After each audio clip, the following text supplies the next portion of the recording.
The Life of George Washington, Volume 1. By John Marshall. Publisher's Preface. In his will George Washington bequeathed to his favorite nephew, Bushrod Washington, his personal letters, private papers and secret documents accumulated during a lifetime of service to his country. When the bequest became known, many of the literary men of the country were proposed for the commission to write the authorized life of our first president.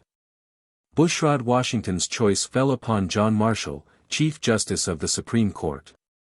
To him he handed over all the precious papers left him by his distinguished relative. George Washington and Marshall's father, Thomas Marshall, were boyhood companions, so John Marshall knew the father of his country, as a neighbor and friend from his earliest youth, and served under him in the Revolution. If it be true that it takes a great man to interpret the life of a great man, then Bushrod Washington made no mistake in the selection of a biographer. For Marshall, under the influence of Washington, came to be nearly as great a man as the character whose life and achievements held his deepest thought for nearly a quarter of a century. Certainly his services to his country rank close to Washington's. Marshall's sympathetic understanding of his subject, his first-hand knowledge of events with his remarkable powers of expression qualified him to produce the masterpiece that has come down to us. 7 years were spent in preparing the first edition, published in 1804 to 2007. The work was based chiefly on Washington's own diaries and letters and secret archives, and it told not simply the epic story of this great life but the truth about the birth of our nation. Marshall later spent 15 years revising the first edition, verifying to the last detail every chapter, page and paragraph of his monumental work. The first edition, published by C.P. Wayne of Philadelphia, was an achievement in beautiful printing and bookmaking and still stands out today as such.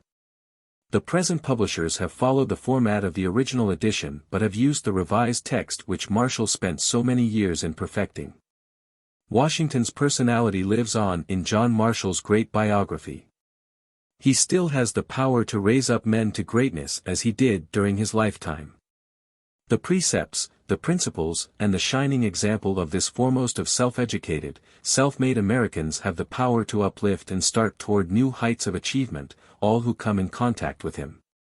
The work is now reissued in the hope that it may give his countrymen of the present day the benefit of the counsel, the guidance, and the inspiration that has proven so valuable in the past. February 22, 1926. How do you find this book? Any thoughts about the book or the author? Any suggestion for improvement? Please take a moment to share your thoughts in a comment. If you like it, share it with your friends who might enjoy it as well. Subscribe to keep in touch. Visit CompleteAudiobooks.com for more quality content. Preface by the author. A desire to know intimately those illustrious personages, who have performed a conspicuous part on the great theater of the world, is, perhaps, implanted in every human bosom. We delight to follow them through the various critical and perilous situations in which they have been placed, to view them in the extremes of adverse and prosperous fortune, to trace their progress through all the difficulties they have surmounted, and to contemplate their whole conduct, at a time when, the power and the pomp of office having disappeared, it may be presented to us in the simple garb of truth. If among those exalted characters which are produced in every age, none can have a fairer claim to the attention and recollection of mankind than those under whose auspices great empires have been founded, or political institutions deserving to be permanent, established. A faithful representation of the various important events connected with the life of the favorite son of America, cannot be unworthy of the general regard. Among his own countrymen it will unquestionably excite the deepest interest. As if the chosen instrument of heaven, selected for the purpose of effecting the great designs of Providence respecting this our Western Hemisphere, it was the peculiar lot of this distinguished man. At every epoch when the destinies of his country seemed dependent on the measures adopted, to be called by the united voice of his fellow citizens to those high stations on which the success of those measures principally depended. It was his peculiar lot to be equally useful in obtaining the independence, and consolidating the civil institutions, of his country. We perceive him at the head of her armies, during a most arduous and perilous war on the events of which her national existence was staked, supporting with invincible fortitude the unequal conflict. That war being happily terminated, and the political revolutions of America requiring that he should once more relinquish his beloved retirement, we find him guiding her counsels with the same firmness, wisdom, and virtue, which had long and successfully been displayed in the field. We behold him her chief magistrate at a time when her happiness, her liberty, perhaps her preservation depended on so administering the affairs of the Union, that a government standing entirely on the public favor, which had with infinite difficulty been adopted, and against which the most inveterate prejudices had been excited, should conciliate public opinion, and acquire a firmness and stability that would enable it to resist the rude shocks it was destined to sustain. It was to his peculiar fortune to afford the brightest examples of moderation and patriotism, by voluntarily divesting himself of the highest military and civil honors when the public interests no longer demanded that he should retain them. We find him retiring from the head of a victorious and discontented army which adored him, so soon as the object for which arms had been taken up was accomplished, and withdrawing from the highest office an American citizen can hold, as soon as his influence, his character, and his talents ceased to be necessary to the maintenance of that government which had been established under his auspices. He was indeed, first in war, won first in peace, and first in the hearts of his fellow citizens. A faithful detail of the transactions of a person so preeminently distinguished will be looked for with avidity, and the author laments his inability to present to the public a work which may gratify the expectations that have been raised. In addition to that just diffidence of himself which he very sincerely feels, two causes beyond his control combine to excite this apprehension. Accustomed to look in the page of history for incidents in themselves of great magnitude, to find immense exertions attended with inconsiderable effects, and vast means employed in producing unimportant ends, we are in the habit of bestowing on the recital of military actions a degree of consideration proportioned to the numbers engaged in them. When the struggle has terminated, and the agitations felt during its suspense have subsided, it is difficult to attach to enterprises, in which small numbers have been concerned, that admiration which is often merited by the talents displayed in their execution, or that interest which belongs to the consequences that have arisen from them.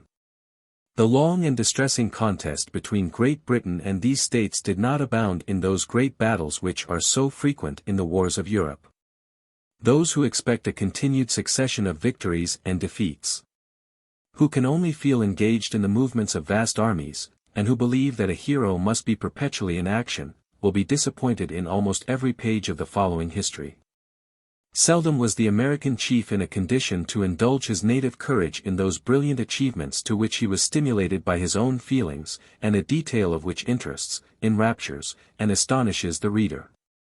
Had he not often checked his natural disposition, had he not tempered his ardor with caution, the war he conducted would probably have been of short duration, and the United States would still have been colonies.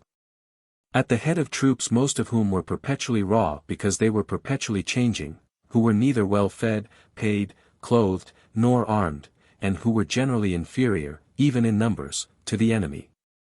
He derives no small title to glory from the consideration, that he never despaired of the public safety, that he was able at all times to preserve the appearance of an army, and that, in the most desperate situation of American affairs, he did not, for an instant, cease to be formidable. To estimate rightly his worth we must contemplate his difficulties. We must examine the means placed in his hands, and the use he made of those means. To preserve an army when conquest was impossible, to avoid defeat and ruin when victory was unattainable, to keep his forces embodied and suppress the discontents of his soldiers, exasperated by a long course of the most cruel privations. To seize with unerring discrimination the critical moment when vigorous offensive operations might be advantageously carried on, are actions not less valuable in themselves, nor do they require less capacity in the chief who performs them, than a continued succession of battles. But they spread less splendor over the page which recounts them, and excite weaker emotions in the bosom of the reader. There is also another source from which some degree of disappointment has been anticipated. It is the impossibility of giving to the public in the first part of this work many facts not already in their possession. The American War was a subject of too much importance to have remained thus long unnoticed by the literary world. Almost every event worthy of attention, which occurred during its progress, has been gleaned up and detailed. Not only the public, but much of the private correspondence of the commander-in-chief has been inspected, and permission given to extract from it whatever might properly be communicated. In the military part of this history, therefore, the author can promise not much that is new. He can only engage for the correctness with which facts are stated, and for the diligence with which his researches have been made. The letters to and from the commander-in-chief during the war were very numerous and have been carefully preserved. The whole of this immensely voluminous correspondence has, with infinite labor, been examined. And the work now offered to the public is, principally, compiled from it. The facts which occurred on the continent are, generally, supported by these letters, and it has therefore been deemed unnecessary to multiply references to them.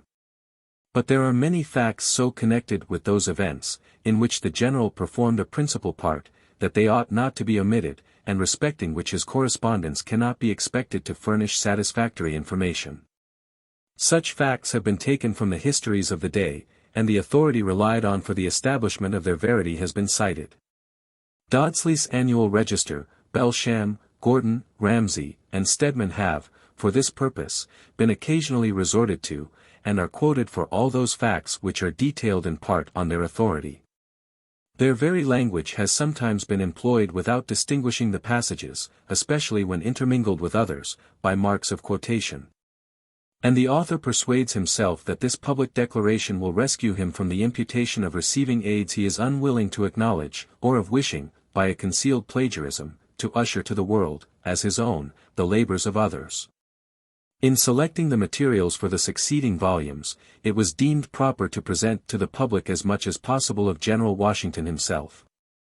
Prominent as he must be in any history of the American War, there appeared to be a peculiar fitness in rendering him still more so in one which professes to give a particular account of his own life.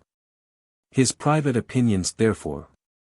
His various plans, even those which were never carried into execution, his individual exertions to prevent and correct the multiplied errors committed by inexperience, are given in more minute detail. And more copious extracts from his letters are taken, than would comport with the plan of a more general work. Many events too are unnoticed, which in such a composition would be worthy of being introduced, and much useful information has not been sought for, which a professed history of America ought to comprise. Yet the history of General Washington, during his military command and civil administration, is so much that of his country, that the work appeared to the author to be most sensibly incomplete and unsatisfactory. While unaccompanied by such a narrative of the principal events preceding our Revolutionary War, as would make the reader acquainted with the genius, character, and resources of the people about to engage in that memorable contest. This appeared the more necessary as that period of our history is but little known to ourselves.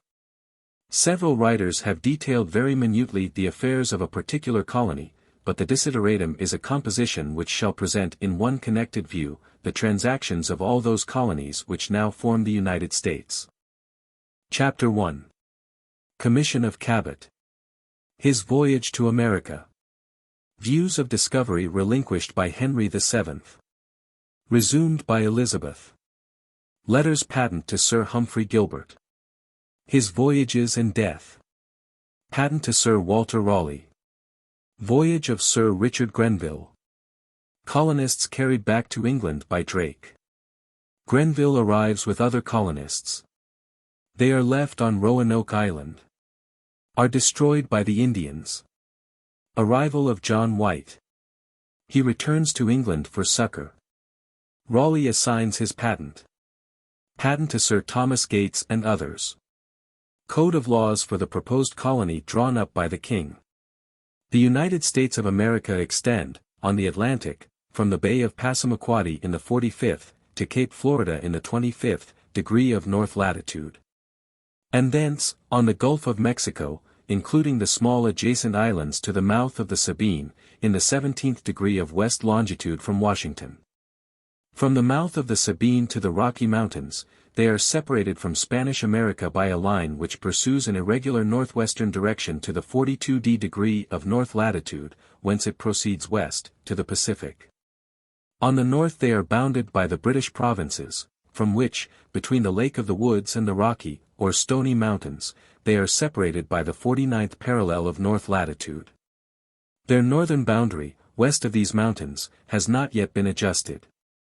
The extent of this vast republic, in consequence of its recent acquisition of almost unexplored territory, has not yet been accurately ascertained, but may be stated at 2 millions of square miles.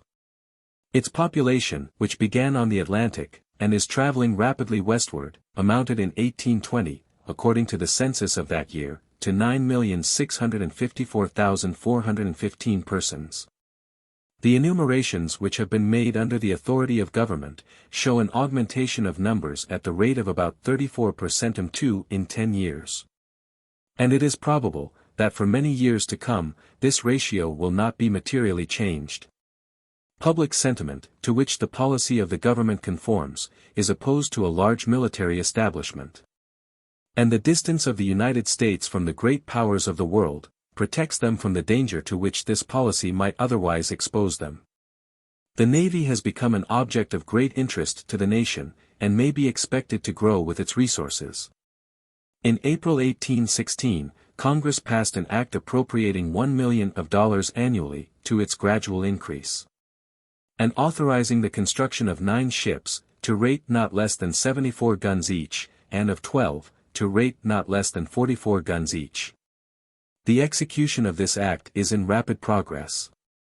Inconsiderable as the Navy now is, with respect to the number and force of its ships, it is deemed inferior to none in existence for the bravery and skill of its officers and men. When we take into view the extensive sea coast of the United States, the magnificent lakes, or inland seas, which form a considerable part of their northern frontier, the abundance of their materials for shipbuilding, and the genius of their population for maritime enterprise, it is not easy to resist the conviction that this bulwark of defense will, at no very distant period, attain a size and strength sufficient to ensure the safety of the nation and the respect of the world. The net revenue of the United States amounted, in the year 1822, to considerably more than $20 millions, and, unless a course of legislation unfavorable to its augmentation be adopted, must grow with their population. In arts, in arms, and in power, they have advanced, and are advancing, with unexampled rapidity. The history of their progress, from the first feeble settlements made by Europeans on a savage coast, to their present state of greatness, while it has just claims to the attention of the curious of all nations, may be expected deeply to interest every American. Soon after the return of Columbus from that memorable voyage which opened the vast regions of the West to civilized man, the maritime states of Europe manifested a desire to share with Spain, the glory, the wealth, and the dominion to be acquired in the New World.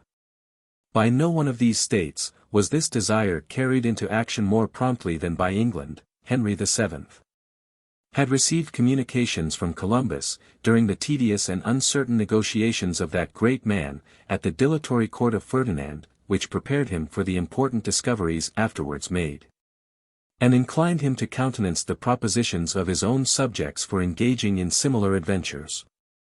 Commission of Cabot. On the 5th of March, 1495, he granted a commission to John Cabot, an enterprising Venetian who had settled in Bristol, and to his 3 sons, Louis, Sebastian, and Sanctius, empowering them, or either of them, to sail under the banner of England towards the east, north, or west, in order to discover countries unoccupied by any Christian state, and to take possession of them in his name. It does not appear that the expedition contemplated at the date of this commission was prosecuted immediately.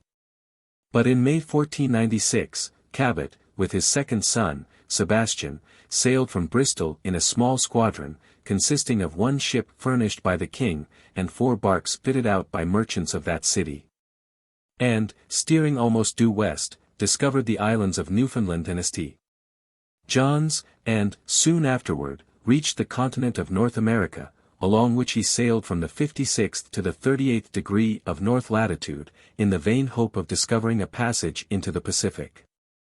Thus, according to the English historians, was first discovered that immense continent which stretches from the Gulf of Mexico as far north as has yet been explored. And to this voyage, the English trace their title to the country they afterwards acquired by settlement, and by arms. France, which has since contested with Britain the possession of a considerable portion of this important territory, has also advanced claims to its discovery, but they seem not to be well founded. The scheme of making settlements relinquished. The ardor which had been excited in the bosom of Henry for making acquisitions in the New World, expired with this first effort. Cabot, on his return, found that monarch entirely disinclined to the farther prosecution of a scheme in which he had engaged with some zeal, the commencement of which had been attended with encouraging appearances. Several causes are supposed to have contributed to suspend the pursuits of the English in America. Previous to its discovery, the Portuguese had explored the Azores, or Western Islands. In consequence of which they claimed this continent, and contended for the exclusion of the Spaniards from the Western Ocean. The controversy was decided by the Pope, who, on the 7th of May, 1493, of his own mere liberality in certain knowledge, and the plenitude of apostolic authority, granted to Spain, the countries discovered or to be discovered by her. To the westward of a line to be drawn from pole to pole, 100 leagues west of the Azores. Excepting such countries as might be in the possession of any other Christian prince antecedent to the year 1493, Winky Face, and to Portugal, her discoveries eastward of that line. The validity of this grant was probably strengthened, in the opinion of Henry, by other circumstances. He set a high value on the friendship of the King of Spain, with whom he was then negotiating the marriage which afterwards took place between his eldest son and Catherine, the daughter of that monarch. Ferdinand was jealous to excess of all his rights. And Henry was not inclined to interrupt the harmony subsisting between the two crowns, by asserting claims to the country discovered by Cabot, which was obviously within the limits to which the pretensions of Spain extended. Renewed by Elizabeth. The fisheries of Newfoundland were carried on by individuals, to a considerable extent, and a paltry traffic was continued with the natives. But no serious design of acquiring territory, and planting colonies in America was formed until the reign of Elizabeth, when a plan for making permanent settlements was proposed and patronized by several persons of rank and influence. To select a man qualified for this arduous task, and disposed to engage in it, was among the first objects to which their attention was directed.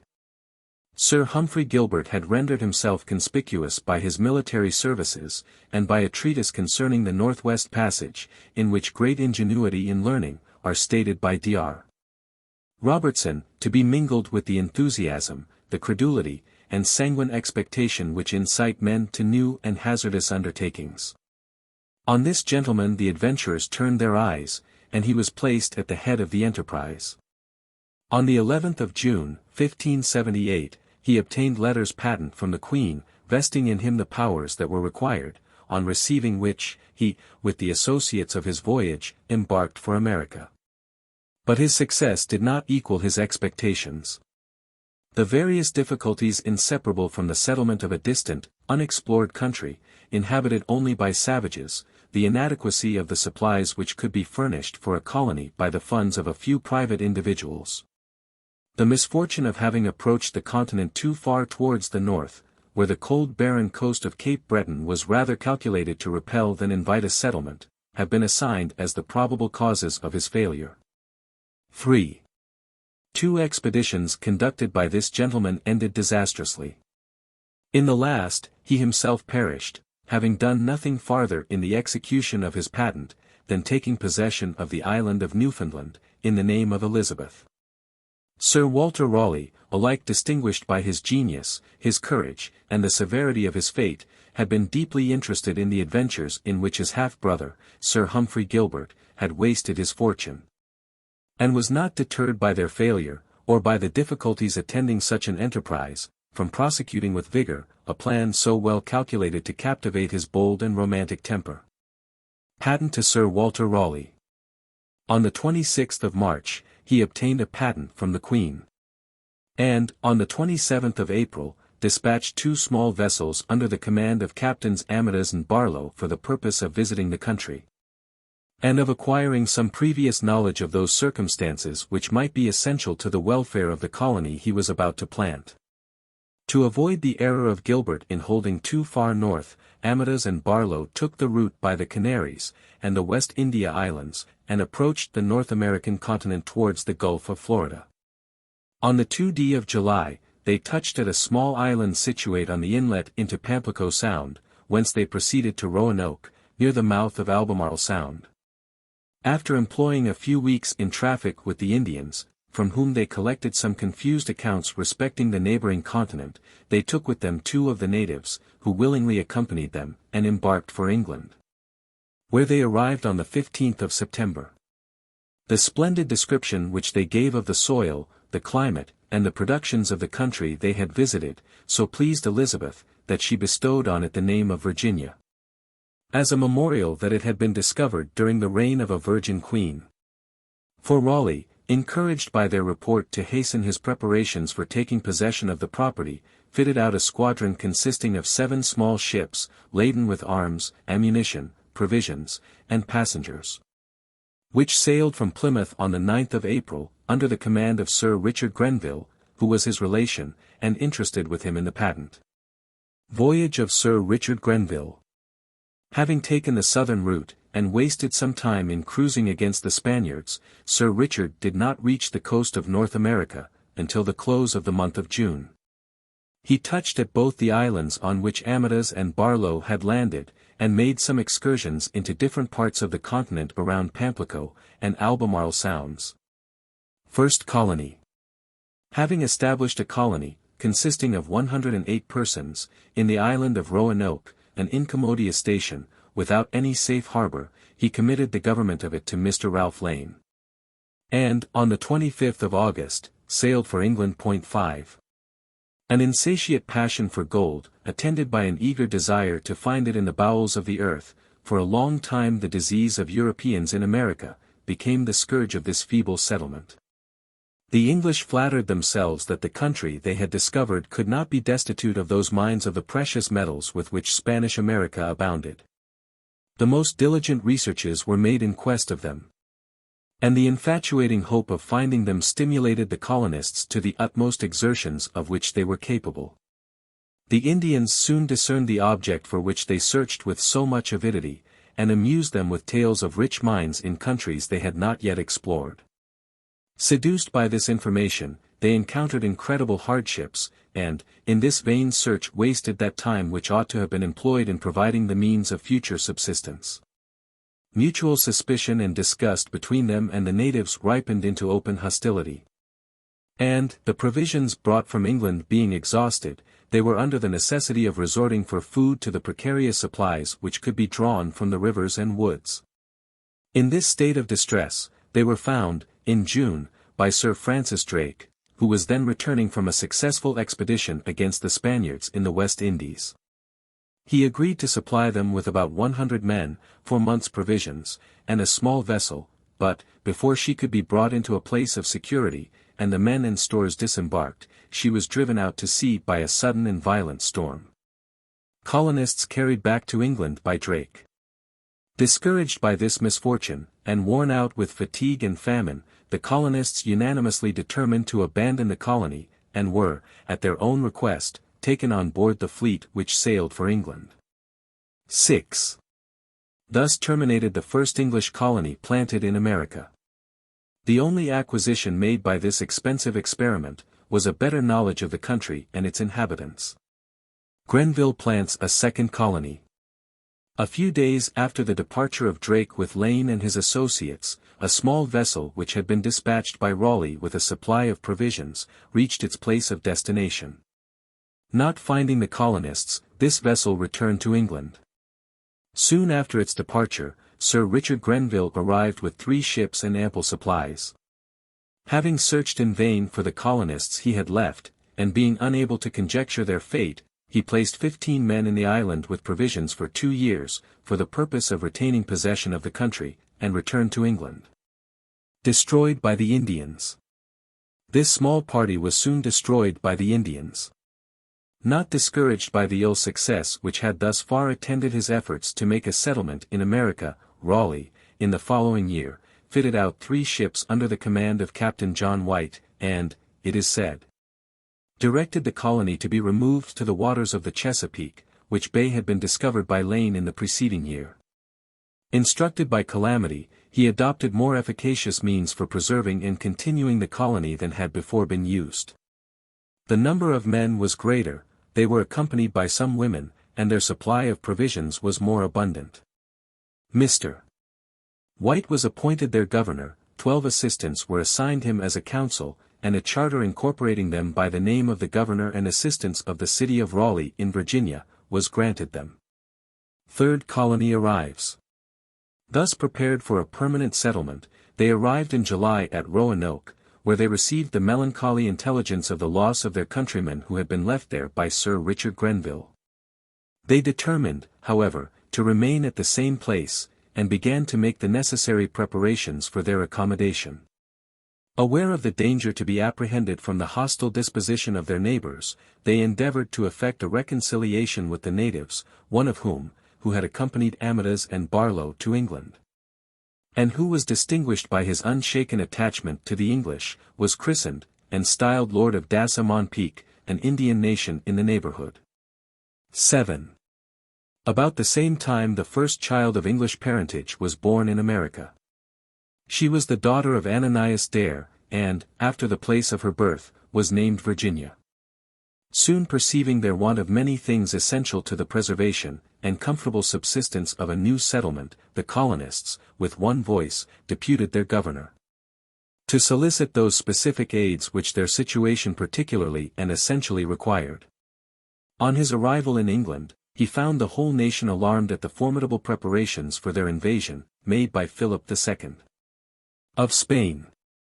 And Raleigh, Grenville, and the other patrons of the colony, ardently engaged in those measures of defense which the public danger demanded. Mingling, however, with his exertions to defend his native country, some attention to the colony he had planted, Raleigh found leisure to fit out a small fleet for its relief, the command of which was given to Sir Richard Grenville. But, the apprehensions from the Spanish armament still increasing, the ships of force prepared by Raleigh were detained in port by order of the Queen, and Sir Richard Grenville was commanded not to leave Cornwall, where his services were deemed necessary.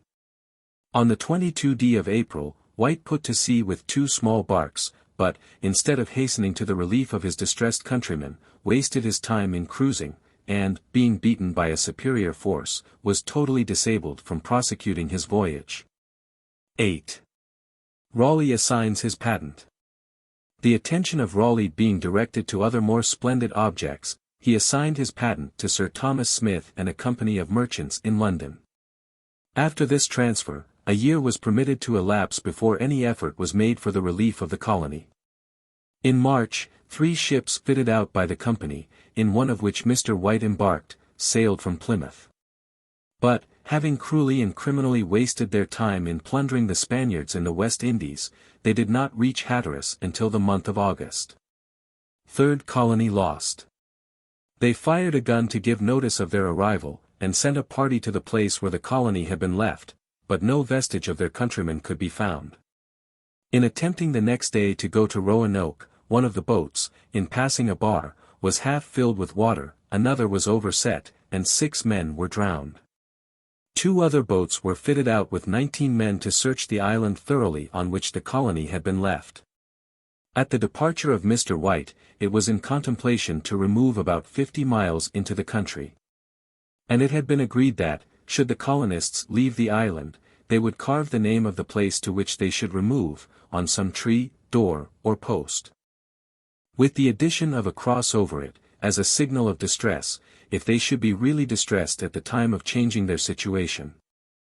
After considerable search, the word Croatan was found carved in fair capital letters on one of the chief posts, but unaccompanied by the sign of distress which had been agreed on. Croatan was the name of an Indian town on the north side of Cape Lookout, and for that place, the fleet weighed anchor the next day. Meeting with a storm, and several accidents, they were discouraged from proceeding on their voyage, and, determining to suspend their search, returned to the West Indies. The company made no farther attempt to find these lost colonists.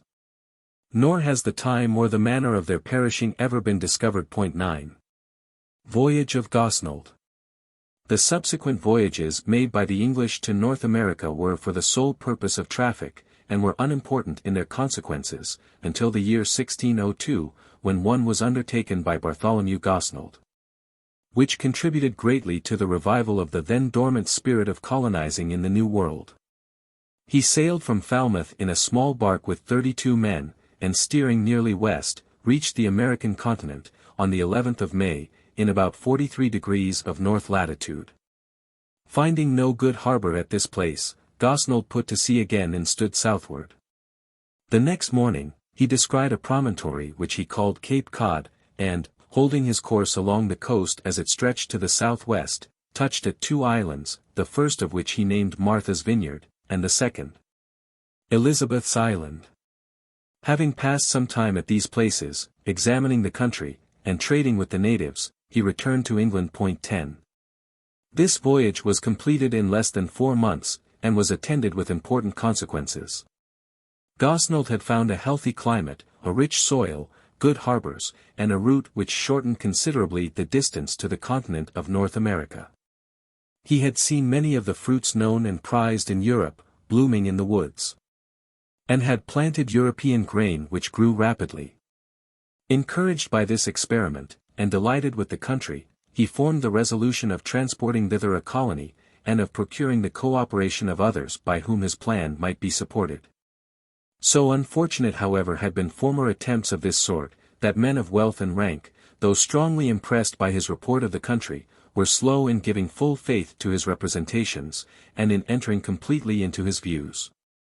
One vessel was fitted out by the merchants of Bristol, and another by the Earl of Southampton, and Lord Arundel of Wardour, in order to learn whether Gosnold's account of the country was to be considered as a just representation of its state, or as the exaggerated description of a person fond of magnifying his own discoveries.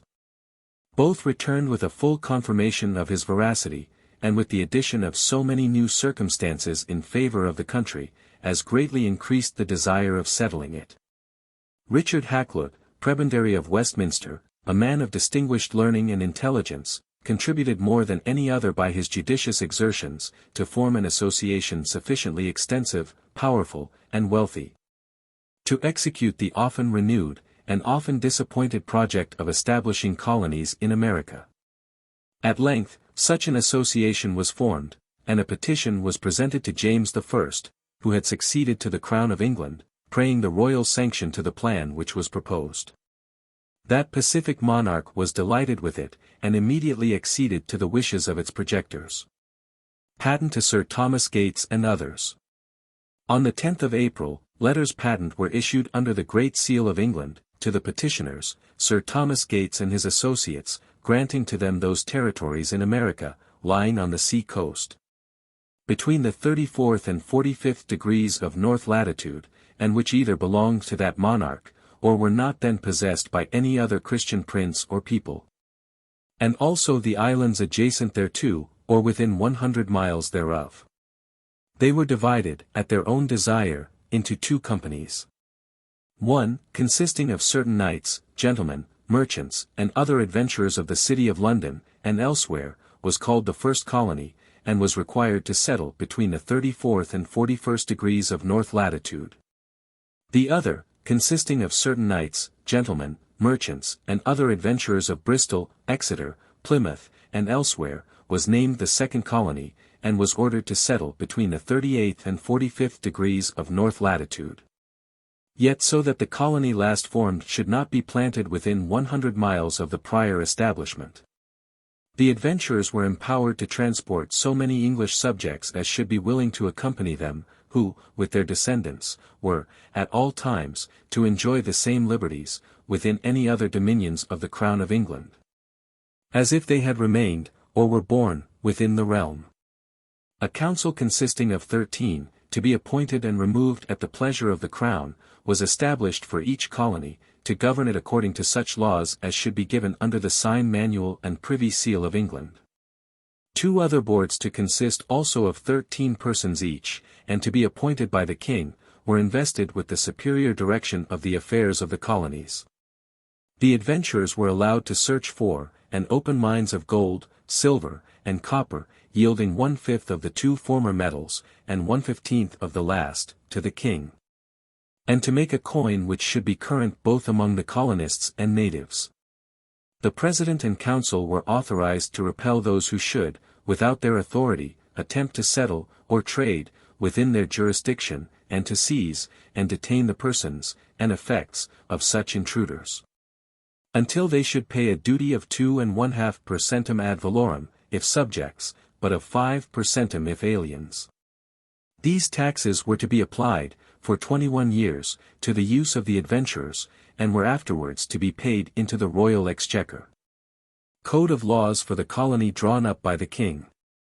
While the council for the patentees were employed in making preparations to secure the benefits of their grant, James was assiduously engaged in the new, and, to his vanity, the flattering task of framing a code of laws for the government of the colonies about to be planted. Having at length prepared this code, he issued it under the sign manual, and privy seal of England. By these regulations, he vested the general superintendence of the colonies, in a council in England, composed of a few persons of consideration and talents. The Church of England was established. The legislative and executive powers within the colonies, were vested in the President and Councils. But their ordinances were not to touch life or member, were to continue in force only until made void by the King, or his council in England for Virginia, and were to be in substance, consonant to the laws of England. They were enjoined to permit none to withdraw the people from their allegiance to himself, and his successors, and to cause all persons so offending to be apprehended, and imprisoned until reformation. Or, in cases highly offensive, to be sent to England to receive punishment. No person was to be permitted to remain in the colony without taking the oath of obedience. Tumults, mutiny, and rebellion, murder, and incest, were to be punished with death, and for these offenses, the criminal was to be tried by a jury. Inferior crimes were to be punished in a summary way, at the discretion of the President and Council. Lands were to be holden within the colony as the same estates were enjoyed in England. Kindness towards the heathen was enjoined. And a power reserved to the king, and his successors to ordain farther laws, so that they were consonant to the jurisprudence of England. 11. Under this charter, and these laws, which manifest, at the same time, a total disregard of all political liberty, and a total ignorance of the real advantages which a parent state may derive from its colonies. Which vest the higher powers of legislation in persons residing out of the country, not chosen by the people, nor affected by the laws they make, and yet leave commerce unrestrained. The patentees proceeded to execute the arduous and almost untried task of peopling a strange, distant, and uncultivated land, covered with woods and marshes, and inhabited only by savages easily irritated, and when irritated, more fierce than the beasts they hunted. Chapter 2. Voyage of Newport. Settlement at Jamestown. Distress of colonists. Smith. He is captured by the Indians. Condemned to death, saved by Pocahontas. Returns to Jamestown. Newport arrives with fresh settlers.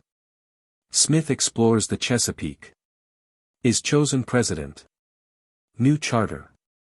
Third voyage of Newport. Smith sails for Europe. Condition of the colony. Colonists determined to abandon the country. Are stopped by Lord Delaware. Sir Thomas Dale. New charter. Captain Argall seizes Pocahontas. She marries Mr. Rolfe. Separate property in lands and labor. Expedition against Port Royal. Against Manhados. 50 acres of land for each settler. Tobacco. Sir Thomas Dale. Mr. Yardley. First Assembly. First arrival of females. Of convicts. Of African slaves. 2 councils established. Prosperity of the colony. Indians attempt to massacre the whites. General war. Dissolution of the company. Arbitrary measures of the Crown. Sir John Harvey. Sir William Berkeley. Provincial Assembly restored. Virginia declares in favor of Charles II. Grant to Lord Baltimore. Arrival of a colony in Maryland. Assembly composed of freemen. William Claiborne. Assembly composed of representatives. Divided into two branches. Tyrannical proceedings. The funds immediately appropriated to the planting of colonies in America were inconsiderable, and the early efforts to accomplish the object were feeble. The first expedition for the southern colony consisted of one vessel of 100 tons, and two barks, carrying 105 men, destined to remain in the country. Voyage of Newport. The command of this small squadron was given to Captain Newport, who, on the 19th of December, sailed from the Thames. 3 sealed packets were delivered to him, one addressed to himself, a second to Captain Bartholomew Gosnold, and a third to Captain John Radcliffe, containing the names of the council for this colony.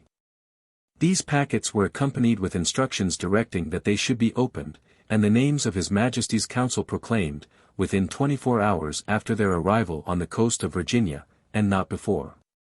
The council were then to proceed to the choice of a president, who was to have 2 votes. To this unaccountable concealment have those dissensions been attributed, which distracted the colonists on their passage, and which afterwards impeded the progress of their settlement. Point 12. Is driven into the Chesapeake. Newport, whose place of destination was Roanoke, took the circuitous route by the West India Islands, and had a long passage of 4 months. The reckoning had been out for 3 days, and serious propositions had been made for returning to England, when a fortunate storm drove him to the mouth of the Chesapeake. On the 26th of April, he descried Cape Henry, and soon afterward Cape Charles. A party of about 30 men, which went on shore at Cape Henry, was immediately attacked by the natives, and, in the skirmish which ensued, several were wounded on both sides. The first act of the colonists was the selection of a spot for their settlement. They proceeded up a large river, called by the natives Powhatan, and agreed to make their first establishment upon a peninsula, on its northern side. In compliment to their sovereign, this place was named Jamestown, and the river was called James. May 13. Having disembarked, and opened the sealed packets brought from England, the members of the council proceeded to the election of a president, and Mr. Wingfield was chosen. But, under frivolous pretexts, they excluded from his seat among them, John Smith, one of the most extraordinary men of his age, whose courage and talents had excited their envy. During the passage, he had been imprisoned on the extravagant charge of intending to murder the council, usurp the government, and make himself king of Virginia. 13. The first indications of a permanent settlement in their country seem to have excited the jealousy of the natives. Displeased with the intrusion, or dissatisfied with the conduct of the intruders, they soon formed the design of expelling, or destroying, these unwelcome and formidable visitors. In execution of this intention, they attacked the colonists suddenly, while at work, and unsuspicious of their hostility, but were driven, terrified, into the woods by the fire from the ship. On the failure of this attempt, a temporary accommodation was effected. Newport, though named of the council, had been ordered to return to England. As the time of his departure approached, the accusers of Smith, attempting to conceal their jealousy by the affectation of humanity, proposed that he also should return, instead of being prosecuted in Virginia. But, with the pride of conscious innocence, he demanded a trial, and, being honorably acquitted, took his seat in the council.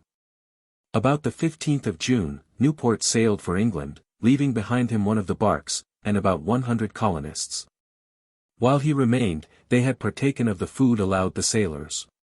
But after his departure, they were reduced to the necessity of subsisting on the distributions from the public stores, which had sustained great damage during their long passage.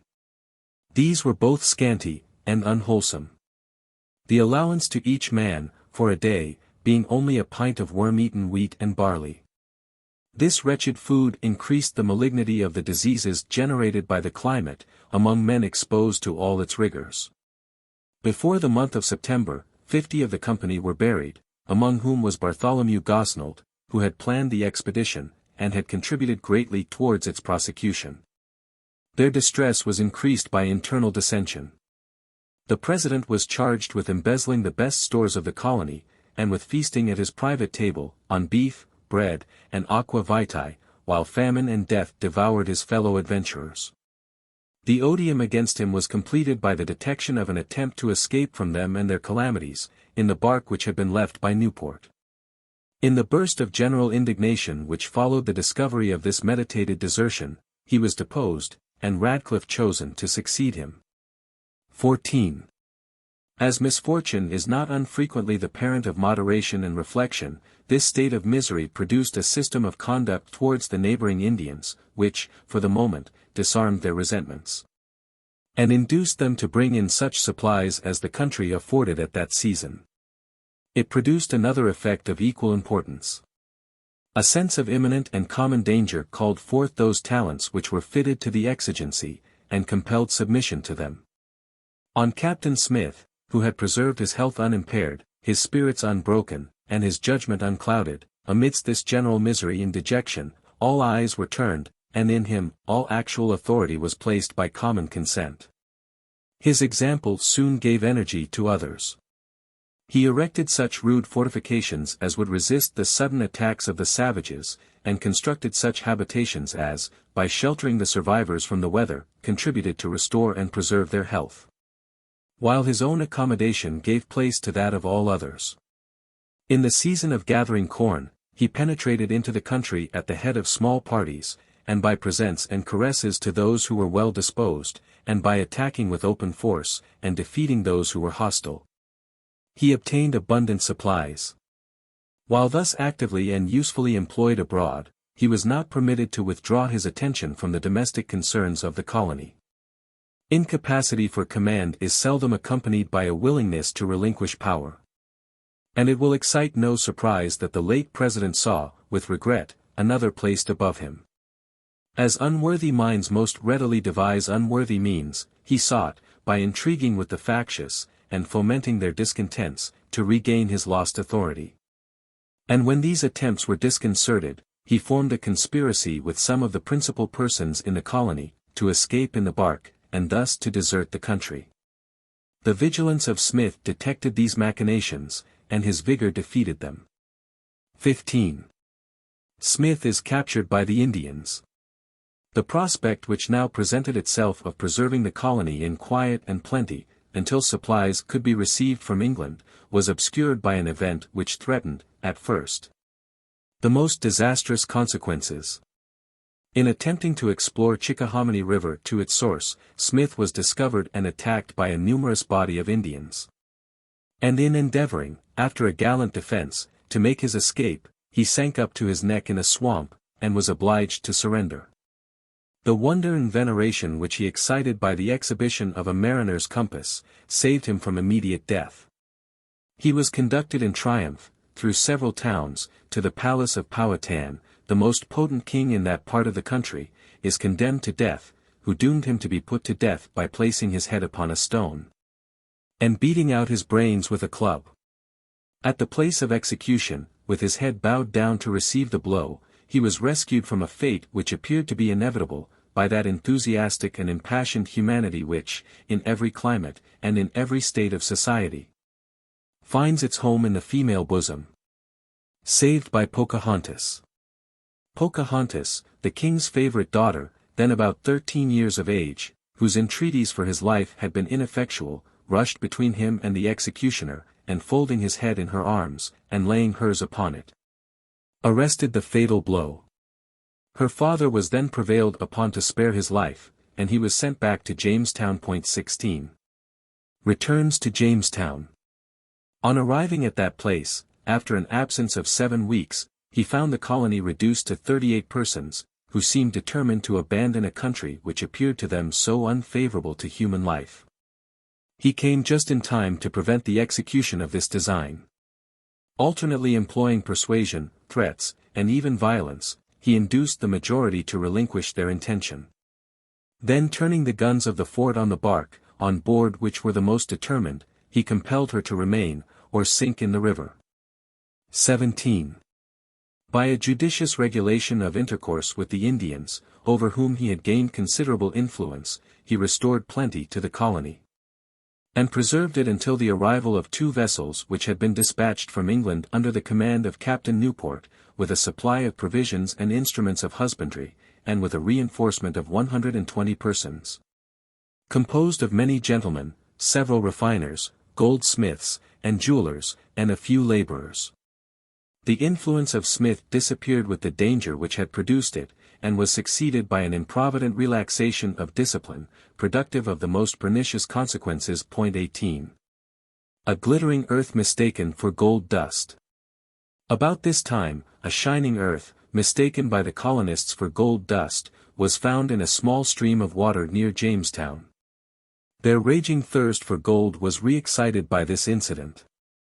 Smith, in his History of Virginia, describing the frenzy of the moment, says, "There was no thought, no discourse, no hope, and no work, but to dig gold, wash gold, refine gold, and load gold." And, notwithstanding Captain Smith's warm and judicious representations how absurd it was to neglect other things of immediate use and necessity, to load such a drunken ship with gilded dust, yet was he overruled. And her returns were made in a parcel of glittering dirt, which is to be found in various parts of the country, and which they, very sanguinely, concluded to be gold dust. The 2 vessels returned laden, one with this dirt, and the other with cedar. This is the first remittance ever made from America by an English colony. The effects of this fatal delusion were soon felt, and the colony again began to suffer that distress, from scarcity of food, which had before brought it, more than once, to the brink of ruin. Smith explores the Chesapeake. The researches of the English settlers had not yet extended beyond the country adjacent to James River. Smith had formed the bold design of exploring the great Bay of Chesapeake, examining the mighty rivers which empty into it, opening an intercourse with the nations inhabiting their borders, and acquiring a knowledge of the state of their cultivation and population.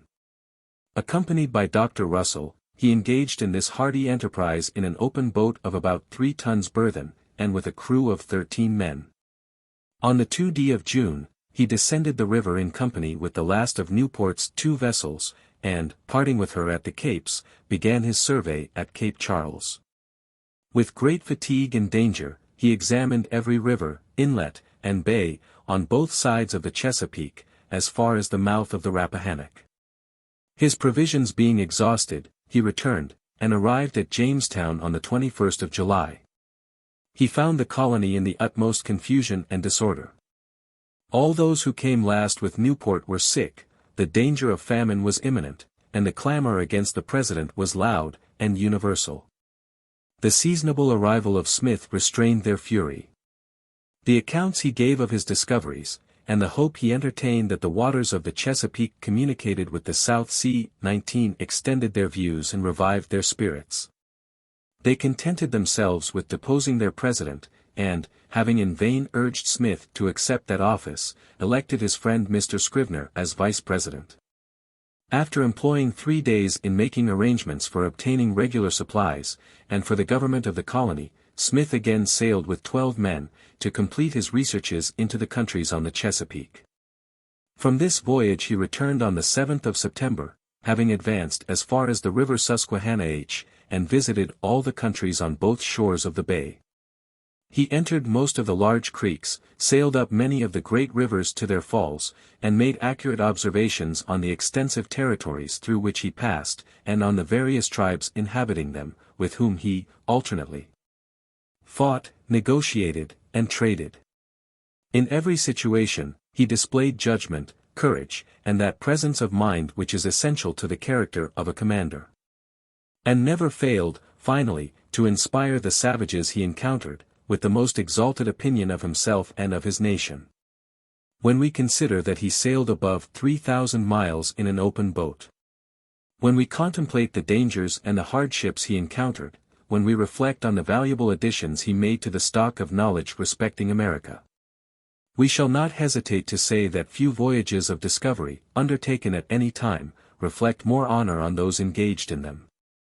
So full and exact, says Dr.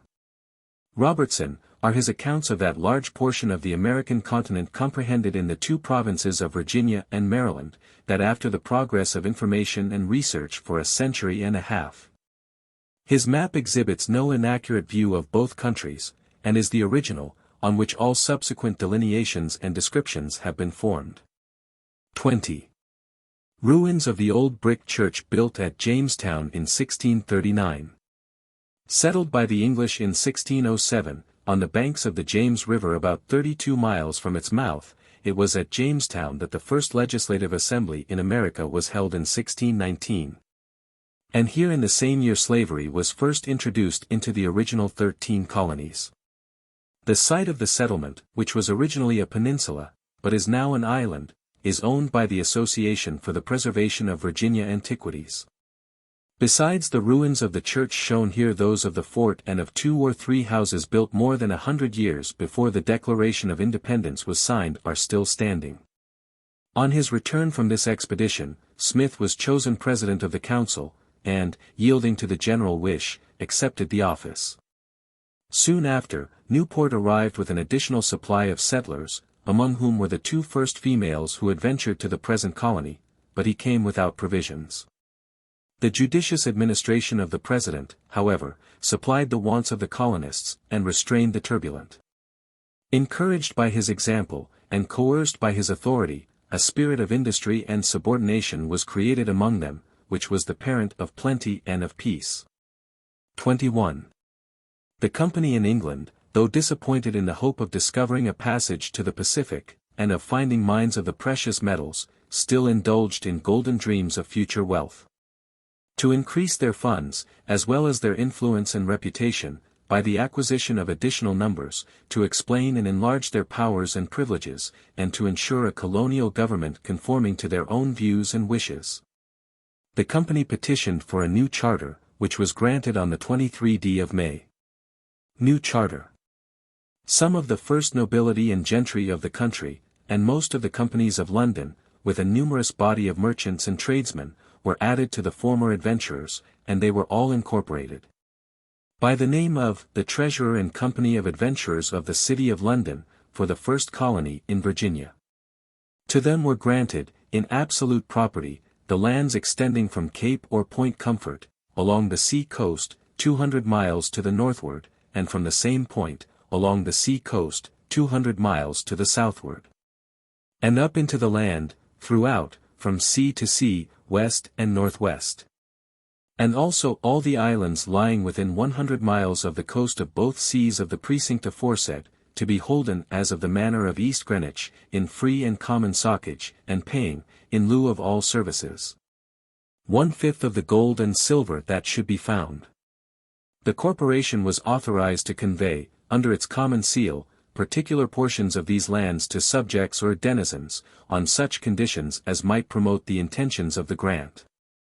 The powers of the President and Council in Virginia were abrogated, and a new council in England was established, with power to the company to fill all vacancies therein by election. This council was empowered to appoint and remove all officers for the colony, and to make all ordinances for its government, not contrary to the laws of England, and to rule the colonists according to such ordinances. License was given to transport to Virginia all persons willing to go thither, and to export merchandise free from customs for 7 years. There was also granted, for 21 years, freedom from all subsidies in Virginia, and from all impositions on importations and exportations from or to any of the king's dominions, except only the £5 in the 100 due for customs. The colonists were declared to be entitled to the rights of natural subjects.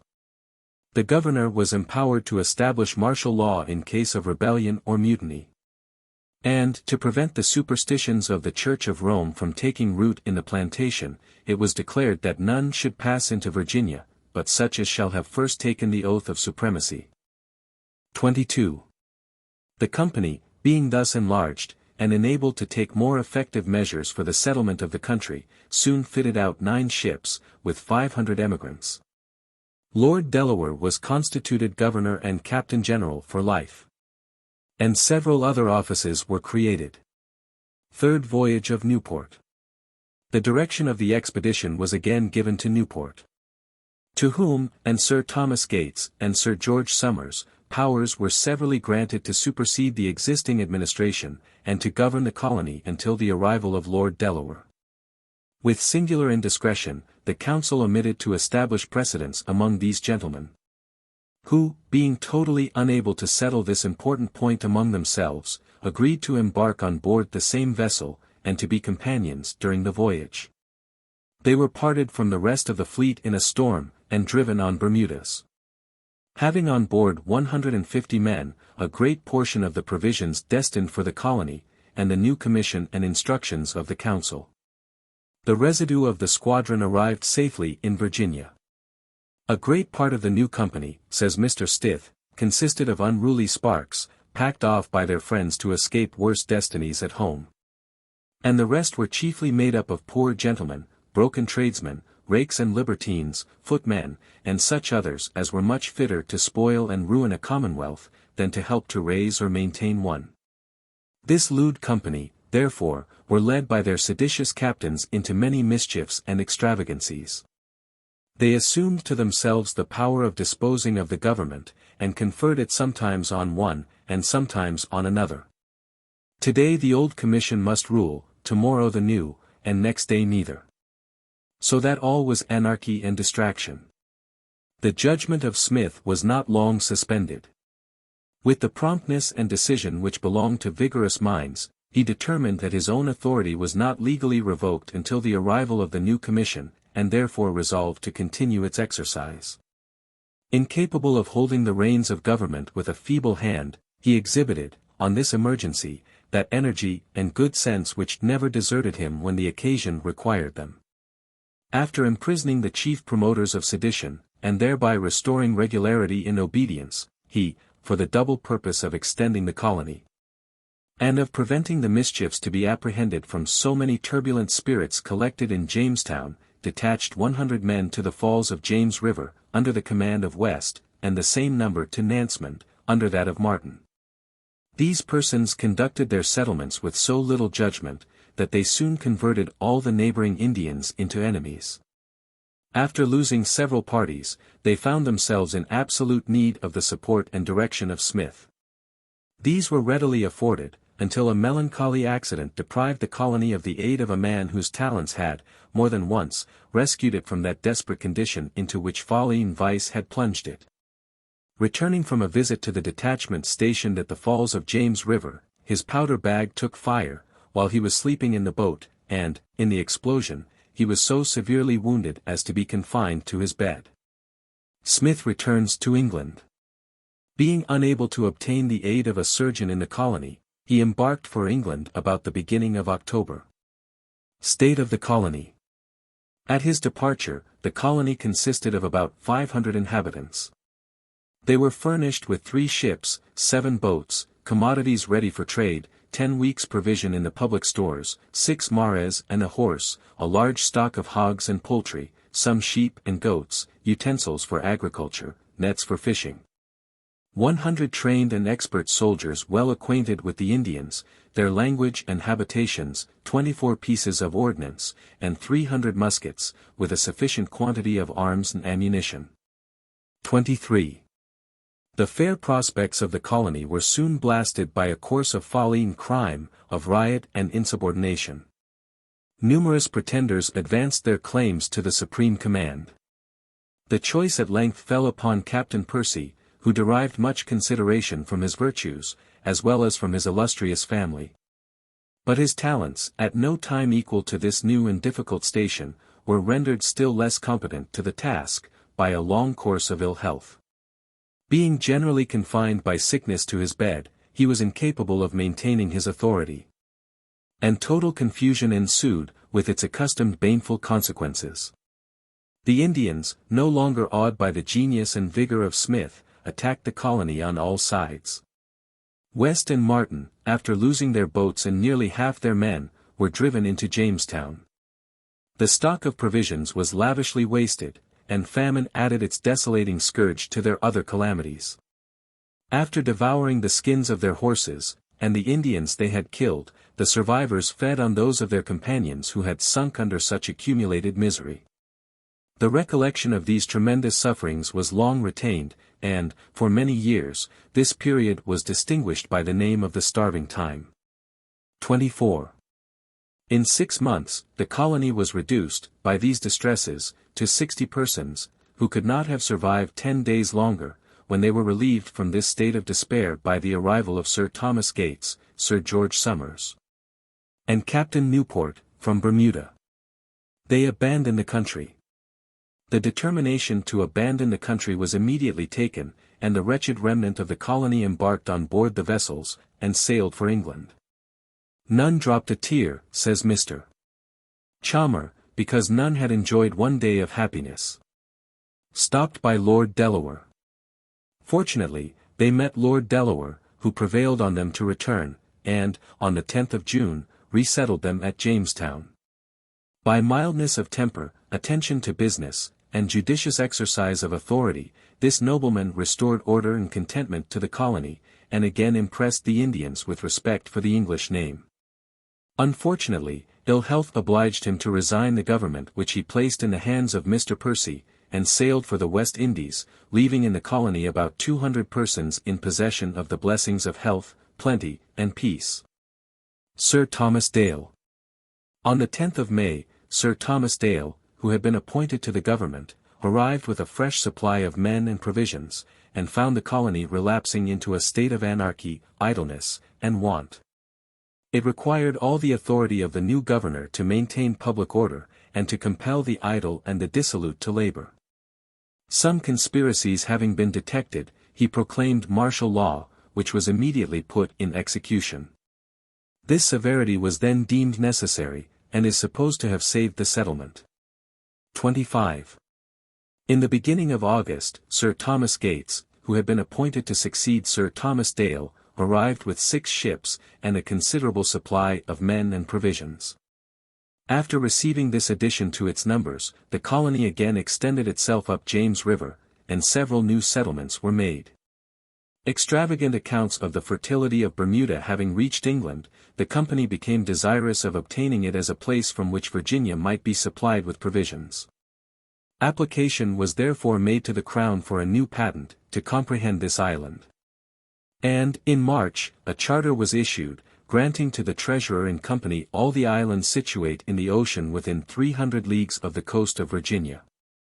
New Charter. By this charter, the corporation was essentially new-modeled. It was ordained that 4 general courts of the adventurers should be holden annually, for the determination of affairs of importance, and weekly meetings were directed, for the transaction of common business. To promote the effectual settlement of the plantation, license was given to open lotteries in any part of England. 26. These lotteries, which were the first ever drawn in England, brought £29,000 into the treasury of the company. When they were discontinued, in 1620, on the complaint of the House of Commons, they were declared to have supplied the real food by which Virginia had been nourished. About this time an event took place which was followed by important consequences to the colony.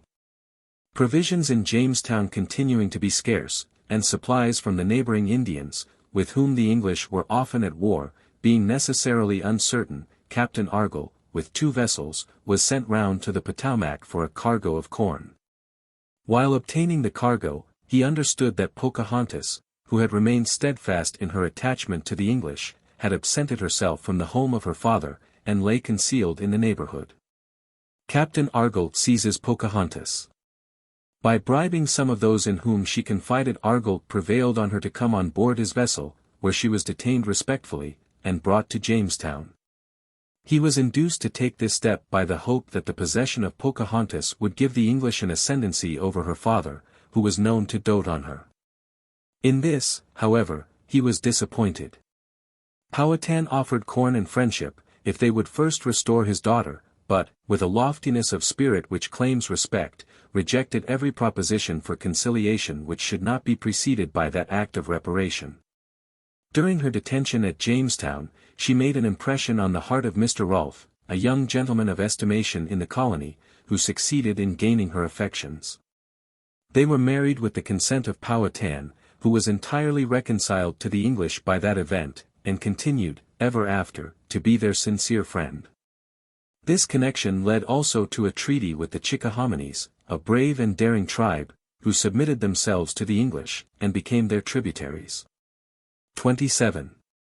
About the same time, an important change took place in the internal arrangements of the colony. Heretofore no separate property in lands had been acquired, and no individual had labored for himself. The lands had been held, cleared, and cultivated in common, and their produce carried into a common granary, from which it was distributed to all. This system was to be ascribed, in some measure, to the unwise injunction contained in the royal instructions, directing the colonists to trade together for 5 years in one common stock. Its effect was such as ought to have been foreseen. Industry, deprived of its due reward, exclusive property in the produce of its toil, felt no sufficient stimulus to exertion, and the public supplies were generally inadequate to the public necessities. Separate property in lands. To remove this cause of perpetual scarcity, Sir Thomas Dale divided a considerable portion of land into lots of 3 acres, and granted one of them, in full property, to each individual. Although the colonists were still required to devote a large portion of labor to the public, a sudden change was made in their appearance and habits. Industry, impelled by the certainty of recompense, advanced with rapid strides. And the inhabitants were no longer in fear of wanting bread, either for themselves, or for the emigrants from England. 28. Early in the following year, Sir Thomas Gates returned to England, leaving the government again with Sir Thomas Dale. This gentleman detached Captain Argall on an enterprise of which no immediate notice was taken, but which was afterwards recollected with indignation. The French, who had directed their course to the more northern parts of the continent, had been among the first adventurers to North America. Their voyages of discovery are of a very early date, and their attempts to establish a colony were among the first which were made. After several abortive efforts, a permanent settlement was made in Canada, in the year 1604, and the foundation of Quebec was laid in the year 1608. In November 1603, Henry IV. appointed de Monts Lieutenant General of that part of the territory which he claimed, lying in North America, between the 40th and 46th degrees of north latitude, then called Acadie, with power to colonize and to rule it.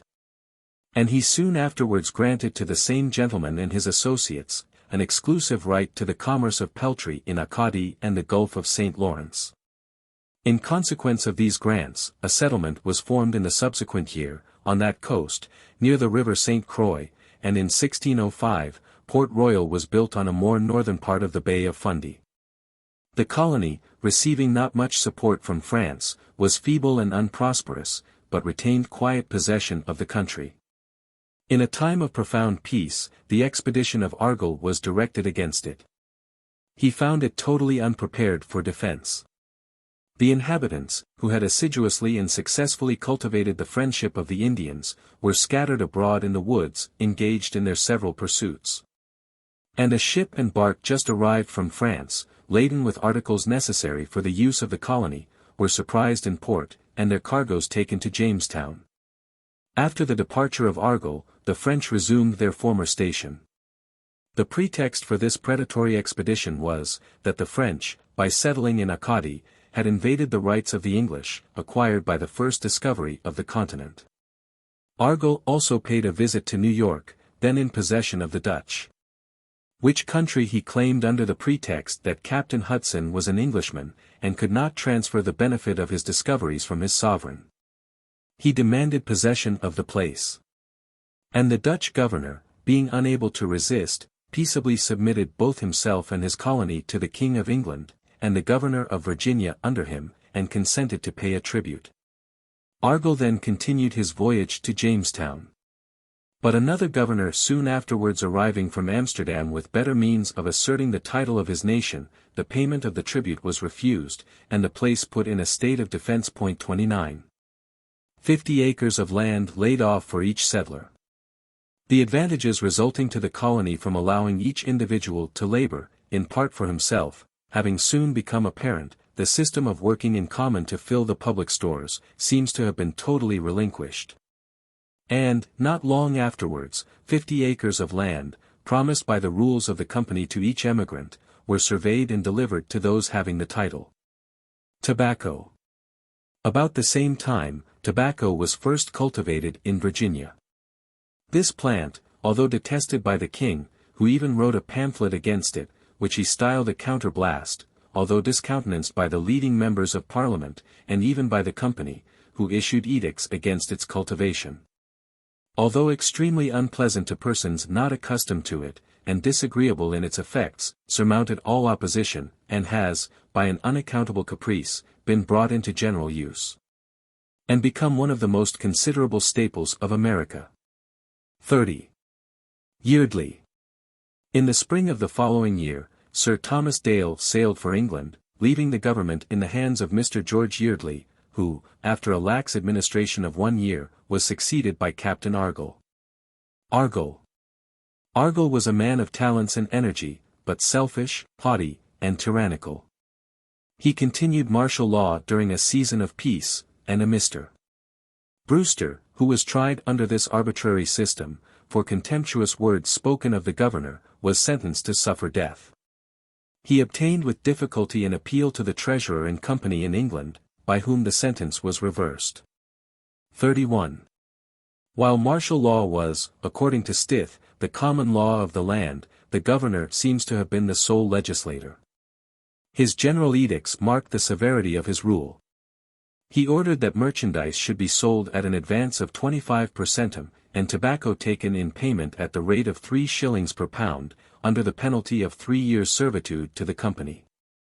That no person should traffic privately with the Indians, or teach them the use of firearms, under pain of death. That no person should hunt deer or hogs without the governor's permission.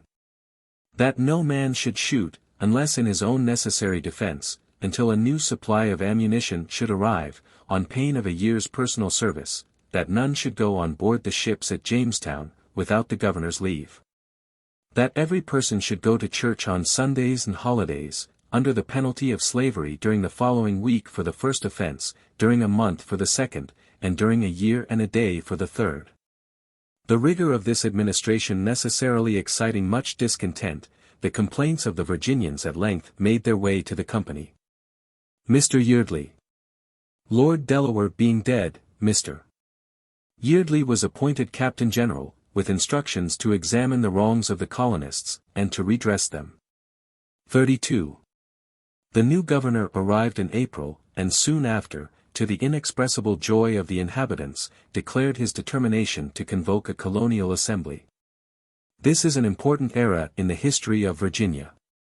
Heretofore, all legislative authority had been exercised, either by the corporation in England, or by their officers in the colony. The people had no voice, either personally, or by their representatives, in the government of themselves. And their most important concerns were managed by persons often unacquainted with their situation, and always possessing interests different from theirs. They now felicitated themselves on having really the privileges of Englishmen. First Colonial Assembly. This first assembly met at Jamestown on the 19th of June. The colony being not then divided into counties, the members were elected by the different boroughs, amounting at that time to 7. From this circumstance the popular branch of the legislature received the appellation of the House of Burgesses, which it retained until all connection with England was dissolved.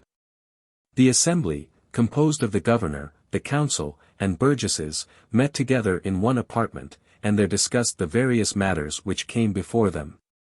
The laws then enacted, which, it is believed, are no longer extant, were transmitted to England for the approbation of the Treasurer and Company. 33.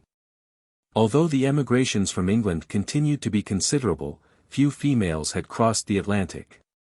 Men without wives could not consider their residence in the country as permanent, and must intend, after amassing some wealth, to return to their native land. First arrival of females.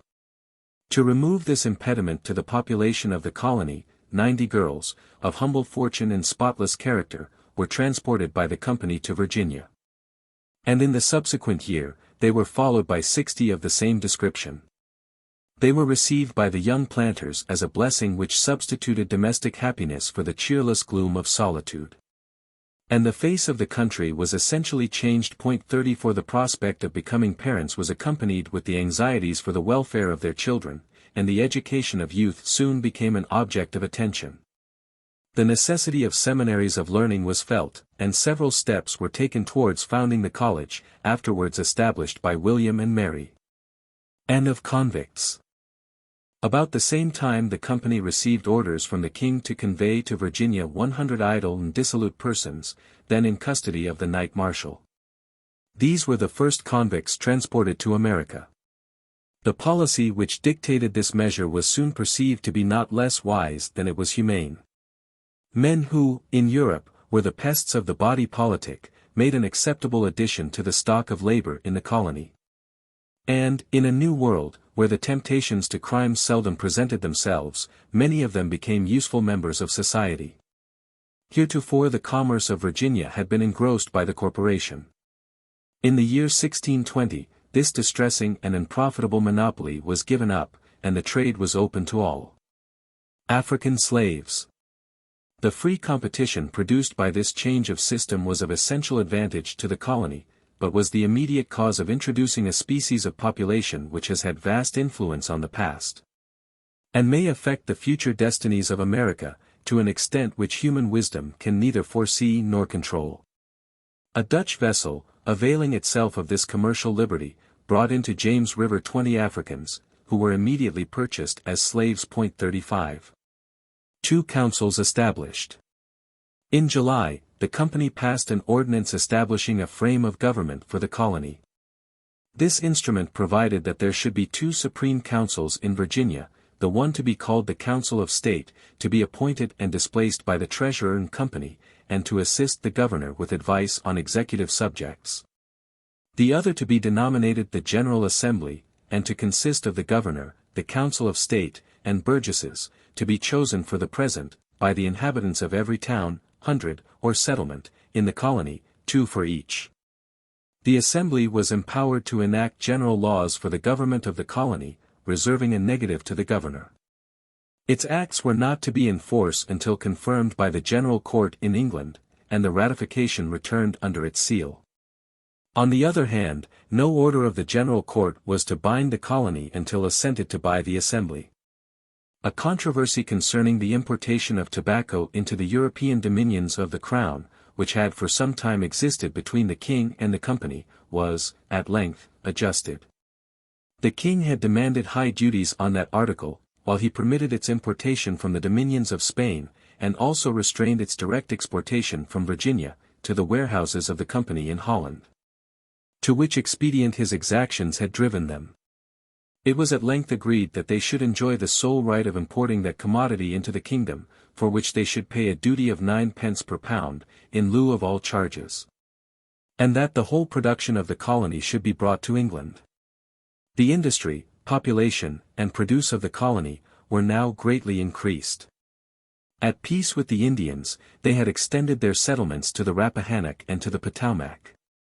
This change of circumstances having rendered it inconvenient to bring all causes to Jamestown before the governor and council, who had heretofore exercised all judicial power in the country, county courts. Inferior courts were established, to sit in convenient places, in order to render justice more cheap and accessible to the people. Thus originated the county courts of Virginia.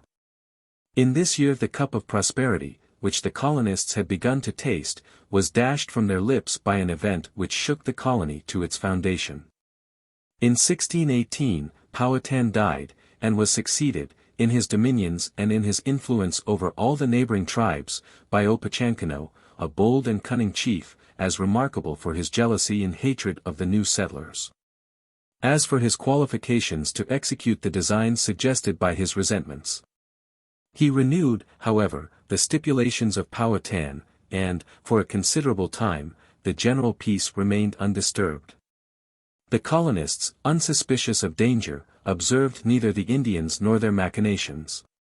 Engaged entirely in the pursuits of agriculture, they neglected their military exercises, and every useful precaution. Meanwhile, the Indians, being often employed as hunters, were furnished with firearms, and taught to use them. They were admitted, at all times, freely into the habitations of the English, as harmless visitants, were fed at their tables, and lodged in their chambers. Indian conspiracy to massacre all the whites. During this state of friendly intercourse, the plan of a general massacre, which should involve man, woman, and child, in indiscriminate slaughter, was formed with cold and unrelenting deliberation. The tribes in the neighborhood of the English, except those on the eastern shore of the Chesapeake, who were not trusted with the plan, were successively gained over. And, notwithstanding the perpetual intercourse between them and the white people, the most impenetrable secrecy was observed. So deep and dark was their dissimulation, that they were accustomed to borrow boats from the English to cross the river, in order to concert and mature their execrable designs. The 22d of March was designated as the day on which all the English settlements were to be attacked. The better to disguise their intentions, and to ensure success, they brought, in the preceding evening, deer, turkeys, and fish, as presents. And, even on the morning of the massacre, came freely among the whites, behaving in their usual friendly manner, until the very instant which had been appointed for the commencement of the scene of carnage. The fatal hour being arrived, they fell at once on every settlement, and murdered without distinction of age or sex. So sudden was the execution of their plan, that few perceived the weapons, or the approach of the blow, which terminated their existence. Thus, in 1 hour, and almost in the same instant, fell 347 men, women and children. Most of them by their own plantation tools. The massacre would have been still more complete, had not information been given, the preceding night, to a Mr. Pace, by an Indian domesticated in his house, and treated as a son, who, being pressed to murder his benefactor, disclosed the plot to him. He immediately carried the intelligence to Jamestown, and the alarm was given to some of the nearest settlements, which were thereby saved. At some other places, too, where the circumstances of the attack enabled the English to seize their arms, the assailants were repulsed. General war.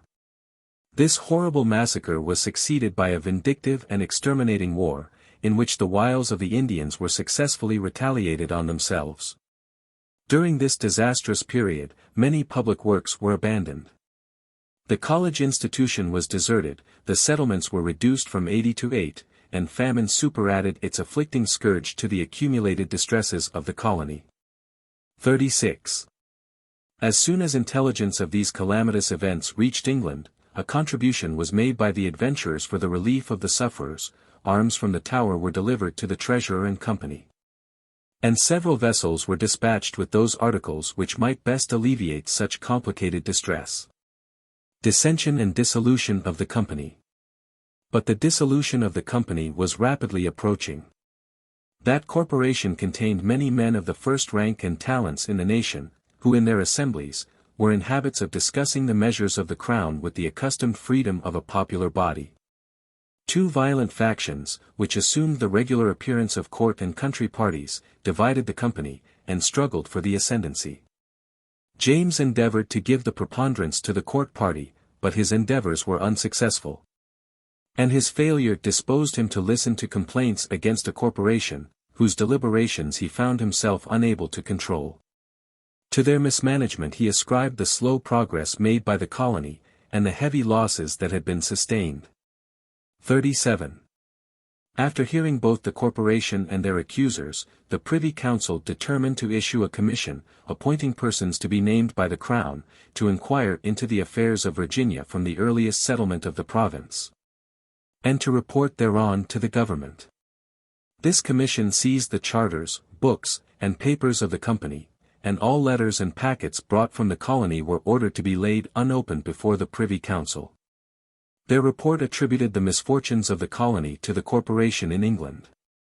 And James, at no time a friend to popular assemblies, communicated to them his resolution to revoke the old charter and grant a new one, which should respect private property, but place power in fewer hands. The requisition that they should assent to this proposition, and surrender their charter, was accompanied with the information that the king was determined, in default of submission, to take such proceedings for recalling their letters patent as might be just. Colony taken into the hands of the king. The company, however, resolutely determined to defend its rights, whereupon a writ of quo warranto was instituted in the Court of King's Bench, which was decided according to the wishes of the monarch. The company was dissolved, and all its powers were revested in the crown. Above £150,000 sterling had been expended in planting the colony, and more than 9,000 persons had been sent from England to people it.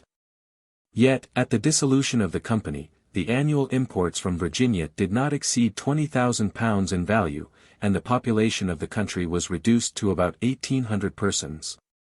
While these things were transacting in England, the war against the Indians was prosecuted in the colony, with vigor and success. The neighboring hostile tribes were nearly exterminated, and were driven entirely from the rivers, so that the settlements were extended in safety. In February, the General Assembly was once more convened. The several orders which had been previously made by the Governor and Council, were enacted into laws, and form the oldest legislative rules of action now remaining on record. Among them are various regulations respecting the Church of England. But the act best representing the condition of the colonists, is a solemn declaration, that the governor should not impose any taxes on the colony otherwise than by the authority of the General Assembly. And that he should not withdraw the inhabitants from their private labor to any service of his own. At this session, too, the privilege of exemption from arrest, while the Assembly was sitting, was extended to the burgesses. Several other measures were adopted for the correction of abuses. And the laws of that session, generally, are marked with that good sense and patriotism, which are to be expected from men perfectly understanding their own situation, and legislating for themselves. From this assembly, the royal commissioners endeavored, in vain, to procure an address to the king, professing their willingness to submit themselves to his princely pleasure, in revoking the ancient patents. But a petition was agreed to and transmitted, acknowledging their satisfaction at his having taken the plantation into his more especial care, beseeching him to continue the then form of government, to confirm to Virginia and the Somers Isles the sole importation of tobacco, and soliciting that, if the promised aid of soldiers should be granted them, the governor and assembly might have a voice in directing their operations. Virginia having thus become a royal government, the king issued a special commission, appointing a governor and 12 councillors, to whom the entire direction of the affairs of the province was committed. No assembly was mentioned, nor was it intended to permit the continuance of that body, for, to the popular shape of the late system, James attributed the disasters of the colony. But some attention to their interests, was mingled with this subversion of political liberty.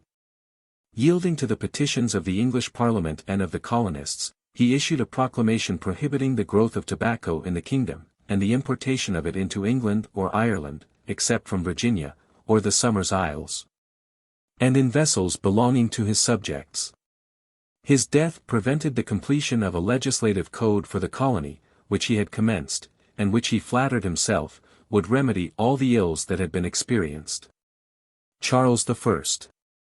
Arbitrary measures of the Crown. Charles I. Adopted, in its full extent, the colonial system of his father. He committed to Sir George Yeardley, whom he appointed governor of Virginia, and to his council, the whole legislative and executive powers of the colony, with instructions to conform exactly to orders which should be received from him. They were empowered to make laws and to execute them, to impose taxes, and to enforce the payment of them, to seize the property of the late company, and to apply it to the public use. And to transport the colonists to England, to be punished there for crimes committed in Virginia. To complete this hateful system, the Crown exacted a monopoly of the tobacco trade, and appointed agents, to whose management that article was entirely committed. 38. Sir John Harvey. The full pressure of these arbitrary regulations was not felt till Sir John Harvey, on the Sir John death of Sir George Yeardley, was appointed governor of Virginia. The mind of this gentleman is represented by the historians of the day, as having been of a structure to make even tyranny more odious. Rapacious, haughty, and unfeeling, he exercised his powers in the most offensive manner. Respect for his commission, suppressed opposition to his authority for several years. Roused, at length, almost to madness by oppression, the Virginians, in a fit of popular rage, seized their governor, and sent him a prisoner to England, accompanied by 2 deputies charged with the duty of representing their grievances and his misconduct. Charles deemed it necessary to discountenance this summary and violent proceeding, so entirely incompatible with that implicit obedience which he had ever exacted from his subjects. The deputies of the colony were sternly received. No inquiry appears to have been made into the conduct of Harvey, and, early in the succeeding year, he was sent back to Virginia, invested with all his former powers. 39. The time, however, approached, when a new system of administration was to be adopted. The discontents of the nation, and his own wants, obliged Charles to determine on convening a parliament. He was probably unwilling to increase the ill temper resulting from his maladministration at home, by bringing before the representatives of the people, complaints of the despotism which had been exercised in America. Sir William Berkeley. To this change of circumstances may be ascribed the appointment of Sir William Berkeley to succeed Harvey as Governor of Virginia. In almost every respect, this gentleman was unlike his predecessor. Highly respectable for his rank and abilities, he was still more distinguished by his integrity, by the mildness of his temper, and by the gentleness of his manners. To complete the satisfaction of the colonists, he was empowered and directed to summon the burgesses of all the plantations, to meet the governor and council in the General Assembly, and thereby to restore to the people their share in the government. Provincial Assembly restored. These changes had such an effect in Virginia that, when afterward informed of a petition presented in the name of the Assembly to Parliament, praying for the restoration of the ancient patents and corporation government, the General Assembly not only transmitted an explicit disavowal of it, but sent an address to the king, expressing their high sense of his favor towards them, and earnestly desiring to continue under his immediate protection. During the Civil War, as well as after the establishment of the Commonwealth, they continued firm in their attachment to the royal family. The House of Commons, however, having succeeded in the establishment of its power over England, was not disposed to permit its authority to be questioned in Virginia. An ordinance was passed, declaring that, as the colonies were settled at the cost and by the people of England, they are and ought to be subordinate to, and dependent on, that nation, and subject to such law and regulations as are or shall be made by Parliament. That in Virginia and other places, the powers of government had been usurped by persons who had set themselves up in opposition to the Commonwealth, who were therefore denounced as rebels and traitors. And all foreign vessels were forbidden to enter the ports of any of the English settlements in America. As the men who then governed were not in the habit of making empty declarations, the Council of State was empowered to send a fleet to enforce obedience to Parliament. 40. Sir George Askew was accordingly detached with a powerful squadron, and was instructed to endeavor, by gentle means, to bring the colonists to obedience. But, if these failed, to use force, and to give freedom to such servants and slaves of those who should resist, as would serve in the troops under his command. After reducing Barbados, and the other islands to submission, the squadron entered the Chesapeake. Berkeley, having hired a few Dutch ships which were then trading to Virginia, made a gallant resistance. But, unable long to maintain so unequal a contest, he yielded to superior force, having first stipulated for a general amnesty. He then withdrew to a retired situation where, beloved and respected by the people, he resided as a private man, until a counter-revolution called him, once more, to preside over the colony. 41. After the revocation of the charter, it became more easy to obtain large grants of land. This circumstance, notwithstanding the tyranny of the provincial government, promoted emigration, and considerably increased the population of the colony. At the commencement of the Civil War, Virginia was supposed to contain about 20,000 souls. 42. While the Ordinance of 1650, forbidding all trade between the colonies and foreign nations, was dispensed with in favor of Republican New England, it was rigorously enforced against the loyal colony of Virginia. These restrictions were the more burdensome, because England did not then furnish a sufficient market for all the produce, nor a supply for all the wants of the colonies. This severity was not calculated to detach the affections of the people from the royal family. Their discontents were cherished, too, by the great number of Cavaliers who had fled to Virginia after the total defeat of their party in England. Taking advantage of an interregnum occasioned by the sudden death of Governor Matthews, the people resolved to throw off their forced allegiance to the Commonwealth, and called on Sir William Berkeley to resume the government. He required only their solemn promise to venture their lives and fortunes with him in support of their king. Charles II. Proclaimed in Virginia. This being readily given, Charles II. was proclaimed in Virginia, before intelligence had been received of the death of Cromwell. His restoration was soon afterwards effected in England.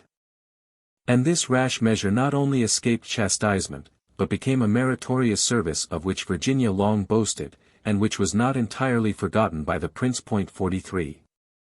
At the Restoration, the colony contained about 30,000 persons. One of the causes which, during the government of Harvey, had disquieted Virginia, was the diminution of territory occasioned by grants of great tracts of country lying within the limits of the colony. The most remarkable of these was the grant of Maryland to Lord Baltimore. Maryland. In June 1632, Charles I granted to that nobleman forever, that region bounded by a line drawn from Watkins Point on Chesapeake Bay, to the ocean on the east. Thence, to that part of the estuary of Delaware on the north, which lieth under the 40th degree, where New England is terminated, thence, in a right line, by the degree aforesaid, to the meridian of the fountain of the Potomac. Thence, following its course, by the farther bank to its confluence. The territory described in this grant was denominated Maryland, and was separated entirely from Virginia. The proprietor was empowered, with the assent of the freemen, or their delegates, whom he was required to assemble for that purpose, to make all laws for the government of the new colony, not inconsistent with the laws of England. Privileges, in other respects analogous to those given to the other colonies, were comprised in this charter. And it is remarkable that it contains no clause obliging the proprietary to submit the laws which might be enacted to the king, for his approbation or dissent. Nor any reservation of the right of the Crown to interfere in the government of the province. 44. This is the first example of the dismemberment of a colony, and the creation of another within its original limits, by the mere act of the Crown. The first migration into the new colony consisted of about 200 gentlemen with their adherents, chiefly Roman Catholics, who sailed from England under Calvert, the brother of the proprietor, in November, and, early in the following year, landed in Maryland, near the mouth of the Potomac. Their first effort was to conciliate the goodwill of the natives, whose town they purchased, and called St. Mary's. This measure was as wise as it was just. By obtaining the peaceable possession of land already prepared for cultivation, the Marylanders were enabled to raise their food immediately. And this circumstance, together with their neighborhood to Virginia, where the necessaries of life were then raised in abundance, secured them from famine and its concomitant diseases. Afflictions which had swept away such numbers of the first settlers of North America. The inhabitants of Virginia presented a petition against the grant to Lord Baltimore, which was heard before the Privy Council in July, 1633. The decision was in favor of the continuance of the patent, leaving to the petitioners their remedy at law. To prevent farther differences, free commerce was permitted between the colonies. And they were enjoined to receive no fugitives from each other, to do no act which might bring on a war with the natives, and on all occasions to assist each other as became fellow subjects of the same state. Assembly of all the freemen. In February 1635, the first Assembly of Maryland was convened. It appears to have been composed of the whole body of the freemen. Their acts were, most probably, not approved by the proprietor, who transmitted, in turn, for their consideration, a code of laws prepared by himself. This code was laid before the Assembly, who rejected it without hesitation, and prepared a body of regulations adapted to their situation. William Claiborne. Among these was an act of attainder against William Claiborne, who was charged with felony and sedition, with having exercised the powers of government within the province without authority, and with having excited the Indians to make war on the colony. 45. As early as the year 1631, Charles had granted a license to William Claiborne, one of the Council and Secretary of State of Virginia, to traffic in those parts of America for which there is already no patent granted for sole trade. To enforce this license, Harvey, then governor of Virginia, had granted his commission also, containing the same powers. Under this license and commission, Claiborne made a small settlement in the Isle of Kent, near Annapolis, which he continued to claim, and refused to submit to the jurisdiction of Maryland. Not content with infusing his own turbulent spirit into the inhabitants of Kent Island, he scattered jealousies among the natives, and persuaded them that the newcomers were Spaniards, and enemies of the Virginians. Having been indicted, and found guilty of murder, piracy, and sedition, he fled from justice, whereupon his estate was seized and confiscated. Claiborne loudly denounced these proceedings as oppressive, and complained of them to his sovereign. At the same time, he prayed for a confirmation of his former license to trade, and for a grant of other lands adjoining the Isle of Kent, with power to govern them. The Lords Commissioners of the colonies, to whom this subject was referred, determined that the lands in question belonged to Lord Baltimore, and that no plantation, or trade with the Indians, within the limits of his patent, ought to be allowed, without his permission. The other complaints made by Claiborne were not deemed proper for the interference of government. Hitherto, the legislature had been composed of the whole body of the freemen. But the increase of population, and the extension of settlements, having rendered the exercise of the sovereign power by the people themselves intolerably burdensome, an act was passed, in 1639, for establishing the House of Assembly. This act declared that those elected should be called burgesses, and should supply the place of the freemen who chose them, as do the representatives in the Parliament of England. These burgesses, with others called by special writ, together with the governor and secretary, were to constitute the General Assembly, but the two branches of the legislature were to sit in the same chamber. In 1650, this last regulation was changed, and an act was passed declaring that those called by special writ should form the upper house, while those chosen by the hundreds should compose the lower house. And that bills assented to by both branches of the legislature and by the governor, should be deemed the laws of the province. Perfect harmony prevailed between the proprietor and the people. And Maryland, attentive to its own affairs, remained in a state of increasing prosperity until the Civil War broke out in England. This government, like that of Virginia, was attached to the royal cause. But Claiborne, who took part with the Parliament, found means to intrigue among the people, and to raise an insurrection in the province. Calvert, the governor, was obliged to fly to Virginia for protection. And the insurgents seized the reins of government. After the suppression of this revolt, and the restoration of tranquility, an act of general pardon and oblivion was passed, from the benefits of which only a few leading individuals were accepted. But this, like most other insurrections, produced additional burdens on the people which did not so soon pass away.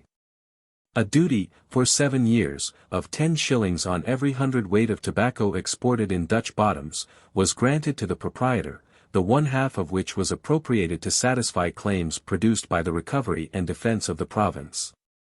46. 1651. This state of repose was disturbed by the superintending care of Parliament. In September 1651, commissioners were appointed for reducing and governing the colonies within the Bay of Chesapeake. Among them was Claiborne, the evil genius of Maryland. As the proprietor had acknowledged and submitted to the authority of Parliament, he was permitted to govern the colony in the name of the Keepers of the Liberties of England, but could not long retain the possession of actual authority. The distractions of England, having found their way into Maryland, divided the colonists. And the commissioners supported with their countenance the faction opposed to the established government.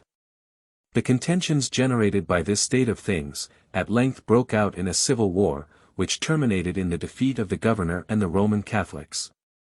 A new assembly was convened, which, being entirely under the influence of the victorious party, passed an act declaring that none who professed the popish religion could be protected in the province by the laws. That such as profess faith in God by Jesus Christ, although dissenting from the doctrine and discipline publicly held forth, should not be restrained from the exercise of their religion, provided such liberty was not extended to popery, or prelacy, or to such as, under the profession of Christ, practice licentiousness. Other laws in the same spirit were enacted, and a persecution was commenced against the Quakers, as well as against those guilty of popery and prelacy. A scene of revolutionary turbulence ensued, in the course of which a resolution was passed declaring the Upper House to be useless, which continued in force until the Restoration. Philip Calvert was then appointed governor by Lord Baltimore, and the ancient order of things was restored. The colony, notwithstanding these commotions, continued to flourish. And, at the Restoration, its population was estimated at 12,000 souls. Chapter 3. First ineffectual attempts of the Plymouth Company to settle the country. Settlement at New Plymouth. Sir Henry Rosewell and Company. New Charter. Settlements prosecuted vigorously. Government transferred to the colonists. Boston founded. Religious intolerance. General Court established. Royal Commission for the Government of the Plantations. Contest with the French colony of Acadie. Hugh Peters. Henry Vane. Mrs. Hutchison. Maine granted to Gorges. Quo warranto against the patent of the colony. Religious dissensions. Providence settled. Rhode Island settled. Connecticut settled. War with the Pequods. New Haven settled. The steps by which the first, or southern colony, advanced to a firm and permanent establishment, were slow and painful. The company for founding the second, or northern colony, was composed of gentlemen residing in Plymouth, and other parts of the west of England, was less wealthy, and possessed fewer resources than the first company, which resided in the capital. Their efforts were consequently more feeble, and less successful, than those which were made in the south. 47. The first vessel fitted out by this company was captured and confiscated by the Spaniards, who, at that time, asserted a right to exclude the ships of all other nations from navigating the American seas. Not discouraged by this misfortune, the company in the following year dispatched 2 other vessels, having on board about 200 persons designed to form the proposed settlement. The colonists arrived safely on the American coast in autumn, and took possession of a piece of ground near the river Sagahaddock, where they built Fort St. George. Their sufferings during the ensuing winter were extreme. Many of the company, among whom were Gilbert their admiral, and George Popham their president, sank under the diseases by which they were attacked. And the vessels which brought them supplies in the following spring, brought also the information that their principal patron, Sir John Popham, Chief Justice of England, was dead. Discouraged by their losses and sufferings, and by the death of a person on whom they relied chiefly for assistance, the surviving colonists determined to abandon the country, and embark on board the vessels then returning to England. The frightful pictures they drew of the country, and of the climate, deterred the company, for some time, from farther attempts to make a settlement, and their enterprises were limited to voyages for the purposes of taking fish, and of trading with the natives for furs. One of these was made by Captain Smith, so distinguished in the history of Virginia. Having explored, with great accuracy, that part of the coast which stretches from Penobscot to Cape Cod, he delineated it on a map, which he presented to the young Prince of Wales, with descriptions dictated by a sanguine mind, in which enthusiasm was combined with genius. The imagination of the prince was so wrought upon by the glowing colors in which Smith painted the country, that he declared it should be called New England, which name it has ever since retained. 48. The languishing company of Plymouth, however, could not be stimulated to engage in farther schemes of colonization, the advantages of which were distant and uncertain, while the expense was immediate and inevitable. To a stronger motive than even interest, is New England indebted for its first settlement. An obscure sect, which had acquired the appellation of Brownists from the name of its founder, and which had rendered itself peculiarly obnoxious by the democracy of its tenets respecting church government, had been driven by persecution to take refuge at Leiden in Holland, where its members formed a distinct society under the care of their pastor, Mr. John Robinson. There they resided several years in safe obscurity. This situation, at length, became irksome to them. Their families intermingled with the Dutch, and they saw before them, with extreme apprehension, the danger of losing their separate identity. Under the influence of these and other causes, they came to the determination of removing in a body to America. They applied to the London Company for a grant of lands. And, to promote the success of their application by the certainty of their emigrating, they said, that they were well weaned from the delicate milk of their mother country, and inured to the difficulties of a strange land. That they were knit together in a strict and sacred bond, by virtue of which they held themselves bound to take care of the good of each other, and of the whole. That it was not with them, as with other men, whom small things could discourage or small discontents cause to wish themselves at home again. The only privilege on which they insisted, was a license under the Great Seal, to practice and profess religion in that mode, which, under the impulse of conscience, they had adopted. This reasonable and moderate request was refused. James had already established the Church of England in Virginia.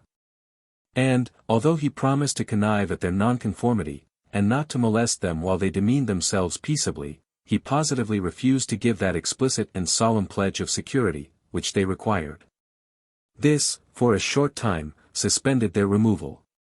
But the causes of their discontent in Holland continuing, they, at length, determined to trust to the verbal declarations of the king, and negotiated with the Virginia Company for a tract of land within the limits of their patent. 49. In September, they sailed from England, with only 120 men, in a single ship. Their destination was Hudson's River, but the first land they made was Cape Cod. They soon perceived that they were not only beyond their own limits, but beyond those of the company from which they derived their title. But it was now the month of November, and consequently too late in the season again to put to sea in search of a new habitation. Settlement at New Plymouth. After exploring the coast, they chose a position for their station, to which they gave the name of New at New Plymouth. On the 11th of November, before landing, a solemn covenant was signed by the heads of families, and freemen, in which, after reciting that they had undertaken to plant a colony for the glory of God, and for the honor of their king and country, and professing their loyalty to their sovereign Lord King James, they combined themselves into a body politic, for the purpose of making equal laws for the general good. 50. Having thus formed a compact, the obligation of which all admitted, they proceeded to the choice of a governor for 1 year, and to enable him the better to discharge the trust confided to him, they gave him one assistant. In 1624, 3 others were added, and the number was afterwards increased to 7. The supreme power resided in, and, during the infancy of the colony, was exercised by, the whole body of the male inhabitants.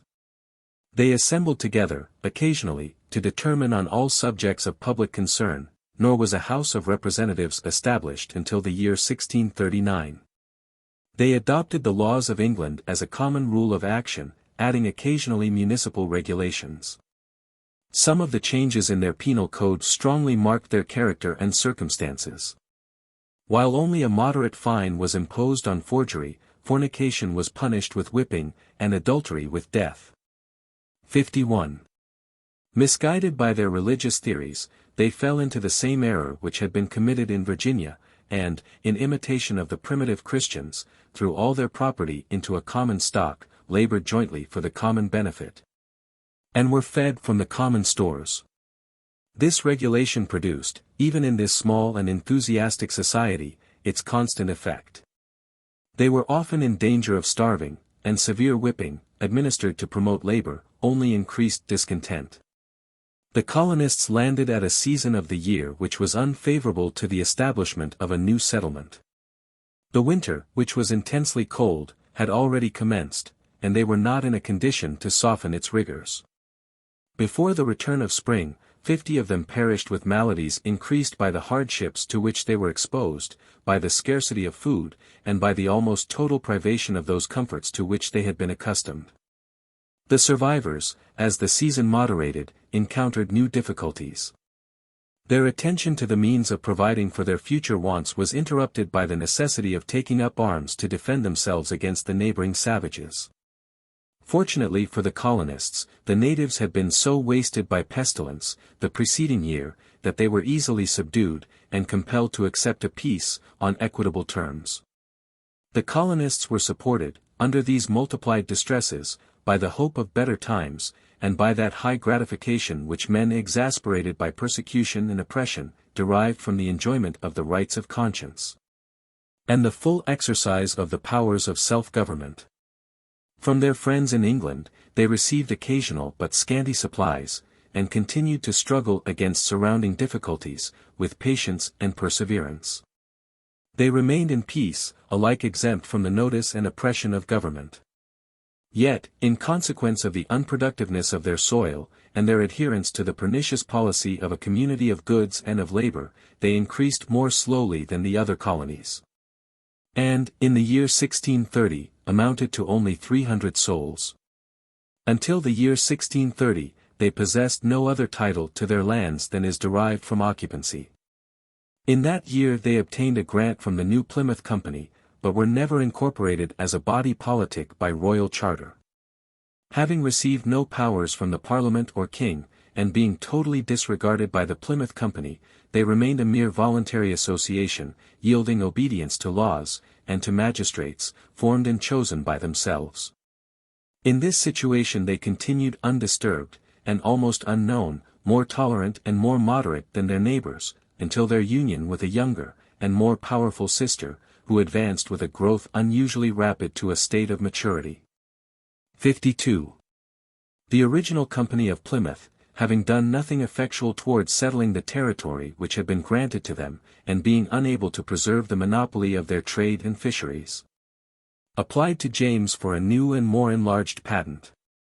On the 3d of November, he granted that territory which lies between the 40th and 48th degrees of north latitude to the Duke of Lennox, the Marquis of Buckingham, and several others, in absolute property, and incorporated them under the name of the Council established at Plymouth, for planting and governing that country called New England, with jurisdiction and powers similar to those which had before been conferred on the companies of South and North Virginia, and especially that of excluding all other persons whatever from trading within their boundaries and fishing in the neighboring seas. This improvident grant, which excited the indignation of the people of England, then deeply interested in the fur trade and fisheries, soon engaged the attention, and received the censure of Parliament.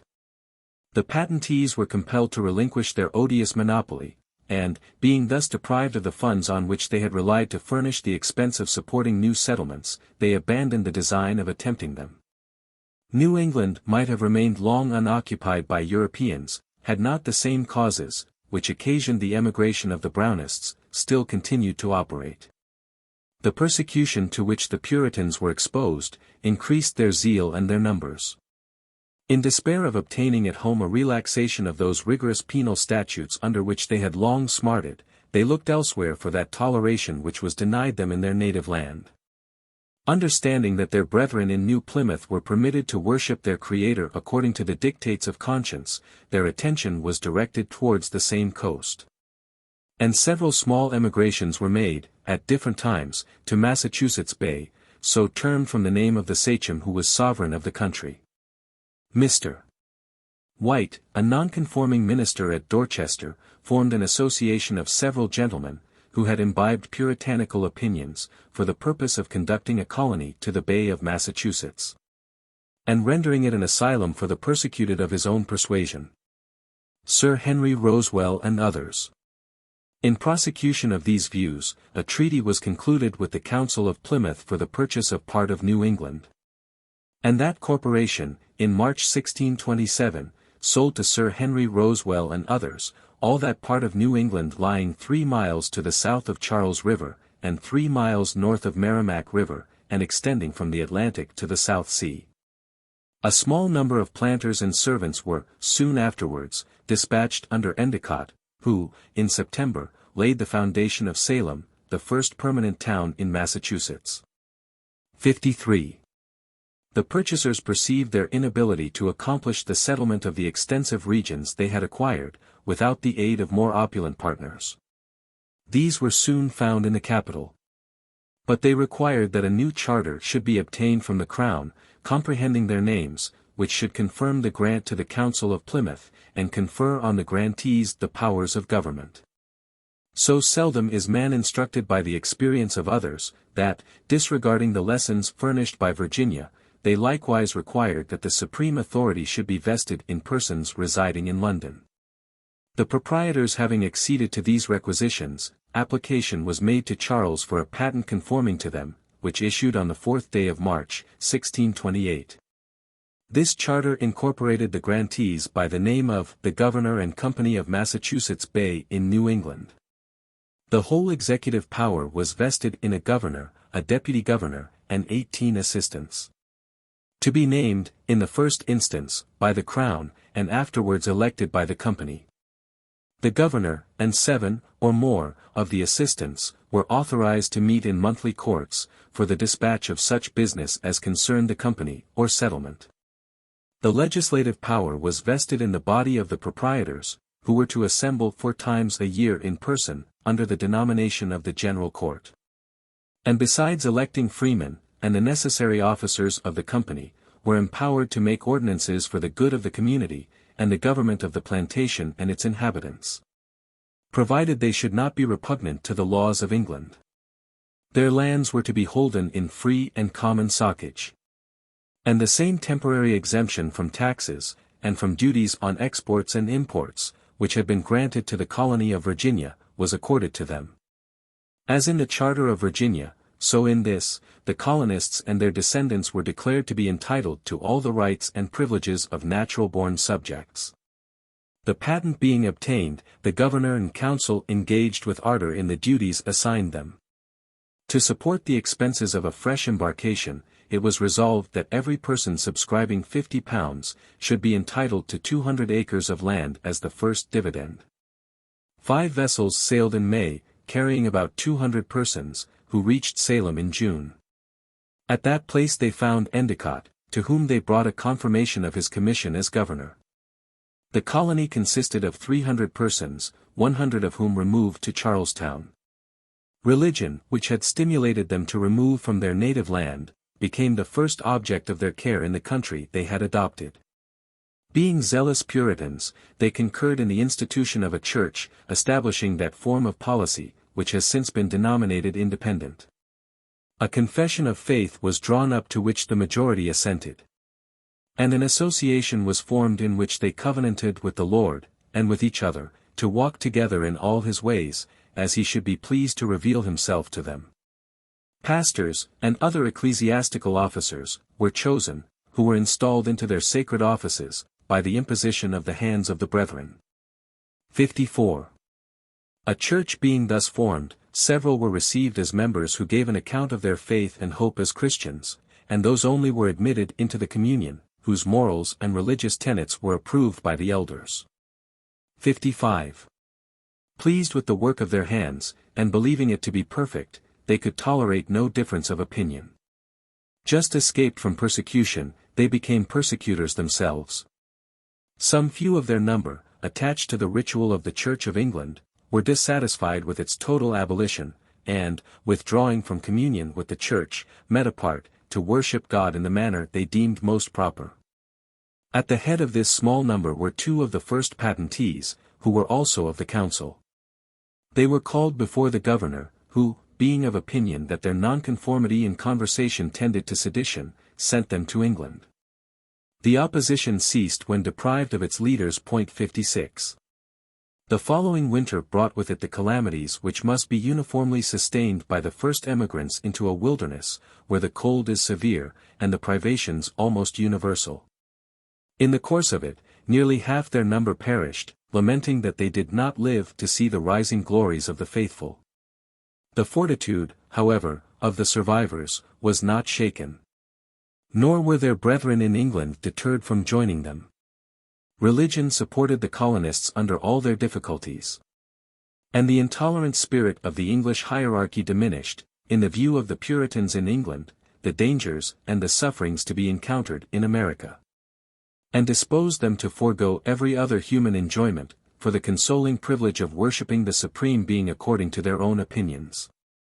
Many persons of fortune determined to seek in the New World that liberty of conscience which was denied them in the Old.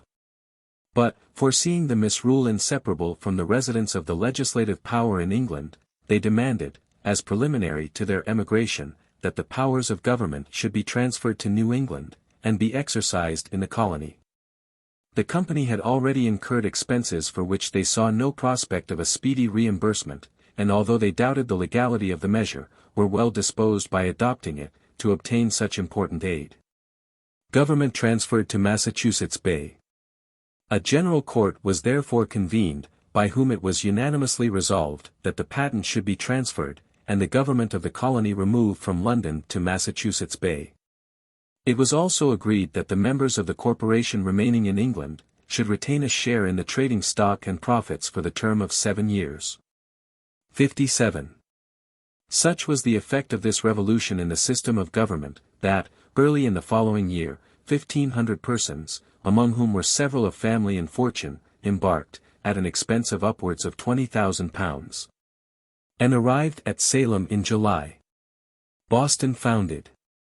Dissatisfied with this situation, they explored the country in quest of better stations, and, settling in many places around the bay, they laid the foundation of several towns, and, among others, of Boston. The difficulty of obtaining subsistence, the difference of their food from that to which they had been accustomed, the intense cold of the winter, against which sufficient provision was not yet made, were still severely felt by the colonists. And still carried many of them to the grave. But that enthusiasm which had impelled them to emigrate, preserved all its force, and they met, with a firm unshaken spirit, the calamities which assailed them. Our admiration of their fortitude and of their principles, sustains, however, some diminution from observing the sternness with which they denied to others that civil and religious liberty which, through so many dangers and hardships, they sought for themselves. Their general court decreed that none should be admitted as freemen, or permitted to vote at elections, or be capable of being chosen as magistrates or of serving as jurymen, but such as had been received into the church as members. Thus did men who had braved every hardship for freedom of conscience, deny the choicest rights of humanity, to all those who dissented from the opinion of the majority on any article of faith, or point of church discipline. The numerous complaints of the severities exercised by the government of Massachusetts, added to the immense emigration of persons noted for their enthusiasm, seem, at length, to have made some impression on Charles. And an order was made by the king in council, to stop the ships at that time ready to sail, freighted with passengers for New England. This order, however, seems never to have been strictly executed, as the emigrations continued without any sensible diminution. Hitherto the legislature had been composed of the whole body of the freemen. Under this system, so favorable to the views of the few who possess popular influence, the real power of the state had been chiefly engrossed by the governor and assistants, aided by the clergy. The emigration, however, having already been considerable, and the settlements having become extensive, it was found inconvenient, if not impracticable, longer to preserve a principle which their charter enjoined. In the year 1634, by common consent, the people elected delegates who met the governor and council, and constituted the general court. This important improvement in their system, rendered familiar, and probably suggested, by the practice in the mother country, although not authorized by the charter, remained unaltered, so long as that charter was permitted to exist. 58. Commission for the Government of the Plantations. The colony of Massachusetts having been conducted, from its commencement, very much on the plan of an independent society, at length attracted the partial notice of the jealous administration in England. And a commission for the regulation and government of the plantations was issued to the great officers of state, and to some of the nobility, in which absolute power was granted to the Archbishop of Canterbury and to others, to make laws and constitutions concerning either their state public, or the utility of individuals. The commissioners were authorized to support the clergy by assigning them tithes, oblations, and other profits, according to their discretion, to inflict punishment on those who should violate their ordinances, to remove governors of plantations, and to appoint others, and to constitute tribunals and courts of justice, ecclesiastical and civil, with such authority and form as they should think proper. But their laws were not to take effect until they had received the royal assent, and had been proclaimed in the colonies.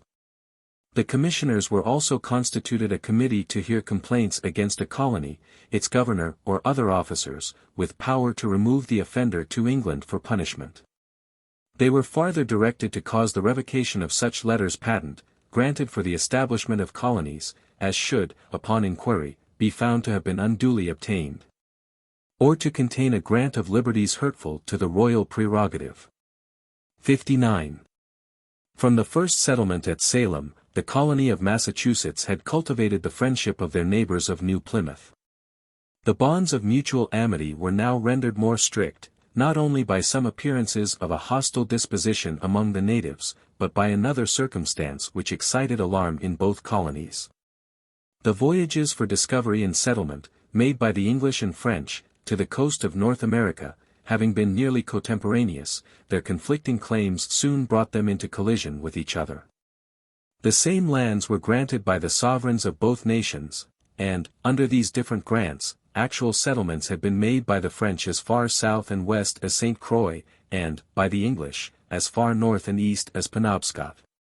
During the war with France, which broke out early in the reign of Charles I, that monarch granted a commission to Captain Kirk for the conquest of the countries in America occupied by the French. Under which, in 1629, Canada and Acadie were subdued, but, by the Treaty of St. Germain's, those places were restored to France without any description of their limits, and Fort Royal, Quebec, and Cape Breton, were severally surrendered by name. In 1632, a party of French from Acadie committed a robbery on a trading house established at Penobscot by the people of New Plymouth. With the intelligence of this fact, information was also brought that Cardinal Richelieu had ordered some companies to Acadie, and that more were expected the next year, with priests, Jesuits, and other formidable accompaniments. For a permanent settlement. The governor of Acadie established a military post at Penobscot, and, at the same time wrote to the governor of New Plymouth stating, that he had orders to displace the English as far as Pemaquid.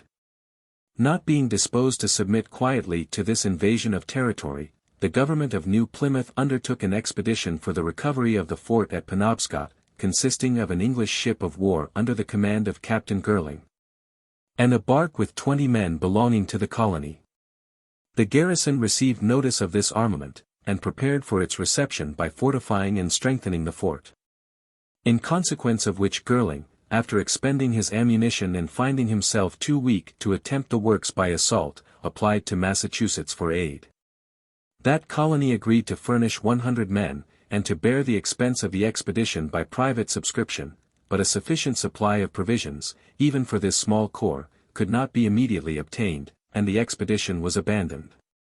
Girling returned, and the French retained possession of Penobscot till 1654.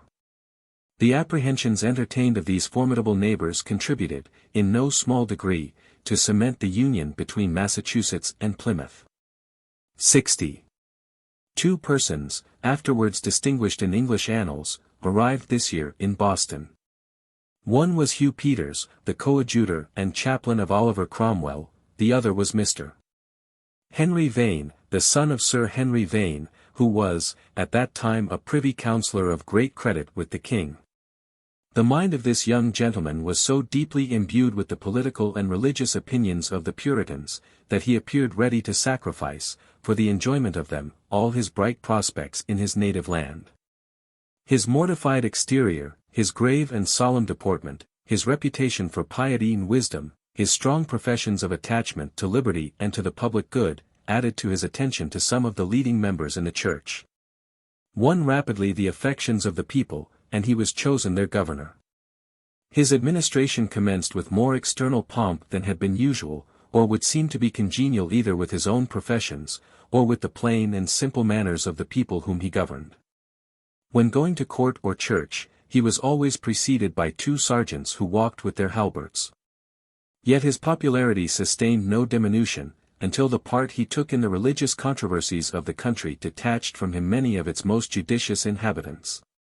61.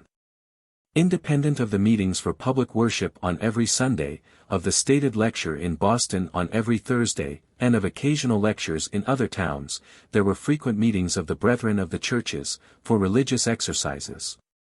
Mrs. Hutchinson, who had been much flattered by the attentions of the governor, and of Mr. Cotton, one of the most popular of the clergy, who added eloquence to her enthusiasm, and whose husband was among the most respected men of the country. Dissatisfied with the exclusion of her sex from the private meetings of the brethren, instituted a meeting of the sisters also, in which she repeated the sermons of the preceding Sunday, accompanied with remarks and expositions. These meetings were attended by a large number of the most respectable of her sex, and her lectures were, for a time, generally approved. At length she drew a distinction between the ministers through the country. She designated a small number as being under a covenant of grace, the others, as being under a covenant of works. Contending for the necessity of the former, she maintained that sanctity of life is no evidence of justification, or of favor with God, and that the Holy Ghost dwells personally in such as are justified. The whole colony was divided into two parties, equally positive, on these abstruse points, whose resentments against each other threatened the most serious calamities. Mr. Vane espoused, with zeal, the wildest doctrines of Mrs. Hutchinson, and Mr. Cotton decidedly favored them.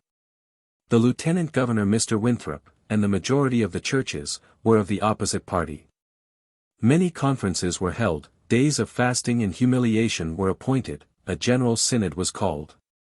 And, after violent dissensions, Mrs. Hutchinson's opinions were condemned as erroneous, and she was banished. Many of her disciples followed her.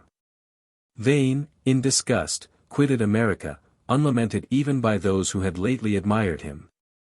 He was thought too visionary, and is said to have been too enthusiastic even for the enthusiasts of Massachusetts.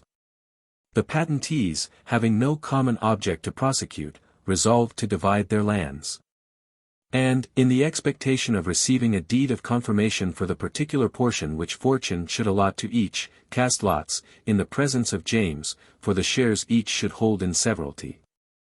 They continued, however, to act some years longer as a body politic, during which time, they granted various portions of the country to different persons. And executed under the seal of the corporation, deeds of feftment for the lots drawn by each member of the company, patents of confirmation for which were solicited, but appear to have been granted only to Gorges, for Maine. The charter was surrendered by the company and accepted by the Crown. 62. Charles, in pursuance of his determination to take the government of New England into his own hands, issued a proclamation directing that none should be transported thither who had not the special license of the Crown, which should be granted to those only who had taken the oaths of supremacy and allegiance, and had conformed to the discipline of the Church of England. This order, however, could not be completely executed, and the emigrations, which were entirely of nonconformists, still continued. Those who were disgusted with the ceremonials rigidly exacted in England, estimated so highly the simple frame of church policy established in Massachusetts, that numbers surmounted every difficulty, to seek an asylum in this New Jerusalem. Among them were men of the first political influence and mental attainments. Pym, Hampden, Haslerigg, and Cromwell, with many others who afterwards performed a conspicuous part in that revolution which brought the head of Charles to the block, are said to have been actually on board a vessel prepared to sail for New England, and to have been stopped by the special orders of the Privy Council. 63. The commissioners for the regulation and government of the plantations having reported that Massachusetts had violated its charter, a writ of quo warranto was issued, on which judgment was given in favor of the Crown. The process was never served on any member of the corporation, and it is therefore probable that the judgment was not final. The Privy Council however ordered the governor and company to send their patent to England to be surrendered. The General Court answered this order by a petition to the commissioners in which they said, "We dare not question your lordship's proceedings in requiring our patent to be sent unto you, we only desire to open our griefs. And if in anything we have offended his majesty or your lordships, we humbly prostrate ourselves at the footstool of supreme authority, we are sincerely ready to yield all due obedience to both. We are not conscious that we have offended in anything, as our government is according to law. We pray that we may be heard before condemnation, and that we may be suffered to live in the wilderness." Fortunately for the colonists, Charles and his commissioners found too much employment at home, to have leisure for carrying into complete execution, a system aimed at the subversions of what was most dear to the hearts of Americans. To the religious dissensions which distracted Massachusetts, and to the rigor with which conformity was exacted, is to be attributed the first settlement of the other colonies of New England. As early as the year 1634, Roger Williams, a popular preacher at Salem, who had refused to hold communion with the church at Boston, because its members refused to make a public declaration of their repentance for having held communion with the Church of England during their residence in that country, was charged with many exceptionable tenets. Among several which mark his wild enthusiasm, one is found in total opposition to the spirit of the times and to the severity of his other doctrines. He maintained that to punish a man for any matter of conscience is persecution, and that even Papists and Arminians are entitled to freedom of conscience in worship, provided the peace of civil society be secured. The divines of Massachusetts, in opposition to this doctrine, contended that they did not persecute men for conscience, but corrected them for sinning against conscience, and so they did not persecute, but punish heretics. This unintelligible sophism not convincing Williams, he was, for this, and for his other heresies, banished by the magistrates, as a disturber of the peace of the Church and of the Commonwealth. Plymouth, Massachusetts, in 1622. From the painting by W.L. Williams. Here, under Governor Bradford, who directed their destiny for a precarious quarter of a century, the Pilgrim Fathers strove desperately to maintain a foothold in America, and several times were on the point of abandoning the enterprise. To such straits were they reduced, in 1622, a year after the death of Governor Carter, that half rations were doled out, and when, in May of that year, a ship arrived from England bearing encouraging letters to the Pilgrims, but no substantial supplies, Governor Bradford remarked bitterly, "All this is but cold comfort to fill hungry bellies." Many of his disciples followed him into exile, and, traveling south until they passed the line of Massachusetts, purchased a tract of land of the Narragansetts, then a powerful tribe of Indians, where, in 1635, they made a settlement to which they gave the name of Providence. Providence settled. After fixing the place of their future residence, they entered into a voluntary association, and framed a government composed of the whole body of freemen. After the manner of Massachusetts, they created a church by collecting a religious society. But, as one of the causes of their migration had been the tenet that all were entitled to freedom of conscience in worship, entire toleration was established. The new settlers cultivated with assiduity the goodwill of the natives, with whom a long peace was preserved. 64. The banishment of Williams was soon followed by that of Mrs. Hutchinson. Rhode Island settled. She was accompanied by many of her disciples, who, pursuing the steps of Williams, and, arriving in his neighborhood, purchased a tract of land from the same tribe, and founded Rhode Island. Imitating the conduct of their neighbors, they formed a similar association for the establishment of civil government, and adopted the same principles of toleration. In consequence of this conduct the island soon became so populous as to furnish settlers for the adjacent shores. 65. Connecticut too is a colony of Massachusetts. As early as the year 1634, several persons, among whom was Mr. Hooker, a favorite minister of the church, applied to the General Court of Massachusetts for permission to pursue their fortunes in some new and better land. This permission was not granted at that time. And, it being then the received opinion that the oath of a freeman, as well as the original compact, bound every member of the society so as not to leave him the right to separate himself from it without the consent of the whole, this emigration was suspended. The General Court, however, did not long withhold its assent. Connecticut settled. The country having been explored, and a place selected on the west side of the river Connecticut, a commission was granted to the petitioners to remove, on the condition of their still continuing under the jurisdiction of Massachusetts. Some few huts had been erected the preceding year in which a small number of emigrants had wintered.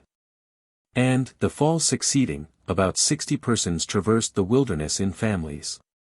In 1636, about 100 persons, led by Pynchon, Hooker, and Haynes, followed the first emigrants, and founded the towns of Hartford, Springfield, and Wethersfield. There are some peculiarities attending this commission and this settlement, which deserve to be noticed. The country to be settled was, confessedly, without the limits of Massachusetts.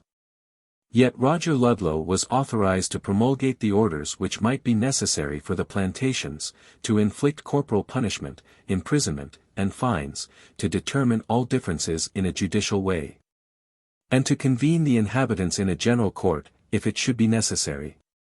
This signal exercise of authority grew out of the principle, solemnly asserted by the General Court of Massachusetts, that the oath of fidelity to the Commonwealth was binding, although the person should no longer reside within its limits. There were other difficulties attending the title of the settlers. The Dutch at Manhados, or New York, claimed a right to the river, as its first discoverers. In addition to this hostile title, Lord Say and Seal, and Lord Brooke, with some others, contemplating a retreat in the New World from the despotism with which England was threatened, had made choice of Connecticut River for that purpose, and had built a fort at its mouth, called Saybrook. The emigrants from Massachusetts, however, kept possession, and proceeded to clear and cultivate the country. They purchased the rights of Lord Say and Seal, and Lord Brooke, and their partners. And the Dutch, being too feeble to maintain their title by the sword, gradually receded from the river. The emigrants, disclaiming the authority of Massachusetts, entered into a voluntary association for the establishment of a government, which, in its form, was like those established in the other colonies of New England.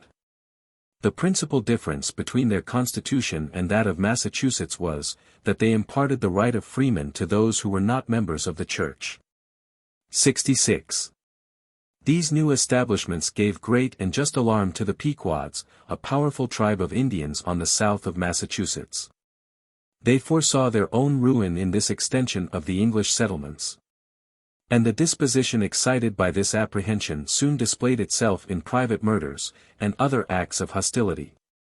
With a policy suggested by a strong sense of danger, they sought a reconciliation with the Narragansetts, their ancient enemies and rivals, and requested them to forget their long-cherished animosities, and to cooperate cordially against a common enemy whose continuing encroachments threatened to overwhelm both in one common destruction.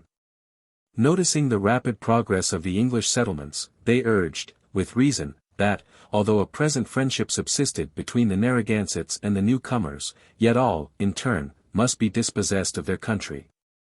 And this dangerous friendship could promise no other good than the wretched privilege of being last devoured. These representations could not efface from the bosoms of the Narragansetts that deep-rooted enmity which neighbors, not bound together by ligaments of sufficient strength to prevent reciprocal acts of hostility, too often feel for each other. Dreading still less the power of a foreign nation, than that of men with whom they had been in the habit of contending, they not only refused to join the Pequods, but communicated their proposition to the government of Massachusetts, with whom they formed an alliance against that tribe. War with the Pequods. Open war being resolved on by both parties, Captain Underhill was sent to the relief of Fort Saybrook, which had been besieged by the Indians.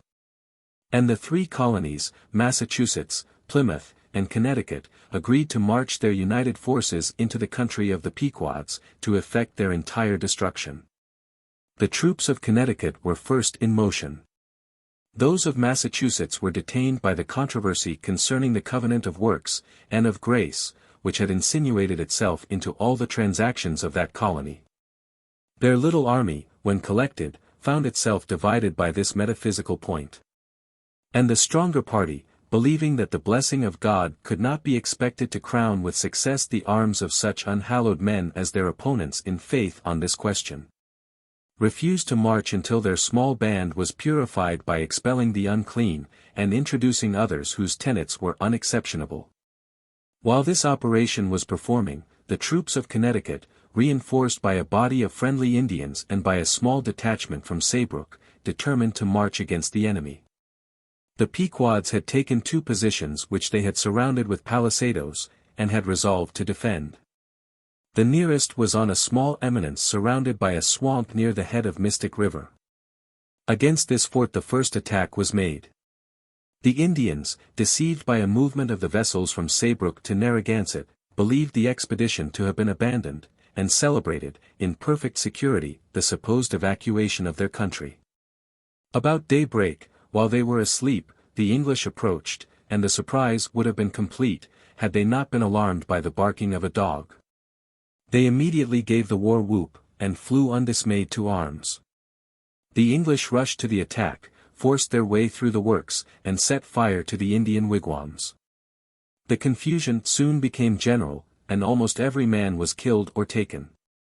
Soon after this action, the troops of Massachusetts arrived, and it was resolved to pursue the victory. Several skirmishes terminated unfavorably to the Pequods. And, in a short time, they received another total defeat, which put an end to the war. A few only of this once powerful nation survived, who, abandoning their country, dispersed themselves among the neighboring tribes, and were incorporated with them. 67. This vigorous essay in arms of the New England colonists impressed on the Indians a high opinion of their courage and military superiority. But their victory was sullied with cruelties which cannot be recollected without mingled regret and censure. Immediately after the termination of this war New Haven was settled.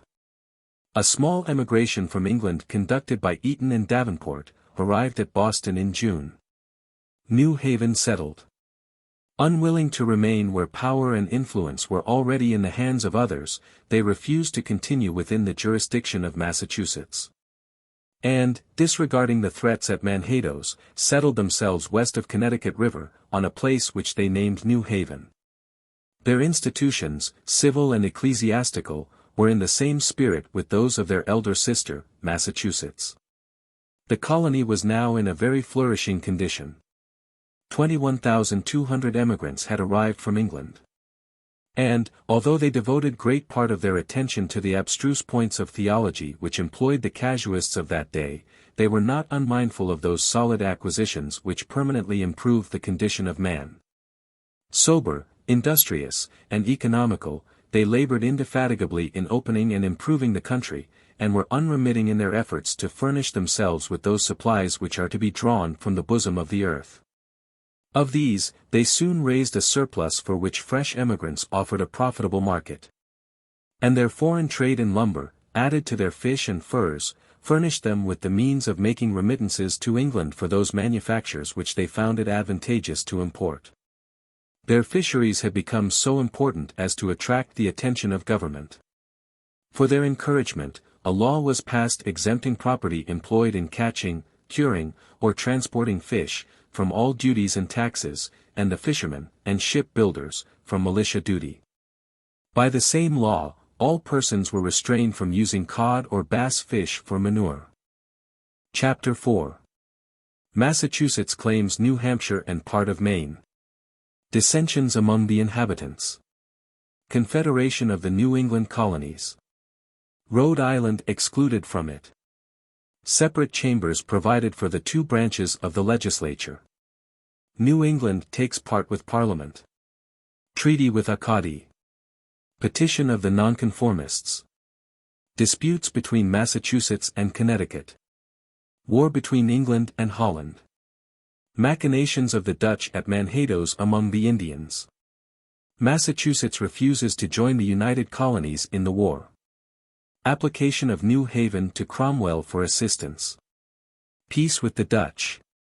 Expedition of Sedgwick against Acadie. Religious intolerance. The government of Massachusetts, induced by the rapidity with which the colony had attained its present strength to form sanguine hopes of future importance, instituted an inquiry into the extent of their patent. With a view to the enlargement of territory. To facilitate this object, commissioners were appointed to explore the Merrimack, and to ascertain its northernmost point. The charter conveyed to the grantees all the lands within lines to be drawn 3 miles south of Charles River, and the same distance north of the Merrimack. Massachusetts claims New Hampshire and part of Maine. The government construed this description as authorizing a line to be drawn due east from a point 3 miles north of the head of Merrimack, which soon leaves that river, and includes all New Hampshire, and a considerable part of Maine. In pursuance of this exposition of the charter, the General Court asserted its jurisdiction over New Hampshire, in which there were a few scattered habitations, and proceeded to authorize settlements in that country. 68. The attempts which had been made to colonize the northern and eastern parts of New England had proved almost entirely unsuccessful. Sir Ferdinando Gorges and John Mason had built a small house at the mouth of Piscataqua, about the year 1623. And, nearly at the same time, others erected a few huts along the coast from Merrimack eastward to Sagadahoc for the purpose of fishing. In 1631, Gorges and Mason sent over a small party of planters and fishermen under the conduct of a Mr. Williams, who laid the foundation of Portsmouth. When the Plymouth Company divided New England among its members, that territory lying along the coast from Merrimack River, and for 60 miles into the country to the river Piscataqua, was granted to Mason, and was called New Hampshire. That territory northeastward of New Hampshire, to the river Kennebec, and 60 miles into the country, was granted to Sir Ferdinando Gorges. In 1639, Gorges obtained a patent for this district under the name of Maine, comprehending the lands for 100, instead of 60 miles, into the country, together with the powers of sovereignty. He framed a system of government which, being purely executive, could not even preserve itself. After struggling with a long course of confusion, and drawing out, for several years, a miserable political existence, Maine submitted itself to the jurisdiction of Massachusetts, and consented to become a part of that colony. In the course of the years 1651 and 1652, this junction was effected, and Maine was erected into a county, the towns of which sent deputies to the General Court at Boston. To this county was conceded the peculiar privilege that its inhabitants, although not members of the Church, should be entitled to the rights of freemen on taking the oath. 69. The settlements in New Hampshire, too, were maintaining only a doubtful and feeble existence, when they drew a recruit of inhabitants from the same causes which had peopled Rhode Island and Connecticut. In 1637, when Mrs. Hutchinson and other antinomians were exiled, Mr. Wheelwright, her brother-in-law, a popular preacher, was likewise banished. He carried with him a considerable number of his followers. And, just passing the northeastern boundary of Massachusetts, planted the town of Exeter. These emigrants immediately formed themselves, according to the manner of New England, into a body politic for their own government. A few persons arrived soon afterwards from England, and laid the foundation of the town of Dover. They also established a distinct government.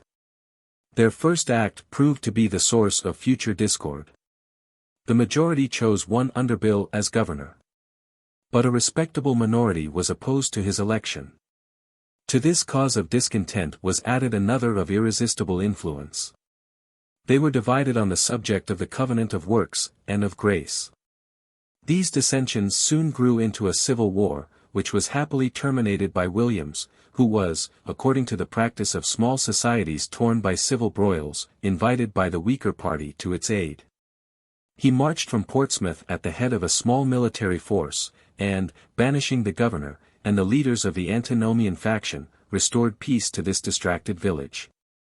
Massachusetts had asserted a right over this territory. Her claim derived aid, not only from the factions which agitated these feeble settlements, but also from the uncertainty of the tenure by which the inhabitants held their lands.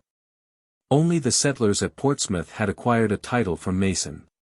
And the others were, consequently, unfriendly to his pretensions. These causes produced a voluntary offer of submission to the government of Massachusetts, which was accepted.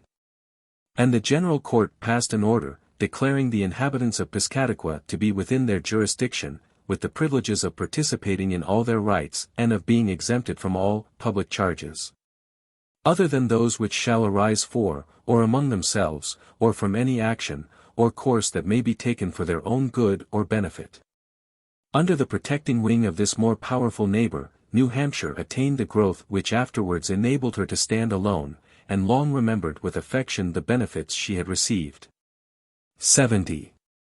Charles, environed with difficulties arising from his own misrule, was at length compelled to meet his parliament, and, in November, the great council of the nation was again assembled. The circumstances which had caused such considerable emigrations to New England existed no longer. The Puritans were not only exempt from persecution, but became the strongest party in the nation. And, from this time, New England is supposed to have derived no increase of population from the parent state. 71. Confederation of the New England Colonies. About the same period many evidences were given of a general combination of the neighboring Indians against the settlements of New England, and apprehensions were also entertained of hostility from the Dutch at Manhados. A sense of impending danger suggested the policy of forming a confederacy of the sister colonies for their mutual defense. And so confirmed had the habit of self-government become since the attention of England was absorbed in her domestic dissensions, that it was not thought necessary to consult the parent state on this important measure. After mature deliberation, Articles of Confederation were digested, and in May 1643, they were conclusively adopted. 72. By them the United Colonies of New England, viz. Massachusetts, Plymouth, Connecticut, and New Haven, entered into a firm and perpetual league, offensive and defensive. Each colony retained a distinct and separate jurisdiction. No two colonies could join in one jurisdiction without the consent of the whole, and no other colony could be received into the Confederacy without the like consent. The charge of all wars was to be borne by the colonies respectively, in proportion to the male inhabitants of each, between 16 and 60 years of age. On notice of an invasion given by 3 magistrates of any colony, the Confederates were immediately to furnish their respective quotas. These were fixed at 100 from Massachusetts, and 45 from each of the other parties to the agreement. If a larger armament should be found necessary, commissioners were to meet, and ascertain the number of men to be required. 2 commissioners from each government, being church members, were to meet annually on the first Monday in September. 6 possessed the power of binding the whole. Any measure approved by a majority of less than 6 was to be referred to the general court of each colony, and the consent of all was necessary to its adoption. They were to choose annually a president from their own body, and had power to frame laws or rules of a civil nature, and of general concern. Of this description were rules which respected their conduct towards the Indians, and measures to be taken with fugitives from one colony to another. No colony was permitted, without the general consent, to engage in war, but in sudden and inevitable cases.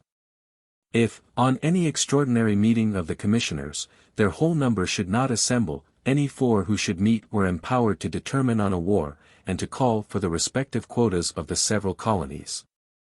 But not less than 6 could determine on the justice of the war, or settle the expenses, or levy the money for its support. If any colony should be charged with breaking an article of the agreement, or with doing an injury to another colony, the complaint was to be submitted to the consideration and determination of the commissioners of such colonies as should be disinterested. 73. This union, the result of good sense, and of a judicious consideration of the real interests of the colonies, remained in force until their charters were dissolved. Rhode Island excluded from it. Rhode Island, at the instance of Massachusetts, was excluded, and her commissioners were not admitted into the Congress of Deputies which formed the Confederation.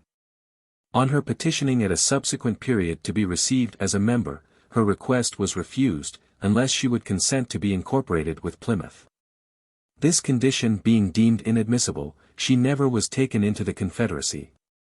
From the formation of this league, its members were considered by their neighbors as one body with regard to external affairs, and such as were of general concern. Though the internal and particular objects of each continued to be managed by its own magistrates and legislature. The vigorous and prudent measures pursued by the United Colonies disconcerted the plans of the Indians, and preserved peace. Rhode Island and Providence plantations, excluded from the general Confederacy, were under the necessity of courting the friendship of the neighboring Indians. So successful were their endeavors that, in the year 1644, they obtained from the chiefs of the Narragansetts a formal surrender of their country. 74. The first General Assembly, consisting of the collective freemen of the plantations, was convened in May, 1647. In this body the supreme authority of the nation resided. The executive duties were performed by a governor and 4 assistants, chosen from among the freemen by their several towns, and the same persons constituted also the Supreme Court for the administration of justice. Every township, forming within itself a corporation, elected a council of 6, for the management of its peculiar affairs, and for the settlement of its disputes. 75. Hitherto the governor, assistants, and representatives of Massachusetts had assembled in the same chamber, and deliberated together. At first their relative powers do not seem to have been accurately understood, nor the mode of deciding controverted questions to have been well defined. The representatives, being the most numerous body, contended that every question should be decided by a majority of the whole, while the assistants asserted their right to a negative. More than once, this contest suspended the proceedings of the general court. But the assistants having, with the aid of the clergy, succeeded on each occasion, the representatives yielded the point, and moved that separate chambers should be provided for the 2 branches of the legislature. This motion being carried in the affirmative, their deliberations were afterwards conducted apart from each other. This regulation was subsequently modified with respect to judicial proceedings, for the legislature was the court of the last resort. If, in these, the 2 houses differed, the vote was to be taken conjointly. New England takes part with Parliament. In England, the contests between the King and Parliament, at length ripened into open war. The colonies of New England took an early and sincere part on the side of Parliament. Their interests were committed to such agents as might best conciliate the favour of the House of Commons, who, in return, manifested the impression received from them, and from the general conduct of their northern colonies. By passing a resolutions exempting from the payment of duties or other customs, until the House should order otherwise, all merchandises exported to or from New England.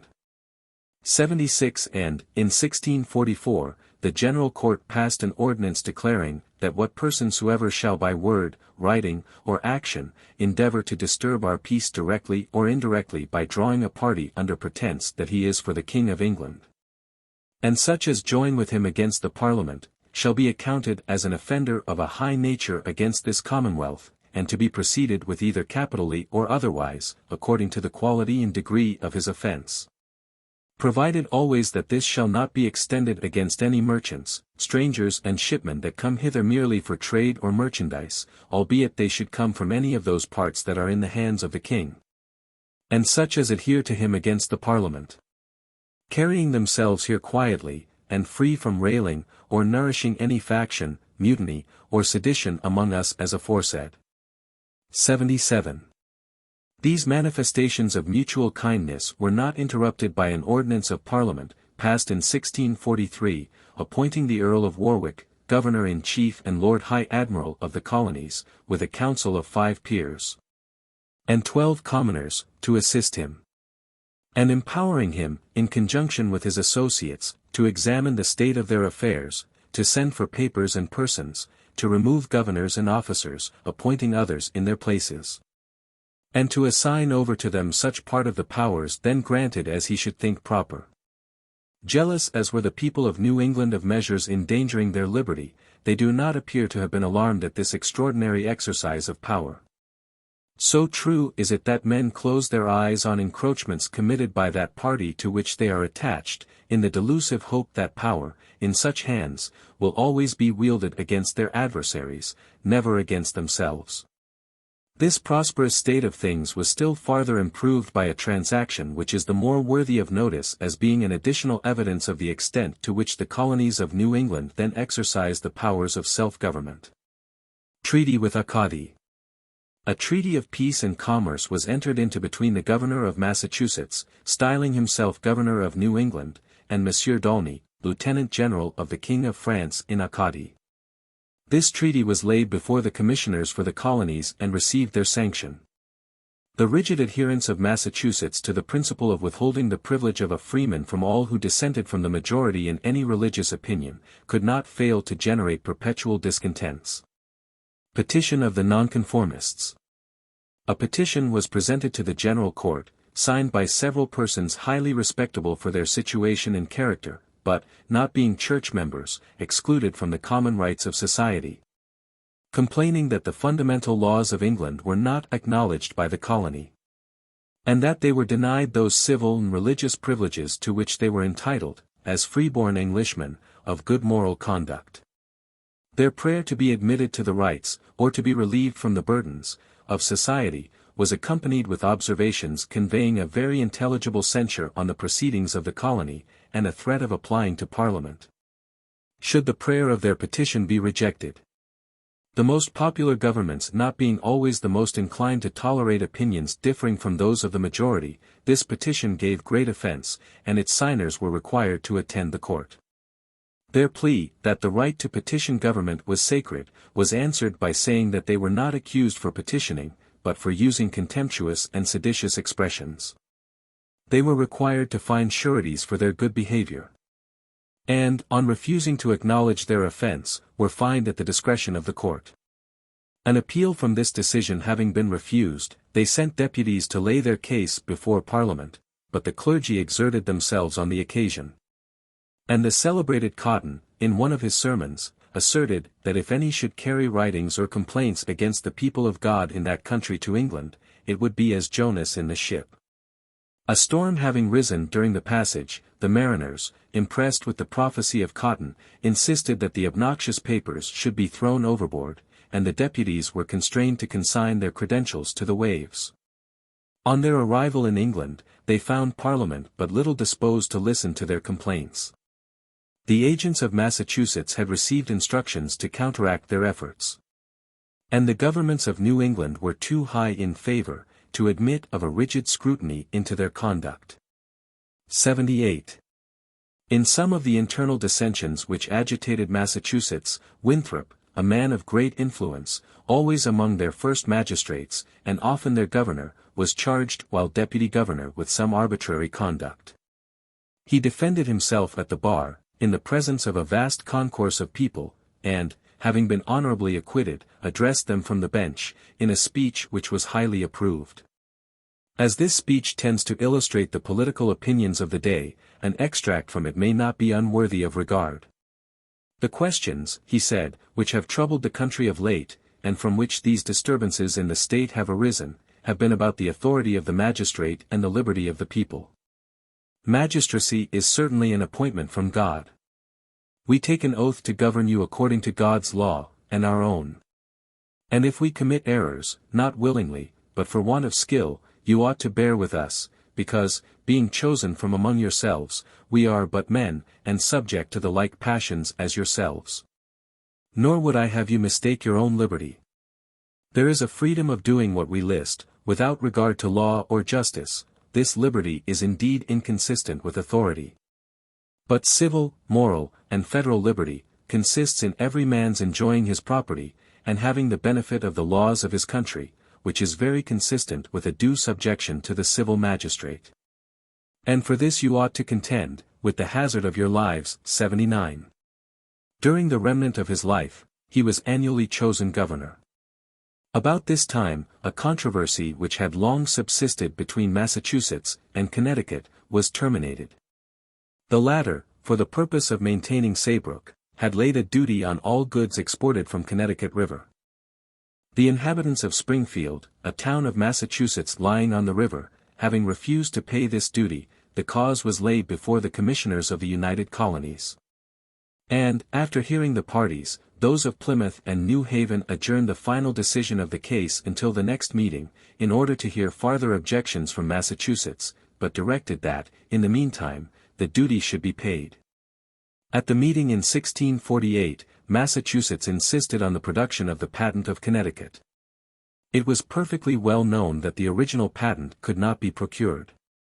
And the agents for Connecticut, after stating this fact, offered an authentic copy. The commissioners recommended that the boundary line should be run, to ascertain whether Springfield was really in Massachusetts, but still directed that the duty should continue to be paid. On this order being made, the commissioners of Massachusetts produced a law of their general court, reciting the controversy, with the orders which had been made in it, and imposing a duty on all goods belonging to the inhabitants of Plymouth, Connecticut, or New Haven, which should be imported within the castle, or exported from any part of the bay, and subjecting them to forfeiture for non-payment. The commissioners remonstrated strongly against this measure, and recommended it to the General Court of Massachusetts, seriously to consider whether such proceedings were reconcilable with the law of love and the tenor of the Articles of Confederation.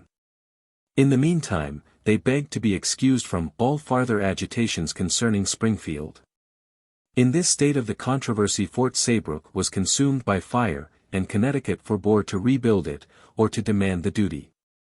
In the following year, Massachusetts repealed the ordinance which had so successfully decided the contest. 80.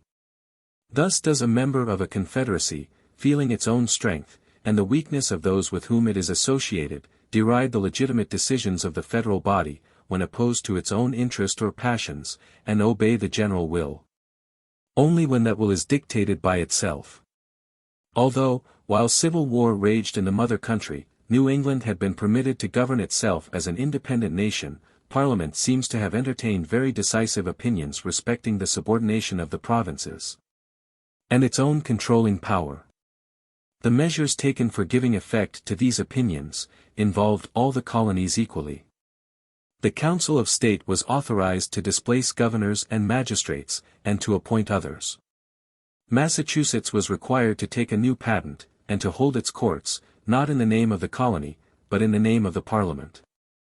The General Court, unwilling to comply with these requisitions, transmitted a petition to Parliament, styling that body the supreme authority, and expressing for it the highest respect.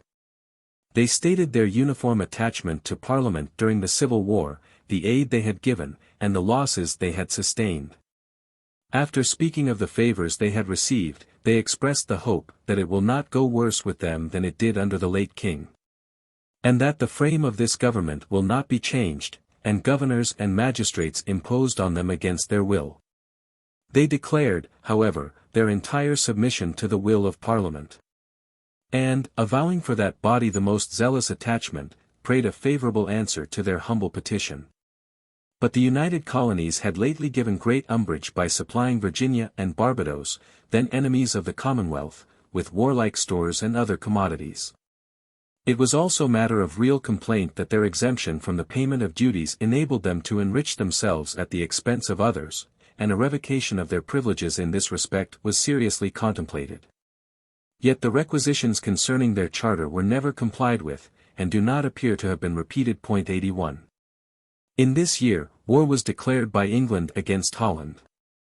The United Colonies, accustomed to conduct their affairs in their own way, did not think themselves involved in this contest, unless engaged in it by some act of their own. The Dutch at Manhados, too weak to encounter their English neighbors, solicited the continuance of peace, and, as the trade carried on between them was mutually advantageous, this request was readily granted. Machinations of the Dutch with the Indians. Intelligence, however, was soon brought by the Indians, that the Dutch were privately inciting them to a general confederacy for the purpose of extirpating the English. This intelligence gave the more alarm, because the massacre at Amboyna was then fresh in the recollection of the colonists. An extraordinary meeting of the commissioners was called at Boston, who were divided in opinion with regard to the propriety of declaring war. In consequence of this division, a conference was held before the General Court and several elders of Massachusetts. The elders, being requested to give their opinion in writing, stated that the proofs and presumptions of the execrable plot, tending to the destruction of so many of the dear saints of God, imputed to the Dutch governor, and the fiscal, were of such weights as to induce them to believe the reality of it. Yet they were not so fully conclusive as to clear up a present proceeding to war before the world, and to bear up their hearts with that fullness of persuasion which was meet in commending the case to God in prayer, and to the people in exhortations. And that it would be safest for the colonies to forbear the use of the sword, but advised to be in a posture of defense until the mind of God should be more fully known either for a settled peace, or more manifest grounds of war. 82. With this opinion of the elders, the vote of the General Court concurred. The intelligence of the practices of the Dutch governor with the Indians becoming more certain, all the commissioners except Mr. Bradstreet of Massachusetts, declared in favor of war. Their proceedings were immediately interrupted by a declaration of the General Court of Massachusetts, that no determination of the commissioners, although they should be unanimous, should bind the General Court to join in an offensive war which should appear to be unjust. A serious altercation ensued, in the course of which the other colonies pressed the war as a measure essential to their safety, but Massachusetts adhered inflexibly to its first resolution. This additional evidence of the incompetency of their union to bind one member, stronger than all the rest, threatened a dissolution of the Confederacy, and that event seems to have been prevented only by the inability of the others to stand alone. Alarmed at their situation, and irritated by the conduct of their elder sister, Connecticut and New Haven represented Cromwell, then Lord Protector of England, the danger to which the colonies were exposed from the Dutch and the Indians, and the hazard the smaller provinces must continue to incur, unless the league between them could be maintained and executed according to its true intent, and the interpretation which its articles had uniformly received. With his usual promptness and decision, Cromwell detached a small armament for the reduction of the Dutch colony, and recommended to Massachusetts to furnish aid to the expedition. Although the legitimate requisitions of the government of the Union had been ineffectual, the recommendation of the Lord Protector was not to be disregarded, and the General Court passed a resolution conforming to it. A treaty of peace, which was signed in April, saved the Dutch colony. 83. The progress of the French in their neighborhood had been viewed with regret and apprehension by all New England. Expedition against Acadie. Sedgwick, the commander of the forces which had been destined against Manhados, animated with the vigor of his master, was easily prevailed on to turn his arms against a people, whose religious tenets he detested, and whose country he hated. He soon dislodged the French from Penobscot, and subdued all Acadie. The ministers of His Most Christian Majesty, pending the negotiations for the Treaty of Westminster, demanded restitution of the Forts Pentagoet, St. John's, and Port Royal. But, each nation having claims on the country, their pretensions were referred to the arbitrators appointed to adjust the damages committed on either side since the year 1640, and the restitution of Acadie was postponed for future discussion. Cromwell seems not to have intended to restore the countries he had conquered. He granted to St. Etienne, Crown and Temple, forever, the territory denominated Acadie, and part of the country commonly called Nova Scotia, extending along the coast to Pentagoet, and to the river St. George. Until the Restoration, the colonies of New England continued in a state of unexampled prosperity. Those regulations respecting navigation, which were rigorously enforced against others less in favor, were dispensed with for their benefit. They maintained external peace by the vigor and sagacity with which their government was administered, and improved the advantages which the times afforded them by industry and attention to their interests. In this period of prosperity, they acquired a degree of strength and consistence which enabled them to struggle through the difficulties that afterwards assailed them. These sober industrious people were peculiarly attentive to the instruction of youth. Education was among the first objects of their care. In addition to private institutions, they had brought the college at Cambridge to a state of forwardness which reflects much credit on their character. As early as the year 1636, the General Court had bestowed £400 on a public school at Newtown, the name by which Cambridge was then known. 2 years afterwards, an additional donation was made by the Reverend Mr. John Harvard, in consequence of which the institution received the name of Harvard College. In 1642, this college was placed under the government of the governor, and deputy governor, and of the magistrates, and ministers of the 6 next adjacent towns, who, with the president were incorporated for that purpose. And, in 1650, its first charter was granted. 84. It is to be lamented that the same people possessed a degree of bigotry in religion, and a spirit of intolerance, which their enlightened posterity will view with regret. During this period of prosperity, the government maintained the severity of its institutions against all those who dissented from the Church, and exerted itself assiduously in what was thought the holy work of punishing heretics, and introducing conformity in matters of faith.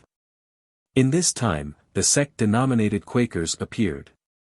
They were fined, imprisoned, whipped, and, at length put to death, but could not be totally suppressed. As enthusiastic as their persecutors, they gloried in their sufferings, and deemed themselves the martyrs of truth. Chapter 5. Transactions succeeding the restoration of Charles II. Contests between Connecticut and New Haven. Discontents in Virginia. Grant to the Duke of York. Commissioners appointed by the Crown. Conquest of the Dutch settlements. Conduct of Massachusetts to the Royal Commissioners. Their recall. Massachusetts evades a summons to appear before the King and Council. Settlement of Carolina. Form of government. Constitution of Mr. Locke. Discontents in the county of Albemarle. Invasion from Florida. Abolition of the Constitution of Mr. Locke. Bacon's Rebellion. His death. Assembly deprived of judicial power. Discontents in Virginia. Population of the colony. The restoration of Charles II. Was soon known in America, and excited, in the different colonies, very different emotions. In Virginia, and in Maryland, the intelligence was received with transport, and the king was proclaimed amidst acclamations of unfeigned joy. In Massachusetts, the unwelcome information was heard with doubt, and in silence. Republicans in religion and in politics, all their affections were engaged in favor of the revolutionary party in England, and they saw, in the restoration of monarchy, much more to fear than to hope for themselves. Nor were they mistaken in their forebodings. No sooner was Charles seated on the throne, than Parliament voted a duty of 5 per centum on all merchandises exported from, or imported into, any of the dominions belonging to the English crown. And, in the course of the same session, the celebrated Navigation Act was re-enacted. The difficulty of carrying this system into execution among a distant people, accustomed to the advantages of a free trade, was foreseen. And the law directed that the governors of the several plantations should, before entering into office, take an oath faithfully to observe it. 85. As some compensation to the colonists for these commercial restraints, it was also enacted that no tobacco should be planted or made in England or Ireland, Guernsey, or Jersey. These regulations confined the trade of the colonies to England. And confined on them, exclusively, the production of tobacco. Charles, on ascending the throne, transmitted to Sir William Berkeley a commission as governor of Virginia, with instructions to summon an assembly, and to assure it of his intention to grant a general pardon to all persons, other than those who were attainted by Act of Parliament. Provided all acts passed during the rebellion, derogating from the obedience due to the king in his government, should be repealed. The assembly, which had been summoned in March 1660, in the name of the king, though he was not then acknowledged in England, and which had been prorogued by the governor to the following March, then convened, and engaged in the arduous task of revising the laws of the colony. One of the motives assigned for this revision strongly marks the temper of the day. It is that they may repeal and expunge all unnecessary acts, and chiefly such as might keep in memory their forced deviation from His Majesty's obedience. 86. This laborious work was accomplished, and, in its execution, the first object of attention was religion. The Church of England was established by law, and provision was made for its ministers.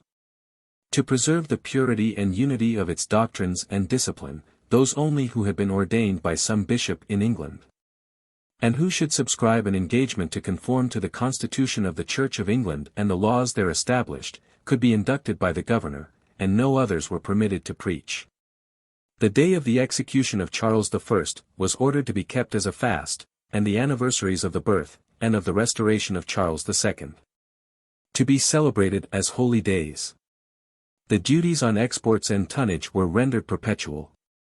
The privilege of the burgesses from arrest was established, and their number fixed, the courts of justice were organized, and many useful laws were passed, regulating the interior affairs of the colony.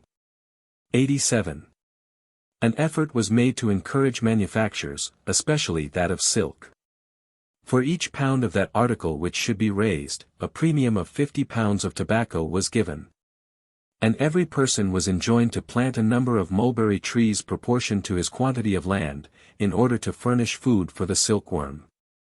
But the labor of the colony had been long directed to the culture of tobacco, and Indian corn. And new systems of culture can seldom be introduced until their necessity becomes apparent. This attempt to multiply the objects of labor did not succeed, and the acts on the subject were soon repealed. In Maryland, the legislature was also convened, and, as in Virginia, their first employment was to manifest their satisfaction with the Restoration, after which they entered upon subjects of general utility. Rhode Island, excluded from the confederacy of the other New England colonies, and dreading danger to her independence from Massachusetts, was well pleased at the establishment of an authority which could overawe the strong, and protect the weak. Rhode Island Incorporated. Charles II was immediately proclaimed, and an agent was deputed to the court of that monarch, for the purpose of soliciting a patent, confirming the right of the inhabitants to the soil and jurisdiction of the country. The object of the mission was obtained, and the patentees were incorporated by the name of the Governor and Company of the English Colony of Rhode Island and Providence. The legislative power was vested in an assembly to consist of the governor, deputy governor, the assistants, and such of the freemen as should be chosen by the towns. The presence of the governor or his deputy, and of 6 assistants, was required to constitute an assembly. They were empowered to pass laws adapted to the situation of the colony, and not repugnant to those of England. That part of the dominions of the Crown in New England containing the islands in Narragansett's Bay, and the countries and parts adjacent, was granted to the Governor and Company and their successors, with the privilege to pass through and trade with any other English colonies. 88. In Connecticut, the intelligence of the Restoration was not attended by any manifestation of joy or sorrow. Patent to Connecticut. Winthrop was deputed to attend to the interests of the colony. And, in April, 1662, he obtained a charter incorporating them by the name of the Governor and Company of the English Colony of Connecticut in New England. The executive, as in the other colonies of New England, consisted of a governor, deputy governor, and assistants. The legislature was composed of the members of the executive, and of 2 deputies from every town. It was authorized to appoint annually the governor, assistants, and other officers, to erect courts of justice, and to make such laws as might be necessary for the colony, with the usual proviso, that they should not be contrary to those of England. To this corporation, the king granted that part of his dominions in New England, bounded, on the east, by Narragansett's Bay, on the north, by the southern line of Massachusetts, on the south, by the sea, and extending in longitude from east to west, with the line of Massachusetts, to the South Sea.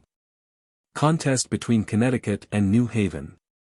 By this charter, New Haven was, without being consulted, included in Connecticut. The freemen of that province, dissatisfied with this measure, determined in general meeting, that it was not lawful to join, and unanimously resolved to adhere to their former association.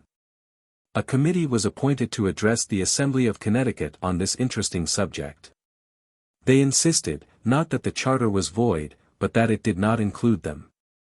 A negotiation between the 2 provinces was commenced, in which the people of New Haven maintained their right to a separate government with inflexible perseverance, and with a considerable degree of exasperation. They appealed to the Crown from the explanation given by Connecticut to the charter. And Governor Winthrop, the agent who had obtained that instrument, and who flattered himself with being able, on his return, to conciliate the contending parties, deemed it advisable to arrest all proceeding on their petition, by pledging himself that no injury should be done to New Haven by Connecticut, and that the incorporation of the 2 colonies should be effected only by the voluntary consent of both. The government of Connecticut, however, still persisting to assert its jurisdiction, attempted to exercise it by claiming obedience from the people, appointing constables in their towns, disavowing the authority of the General Court of New Haven, and protecting those who denied it. Complaints of these proceedings were laid before the commissioners of the United Colonies, who declared that New Haven was still an integral member of the Union, and that its jurisdiction could not be infringed without a breach of the Articles of Confederation. Disregarding this decision, Connecticut pursued unremittingly the object of incorporation. The inhabitants of New Haven were encouraged to refuse the payment of taxes imposed by their legislature.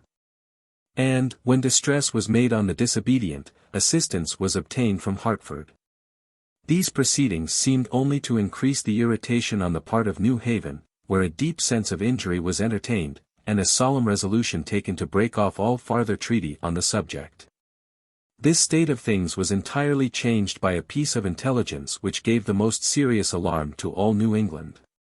Information was received that the king had granted to his brother, the Duke of York, all the lands claimed by the Dutch, to which he had annexed a considerable part of the territory over which the northern colonies had exercised jurisdiction. And that an armament for the purpose of taking possession of the grant might soon be expected. To this it was added, that commissioners were to come at the same time, empowered to settle the disputes, and to new model the governments, of the colonies. The commissioners of the United Colonies, perceiving the necessity of accommodating internal differences, now took a decided part in favor of the proposed incorporation. The most intelligent inhabitants of New Haven became converts to the same opinion, but the prejudices imbibed by the mass of the people being still insurmountable, a vote in favor of the Union could not be obtained. At length, after the arrival of the commissioners appointed by the Crown, and a manifestation of their opinion in favor of the incorporation. After a long course of negotiation which terminated in a compact establishing certain principles of equality required by the jealousy of New Haven, the Union was completed, and the representatives of the two colonies met in the same assembly.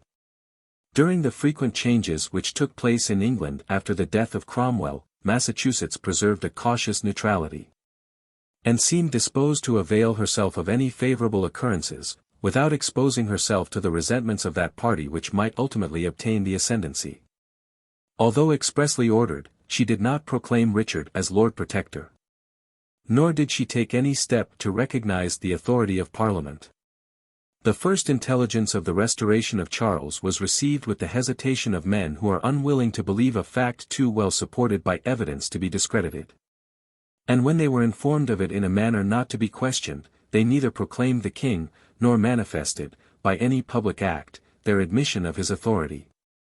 This was not the only testimony of their dissatisfaction. Whaley and Gough, two of the judges of Charles I, came passengers in the vessel which brought this intelligence, and were received with distinction by the government, and with affection by the people. 89. In a session of the General Court, held in October, 1660, an address to the king was moved, but reports of the yet unsettled state of the kingdom being received, the motion did not prevail. They had seen so many changes in the course of a few months, as to think it not improbable that an address to the king might find the executive power in the hands of a committee of safety, or council of state. This uncertain state of things was not of long continuance. In November, a ship arrived from Bristol, bringing positive advices of the joyful and universal submission of the nation to the king, with letters from their agent, and from others, informing them that petitions had been presented against the colony, by those who thought themselves aggrieved by its proceedings. The time for deliberation was past. A general court was convened, and a loyal address to the king was voted, in which, with considerable ability, though in the peculiar language of the day, they justified their whole conduct. And, without abandoning any opinion concerning their own rights, professed unlimited attachment to their sovereign. A similar address was made to Parliament. And letters were written to those noblemen who were the known friends of the colony, soliciting their interposition in its behalf. A gracious answer being returned by the king, a day of thanksgiving was appointed to acknowledge their gratitude to heaven for inclining the heart of his majesty favorably to receive and answer their address. Their apprehensions, however, of danger from the revolution in England still continued. Reports prevailed that their commercial intercourse with Virginia and the islands was to be interdicted, and that a governor-general might be expected whose authority should extend over all the colonies. On this occasion, the General Court came to several resolutions, respecting the rights of the people, and the obedience due from them, which are strongly expressive of their deliberate opinions on these interesting subjects. It was resolved that the patent, under God, is the first and main foundation of the civil polity of the colony. That the governor and company are, by the patent, a body politic, invested with the power to make freemen. That the freemen have authority to choose annually a governor, deputy governor, assistants, representatives, and all other officers.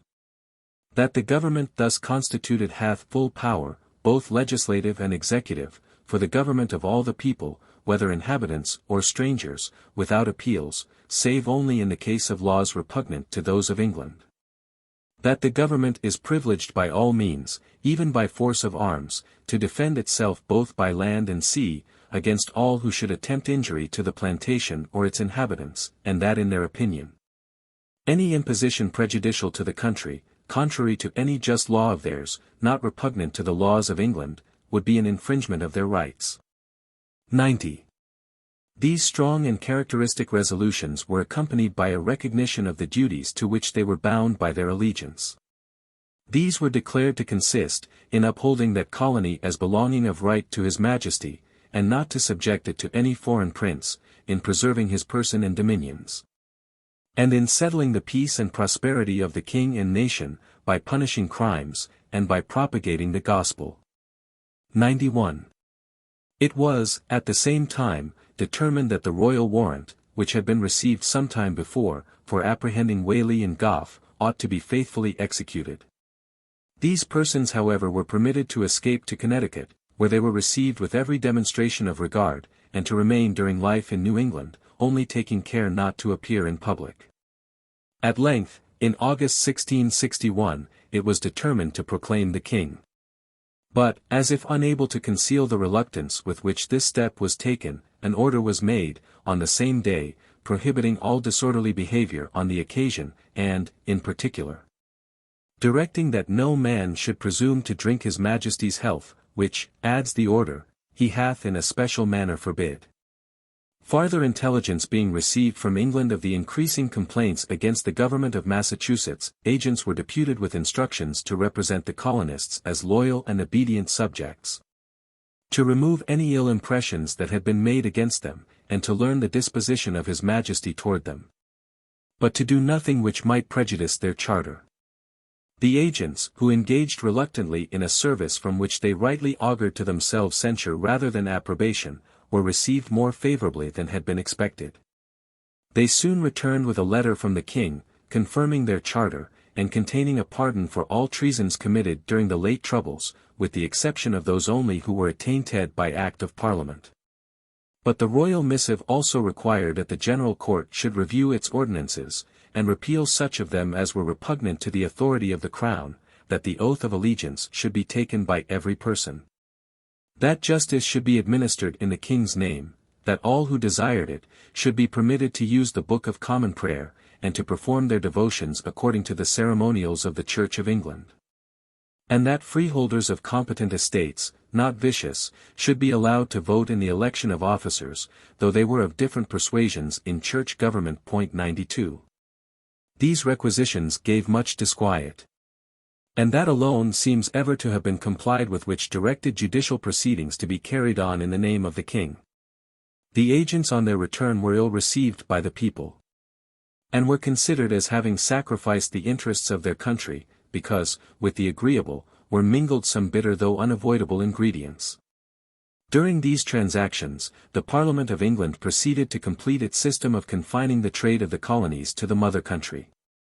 It was enacted that no commodity of the growth or manufacture of Europe shall be imported into the settlements of England, in Asia, Africa, or America, but such as shall be shipped in England, and proceed directly in English bottoms, navigated by Englishmen. Salt for the fisheries, wine from Madeira and the Azores, and servants, horses, and victuals, from Scotland and Ireland, were excepted from this general rule. To counterbalance these restrictions, duties were imposed on salted and dried fish caught or imported by other vessels than those belonging to subjects of the Crown. And additional regulations were made for enforcing the prohibition of the culture of tobacco in England. These commercial restrictions were the never-failing source of discontent and controversy between the mother country and her colonies. Even in those of the South, where similar restraints had been enforced by Cromwell, they were executed imperfectly, but, in New England, where the governors were elected by the people, they appear to have been, for some time, entirely disregarded. 93. Discontents in Virginia. The good humor which prevailed in Virginia on the restoration of Charles to the throne, was not of long duration. The restraints on commerce, and the continually decreasing price of tobacco, soon excited considerable discontents. The legislature endeavored, by prohibiting its culture for a limited time, to raise its value. But, Maryland refusing to concur in the measure, the attempt was unsuccessful. Other legislative remedies were applied with as little advantage. Acts were passed suspending all proceedings in the courts of law, except for goods imported. Giving to country creditors priority in payment of debts, and to contracts made within the colony, precedence in all courts of justice. Such expedients as these have never removed the discontents which produced them. The English government seems, at all times, to have questioned the right of the Dutch to their settlements in America, and never to have formally relinquished its claim to that territory. Grant to the Duke of York. Charles now determined to assert it, and granted to his brother the Duke of York all that part of the main land of New England, beginning at a certain place called and known by the name of St. Croix, next adjoining to New England in America, and from thence extending along the sea coast unto a certain place called Pemaquid, or Pemaquid, and so up the river thereof to the farthest head of the same, as it tendeth northward. And extending from thence to the river Kernbequin, and so upwards by the shortest course to the river Canada northward. And also all that island or islands commonly called by the general name or names of Mitoax, or Long Island, situate and being towards the west of Cape Cod, and the narrow Hygansets. Abutting upon the main land between the two rivers there called and known by the several names of Connecticut and Hudson's River, and all the land from the west side of Connecticut River to the east side of Delaware Bay. And also all those several islands called or known by the names of Martha's Vineyard or Nantucks, otherwise Nantucket. To reduce this country, part of which was then in the peaceable possession of the Dutch, Colonel Nichols was dispatched with 4 frigates, carrying 300 soldiers. Commissioners appointed by the Crown. In the same ships, came 4 commissioners, of whom Colonel Nichols was one, empowered to hear and determine complaints and appeals in causes, as well military as civil and criminal, within New England. And to proceed in all things for settling the peace and security of the country. Intelligence of this deputation preceded its arrival, and the preparation made for its reception, evidences the disposition then prevailing in Massachusetts. A committee was appointed to repair on board the ships as soon as they should appear, and to communicate to their commanders the desire of the local government that the inferior officers and soldiers should be ordered, when they came on shore, to refresh themselves, at no time to exceed a convenient number, to come unarmed, to observe an orderly conduct, and to give no offense to the people and laws of the country. As if to manifest in a still more solemn manner their hostility to the objects of the commissioners, a day of fasting and prayer was appointed to implore the mercy of God under their many distractions and troubles. 94. The commissioners arrived in July, and their commission was immediately laid before the council, with a letter from the king requiring prompt assistance for the expedition against New Netherlands.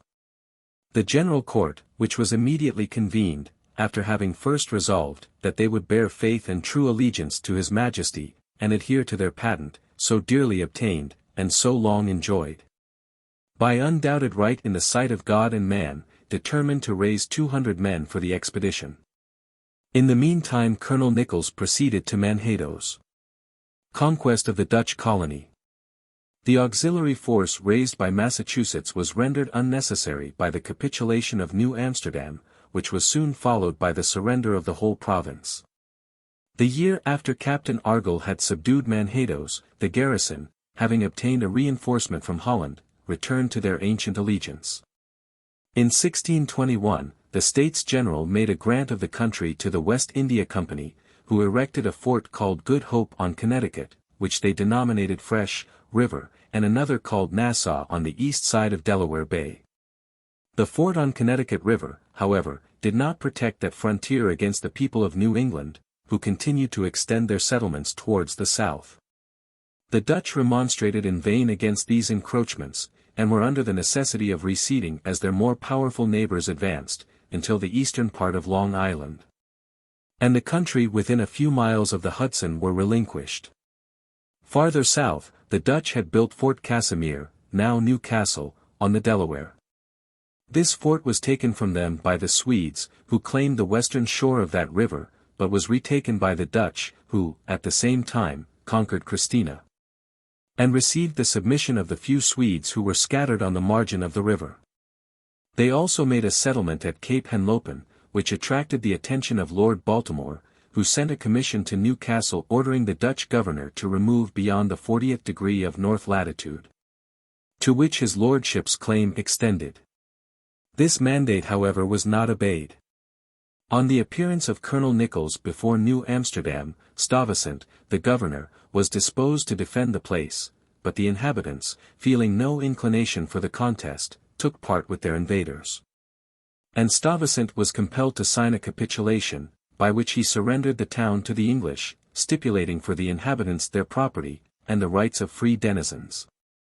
New Amsterdam took the name of New York, and the island of Manhattan's that of York Island. 95. Hudson's, and the South, or Delaware River, were still to be reduced. Carteret commanded the expedition against Fort Orange, up Hudson's River, which surrendered on the 24th of September, and received the name of Albany. While at that place, he formed a league with the Five Nations, which proved eminently useful to the views of the English in America. The command of the expedition against the settlement on the Delaware was given to Sir Robert Carr, who completed the conquest of that country. Thus did England acquire all that fine country lying between her southern and northern colonies. An acquisition deriving not less importance from its situation, than from its extent and fertility. Nichols took possession of the conquered territory, but was compelled to surrender a part of it to Carteret. Soon after the patent to the Duke of York, and before the conquest of New Netherlands, that prince had granted to Lord Berkeley, and Sir George Carteret, all that tract of land adjacent to New England, to the westward of Long Island. Bounded on the east, south, and west, by the river Hudson, the sea, and the Delaware. And, on the north, by 41 degrees and 40 minutes north latitude. This country was denominated New Jersey. 96. The conquest of New Netherlands being achieved, the commissioners entered on the other duties assigned them. A great part of Connecticut had been included in the patent to the Duke of York, and a controversy concerning limits arose between that colony and New York. In December, their boundaries were adjusted by the commissioners in a manner which appears to have been satisfactory to all parties. In Plymouth, and in Rhode Island, the commissioners found no difficulty in the full exercise of the powers committed to them. In Massachusetts, they were considered as men clothed with an authority subversive of the liberties of the colony, which the sovereign could not rightly confer. The people of that province had been long in habits of self-government, and seemed to have entertained opinions which justified their practice. They did not acknowledge that allegiance to the crown which is due from English subjects residing within the realm, but considered themselves as purchasers from independent sovereigns of the territory which they occupied, and as owing to England, only that voluntary subjection which was created and defined by their charter. They considered this instrument as a compact between the mother country and themselves, and as enumerating all the cases in which obedience was due from them. In this spirit, they agreed, soon after the arrival of the commissioners, on an address to the Crown. This address, in which they express great apprehension of danger to their rights from the extraordinary powers granted to men not appointed in conformity with their charter, is drawn up in a style of much earnestness and sincerity, and concludes with these remarkable words: "Let our government live, our patent live, our magistrates live, our religious enjoyments live. So shall we all yet have farther cause to say from our hearts, let the King live for ever." This address was accompanied with letters to many of the nobility supposed to possess influence at court, praying their intercession in behalf of the colony. But neither the address, nor the letters were favorably received. 97. Conduct of Massachusetts to the Royal Commissioners. In April the commissioners arrived at Boston, and their communications with the General Court commenced.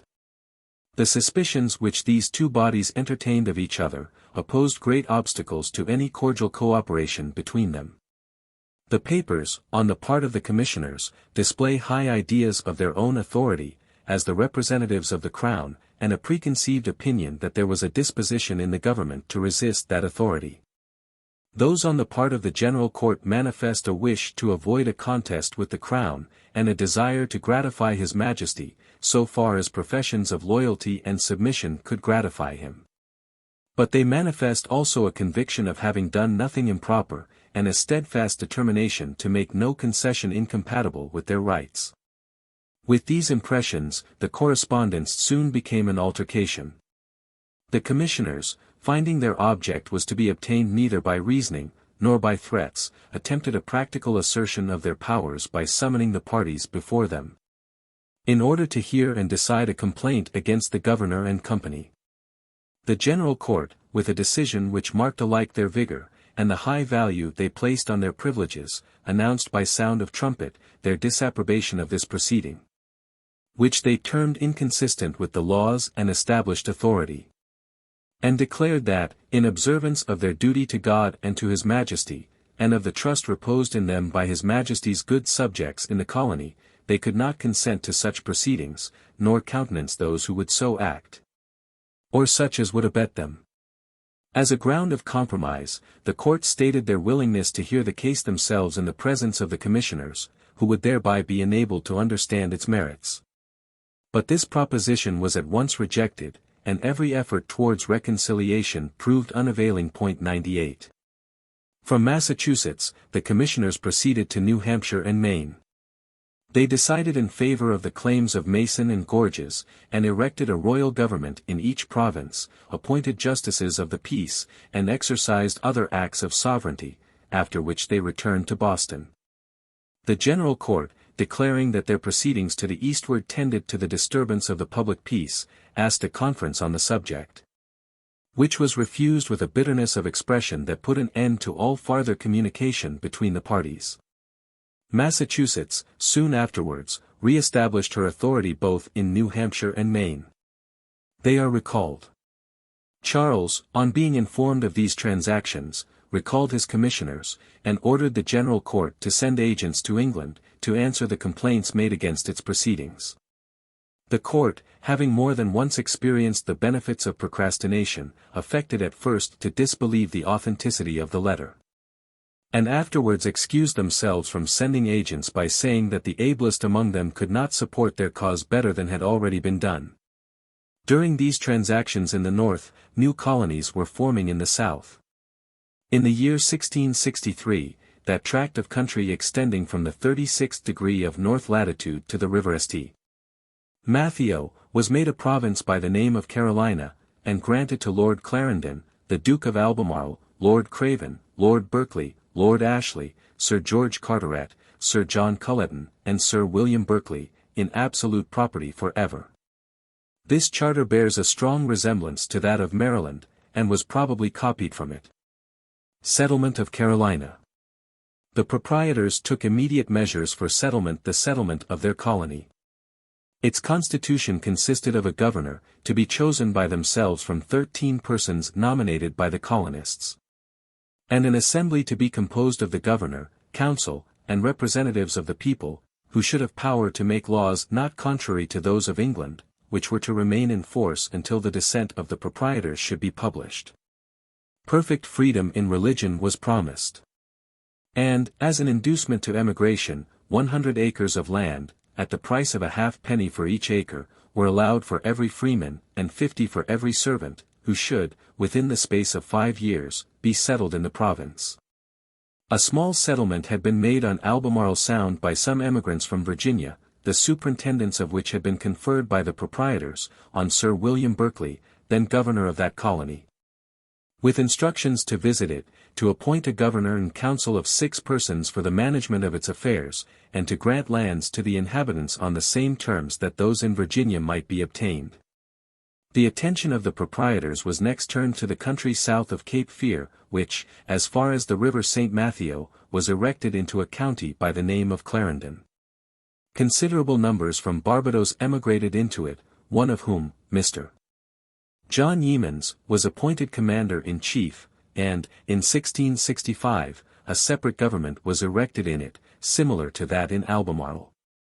The proprietors, having discovered some valuable lands not comprehended in their original patent, obtained a new charter which bestowed on them a more extensive territory. This charter grants that province within the king's dominions in America, extending northeastward to Caratuck Inlet, thence in a straight line to Wyandotte, which lies under 36 degrees 30 minutes north latitude. Southwestward to the 29th degree of north latitude, and from the Atlantic Ocean to the South Sea. Powers of government and privileges analogous to those comprised in other colonial charters, were also contained in this. The people of Albemarle, employed like those of Virginia, in the cultivation of corn and tobacco, received their scanty supplies principally from New England, and carried on their small commerce in the vessels of those colonies. Their progress was slow, but they were contented. A new constitution was given them, by which the executive power was placed in a governor, to act by the advice of a council of 12, 6 of whom were to be chosen by himself, and the others by the assembly, which was composed of the governor, the council, and 12 delegates, to be elected annually by the freeholders. Perfect freedom in religion was established, and all were entitled to equal privileges, on taking the oaths of allegiance to the king, and of fidelity to the proprietors. The first acts of this legislature indicate the condition and opinions of the people. It was declared that none should be sued, during 5 years, for any cause of action arising out of the country, and that no person should accept a power of attorney to receive debts contracted abroad. Constitution of Mr. Locke. The proprietors, dissatisfied with their own systems, applied to Mr. Locke for the plan of a constitution. They supposed that this profound and acute reasoner must be deeply skilled in the science of government. In compliance with their request, he framed a body of fundamental laws which were approved and adopted. A Palatine for life was to be chosen from among the proprietors, who was to act as president of the Palatine Court, which was to be composed of all those who were entrusted with the execution of the powers granted by the charter. A body of hereditary nobility was created, to be denominated landgraves, and caciques, the former to be invested with 4 baronies, consisting each of 4,000 acres, and the latter to have 2, containing each 2,000 acres of land. These estates were to descend with the dignities forever. The provincial legislature, denominated a parliament, was to consist of the proprietors, in the absence of any one of whom, his place was to be supplied by a deputy appointed by himself. Of the nobility, and of the representatives of the freeholders, who were elected by districts. These discordant materials were to compose a single body which could initiate nothing.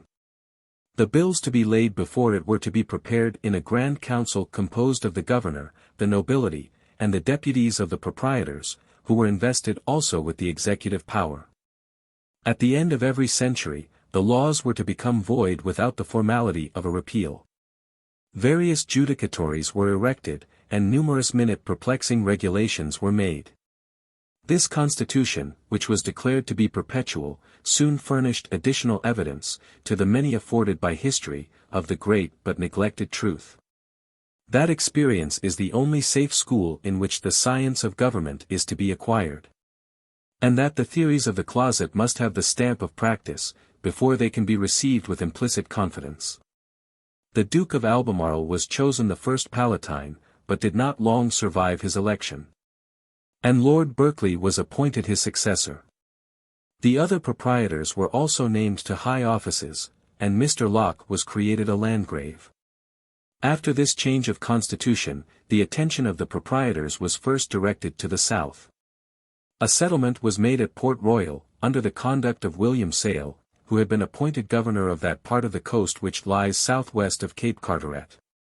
He was accompanied by Joseph West, who was entrusted with the commercial affairs of the proprietors, and who, with the governor, conducted the whole mercantile business of the colony. William Sale, after leading the first colony to Port Royal, and convening a parliament in which there were neither landgraves nor caciques, became the victim of the climate. After which, the authority of Sir John Yeamans, who had hitherto governed the settlement at Cape Fear, was extended over the territory southwest of Cape Carteret. In the same year, the foundation of Old Charlestown was laid, which continued, for some time, to be the capital of the southern settlements. While these exertions were making in the south, great dissatisfaction was excited in Albemarle.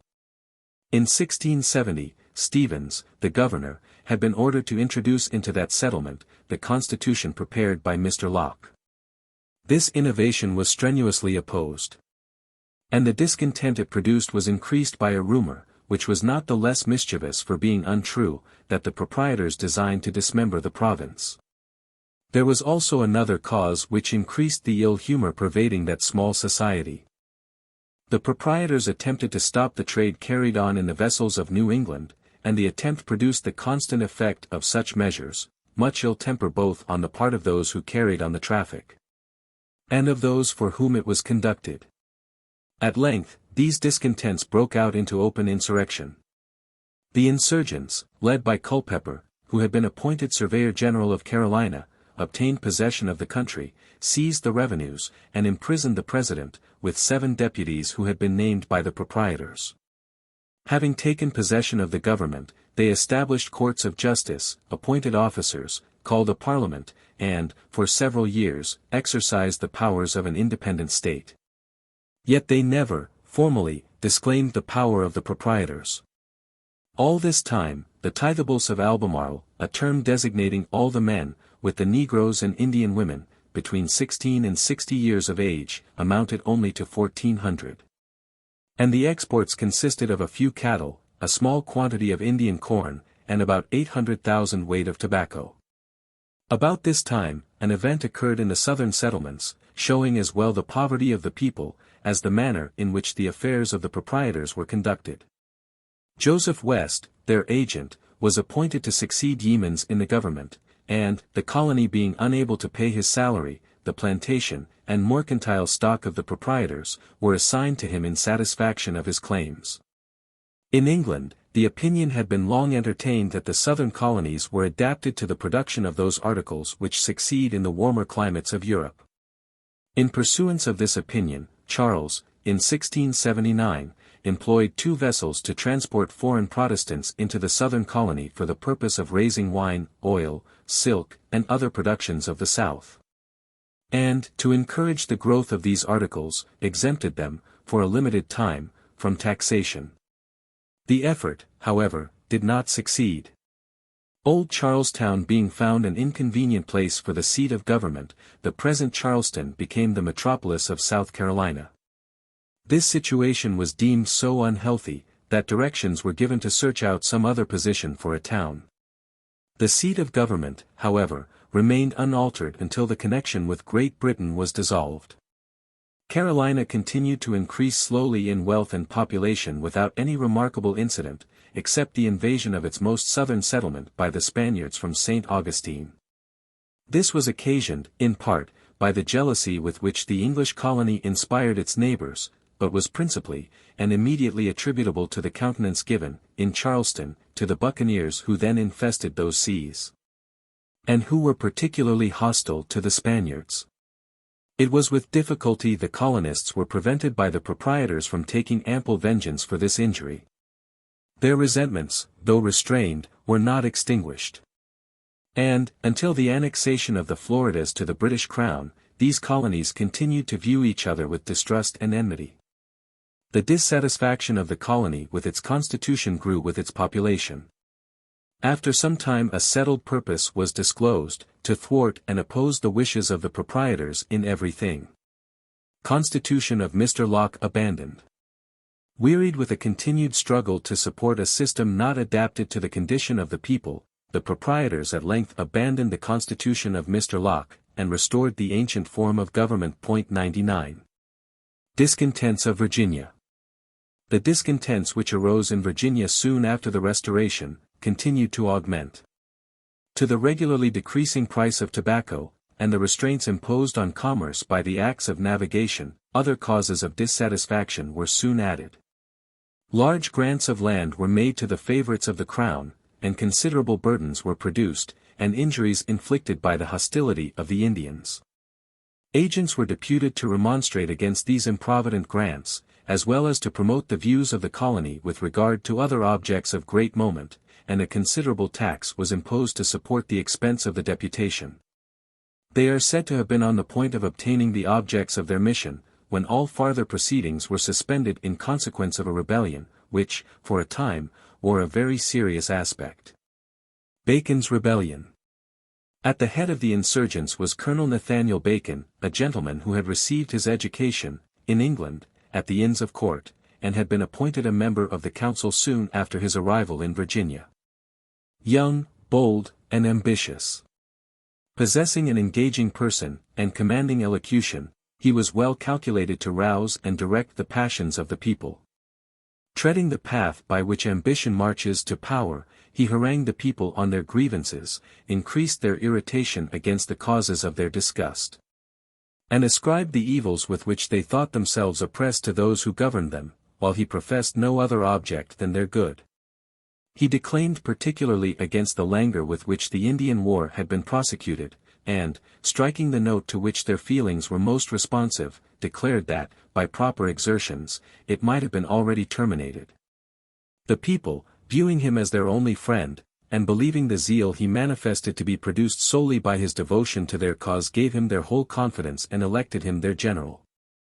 In return, he assured them that he would never lay down his arms until he had avenged their sufferings on the savages, and redressed their other grievances. He applied to the governor for a commission appointing him general to prosecute the war against the Indians. A temporizing policy being pursued, he entered Jamestown at the head of 600 armed men, and obtained all he demanded, from an intimidated government.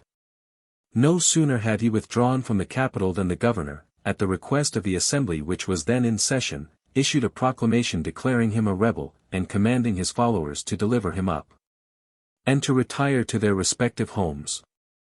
Bacon and his army, equally incensed at this piece of impotent indiscretion, returned to Jamestown, and the governor fled to Accomac. The general of the insurgents called a convention of his friends, who inveighed against the governor, for having, without cause, endeavored to foment a civil war in the country, and after failing in this attempt, for having abdicated the government, to the great astonishment of the people. They stated farther that, the governor having informed the king, that their commander and his followers were rebellious, and having advised his majesty to send forces to reduce them, it consisted with the welfare of the colony, and with their allegiance to his sacred majesty, to oppose and suppress all forces whatsoever until the king be fully informed of the state of the case by such persons as shall be sent by Nathaniel Bacon in behalf of the people. This extraordinary manifesto was concluded with the recommendation of an oath, first taken by the members of the convention, to join the general and his army against the common enemy in all points whatever, and to endeavor to discover and apprehend such evil-disposed persons as design to create a civil war by raising forces against him, and the army under his command. In the meantime, the governor collected a considerable force which crossed the bay under the command of Major Robert Beverly, and several sharp skirmishes were fought. A civil war was commenced, agriculture declined. Jamestown was burnt by the insurgents, those parts of the country which remained in peace were pillaged, and the wives of those who supported the government were carried to camp, where they were very harshly treated. His death. Virginia was relieved from this threatening state of things, and from the increasing calamities it portended, by the sudden death of Bacon. Having lost their leader, the malcontents were incapable of farther agreement among themselves. They began, separately, to make terms with the government, and all opposition soon ended. Sir William Berkeley was reinstated in his authority, and an assembly was convened, which seems to have been actuated by the spirit of revenge common to those who suffer in civil contests. 100. The real motives and objects of this rebellion are not perfectly understood. Many were disposed to think that Bacon's original design extended no farther than to gratify the common resentments against the Indians, and to acquire that reputation and influence which result from conducting a popular war successfully. Others believe that he intended to seize the government. Whatever may have been his object, the insurrection produced much misery, and no good, to Virginia. 101. Soon after the restoration of domestic quiet, Sir William Berkeley returned to England, and was succeeded by Herbert Jeffreys, who relieved the colony from one of its complaints by making peace with the Indians. About the year 1680, an essential change was made in the jurisprudence of Virginia. In early times, the Assembly was the supreme appellate court of the province. During the administration of Lord Culpeper, a controversy arose between the burgesses and councillors, who composed also the general court, concerning the right of the latter to sit as a part of the Assembly, on appeals from their own decisions. The burgesses claimed, exclusively, the privilege of judging in the last resort. Assembly deprived of judicial power. This controversy was determined by taking all judicial power from the Assembly, and allowing an appeal from judgments of the General Court to the King in Council, where the matter in contest exceeded the value of £300 sterling. 102. From the rebellion of Bacon to the Revolution in 1688, the history of Virginia affords no remarkable occurrence. The low price of tobacco, that perpetual source of dissatisfaction, still continued to disquiet the country. Combinations were formed among the people to raise its value by preventing, for a time, the growth of the article, and disorderly parties assembled to destroy the tobacco plants in the beds when it was too late to sow the seed again. Violent measures were adopted to prevent these practices, and several individuals were executed. These discontents did not arrest the growth of the colony. A letter from Sir William Berkeley, dated in June, 1671, states its population at 40,000, and its militia at 8,000. A letter from Lord Culpeper in December, 1681, supposes that there might then be in the colony 15,000 fighting men. This calculation, however, is probably exaggerated, as the report of General Smith, prepared in 1680 from actual returns, represents the militia as then consisting of 8,568 men, of whom 1,300 were cavalry. 103. Chapter 6. Prosperity of New England. War with Philip. Edward Randolph arrives in Boston. Maine adjudged to gorges. Purchased by Massachusetts. Royal government erected in New Hampshire. Complaints against Massachusetts. Their letters patent cancelled. Death of Charles II. James II. Proclaimed. New commission for the government of New England. Sir Edmund Andros. The Charter of Rhode Island abrogated. Odious measures of the new government. Andros deposed. William and Mary proclaimed. Review of proceedings in New York and the Jerseys. Pennsylvania granted to William Penn. Frame of government. Foundation of Philadelphia laid. Assembly convened. First acts of the legislature. Boundary line with Lord Baltimore settled. After the departure of the commissioners, New England was for some time quiet and prosperous. The plague, the fire of London, and the discontents of the people of England, engrossed the attention of the king, and suspended the execution of his plans respecting Massachusetts. In the meantime, that colony disregarded the acts of navigation, traded as an independent state, and governed New Hampshire and Maine without opposition. 104. War with Philip. This state of prosperous repose was interrupted by a combination of Indians so formidable, and a war so bloody, as to threaten the war with very existence of all New England. This combination was formed by Philip, the second son of Massasoit. The father and eldest son had cultivated the friendship of the colonists, but Philip, equally brave and intelligent, saw the continuing growth of the English with apprehension, and by his conduct soon excited their suspicion. He gave explicit assurances of his pacific disposition, but, from the year 1670 till 1675, when hostilities commenced, he was secretly preparing for them. The war was carried on with great vigor and various success. The savages, led by an intrepid chief, who believed that the fate of his country depended on the entire destruction of the English, made exertions of which they had not been thought capable. Several battles were fought, and all that barbarous fury which distinguishes Indian warfare, was displayed in its full extent. Wherever the Indians marched, their route was marked with murder, fire, and desolation. Massachusetts, New Hampshire, and Plymouth, were the greatest sufferers. In those provinces especially, the Indians were so intermingled with the whites, that there was scarcely a part of the country in perfect security, or a family which had not to bewail the loss of a relation or friend. For a considerable time no decisive advantage was gained. At length, the steady efforts of the English prevailed.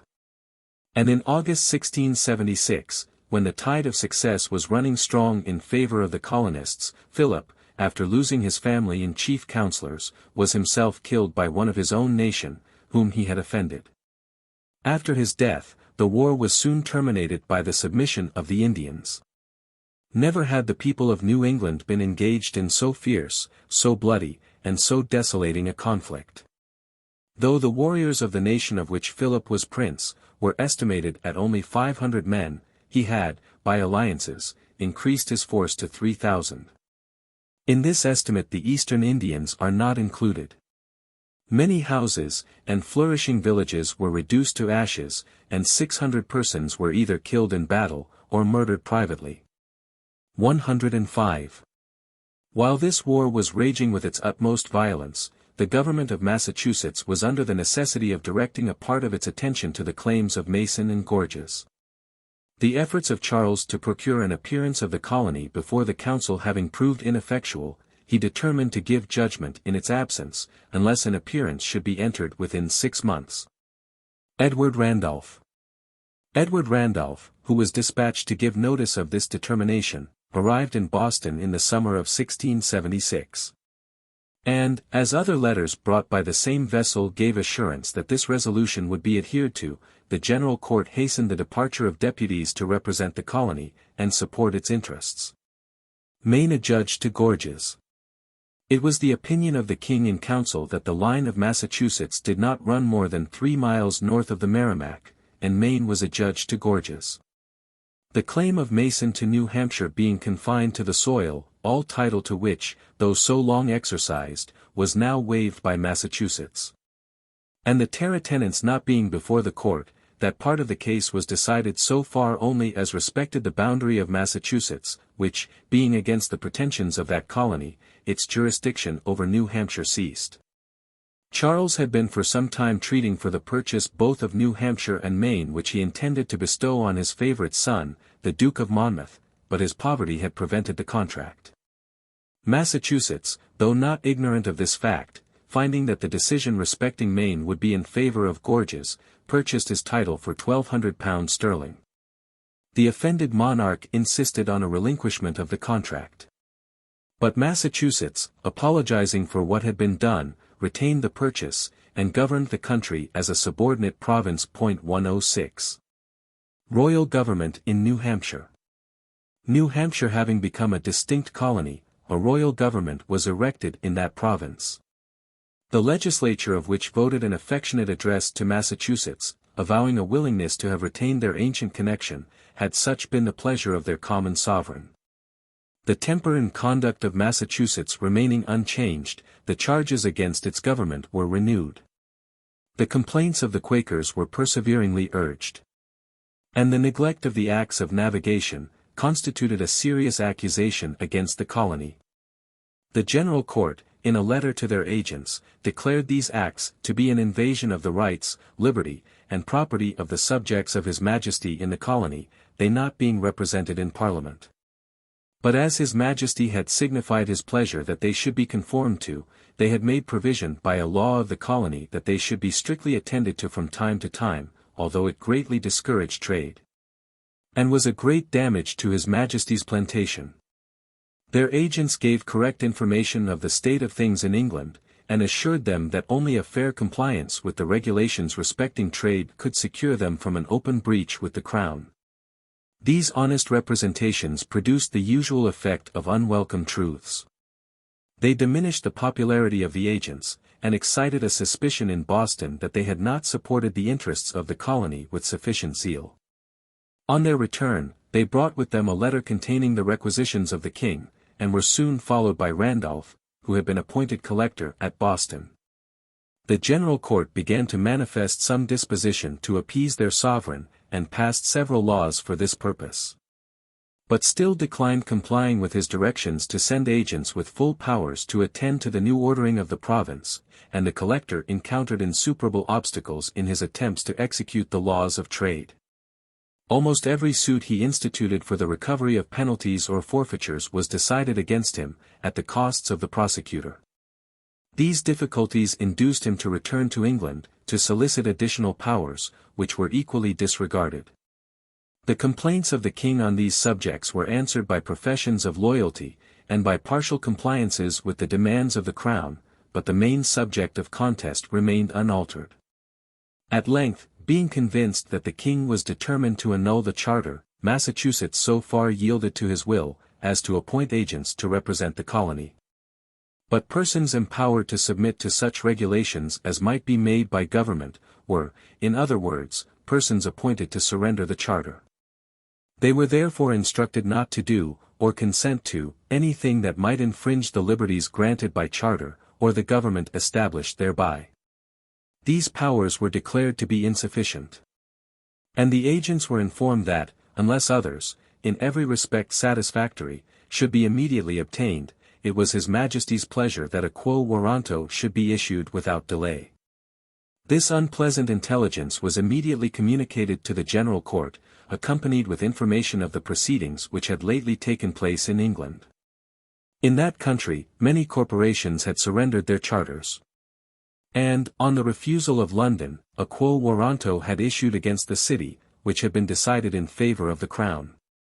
The question whether it was advisable to submit to His Majesty's pleasure, or to permit the quo warranto to issue, was seriously referred to the General Court, and was as seriously taken into consideration throughout the colony. In concurrence with the common sentiment, the General Court determined that it was better to die by other hands than their own. On receiving this final resolution, the fatal writ was issued, and was committed to the care of Randolph, who brought also a declaration of the king, that if the colony, before the writ should be prosecuted, would submit to his pleasure, he would regulate their charter for his service, and their good, and would make no farther alterations in it than should be necessary for the support of his government in the province. The governor and assistants passed a vote of submission. But, the deputies refusing their assent thereto, the High Court of Chancery, in Trinity Term 1684, decreed against the governor and company, that their letters patent, and the enrollment thereof be cancelled. Death of Charles II. James II. Proclaimed. Charles did not survive this decree long enough to complete his system respecting the New England colonies, or to establish a new government for Massachusetts. He died early in the following year. And his successor, from whose stern temper, and high-toned opinions, the most gloomy presages had been drawn, was proclaimed, in Boston, with melancholy pomp. Their presages were soon verified. Immediately after James had ascended the throne, a commission was issued for a president and council, as a temporary government for Massachusetts, New Hampshire, Maine, and Narragansett, whose powers were entirely executive and judicial. This commission reached Boston in May, and was laid before the General Court, not as a body invested with political authority, but as one composed of individuals of the first respectability and influence in the province. The General Court agreed unanimously to an address, in answer to this communication, declaring, that the liberty of the subject is abridged, by the new system, both in matters of legislation and in laying taxes. And that it highly concerns them to whom it is directed to consider whether it be safe. And added, that, if the newly appointed officers, mean to take upon themselves the government of the people, though they could not give their assent thereto, they should demean themselves as loyal subjects, and humbly make their addresses to God. And, in due time, to their gracious prince, for relief. Mr. Dudley, the president named in the commission, was a native of Massachusetts, and seems to have mingled with his respect for the constitutional prerogative of the crown, a due regard for the rights of the people. Any immediate alterations, therefore, in the interior arrangements of the country were avoided. And the commissioners transmitted a memorial to the Lords of the Council for the Colonies, stating the necessity of a well-regulated assembly to represent the people, and soliciting an abatement of the taxes. This moderate conduct did not accord with the wishes of that class of men who court power wherever it may be placed. These sought the favor of their sovereign by prostrating every obstacle to the execution of his will. and soon transmitted complaints to administration, charging the commissioners with conniving at violations of the laws respecting trade, and countenancing ancient principles in religion and government. Sir Edmund Andros. James was dissatisfied with the conduct of his commissioners, and was also of opinion that a wise policy required a consolidation of the colonies, and a permanent administration for New England. With a view to this object, he appointed Sir Edmund Andros, who had governed New York, Captain General and Vice Admiral of Massachusetts, New Hampshire, Maine, New Plymouth, Pemaquid, and Narragansett, and empowered him, with the consent of a council to be appointed by the Crown, to make ordinances not inconsistent with the laws of the realm, which should be submitted to the king for his approbation or dissent, and to impose taxes for the support of government. In December 1685, Andros arrived at Boston, where he was received with the respect which was due to the representative of the Crown. In pursuance of his orders, he dissolved the government of Rhode Island, broke its seal, and assumed the administration of the colony. In the preceding year, articles of high misdemeanor had been exhibited against that colony and referred to Sayre, the Attorney General, with orders to issue a writ of quo warranto to annul their patent. The Assembly stopped farther proceedings, by passing an act formally surrendering their charter. Their submission, however, availed them nothing. Their fate was involved in that of Massachusetts. 107. Odious measures of government. In pursuance of the determination to break the charters and unite the colonies, articles of misdemeanor had been also exhibited against the Governor and Company of Connecticut, on which a writ of quo warranto had been issued. The government of that colony addressed a letter to the Secretary of State, desiring, with many professions of loyalty, to remain in its present situation. But, if it should be the purpose of His Majesty to dispose otherwise of them, submitting to his royal commands, and requesting to be annexed to Massachusetts. No farther proceedings were had on the quo warranto, and Andros was ordered to accept the submission of the colony, and annex it to Massachusetts. This order was executed in October, when Andros appeared in Hartford at the head of a small corps of regular troops, demanded the charter, and declared the government to be dissolved. The colony submitted, but the charter was concealed in a tree, which was venerated long afterwards and is still in existence. 108. The Grand Legislative Council, composed of individuals selected by the Crown throughout the United Colonies, readily assembled, and proceeded to execute the duties assigned to it. The measures of the new government were not calculated to diminish the odium excited by its objectionable form. The fees of office were enormous. And the regulations respecting divine worship, marriages, the acts of navigation, and taxes, were deemed highly oppressive. In addition to these causes of discontent, the Governor-General took occasion to cast a doubt on the validity of the titles by which lands were holden. To obtain relief from these oppressive grievances, Mather, an eminent politician and divine, was deputed by the colonies of New England to lay their complaints before the king. He was graciously received, but could effect no substantial change in the colonial administration. James had determined to reduce all the governments, proprietary as well as royal, to an immediate dependence on the Crown. And, to effect this purpose, had directed writs of quo warranto to issue against those charters which still remained in force. This plan was adopted, not only for the purpose of establishing his favorite system of government, but also of forming a barrier to the encroachments of France, by combining the force of the colonies as far as the Delaware. During this reign, Canada was pushed south of Lake Champlain, and fortresses were erected within the immense forests which then separated that province from New York and New England. With a view to this union of force, a new commission was made out for Andros, annexing New York and the Jerseys to his government, and appointing Francis Nicholson his lieutenant. The dissatisfaction of the people continued to increase. And every act of the government, even those which were in themselves laudable, was viewed through the medium of prejudice. At length these latent ill humors burst forth into action. Some vague intelligence was received concerning the proceedings of the Prince of Orange in England. The old magistrates and leading men silently wished, and secretly prayed, that success might attend him, but determined to commit nothing unnecessarily to hazard, and quietly to await an event, which no movement of theirs could accelerate or retard. Andros deposed. The people were less prudent. Stung with the recollection of past injuries, their impatience, on the first prospect of relief, could not be restrained. On the 18th of April, without any apparent preconcerted plan, a sudden insurrection broke out in Boston, and about 50 of the most unpopular individuals, including the governors, were seized and imprisoned. And the government was once more placed in the hands of the ancient magistrates. William and Mary proclaimed.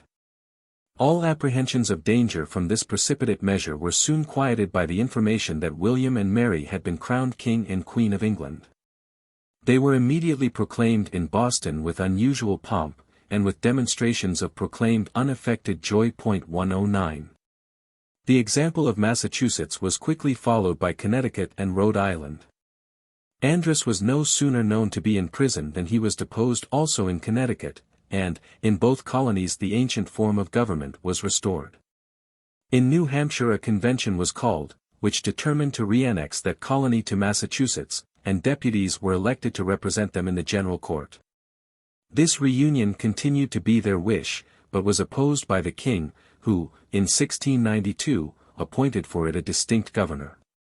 In order to bring the affairs of the middle colonies to this period, it will be necessary briefly to review the transactions of several years. Review of proceedings in New York and New Jersey. The Treaty of Breda, which restored Acadie to France, confirmed New Netherlands to England. Quiet possession of that valuable territory was retained until 1673, when, England being engaged again in war with Holland, a small Dutch squadron appeared before the fort at New York, which surrendered without firing a shot. The example was followed by the city and country, and, in a few days, the submission of New Netherlands was complete. After this acquisition the old claim to Long Island was renewed, and some attempts were made to wrest it from Connecticut. That province however, after consulting its confederates, and finding that offensive operations would be agreeable to the Union, declared war against the Dutch. And not content with defending its own possessions, prepared an expedition against New York. The termination of the war between England and Holland prevented its prosecution, and restored to the English the possessions they had lost. 110. To remove all controversy concerning his title, which had been acquired while the granted lands were in possession of the Dutch, the Duke of York, after the Peace of 1674, obtained a renewal of his patent. And appointed Sir Edmund Andros governor of his territories in America. This commission included New Jersey, his former grant of which he supposed to be annulled by the conquest thereof in 1673. Andros, disregarding the decision of the commissioners, claimed for the Duke that part of Connecticut which lies west of the river of that name, and, during the war with Philip, endeavored to support his claim by force. The determined resistance of Connecticut compelled him to relinquish an attempt on Saybrook, after which he returned to New York. The taxes which had been laid by the Dutch were collected, and duties, for a limited time, were imposed, by authority of the Duke. This proceeding excited great discontent. The public resentment was directed, first against the governor, whose conduct was inquired into and approved by his master, and afterwards against the collector, who was seized and sent to England, but never prosecuted.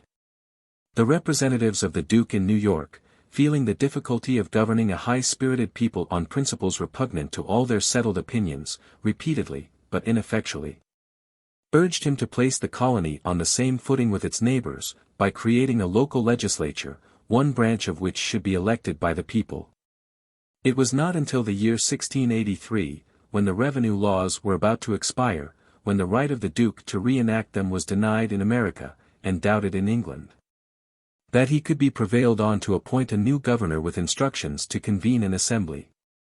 111.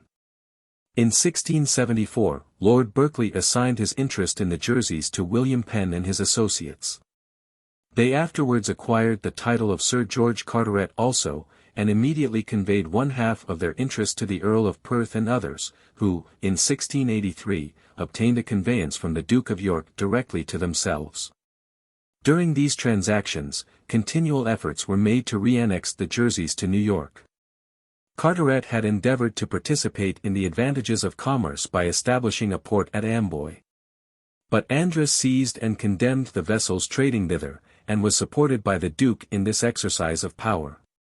The Assembly of New York claimed the right of taxing the people of Jersey. And the Collector continued to exercise his former authority within their territory. On his complaining, after the accession of the Duke of York to the throne, that every vessel he prosecuted was discharged by the verdict of the jury, a writ of quo warranto was directed.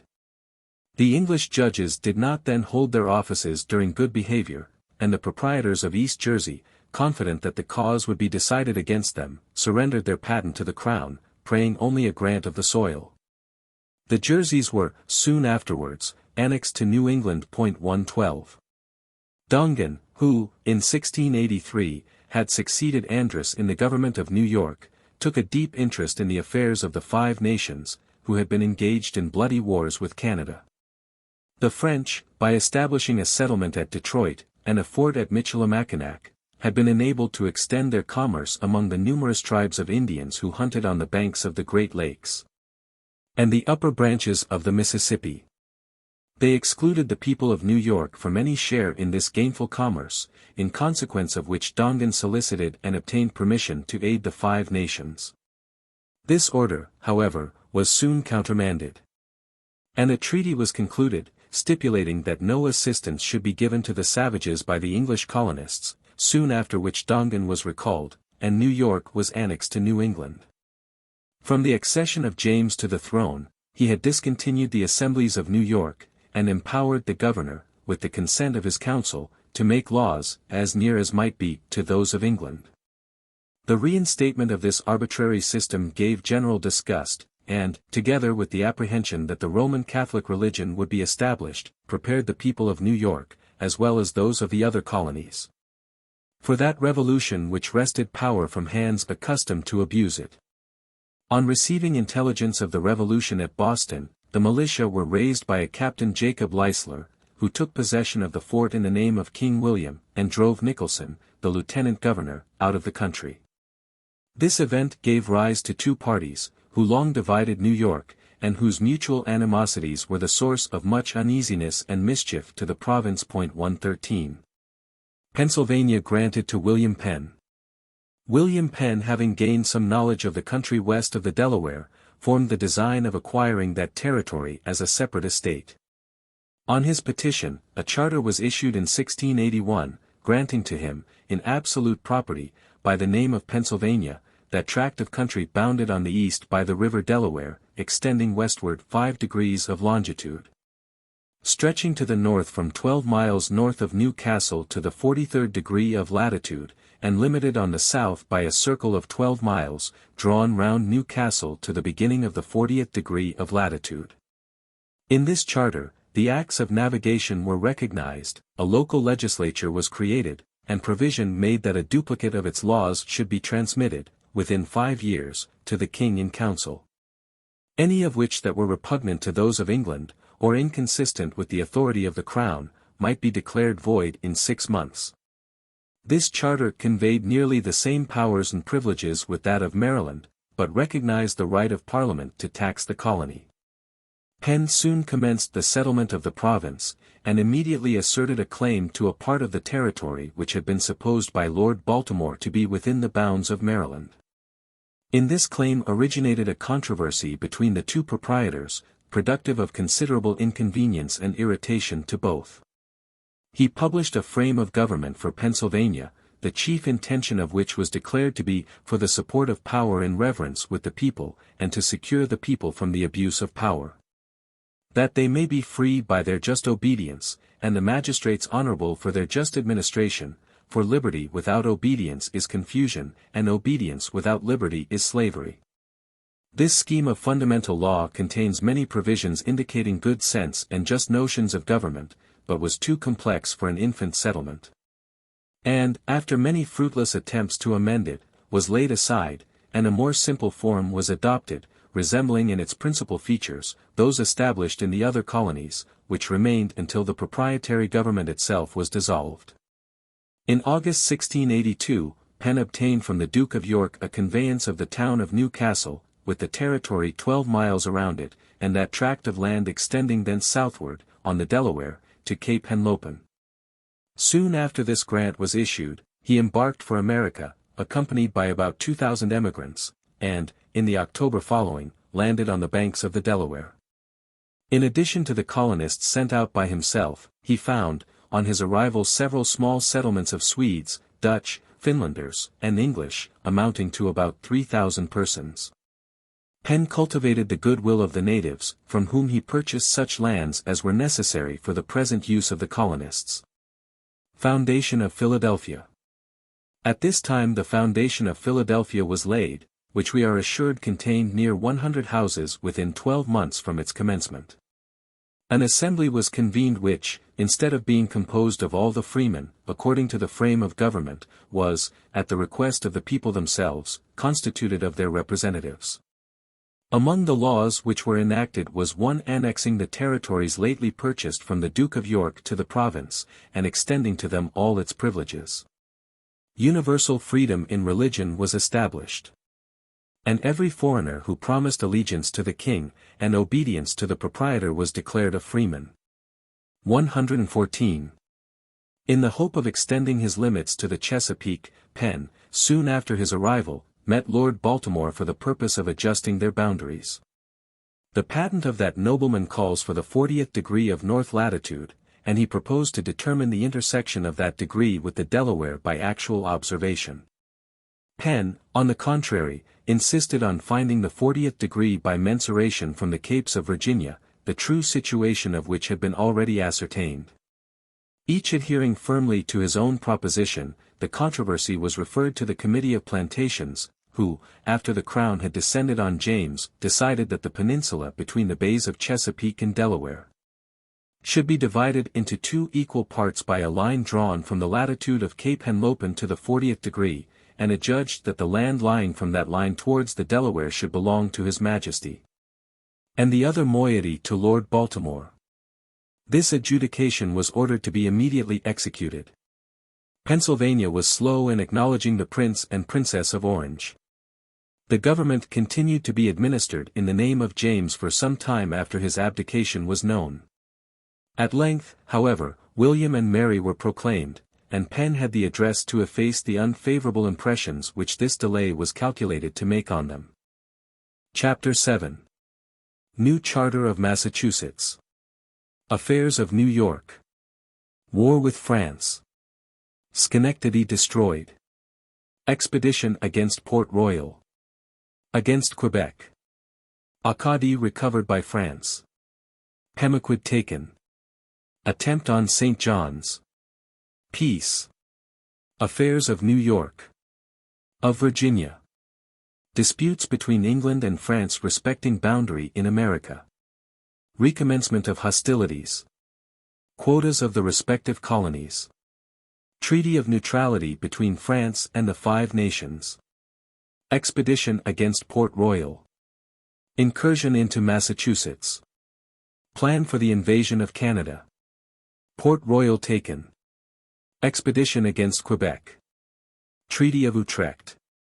Affairs of New York. Of Carolina. Expedition against St. Augustine. Attempt to establish the Episcopal Church. Invasion of the colony. Bills of credit issued. Legislature continues itself. Massacre in North Carolina by the Indians. Tuscaroras defeated. Scheme of a bank. The revolution which placed the Prince and Princess of Orange on the throne, revived in Massachusetts, the hope of recovering the ancient charter.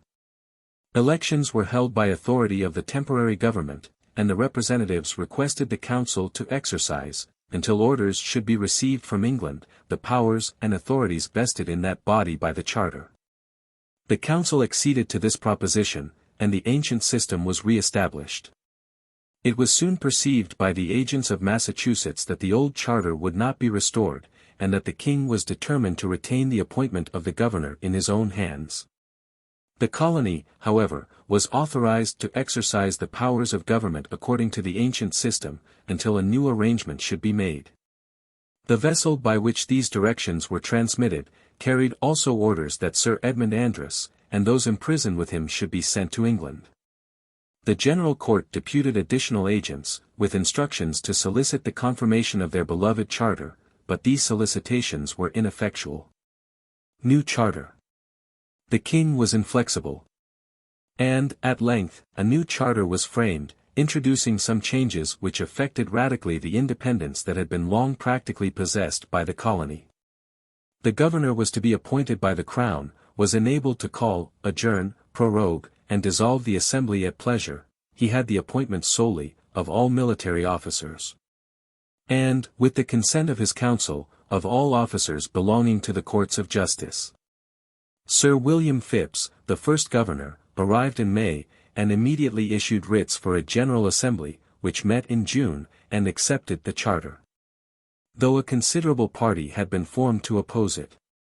This instrument annexed Plymouth and Nova Scotia to Massachusetts, but, contrary to the wishes of both colonies, omitted New Hampshire, which became permanently a separate government. 115. Affairs of New York. In New York, Leisler, who had obtained the entire control of the lower country, associated with himself in the government, a few trusty partisans, denominated a committee of safety, over whom he presided. Some of the principal inhabitants of the city, dissatisfied at seeing a man of low birth, without education, in possession of supreme power, retired to Albany, where a convention of the people was assembled.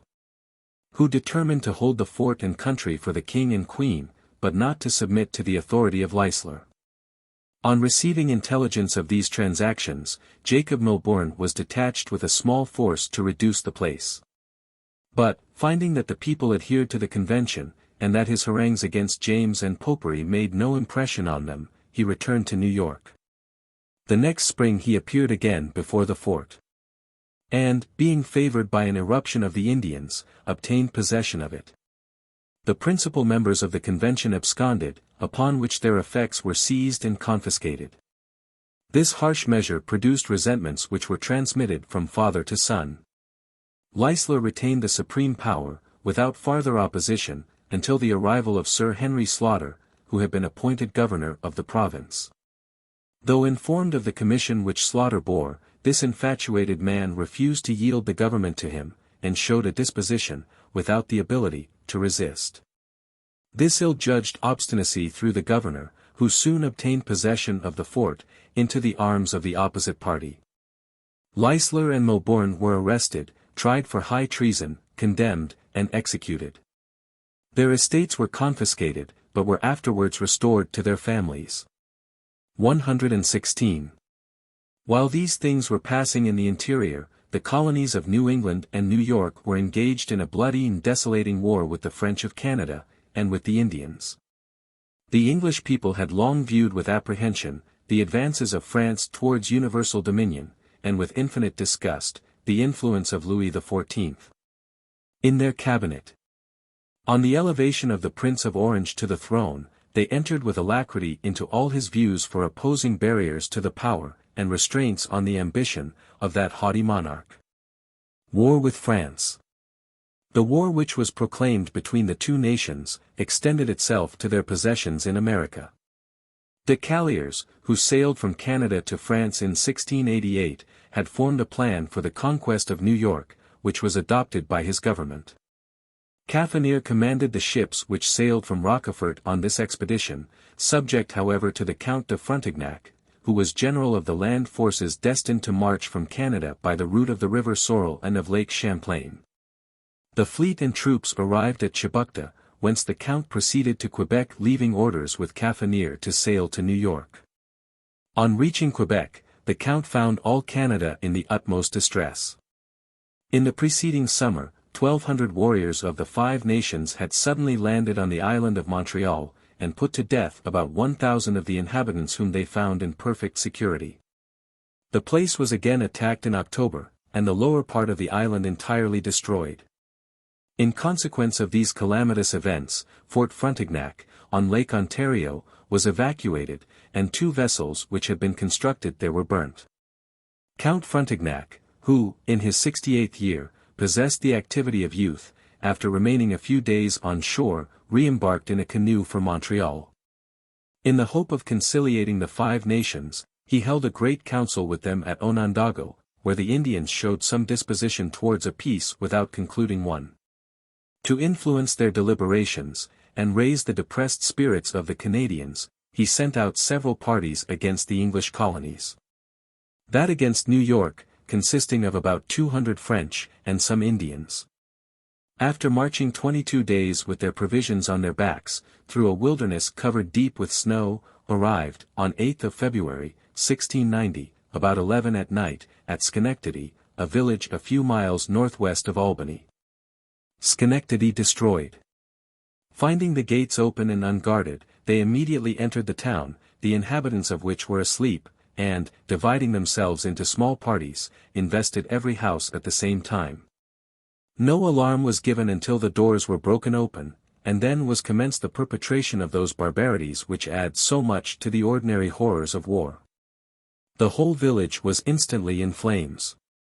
Pregnant women were ripped open and their infants cast into the flames, or dashed against the posts of the doors. 60 persons were massacred, 27 carried into captivity, and those who escaped fled naked, through a deep snow and storm to Albany. In the flight, 25 lost their limbs from the intensity of the cold. The town was pillaged until about noon the next day, when the enemy marched off with their plunder. Being pursued by a party of young men from Albany, about 25 of them were killed and captured. 117. In the spring and summer of 1689, several settlements and forts in New Hampshire and Maine were successfully attacked by the Indians, who, wherever they were victorious, perpetrated their usual cruelties. Expedition against Port Royal. Knowing that these depredations originated in Canada and Acadie, the General Court of Massachusetts planned an expedition against both Port Royal and Quebec. Early in the spring, 8 small vessels, carrying 700 or 800 men, sailed under the command of Sir William Phips, and, almost without opposition, took possession of Port Royal, and of the whole coast between that place and New England. The fleet returned in May, having taken nearly plunder enough to discharge the expense of the equipment. But 2 detachments made about the same time by Count Frontignac, attacked the Salmon Falls, and Fort Casco, where they killed and took about 180 persons. Pen seeking freedom for imprisoned friends. Copyright by Violet Oakley. From a Copley print. Copyright by Curtis and Cameron, Boston. The reference made in the panel inscription at the top of this picture is to William Penn's imprisonment in the Tower of London for publishing The Sandy Foundation Shaken, in which he attacked the doctrines of the Trinity. While in prison he wrote his most famous and popular book, No Cross, No Crown, and Innocency with Her Open Face, in vindication of his Quaker faith. In 1681 Penn obtained from the British Crown, in lieu of a debt of £16,000 due him as heir to his father, Admiral Penn, a grant of territory now comprising the state of Pennsylvania. There he founded Philadelphia, as a Quaker colony, in the following year. A vessel had been dispatched to England in April with letters urging the importance of conquering Canada, and soliciting the aid of the king to that enterprise. He was however too much occupied in Europe to attend to America, and it was determined to prosecute the expedition without his assistance. Against Quebec. New York and Connecticut, engaged to furnish a body of men, to march, by the way of Lake Champlain, against Montreal, while the troops of Massachusetts should proceed by sea to Quebec. The fleet, consisting of between 30 and 40 vessels, the largest of which carried 44 guns, sailed from Nantucket the 9th of August, having on board 2,000 men. This expedition also was commanded by Sir William Phips, a brave man, but not qualified for so difficult an enterprise. He did not arrive before Quebec until October, when it was too late for a regular siege. Instead of availing himself of the first impression, Sir William is charged with having wasted 2 or 3 days in sight of the place, after which he summoned it to surrender. Having performed this ceremony, he landed between 12 and 1,300 men, and marched until night, under a scattering fire from an enemy concealed in the woods. At night, a deserter gave such an account of the French force as entirely discouraged him. Connecticut and New York were disappointed in receiving the assistance expected from the Five Nations, who furnished neither the warriors they had promised, nor canoes to transport their troops over the lakes. The commissary too had neglected to lay up the necessary supplies of provisions. These disappointments obliged the party destined against Montreal to retreat without making an attempt on that place, which enabled the French general to oppose the whole force of Canada to Phips. The evening after the troops were landed, the ships were drawn up before the place, but received more damage from the batteries than they could do to the town. After wasting a few days in unavailing parade, the army re-embarked with precipitation, and returned to Boston. The General Court, so far from suspecting that the expedition might possibly miscarry, seemed to have counted, not only on success, but on acquiring sufficient treasure from the enemy to pay their soldiers. The army, finding the government totally unprepared to satisfy its claims, was on the point of mutinying. In this state of difficulty, bills of credit were issued, and were received in lieu of money. A tax was imposed at the same time, payable in the paper notes of the colony at 5 per centum above par. Notwithstanding the exertions to keep up its credit, the paper depreciated to 14 shillings in the pound, which depreciation was, almost entirely, sustained by the army. As the time for collecting the tax approached, the paper rose above par, but this appreciation was gained by the holders. 118. Colonel Phips, soon after his return from Canada, embarked for England, to renew the solicitations of the colony for aid in another attempt on Quebec. Though unsuccessful in this application, the government of the province was bestowed on him. And, in this character, he returned to Boston. A desultory war continued to be carried on, which, without furnishing any events that would now be interesting, produced heavy expense, and much individual misery. Canada being considered as the source of all these evils, its conquest continued to be the favorite object of Massachusetts. At length, King William yielded to the solicitations of that colony and determined to employ a force for the reduction of Quebec. Unfortunately, the first part of the plan was to be executed in the West Indies, where the capture of Martinique was contemplated. While on that service a contagious fever attacked both the land and sea forces. And, before they reached Boston, 1,300 sailors, and 1,800 soldiers, were buried. The survivors not being in a condition to prosecute the enterprise, it was abandoned. 119. On the conquest of Acadie by Sir William Phips, the government of Massachusetts had been extended over that province. But, as the prejudices and affections of the inhabitants were entirely on the side of France, it was soon perceived that a military force alone could preserve the acquisition. And Massachusetts was unable, at her own expense, to support a sufficient body of troops for the defense of the country. 1696 Port Royal was recovered by Villebon, after which all Acadie shook off the government of Massachusetts, and resumed its allegiance to France. About the same time a fort at Pemaquid was attacked and carried by Iberville. Peace. In December, the Treaty of Peace which had been concluded at Ryswick was proclaimed at Boston, and hostilities with the French in Canada immediately ceased. The depredations of the Indians continued only a short time after this event. And, in the course of the following year, general tranquility was restored. The frontiers of New Hampshire had been not less exposed during the war, than those of Massachusetts. Perpetual and distressing incursions had been made into the country, which were marked by the burning of undefended habitations, and the massacre of men, women, and children. 120. Affairs of New York. The frontiers of New York were covered by the Five Nations. Hostilities were carried on between them and the French, but they were not attended by any material circumstance. During the war the English government meditated a union of the colonies for the purpose of forming an army to defend New York. And the governors were instructed to propose to the several provinces to raise the quota of troops assigned to each one 21 by the Crown. Though this plan never took effect, the fact is of some interest. The influence of the French not yet extending far enough south to involve the colonies beyond New York in the calamities of Indian warfare, few occurrences took place among them which deserve attention. Of Virginia. In Virginia, the College of William and Mary, to which a charter had been granted in 1692, was liberally endowed, and was established at Williamsburg by an Act of Assembly which passed in the year 1693. In 1698, the State House at Jamestown, with many valuable papers, was consumed by fire. And, in the following year, the legislature passed an act for removing the seat of government to Williamsburg, then called the Middle Plantation, and for building a capital at that place. By the Treaty of Ryswick, it was agreed that France and England should mutually restore to each other all conquests made during the war. And it was farther stipulated that commissioners should be appointed to examine and determine the rights and pretensions of each monarch to the places situated in Hudson's Bay. The consequences of not ascertaining boundaries were soon perceived. The English claimed as far west as the St. Croix, while France asserted her right to the whole country east of the Kennebec. War renewed. These claims remained unsettled, and were mingled with other differences of more importance, which soon occasioned the recommencement of hostilities.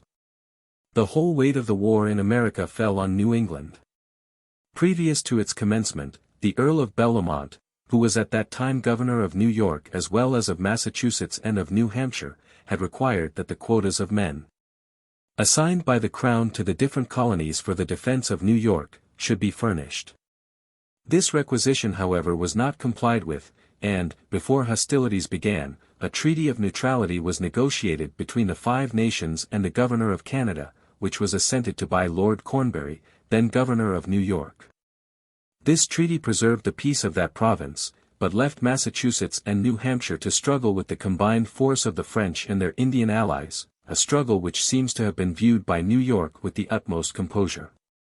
Hostilities between Great Britain and France were immediately followed by incursions of French and Indians into the exposed parts of New England. A predatory and desolating war, attended with no striking circumstance, but with considerable expense and great individual distress, was carried on for some years. During its continuance, propositions were made for a cessation of hostilities, and the negotiations on this subject were protracted to a considerable length. But Dudley, who had succeeded the Earl of Bellomont as governor of Massachusetts and New Hampshire, declined engaging for the neutrality of those provinces, in the hope that Nova Scotia and Canada might be subdued in the course of the war. The Battle of Almanza, in Spain, having induced the British cabinet to direct an armament intended for New England to European objects, Dudley determined to make an attempt on Acadie, though no aid should arrive from England. With this view, he applied, early in the spring, to the assemblies of both his provinces, and to the colonies of Connecticut and Rhode Island, requesting them to raise 1,000 men for the expedition. Connecticut declined furnishing her quota. But the other 3 colonies raised the whole number, who were disposed into 2 regiments, one commanded by Colonel Wainwright, and the other by Colonel Hilton. On the 13th of May, they embarked at Nantucket on board a fleet of transports furnished with whale boats, under convoy of a man of war and a galley. The chief command was given to Colonel March, who had behaved gallantly in several encounters with the Indians, but had never been engaged in such service as this. They arrived before Port Royal in a few days, and landed without opposition. After making some ineffectual attempts to bombard the fort, a disagreement among the officers, and a misapprehension of the state of the fort and garrison, induced the troops to re-embark in a disorderly manner. 122 Dudley, who was unwilling to relinquish the enterprise, directed the army to remain in its position till farther orders. March was beloved by the soldiers, and was known to be brave, but his capacity was doubted. It was therefore thought unsafe either to recall him, to place an officer over him, or to continue him in the chief command. The expedient devised in this perplexity was, to send a commission to the army, composed of 3 members of the council, invested with all the powers which the governor himself, if present, would possess. These commissioners arrived at Casco about the middle of July, where they found the army insubordinate, and indisposed to the service. The troops, however, were again embarked, and arrived at Passamaquoddy, on the 7th of August. The spirits of the general were broken, and his health was impaired. While dispositions for landing the army were making, he declared his inability to act, and the command devolved on Colonel Wainwright. The landing was effected on the 10th of August, but the troops could not be inspired with that union and firmness which are essential to success. After devoting 10 days to inefficient, unmeaning operations, they re-embarked, and returned, sickly, fatigued and dispirited. During this unfortunate expedition, the frontiers were kept in perpetual alarm by small parties of Indians. And, in the succeeding year, a formidable armament was destined by Vaudreuil, the governor of Canada, against New England. This enterprise was not fully prosecuted, in consequence of the failure of several Indian tribes to furnish the number of warriors expected from them. Incursion into Massachusetts. A considerable force, however, penetrated into Massachusetts, and burned a part of the town of Haverhill, where about 100 persons were killed and many others carried off as prisoners. These invaders were pursued and overtaken by a body of troops collected in the neighborhood, who killed a few of them, and recovered several of their own countrymen. The New England colonies, still attributing all these calamities to the French, were earnest in their solicitations to the Crown, for aids which might enable them to conquer Canada. Their application was supported by the representations of Francis Nicholson, who had been lieutenant governor, first of New York, and afterward of Virginia. Of Samuel Veitch, a trader to Nova Scotia, and of Colonel Schuyler, a gentleman of great influence in New York, who undertook a voyage to England for the purpose of communicating his sentiments more fully to administration. And carried with him resolutions of the Assembly, expressing the high opinion that body entertained of his merit. Influenced by these representations, the British cabinet determined to undertake an expedition against the French settlements on the continent of North America, and on Newfoundland, to consist of a squadron.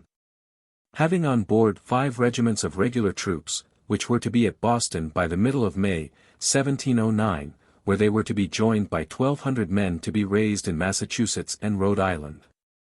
1,500 men also were to be raised in the governments south of Rhode Island, who should proceed, by the way of Lake Champlain, against Montreal. All the colonies, except Pennsylvania, executed with punctuality the part assigned to them.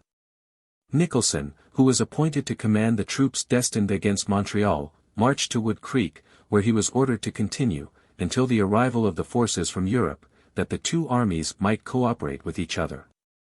The New England troops, who had been assembled at Boston, remained at that place till September, expecting the arrival of the fleet and army from England. About that time, Nicholson returned from Wood Creek, and it was obviously too late to proceed against Quebec. A meeting of the commanding officers, and governors of provinces was requested, in order to deliberate on future operations. A few days before this meeting was to take place, a ship arrived from England, with the intelligence that the armament intended for America had been ordered to Portugal, and with directions to hold a council of war. In order to determine on the propriety of employing the troops raised in America, against Port Royal.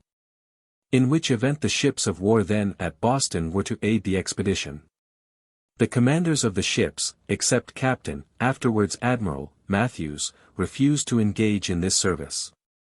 And, it being unsafe to proceed without convoy, the men were disbanded. 123. A Congress, composed of governors, and of delegates from several of the assemblies, met at Rhode Island, and recommended the appointment of agents to assist Colonel Nicholson in representing the state of the country to the Queen, and soliciting troops for an expedition against Canada, the next spring. Government seems at first to have thought favorably of this proposal, but finally determined to proceed only against Port Royal. 5 frigates and a bomb ketch, which were assigned for this service, arrived with Nicholson, in July. Although the troops were then to be raised, the whole armament, consisting of 1 regiment of Marines, and 4 regiments of infantry, sailed from Boston the 18th of September, and on the 24th arrived before Port Royal. The place was immediately invested, and, after the exchange of a few shot and shells, was surrendered. Veitch was appointed governor, and its name, in compliment to the Queen, was changed to Annapolis. After the reduction of Port Royal, Nicholson returned to England to renew the often repeated solicitations for an expedition against Canada. The ministry was now changed. And the colonists despaired of obtaining from those in power, any aids against the French. Contrary to the general expectation, his application succeeded. And he arrived at Boston, in June, with orders to the governors as far south as Pennsylvania, to get their quotas of men and provisions in readiness to act with the fleet and army expected from Europe. Within 16 days, while the several governors were yet deliberating on the subject of these orders, the fleet arrived. The service according perfectly with the wishes of the people as well as of the governors, every practicable exertion was made. And difficulties were overcome which, on other occasions, might have been deemed insurmountable. To supply the money which the English Treasury could not then advance, the General Court of Massachusetts issued bills of credit to the amount of £40,000, and the example was followed by Connecticut, New York, and New Jersey. Provisions were obtained by impressment. The army consisted of 7 veteran regiments, who had served under the Duke of Marlborough, 1 regiment of Marines, and 2 regiments of provincials.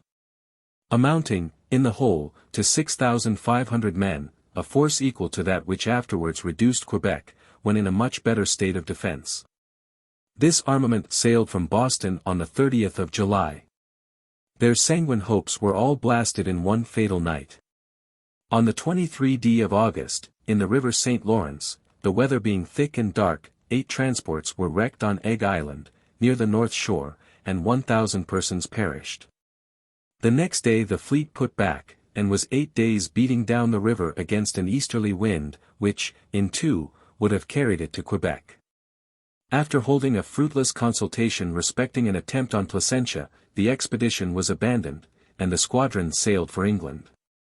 Loud complaints were made, and heavy charges reciprocated, on this occasion. The ignorance of the pilots, the obstinacy of the admiral, the detention of the fleet at Boston, its late arrival there, the want of seasonable orders, and the secret intentions of the ministry, were all subjects of bitter altercation. But no regular inquiry was ever made into the causes of the miscarriage. The plan of this campaign embraced also an attack on Montreal. 4,000 men raised in Connecticut, New York, and New Jersey, and commanded by Colonel Nicholson, marched against that place by the way of Albany in Lake Champlain. The failure of the expedition against Quebec enabling the Governor of Canada to turn his whole force towards the lakes, Nicholson was under the necessity of making a precipitate retreat. Peace. No other event of importance took place during this war, which was terminated by the Treaty of Utrecht. By the 12th article of this treaty, France ceded to England, all Nova Scotia or Acadie, with its ancient boundaries, as also the city of Port Royal, now called Annapolis Royal, and all other things in those parts which depend on the said lands. This territory, which had been comprehended in the grant made to the Plymouth Company, was, with the consent of that company, afterwards granted by James as King of Scotland, under the name of Nova Scotia, to Sir William Alexander. Affairs of New York. In New York, the Leislerian and anti-Leislerian parties continued to persecute each other. To this calamity was added, in the year 1702, the still heavier affliction of a malignant fever, imported in a vessel from the West Indies, which, in almost every instance, proved mortal. A similar disease raged, about the same time, in several other seaport towns, and was probably the same which has since produced such fatal effects under the name of the yellow fever. In the same year, Lord Cornbury, a needy and profligate nobleman, was appointed governor of the province. He embraced the anti-Leislerian party, that being then the strongest. On meeting the assembly, he urged the necessity of providing money for the public exigencies, and, as he had arranged himself with the ruling party, the vote of supply was liberal. It was soon perceived that the confidence in the governor was misplaced. Considerable sums levied for objects of great interest, were applied to his private use. The system adopted in New York, for collecting and keeping public money, was calculated to favor this peculation. The colony having no treasurer, its revenue came into the hands of the Receiver General for the Crown, whence it was drawn by a warrant from the governor. Contests soon arose, between his lordship and the legislature, on the subject of money. The House requiring a statement of disbursements, and the appointment of a treasurer, to be controlled by them. At length, in 1706, an act was passed raising £3,000 for fortifications, and directing the money to be placed in the hands of a person named by the legislature. The assent of the governor to this act was not given till the succeeding year, and was then accompanied with a message stating, That he had it in command from the Queen to permit the General Assembly to name their own treasurer when they raised extraordinary supplies for particular uses and which are no part of the standing and constant revenue. The continual demands of the governor for money, his misapplication of it, his extortion in the form of fees, and his haughty tyrannical conduct increased the irritation subsisting between him and the legislature. At length, the Queen yielded to the complaints of both New York and New Jersey, and consented to recall him. During these altercations, some spirited resolutions were entered into by the Assembly, one of which claims particular notice.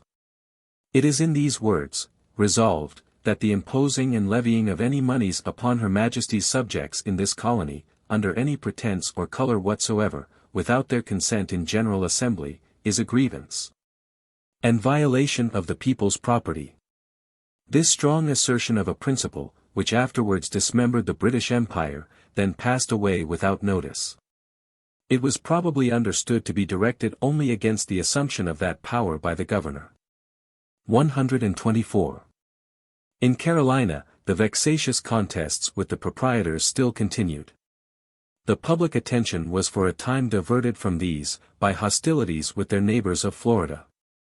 Before the declaration of war made against France and Spain had been officially communicated, it was reported in the colonies that this event had taken place, and Mr.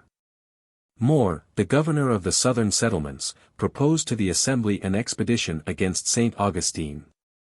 Temperate men were opposed to this enterprise. But the assurances of the governor, that Florida would be an easy conquest, and that immense treasure would be the reward of their valor, were too seductive to be resisted.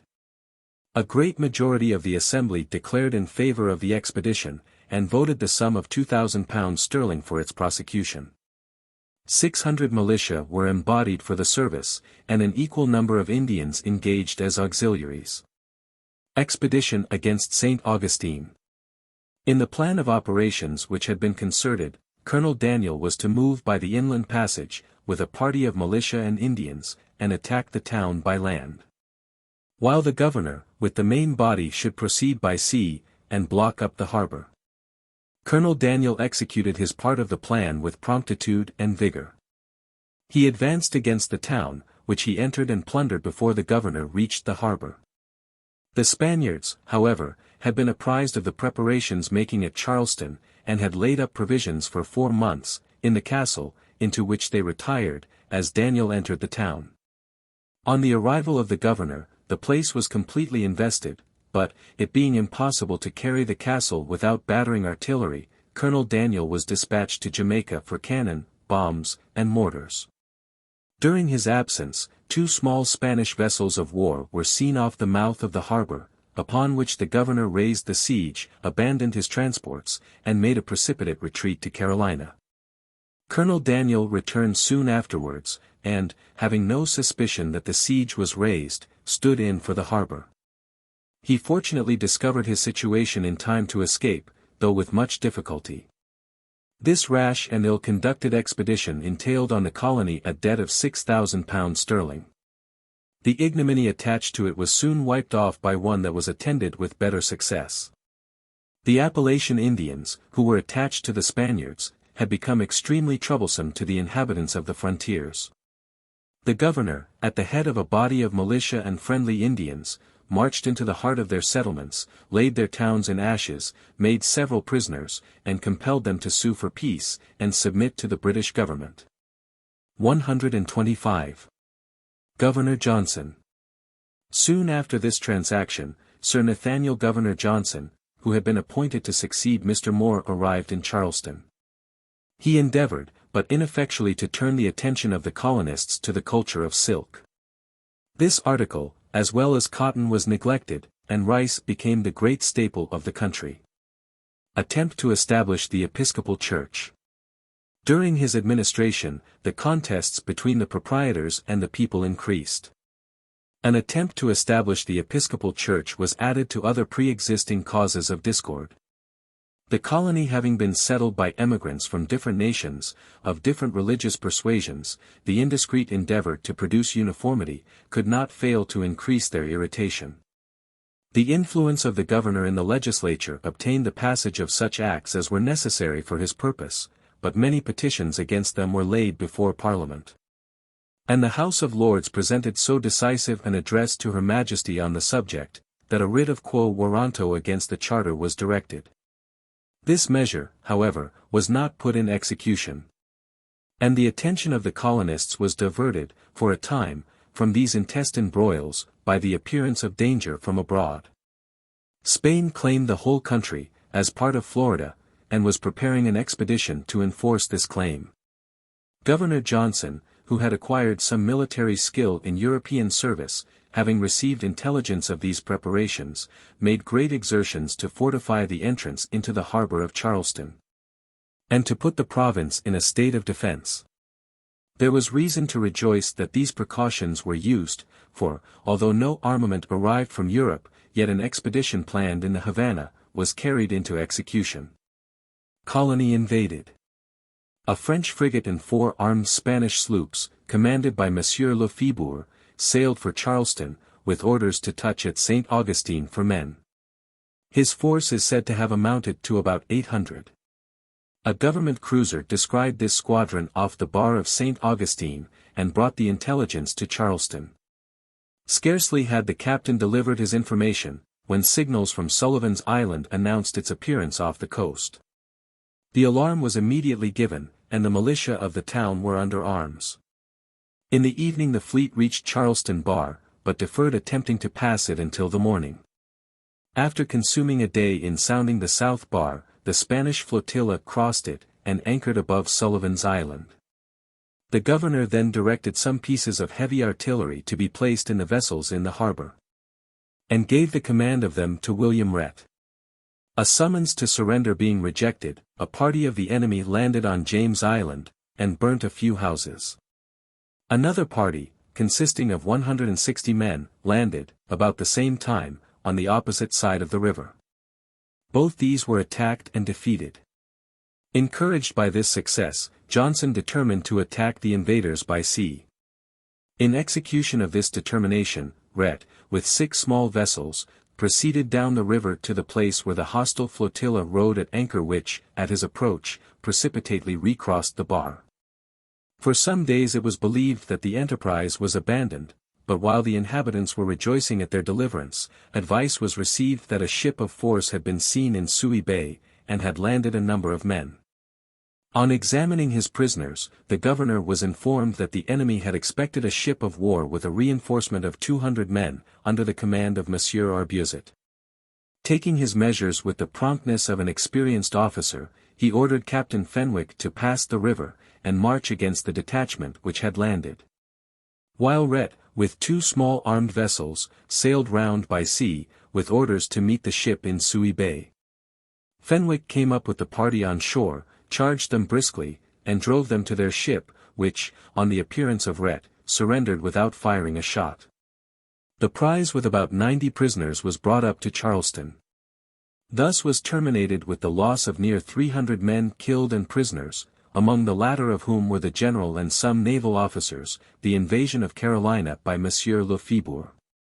It seems to have been undertaken in the confidence that the colony was too weak for resistance, and was conducted without skill or courage. Bills of credit. To defray the expenses incurred in repelling this invasion, bills of credit to the amount of £8,000 were issued. The effect of this emission was such a depreciation of the currency under the form of a rise in the price of commodities and of exchange, that £150 in paper were given for £100 sterling. Lord Granville, the Palatine, a bigoted churchman, under whose influence violent measures had been taken for the establishment of religious conformity in Carolina, died in the year 1707. He was succeeded by Lord Craven, who, though of the same religious tenets, supported them with moderation. Legislature continues itself. His disposition to indulge, and thereby mollify, the dissenters, was considered by the zealots of the established church, as endangering religion.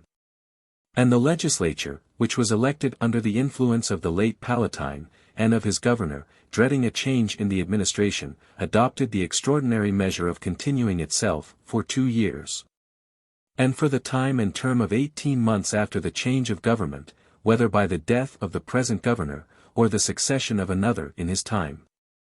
126 thus adding one other humiliating proof to those which perpetually occur, that principles are deplorably weak, when opposed by the passions. Massacre in North Carolina by the Indians. In the year 1712, the Indians in North Carolina, alarmed, as their countrymen had been in the other colonies, by the increasing population and regular encroachments of the whites, formed with their accustomed secrecy the plan of exterminating in one night these formidable neighbors. No indication of their design was given until they broke into the houses of the planters. The slaughter on Roanoke was immense. In that settlement alone, 137 persons were murdered. A few escaped by concealing themselves in the woods, who, the next day, gave the alarm.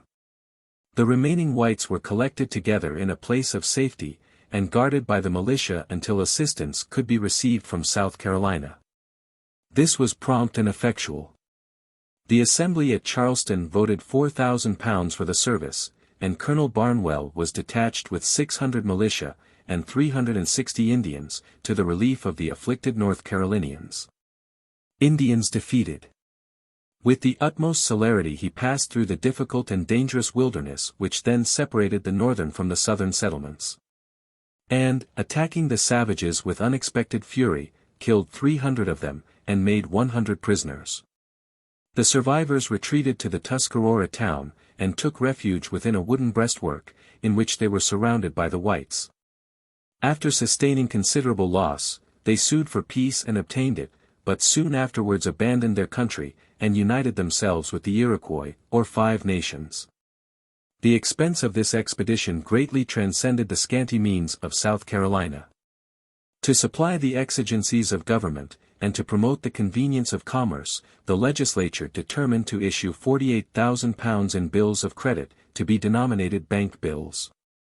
This money was to be lent out, at interest, on security, and to be redeemed gradually by the annual payment of 1/12 part of the sum loaned. The bills were made a legal tender, and the creditor who should refuse them, lost his debt. After the emission of these bills, exchange rose, the first year, to 150, and in the second to 200 per centum, above par. The effect of this depreciation, and of the tender laws which accompanied it, on creditors, and on morals, was obvious and certain. Chapter 8. Proceedings of the Legislature of Massachusetts. Intrigues of the French among the Indians. War with the savages. Peace. Controversy with the governor. Decided in England. Contests concerning the governor's salary. The Assembly adjourned to Salem. Contest concerning the salary terminated. Great depreciation of the paper currency. Scheme of a land bank. Company dissolved by Act of Parliament. Governor Shirley arrives. Review of transactions in New York. The heavy expenses of Massachusetts during the late war had produced such large emissions of paper money, that a considerable depreciation took place, and specie disappeared. The consequent rise of exchange, instead of being attributed to its true cause, was ascribed to the decay of trade. The colony, having now leisure for its domestic concerns, turned its attention to this interesting subject.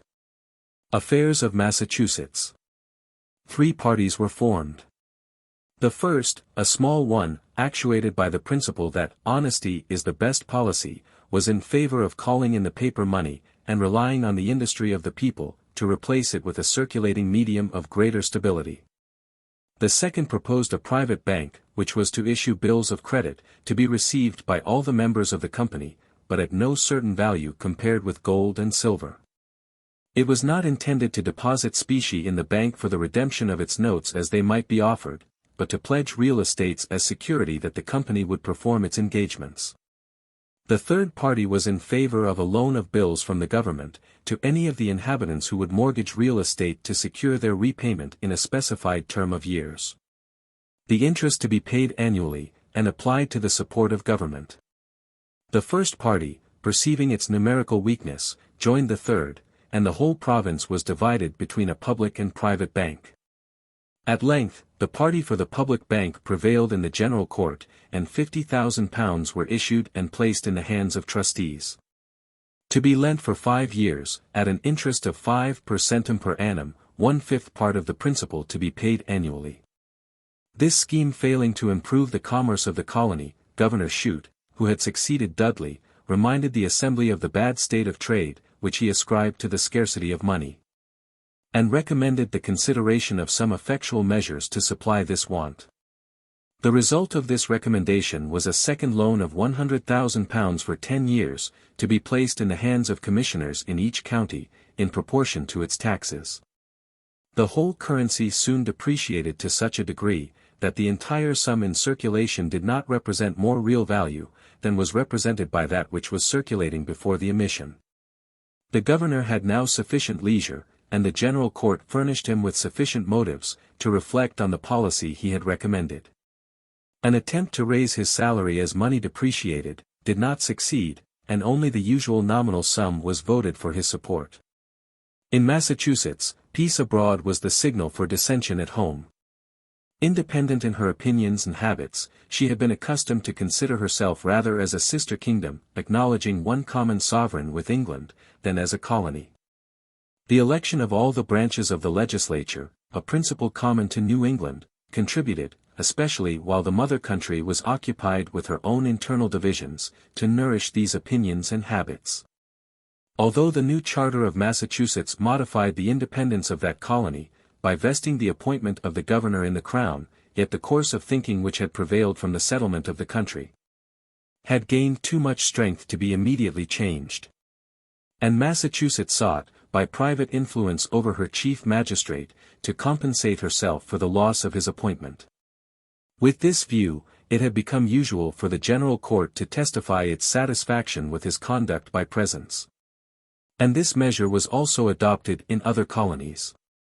Apprehending that this practice might dispose the governors to conciliate the legislatures at the expense of their duty to the crown, the Queen had given peremptory orders to receive no more gifts, and to obtain acts fixing their salaries permanently at a sum named by herself. The mandate respecting presents was, of course, obeyed, and some of the colonies complied with the requisition respecting the salary. But in Massachusetts and New York, it was steadily resisted. A controlling power over salaries was a source of influence which was pertinaciously maintained, and its efficacy was tried in all the conflicts between Massachusetts and her governor. Almost every important measure brought before the legislature was productive of contests between these departments. They disagreed, not only on the policy of particular acts, but on the limits of their power. The governor claimed the right of negativing the speaker chosen by the representatives, which was denied by them, and, each party persisting in its pretensions, the assembly was dissolved, and new elections took place. The same members being generally rechosen, the House of Representatives assembled with increased irritation, and passed some angry resolutions respecting its dissolution. The governor, in turn, charged the House with encroachments on the power of the executive. Among other instances of which, he mentioned certain resolutions passed on the commencement of hostilities by the Indians, which were deemed equivalent to a declaration of war, and had therefore been rejected. Disagreements were multiplied between them. Paper money and trade were inexhaustible sources of discontent. New elections produced no change of temper. After war was formally declared against the Indians, the House endeavored to exercise executive powers in its prosecution, and, the council not concurring with them, the representatives attempted, in one instance, to act alone. The measures recommended by the governor to successive assemblies were disregarded, irritating resolves were adopted and reiterated. And a course of angry crimination and recrimination took place between them, in the progress of which the governor's salary was reduced in its nominal as well as real amount. And the sum granted, instead of being voted, as had been usual, at the commencement of the session, was reserved to its close. In the midst of these contests, Governor Shute, who had privately solicited and obtained leave to return to England, suddenly embarked on board the Sea Horse man of war, leaving the controversy concerning the extent of the executive power to devolve on the lieutenant governor. 127.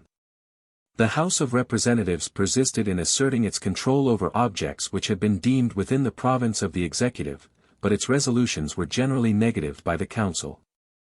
This produced some altercation between the two branches of the legislature. But they at length united in the passage of a resolution desiring their agent in England to take the best measures for protecting the interests of the colony, which were believed to be in danger from the representations of Governor Shute. Intrigues of the French with the Indians. During these contests in the interior, the frontiers had suffered severely from the depredations of the Indians. The French had acquired great influence over all the eastern tribes. Jesuit missionaries generally resided among them, who obtained a great ascendancy in their councils. After the cession of Nova Scotia to Great Britain, Father Rawle, a missionary residing among the savages of that province, exerted successfully all his address to excite their jealousies and resentments against the English. By his acts, and those of other missionaries, all the Eastern Indians, as well as those of Canada, were combined against New England. They made incursions into Massachusetts, in consequence of which, some troops were detached to the village in which Rawle resided, for the purpose of seizing his person. He received intimation of their approach in time to make his escape. But they secured his papers, among which were some showing that in exciting the savages to war against the English colonists, he had acted under the authority of the Governor of Canada, who had secretly promised to supply them with arms and ammunition. Envoys were deputed with a remonstrance against conduct so incompatible with the state of peace then subsisting between France and England. The governor received this embassy politely, and, at first, denied any interference in the quarrel, alleging that the Indians were independent nations who made war and peace without being controlled by him. On being shown his letters to Rawle, he changed his language, and gave assurances of his future good offices in effecting a peace. On the faith of these assurances, conferences were held with some Indian chiefs then in Canada. Several captives were ransomed, and, soon after the return of the commissioners to New England, the war was terminated by a treaty of peace signed at Boston. 128. Decision against the House on the controversy with the governor. Meanwhile, the complaints of Governor Shute against the House of Representatives were heard in England. Every question was decided against the House. In most of them, the existing charter was deemed sufficiently explicit. But, on two points, it was thought advisable to have explanatory articles. These were, the right of the governor to negative the appointment of the Speaker, and the right of the House on the subject of the adjournment. New Charter. An explanatory charter therefore affirming the power claimed by the governor to negative a Speaker, and denying to the House of Representatives the right of adjourning itself for a longer time than 2 days. This charter was submitted to the General Court, to be accepted or refused. But it was accompanied with the intimation that, in the event of its being refused, the whole controversy between the Governor and House of Representatives would be laid before Parliament. The conduct of the representatives had been so generally condemned in England, as to excite fears that an act to vacate the charter would be the consequence of a parliamentary inquiry. The temper of the House too had undergone a change. The violence and irritation which marked its proceedings in the contest with Governor Shute had subsided, and a majority determined to accept the new charter. The trade of the province still languished, and complaints of the scarcity of money were as loud as when only specie was in circulation. To remedy these evils, a bill for emitting a farther sum in paper passed both houses, but was rejected by the lieutenant governor, as being inconsistent with his instructions. The House of Representatives, thereupon, postponed the consideration of salaries till the next session. The Assembly was then adjourned at its own request, and, after a recess of a fortnight, was again convened. As an expedient to elude the instructions to the governor which interdicted his assent to any act for issuing bills of credit, except for charges of government. A bill passed with the title of, An Act for Raising and Settling a Public Revenue for and towards defraying the necessary charges of government, by an emission of £60,000 in bills of credit. This bill providing for the payment of the salaries to which several members of the council were entitled, passed that house also, and the lieutenant governor gave a reluctant assent to it. Its passage into a law furnishes strong evidence of the influence which the control over salaries gave to the House of Representatives. Contest respecting salary. Mr. Burnet, who had been appointed governor of Massachusetts and New Hampshire, was received with great pomp in Boston. At the first meeting of the assembly, he stated the king's instructions to insist on an established salary, and his intention firmly to adhere to them. The assembly was not less firm in its determination to resist this demand. And, that no additional and unnecessary obloquy might be encountered, resolved, not to mingle any difference concerning the amount of the salary, with the great question of its depending on the will of the legislature. As soon therefore as the compliments usual on the arrival of a governor had passed, the House voted £1,700 towards his support, and to defray the charges of his journey. This vote was understood to give him, as a present salary, a sum equal to £1,000 sterling per annum. The governor declared his inability to assent to this bill, it being inconsistent with his instructions. After a week's deliberation, the assembly granted £300 for the expenses of his journey, which he accepted, and, in a distinct vote, the farther sum of £1,400 was granted toward his support. The latter vote was accompanied with a joint message from both houses, wherein they asserted their undoubted right as Englishmen, and their privilege by the Charter, to raise and apply money for the support of government. And their willingness to give the governor an ample and honourable support, but they apprehended it would be most for his Majesty's service to do so without establishing a fixed salary. The governor returned an answer on the same day, in which he said, that, if they really intended to give him an ample and honourable support, they could have no just objection to making their purpose effectual by fixing his salary. For he would never accept a grant of the kind then offered. The council was disposed to avoid the contest, and to grant a salary to the present governor for a certain time. But the House of Representatives, remaining firm to its purpose, sent a message to the governor requesting that the court might rise. He answered, that a compliance with this request would put it out of the power of the legislature to pay immediate regard to the king's instructions, and he would not grant a recess, until the business of the session should be finished. The representatives then declared that, in faithfulness to the people, they could not come into an act for establishing a salary on the governor or commander-in-chief for the time being, and, therefore, renewed their request that the court might rise. Both the governor and the House of Representatives seem, thus far, to have made their declarations with some reserve. A salary during his own administration might, perhaps, have satisfied him, though he demanded that one should be settled, generally, on the commander-in-chief for the time being. And the House had not yet declared against settling a salary on him for a limited time. Each desired that the other should make some concession. Both declined, both were irritated by long altercation. And, at length, instead of mutually advancing fixed at the opposite extremes. After several ineffectual efforts on each side, the representatives sent a message to the governor, stating at large the motives which induced the resolution they had formed. The governor returned a prompt answer, in which he also detailed the reasons in support of the demand he had made. These two papers, manifesting the principles and objects of both parties, deserve attention even at this period. The House, not long after receiving this message, far from making any advances towards a compliance with his request, came to two resolutions strongly expressive of its determination not to recede from the ground which had been taken. These resolutions gave the first indication, on the part of the representatives, of a fixed purpose to make no advance towards a compromise. They induced the governor to remind the court of the danger to which the proceedings of that body might expose the charter. This caution did not deter the House from preparing, and transmitting to the several towns of the province a statement of the controversy, which concludes with saying, "We dare neither come into a fixed salary on the governor for ever, nor for a limited time, for the following reasons. First, because it is an untrodden path which neither we, nor our predecessors have gone in, and we cannot certainly foresee the many dangers that may be in it. Nor can we depart from that way which has been found safe and comfortable. Secondly, because it is the undoubted right of all Englishmen, by Magna Carta, to raise and dispose of money for the public service, of their own free accord, without compulsion.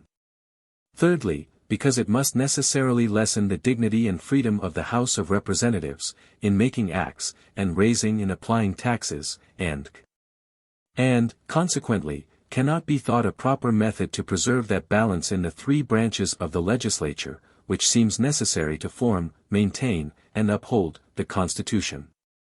Fourthly, because the Charter fully empowers the General Assembly to make such laws and orders as they shall judge for the good and welfare of the inhabitants.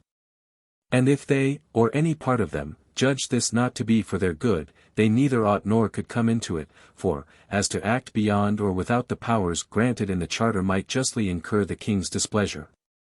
So not to act up and agreeable to those powers, might justly be deemed a betraying of the rights and privileges therein granted. And if they should give up this right, they would open a door to many other inconveniences.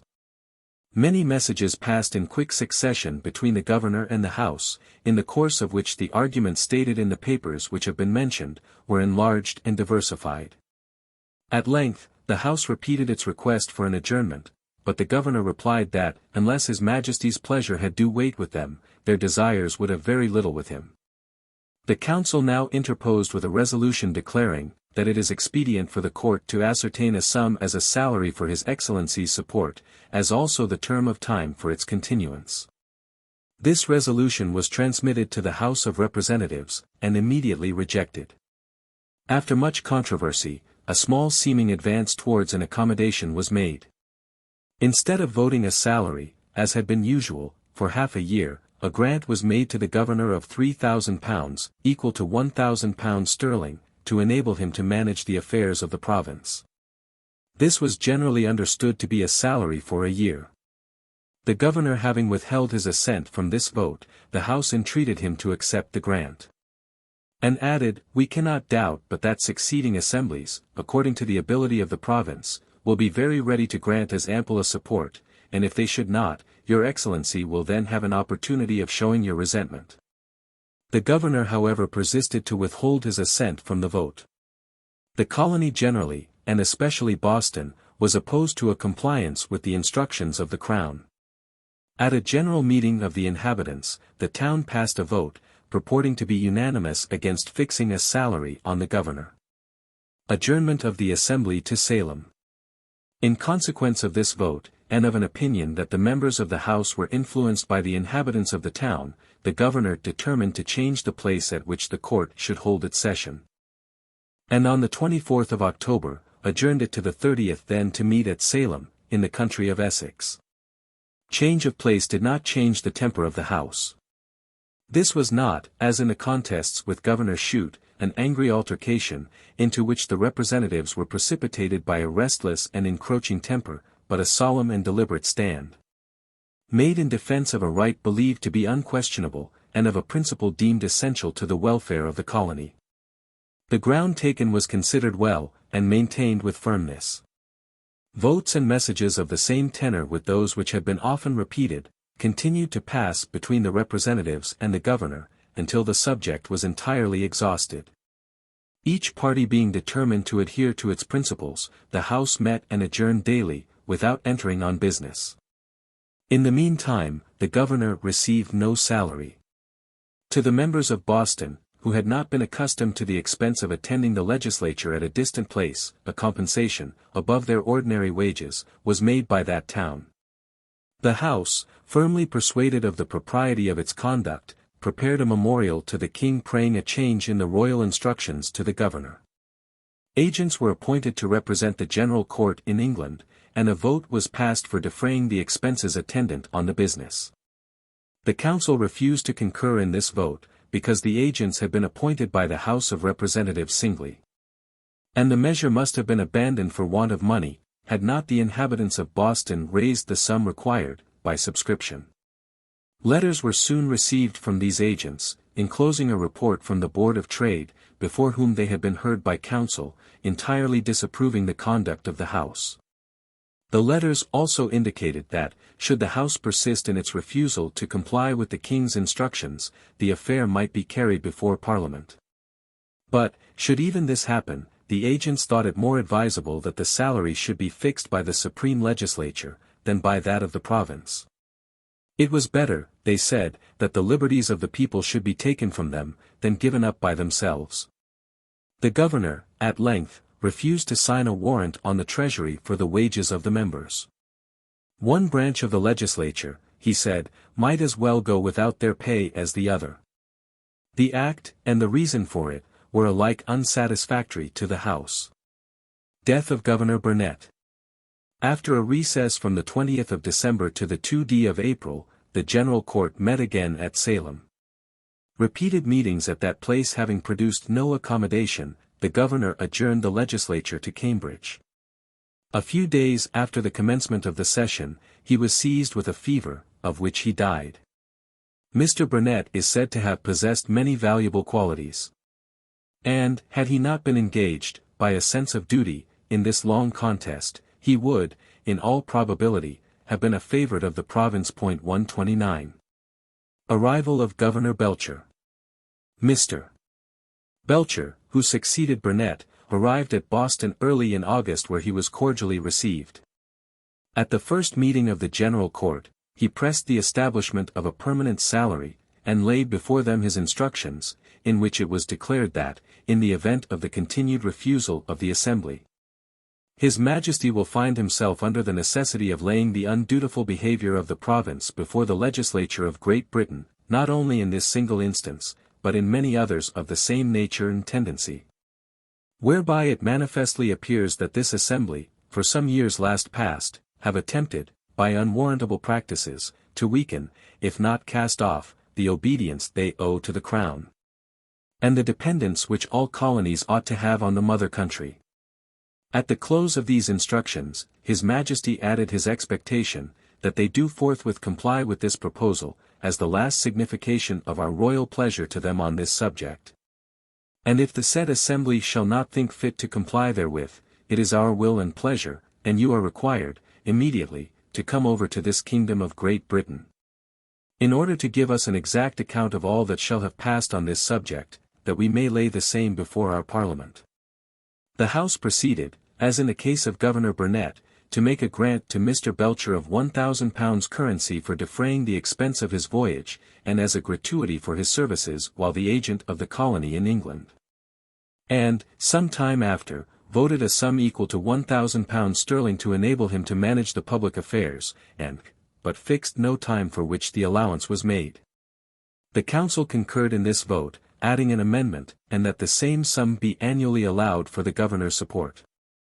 The House not agreeing to this amendment, the Council carried it so as to read that the same sum should be annually paid during His Excellency's continuance in the government, and residence here. This also was disagreed to, and the resolution fell. The smallpox being in the town of Cambridge, the Assembly was adjourned to Roxbury. 2 or 3 sessions passed with little more, on the part of the Governor, than a repetition of his demand for a fixed salary, and an intimation that he should be obliged to return to England, and state the conduct of the House of Representatives to the King. Some unsuccessful attempts were made by his friends to pass a bill fixing the salary during his administration, with a protest against the principle, and against that bill's being drawn into precedent. Failing in this expedient, and finding the House inflexible, he despaired of succeeding with that body, and turned his attention to the relaxation of his instructions. He advised an address from the House to His Majesty, praying that he might be permitted to receive the sum which the legislature had offered to grant him. This was allowed by the Crown, with the understanding that he was still to insist on a compliance with his instructions. Leave to accept particular grants was obtained for 2 or 3 years successively. And, at length, a general permission was conceded to accept such sums as might be given by the Assembly. 130. Contest concerning the salary terminated. Thus was terminated the stubborn contest concerning a permanent salary for the Governor. Its circumstances have been given more in detail than consists with the general plan of this work, because it is considered as exhibiting, in genuine colors, the character of the people engaged in it. It is regarded as an early and an honorable display of the same persevering temper in defense of principle, of the same unconquerable spirit of liberty, which at a later day, and on a more important question, tore the British colonies from a country to which they had been strongly attached. The immense quantity of depreciated paper which was in circulation throughout New England, had no tendency to diminish the complaints of the scarcity of money. Massachusetts and New Hampshire were restrained from farther emissions by the instructions to their governors, who received their appointments from the Crown. Connecticut, engaged chiefly in agricultural pursuits, suffered less from this depreciated medium than her neighbors, and was less disposed to increase its evils. Rhode Island, equally commercial with Massachusetts, and equally fond of paper, chose her own governor, and might therefore indulge, without restraint, her passion for a system alike unfavorable to morals and to industry. That colony now issued £100,000 on loan, to its inhabitants, for 20 years. The merchants of Boston, apprehensive that this capital would transfer the stock of Massachusetts to Rhode Island, associated against receiving the new emission. And many of them formed a company which issued £110,000, redeemable with specie, in 10 years, a 10th part annually, at the then current value of paper. The association against receiving the new emission of Rhode Island was not long observed, and the bills of New Hampshire and Connecticut were also current. Silver immediately rose to 27 shillings the ounce, and the notes issued by the merchants soon disappeared, leaving in circulation only the government paper. Great uneasiness prevailed through Massachusetts on this subject. The last installment of the bills would become due in 1741, and no power existed to redeem them by new emissions. Serious consequences were apprehended from calling in the circulating medium without substituting another in its place, and the alarm was increased by the circumstance that the taxes had been so lightly apportioned on the first years, as to require the imposition of heavy burdens for the redemption of what remained in circulation. The discontents excited by these causes were manifested in the elections, and were directed against the governor, who was openly hostile to the paper system. Land Bank. The projector of the bank again came forward, and, placing himself at the head of 700 or 800 persons, some of whom possessed property, proposed to form a company which should issue £150,000 in bills. By this scheme, every borrower of a sum larger than £100 was to mortgage real estate to secure its repayment. The borrowers of smaller sums might secure their repayment either by mortgage, or by bond with two securities. Each subscriber, or partner was to pay, annually, 3 per centum interest on the sum he should take, and 5 per centum of the principal either in the bills themselves, or in the produce and manufactures of the country, at such rates as the directors should, from time to time, establish. Although the favorers of this project were so successful at the elections as to obtain a great majority in the general court, men of fortune, and the principal merchants, refused to receive these bills. Many small traders, however, and other persons interested in the circulation of a depreciated currency, gave them credit. The directors themselves, it was said, became traders, and issued bills without limitation, and without giving security for their redemption. The governor, anticipating the pernicious effects of the institution, exerted all his influence against it. He displaced such executive officers as were members of it, and negatived the speaker, and 13 members elected to the council, who were also of the company. Company dissolved. General confusion being apprehended, application was made to Parliament for an act to suppress the company. This being readily obtained, the company was dissolved, and the holders of the bills were allowed their action against its members, individually. 131. About this time Governor Belcher was recalled, and Mr. Shirley was appointed to succeed him. He found the land bank interest predominant in the House, and the Treasury empty. In this state of things, he deemed it necessary to depart from the letter of his instructions, in order to preserve their spirit. A bill was passed declaring that all contracts should be understood to be payable in silver at 6 shillings and 8 pence the ounce, or in gold at its comparative value. Bills of a new form were issued, purporting to be for ounces of silver, which were to be received in payment of all debts, with this proviso, that if they should depreciate between the time of contract and of payment, a proportional addition should be made to the debt. Affairs of New York. While these transactions were passing in New England, symptoms of that jealousy which an unsettled boundary must produce between neighbors, began to show themselves in Canada and New York. The geographical situation of these colonies had, at an early period, directed the attention of both towards the commerce of the lakes. Mr. Burnet, the governor both of New York and New Jersey, impressed with the importance of acquiring the command of Lake Ontario, had, in the year 1722, erected a trading house at Oswego in the country of the Senecas. This measure excited the jealousy of the French, who launched 2 vessels on the lake, and transported materials to Niagara for building a large storehouse, and for repairing the fort at that place. These proceedings were strongly opposed by the Senecas, and by the government of New York. Mr. Burnet remonstrated against them as encroachments on a British province, and also addressed administration on the subject. Complaints were made to the Cabinet of Versailles, but the Governor of Canada proceeded to complete the fort. To countervail the effects of a measure which he could not prevent, Governor Burnet erected a fort at Oswego. Soon after the building of which, while Mr. Van Dam was Governor of New York, the French took possession of Crown Point, which they fortified, and thus acquired the command of Lake Champlain. Obviously, as this measure was calculated to favor both the offensive and defensive operations of France in America, the English minister, after an unavailing remonstrance, submitted to it. Chapter 9. War with the Southern Indians. Dissatisfaction of Carolina with the proprietors. Rupture with Spain. Combination to subvert the proprietary government. Revolution completed. Expedition from the Havana against Charleston. Peace with Spain. The proprietors surrender their interest to the Crown. The province divided. Georgia settled. Impolicy of the first regulations.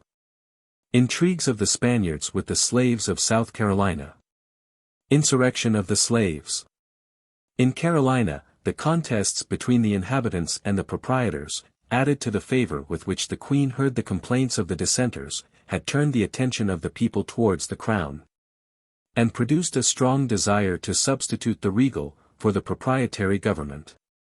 This desire was increased by an event which demonstrated the incompetency of their government. War with the Indians. The Yamasees, a powerful tribe of Indians on the northeast of the Savannah, instigated by the Spaniards at St. Augustine, secretly prepared a general combination of all the southern Indians, against the province. Having massacred the traders settled among them, they advanced in great force against the southern frontier, spreading desolation and slaughter on their route. The inhabitants were driven into Charleston, and Governor Craven proclaimed martial law. He also obtained an act of assembly empowering him to impress men, to seize arms, ammunition, and stores, to arm such Negroes as could be trusted, and, generally, to prosecute the war with the utmost vigor. Agents were sent to Virginia and to England to solicit assistance, and bills were issued for the payment and subsistence of the army. At the same time, the Indians entered the northern part of the province, and were within 50 miles of the capital. Thus surrounded by enemies, the governor took the course which was suggested equally by courage and by prudence. Leaving the less active part of the population to find security in the forts at Charleston, he marched with the militia, towards the southern frontier, which was invaded by the strongest body of Indians. And, at a place called Salt Catchers, attacked and totally defeated them. The victors pursued them into their own country, expelled them from it, and drove them over the Savannah River.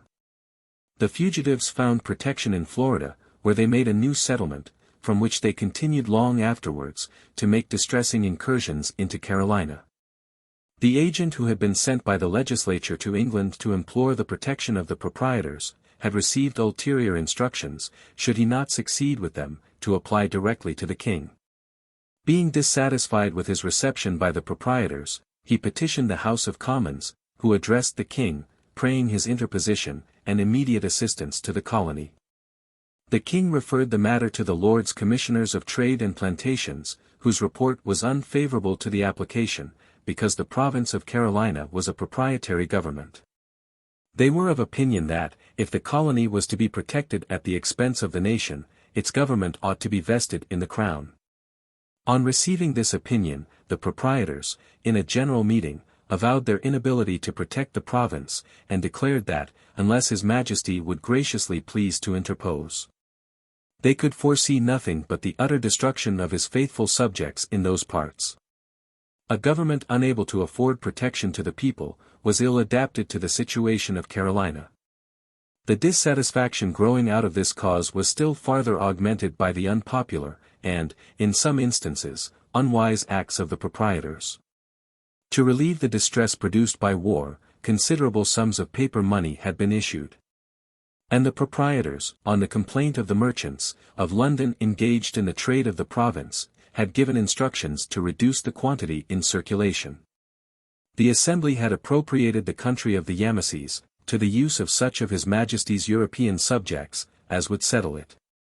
Extracts from the law on this subject being published in England, and in Ireland, 500 men from the latter kingdom emigrated to Carolina. The proprietors repealed this law. And, to the utter ruin of the emigrants, as well as to the destruction of this barrier against the savages, ordered the lands to be surveyed, and erected into baronies, for themselves. While the population was confined to the neighborhood of Charleston, all the members of the Assembly had been elected at that place. As the settlements extended, this practice became inconvenient. And an act was passed, declaring that every parish should choose a certain number of representatives, and that the elections should be held, in each, at the parish church. As if to destroy themselves in the province, the proprietors repealed this popular law also. Heavy expenses being still incurred for defense against the inroads of the southern Indians, the people complained loudly of the insufficiency of that government which, unable itself to protect them, prevented the interposition of the crown in their favor. In this temper, Governor Johnson, son of the former governor of that name, found the province. He met the Assembly with a conciliatory speech, and received an answer expressing great satisfaction at his appointment. His original popularity was increased by the courage he displayed in 2 expeditions against a formidable band of pirates who had long infested the coast, which he entirely extirpated. These expeditions occasioned still farther emissions of paper money. The governor, being instructed to diminish its quantity, had influence enough with the Assembly to obtain an act for redeeming the bills of credit, in 3 years, by a tax on lands and negroes. This tax falling heavily on the planters, they sought to elude it by obtaining an act for a farther emission of bills. The proprietors, being informed of this design, and also of an intention to make the produce of the country a tender in payment of all debts, at a fixed value, enjoined the governor not to give his assent to any bill, until it should be laid before them. About the same time, the king, by an order in council, signified his desire to the proprietors, that they would repeal an act passed in Carolina, for imposing a duty of 10 per centum on all goods of British manufacture imported into the province. The repeal of this act, and of one declaring the right of the Assembly to name a receiver of the public money, and of the election law, were transmitted to the governor, in a letter directing him to dissolve the Assembly, and to hold a new election at Charleston, according to ancient usage. The Assembly being employed in devising means for raising revenue, their dissolution was deferred. But the repeal of the law imposing duties, and the royal displeasure at the clause laying a duty on British manufactures, were immediately communicated, with a recommendation to pass another act, omitting that clause. Meanwhile the governor's instructions were divulged. They excited great irritation, and produced a warm debate on the right of the proprietors to repeal a law enacted with the consent of their deputy in the province. About this time, Chief Justice Trott, who had become extremely unpopular in the colony, was charged with many iniquitous proceedings. And the governor, the major part of the council, and the Assembly, united in a memorial representing his malpractices to the proprietors.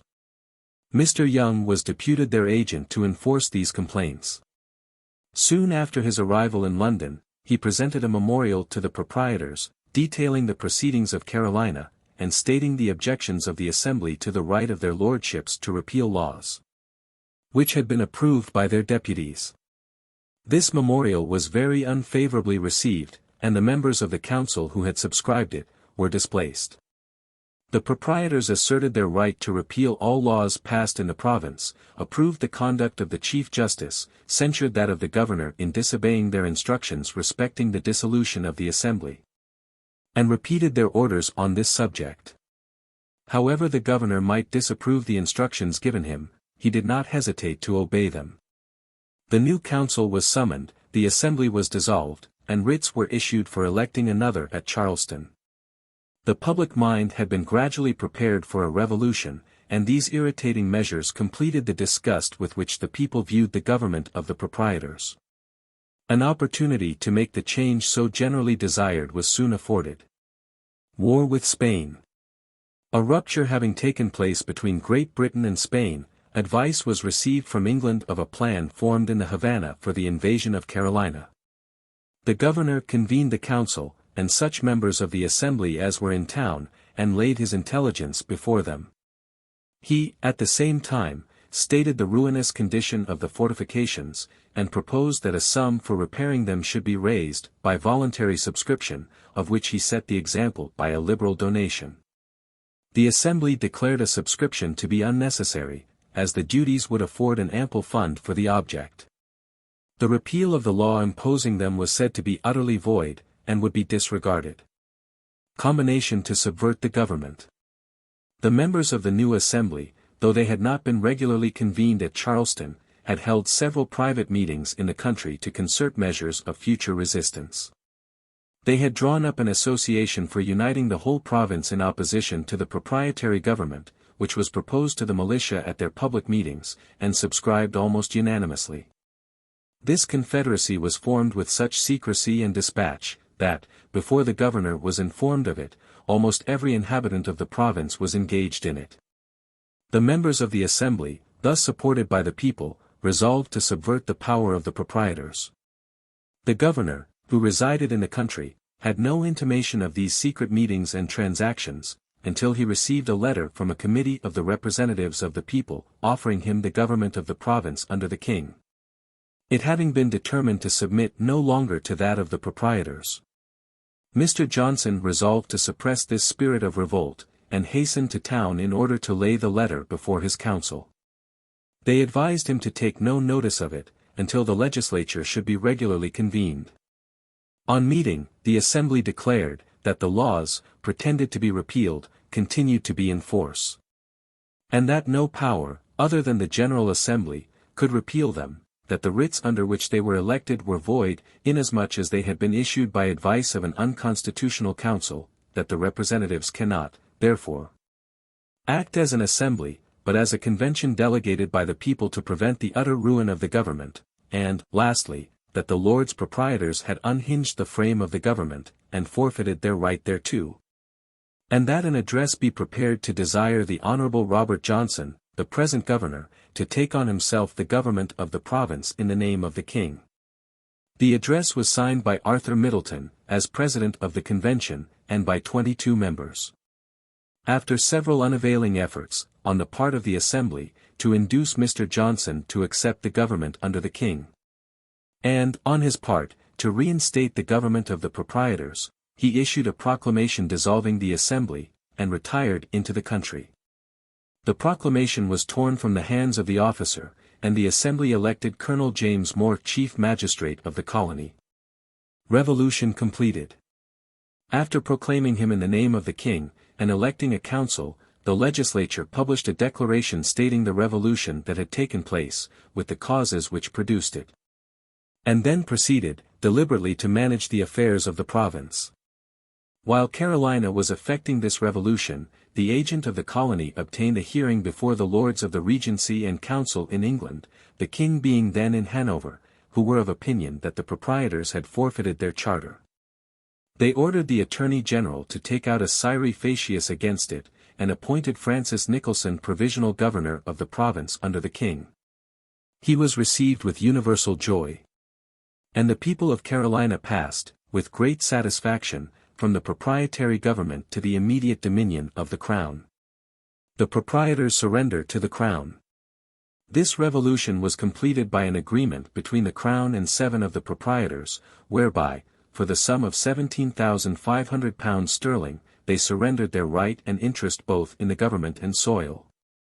This agreement was confirmed by an Act of Parliament, soon after which John Lord Carteret, the remaining proprietor, also surrendered all his interest in the government, but retained his rights of property. 132. Carolina received with joy the same form of government which had been bestowed on her sister colonies. The people pleased with their situation, and secure of protection, turned their attention to domestic and agricultural pursuits. And the face of the country soon evidenced the happy effects which result from contented industry, directed by those who are to receive its fruits. The province divided. For the convenience of the inhabitants, the province was divided, and was, thenceforward, distinguished by the names of North and South Carolina. 133. About this period, the settlement of a new colony was planned in England. The tract of country lying between the rivers Savannah and Altamaha being unoccupied by Europeans, a company was formed for the humane purpose of transplanting into this wilderness the suffering poor of the mother country. This territory, now denominated Georgia, was granted to the company, and a corporation, consisting of 21 persons, was created under the name of trustees for settling and establishing the colony of Georgia.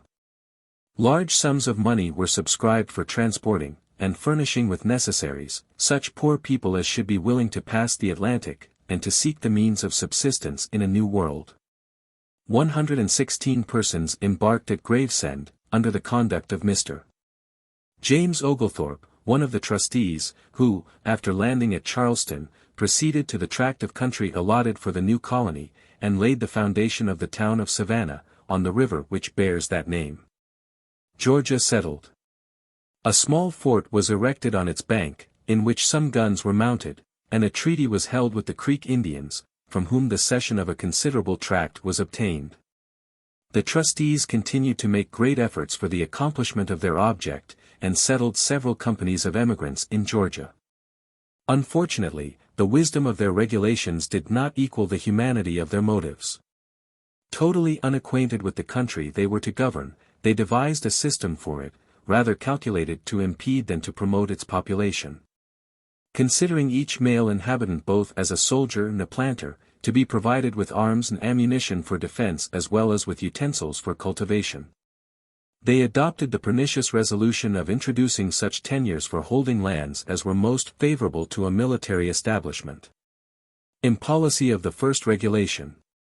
Each tract granted, was considered as a military fief, for which the possessor was to appear in arms, and take the field, when required for the public defense. The grants were in tail mail. And, on the termination of the estate, the lands were to revert to the trust, to be re-granted to such persons as would most benefit the colony. Any lands which should not be enclosed, cleared, and cultivated, within 18 years, reverted to the trust. The importation of negroes, and of rum, was prohibited. And those only were allowed to trade with the Indians, to whom a license should be given. However specious the arguments in support of these regulations might appear to the trustees, human ingenuity could scarcely have devised a system better calculated to defeat their hopes. The tenure of lands drove the settlers into Carolina where that property might be acquired in fee simple. The prohibition of slavery rendered the task of opening the country too heavy to be successfully undertaken in that burning climate. And the restriction on their trade to the West Indies deprived them of the only market for lumber, an article in which they abounded. Mr. Oglethorpe's first employment was the construction of fortifications for defense. He erected one fort on the Savannah, at Augusta, and another on an island of the Altamaha, called Frederica, for defense against the Indians and the inhabitants of Florida. The Spaniards remonstrated against them. And a commissioner from the Havana insisted on the evacuation of the country to the 33rd degree of north latitude, which he claimed in the name of the King of Spain, but this remonstrance and claim were equally disregarded. The restrictions imposed by the trustees, on the inhabitants of Georgia, were too oppressive to be endured in silence. They remonstrated, particularly, against the tenure by which their lands were held, and against the prohibition of the introduction of slaves. These complaints, the result of experience, were addressed to persons ignorant of the condition of the petitioners, and were neglected. The colony languished. While South Carolina, not unlike Georgia both in soil and climate, advanced with considerable rapidity. Although emigration was encouraged by paying the passage money of the emigrants, by furnishing them with clothes, arms, ammunition, and implements of husbandry, by maintaining their families for the first year, and, in some instances, by furnishing them with stock. Yet the unwise policy, which has been mentioned, more than counterbalanced these advantages. And for 10 years, during which time the exports from Carolina more than doubled, the settlers in Georgia could, with difficulty, obtain a scanty subsistence.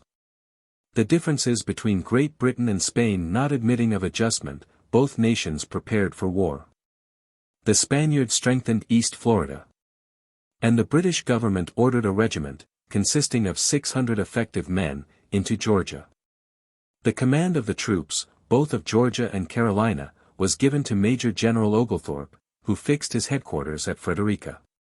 Before hostilities had commenced, the Spaniards at St. Augustine engaged in criminal intrigues among the blacks of Carolina. Agents had been secretly employed in seducing the slaves of that province to escape to St. Augustine, where liberty was promised them, and where they were formed into a regiment officered by themselves. Hitherto these practices had been attended only with the loss of property. But, about this time, the evil assumed a much more alarming form. Insurrection of the slaves. A large number of slaves assembled at Stono, where they forced a warehouse containing arms and ammunition, murdered the whites in possession of it, and, after choosing a captain, directed their march southwestward. With drums beating and colors flying. On their march, they massacred the whites, seized all the arms they could find, and forced such blacks as did not voluntarily join them, to follow their party. Intoxicated with ardent spirits, and with their short-lived success, they considered their work as already achieved, and halted in an open field, where the time which might have been employed in promoting their design was devoted to dancing and exultation. Fortunately, the people of the neighborhood had assembled on the same day, to attend divine service, and, as was then directed by law, all the men came armed. They marched immediately against the blacks, whom they completely surprised. Many were killed, and the residue dispersed or taken. Thus the insurrection was suppressed on the day of its commencement, and such of its leaders as survived the battle were immediately executed. During the long repose, which the pacific temper of the Duke of Orleans, regent of France during the minority of Louis XV, and the equally pacific temper of Sir Robert Walpole, Minister of England, gave to their respective countries, the British colonies in America had increased rapidly in population and in wealth. Lands were cheap, and subsistence easily acquired. From New York to Virginia inclusive, no enemy existed to restrain new settlements, and no fears of inability to maintain a family, checked the natural propensity to early marriages.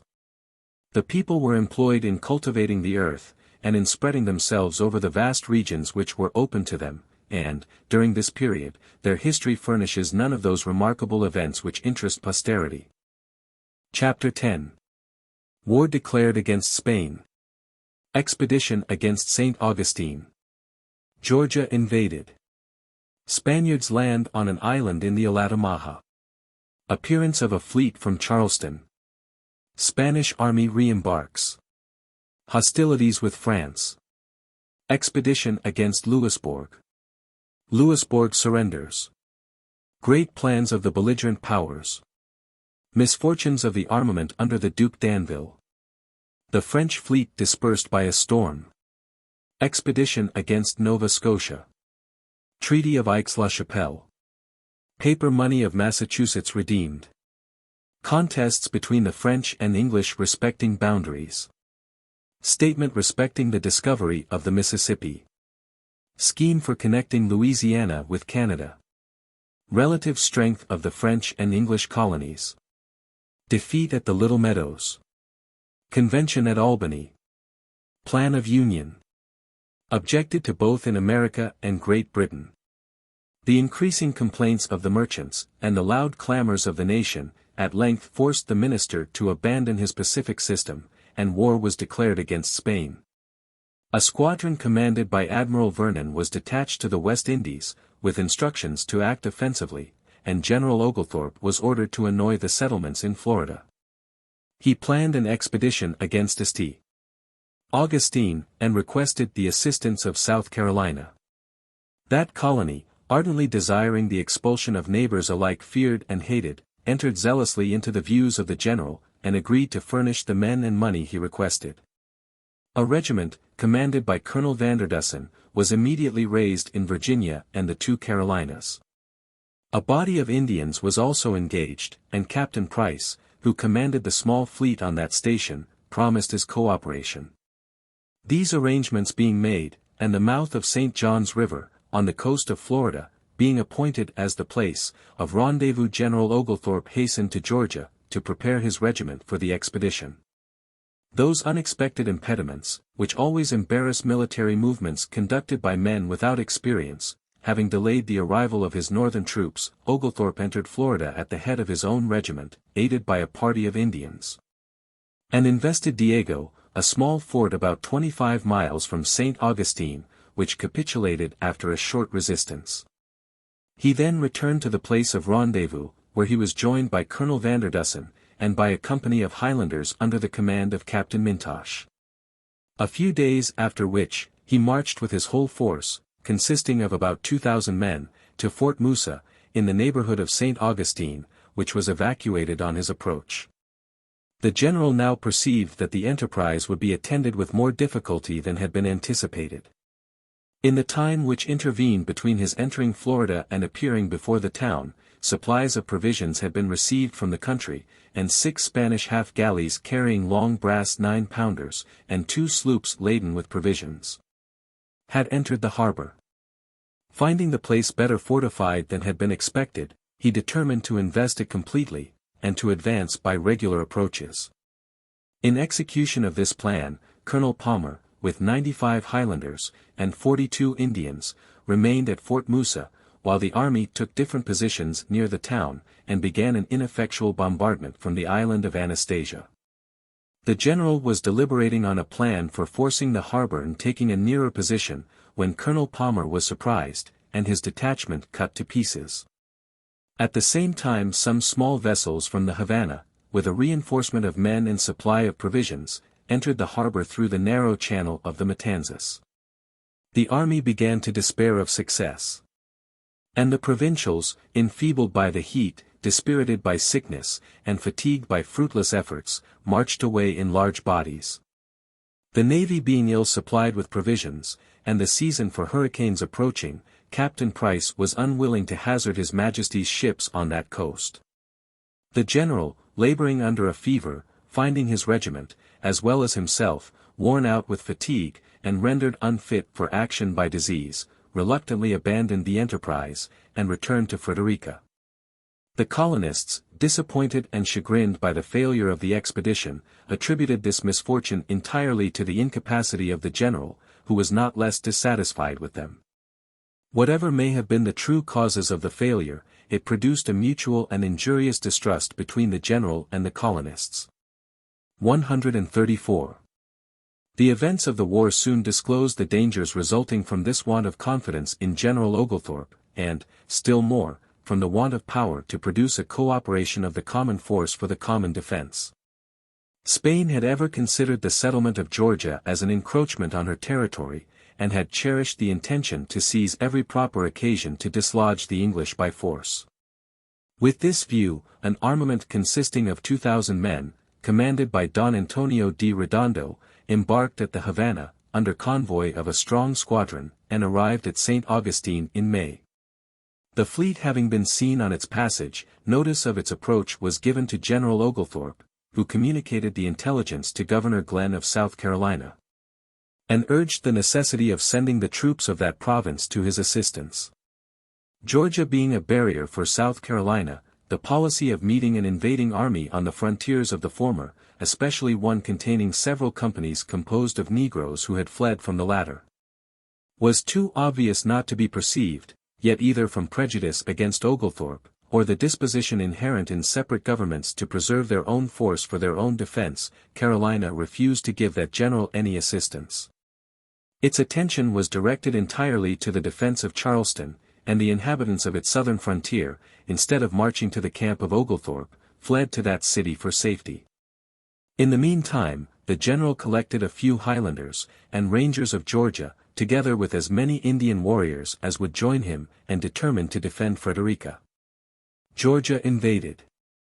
Late in June, the Spanish fleet, consisting of 32 sail, carrying above 3,000 men, crossed Simon's Bar into Jekyll Sound, and passing Simon's Fort, then occupied by General Oglethorpe, proceeded up the Altamaha, out of the reach of his guns. After which, the troops landed on the island, and erected a battery of 20 18-pounders. Fort Simons being indefensible, Oglethorpe retreated to Frederica. His whole force, exclusive of Indians, amounted to little more than 700 men, a force which could only enable him to act on the defensive until the arrival of reinforcements which he still expected from South Carolina. The face of the country was peculiarly favorable to this system of operations. Its thick woods and deep morasses opposed great obstacles to the advance of an invading enemy, not well acquainted with the paths which passed through them. Oglethorpe turned these advantages to the best account. In an attempt made by the Spanish general to pierce these woods in order to reach Frederica, several sharp encounters took place, in one of which he lost a captain and 2 lieutenants killed, and above 100 privates taken prisoners. He then changed his plan of operations, and, abandoning his intention of forcing his way to Frederica by land, called in his parties, kept his men under cover of his cannon, and detached some vessels up the river, with a body of troops on board, to reconnoiter the fort, and draw the attention of the English to that quarter. About this time, an English prisoner escaped from the Spaniards, and informed General Oglethorpe that a difference existed between the troops from Cuba, and those from St. Augustine, which had been carried so far that they encamped in separate places. This intelligence suggested the idea of attacking them while divided, and his perfect knowledge of the woods favored the hope of surprising one of their encampments. In execution of this design, he drew out the flower of his army, and marched in the night, unobserved, within 2 miles of the Spanish camp. There, his troops halted, and he advanced, himself, at the head of a select corps, to reconnoiter the situation of the enemy. While he was using the utmost circumspection to obtain the necessary information without being discovered, a French soldier of his party discharged his musket, and ran into the Spanish lines. Discovery defeating every hope of success, the general retreated to Frederica. Oglethorpe, confident that the deserter would disclose his weakness, devised an expedient which turned the event to advantage. He wrote to the deserter as if in concert with him, directing him to give the Spanish general such information as might induce him to attack Frederica, hinting also at an attempt meditated by Admiral Vernon on St. Augustine, and at late advices from Carolina, giving assurances of a reinforcement of 2,000 men. He then tampered with one of the Spanish prisoners, who, for a small bribe, promised to deliver this letter to the deserter, after which, he was permitted to escape. The prisoner, as was foreseen, delivered the letter to his general, who ordered the deserter to be put in irons, and was, in no small degree, embarrassed to determine whether the letter ought to be considered as a stratagem to save Frederica, and induce the abandonment of the enterprise, or as real instructions to direct the conduct of a spy. While hesitating on the course to be pursued, his doubts were removed by one of those incidents which have so much influence on human affairs. The Assembly of South Carolina had voted a supply of money to General Oglethorpe, and the governor had ordered some ships of force to his aid. These appeared off the coast while the principal officers of the Spanish army were yet deliberating on the letter. They deliberated no longer. Spanish army re-embarks in confusion. The whole army was seized with a panic, and, after setting fire to the fort, embarked in great hurry and confusion, leaving behind several pieces of heavy artillery, and a large quantity of provisions and military stores. Thus was Georgia delivered from an invasion which threatened the total subjugation of the province. The ill success of these reciprocal attempts at conquest seems to have discouraged both parties. And the Spanish and English colonies, in the neighborhood of each other, contented themselves, for the residue of the war, with guarding their own frontiers.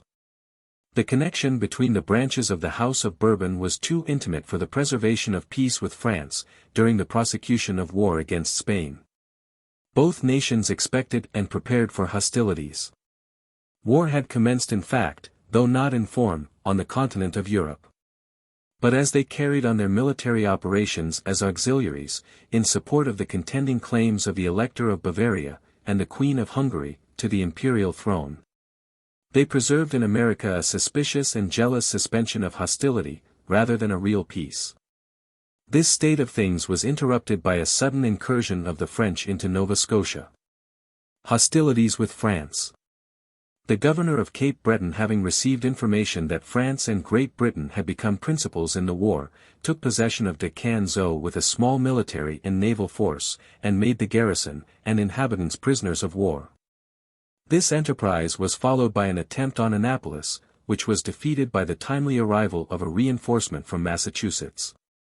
These offensive operations stimulated the English colonists to additional efforts to expel such dangerous neighbors, and to unite the whole northern continent bordering on the Atlantic, under one common sovereign.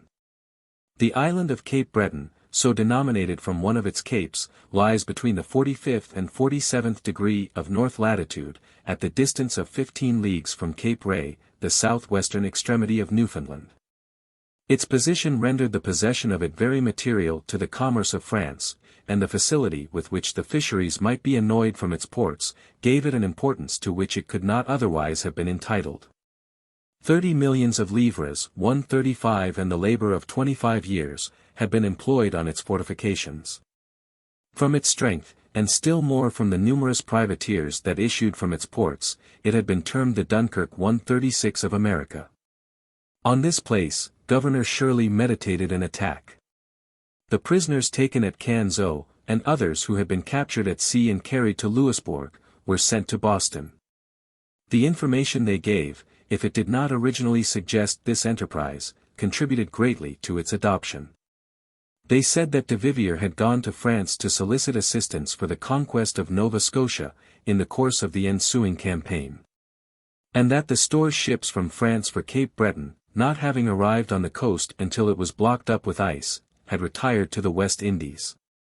In several letters addressed to administration, Governor Shirley represented the danger to which Nova Scotia was exposed, and pressed for naval assistance.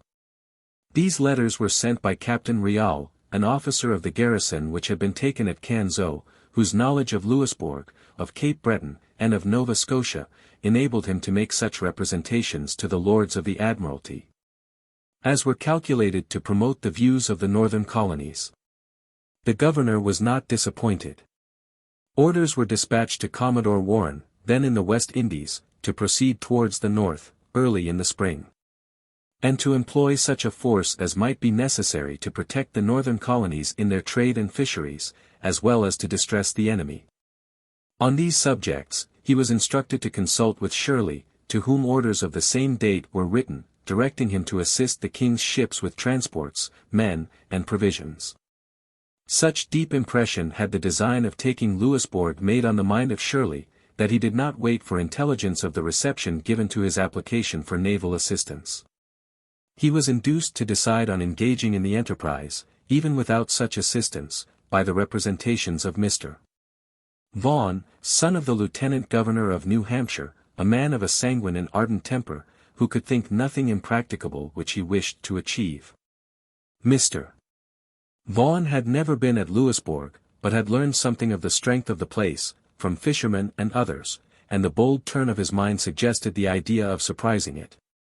There is something infectious in enthusiasm, whatever be its object, and Vaughan soon communicated his own convictions to Shirley. 137. The governor informed the General Court that he had a proposition of great importance to communicate, and requested that the members would take an oath of secrecy, previous to his laying it before them. This novel request being complied with, he submitted his plan for attacking Louisbourg. It was referred to a committee of both houses, the arguments for and against the enterprise were temperately considered. And the part suggested by prudence prevailed.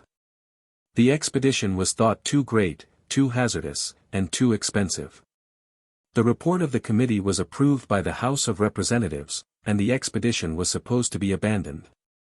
But, notwithstanding the precaution taken to secure secrecy, the subject which had occupied the legislature was divulged, 138, and the people took a deep interest in it. Numerous petitions were presented, praying the General Court to reconsider its vote, and to adopt the proposition of the governor. Among the several arguments urged in its favor, that which the petitioners pressed most earnestly, was the necessity of acquiring Louisbourg, to save the fisheries from ruin. The subject being reconsidered, a resolution in favor of the enterprise was carried by a single voice, in the absence of several members known to be against it. Yet all parties manifested equal zeal for its success. A general embargo was laid, and messengers were dispatched to the several governments as far south as Pennsylvania, soliciting their aid. These solicitations succeeded only in the northern provinces. There being at that time no person in New England who had acquired any military reputation, the chief command was conferred on Colonel Pepperell, a merchant, who was also a large landholder, and was highly respected throughout Massachusetts. 139. All ranks of men combined to facilitate the enterprise, and those circumstances which are beyond human control, also concurred to favor the general wish. The governors of Massachusetts and New Hampshire, whose orders forbade their assent to a farther emission of bills of credit, departed from their instructions to promote this favorite project. The people submitted to impressments of their property, and a mild winter gave no interruption to their warlike preparations. The troops of Massachusetts, 140 New Hampshire, and Connecticut, amounting to rather more than 4,000 men, assembled at Canso about the middle of April. Soon after which, to the great joy of the colonial troops, Admiral Warren arrived, with a considerable part of his fleet. The army then embarked for Chapeau Rouge Bay, and the fleet cruised off Louisbourg. After repulsing a small detachment of French troops, the landing was effected. And, in the course of the night, a body of about 400 men led by Vaughan, marched round to the northeast part of the harbor, and set fire to a number of warehouses containing spirituous liquors and naval stores. The smoke being driven by the wind into the Grand Battery, caused such darkness that the men placed in it were unable to distinguish objects. And, being apprehensive of an attack from the whole English army, abandoned the fort and fled into the town. The next morning, as Vaughan was returning to camp with only 13 men, he ascended the hill which overlooked the battery, and observing that the chimneys in the barracks were without smoke, and the staff without its flag, he hired an Indian, with a bottle of rum, to crawl through an embrasure, and open the gate. Vaughan entered with his men and defended the battery against a party then landing to regain possession until the arrival of a reinforcement. For 14 nights successively, the troops were employed in dragging cannon from the landing place to the encampment, a distance of near 2 miles, through a deep morass. The army, being totally unacquainted with the art of conducting sieges, made its approaches irregularly, and sustained some loss on this account. While these approaches were making by land, the ships of war which continued to cruise off the harbor, fell in with and captured the Vigilant, a French man of war of 64 guns, having on board a reinforcement of 560 men, and a large quantity of stores for the garrison. Soon after this, an unsuccessful, and, perhaps, a rash attempt was made on the island battery by 400 men, of whom 60 were killed, and 116 taken prisoners.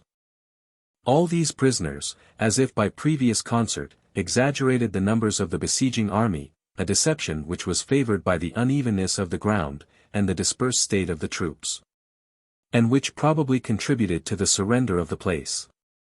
The provincial army did indeed present a formidable front, but, in the rear, all was frolic and confusion. The Vigilant had been anxiously expected by the garrison, and the information of her capture excited a considerable degree of perturbation.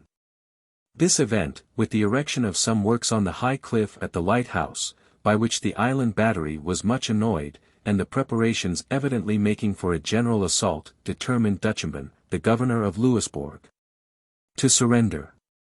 And, in a few days, he capitulated. Louisbourg surrenders. Upon entering the fortress, and viewing its strength, and its means of defense, all perceived how impracticable it would have been to carry it by assault. 141.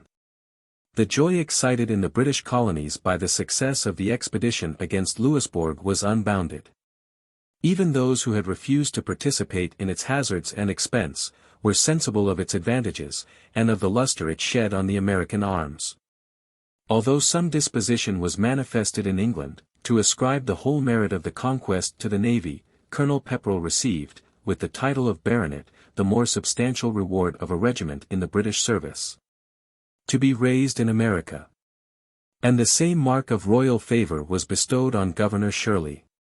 Reimbursements too were made by Parliament for the expenses of the expedition. It was the only decisive advantage obtained by the English during the war. The capture of Louisbourg, most probably, preserved Nova Scotia.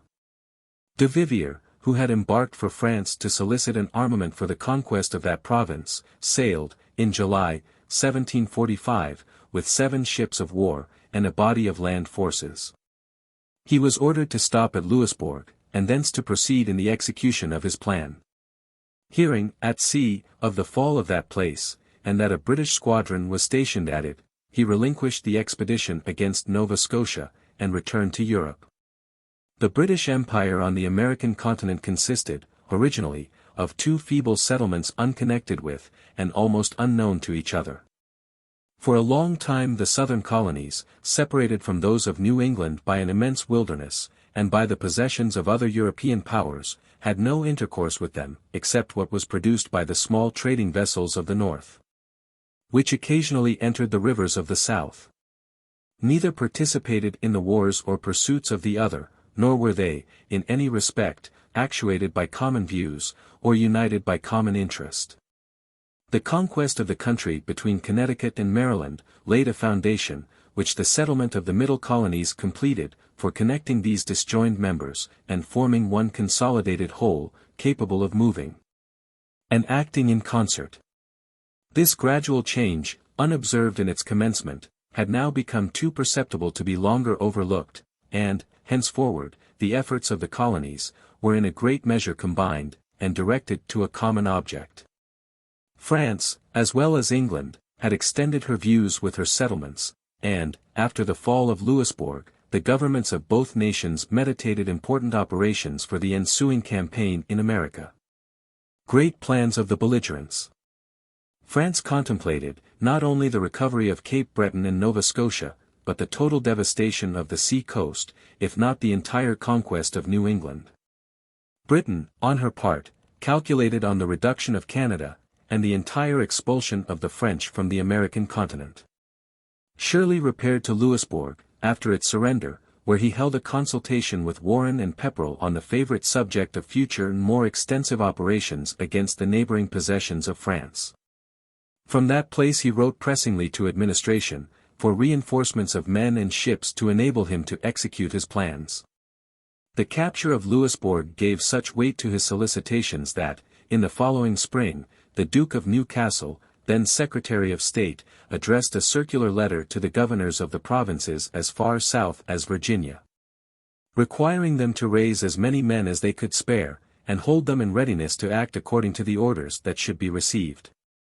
Before this letter was written, an extensive plan of operations had been digested in the British cabinet. It was proposed to detach a military and naval armament which should, early in the season, join the troops to be raised in New England, at Louisbourg, whence they were to proceed up the St. Lawrence to Quebec. The troops from New York, and from the more southern provinces, were to be collected at Albany, and to march against Crown Point, and Montreal. This plan, so far as it depended on the colonies, was executed with promptness and alacrity. The men were raised, and waited with impatience for employment, but neither troops, nor orders, arrived from England.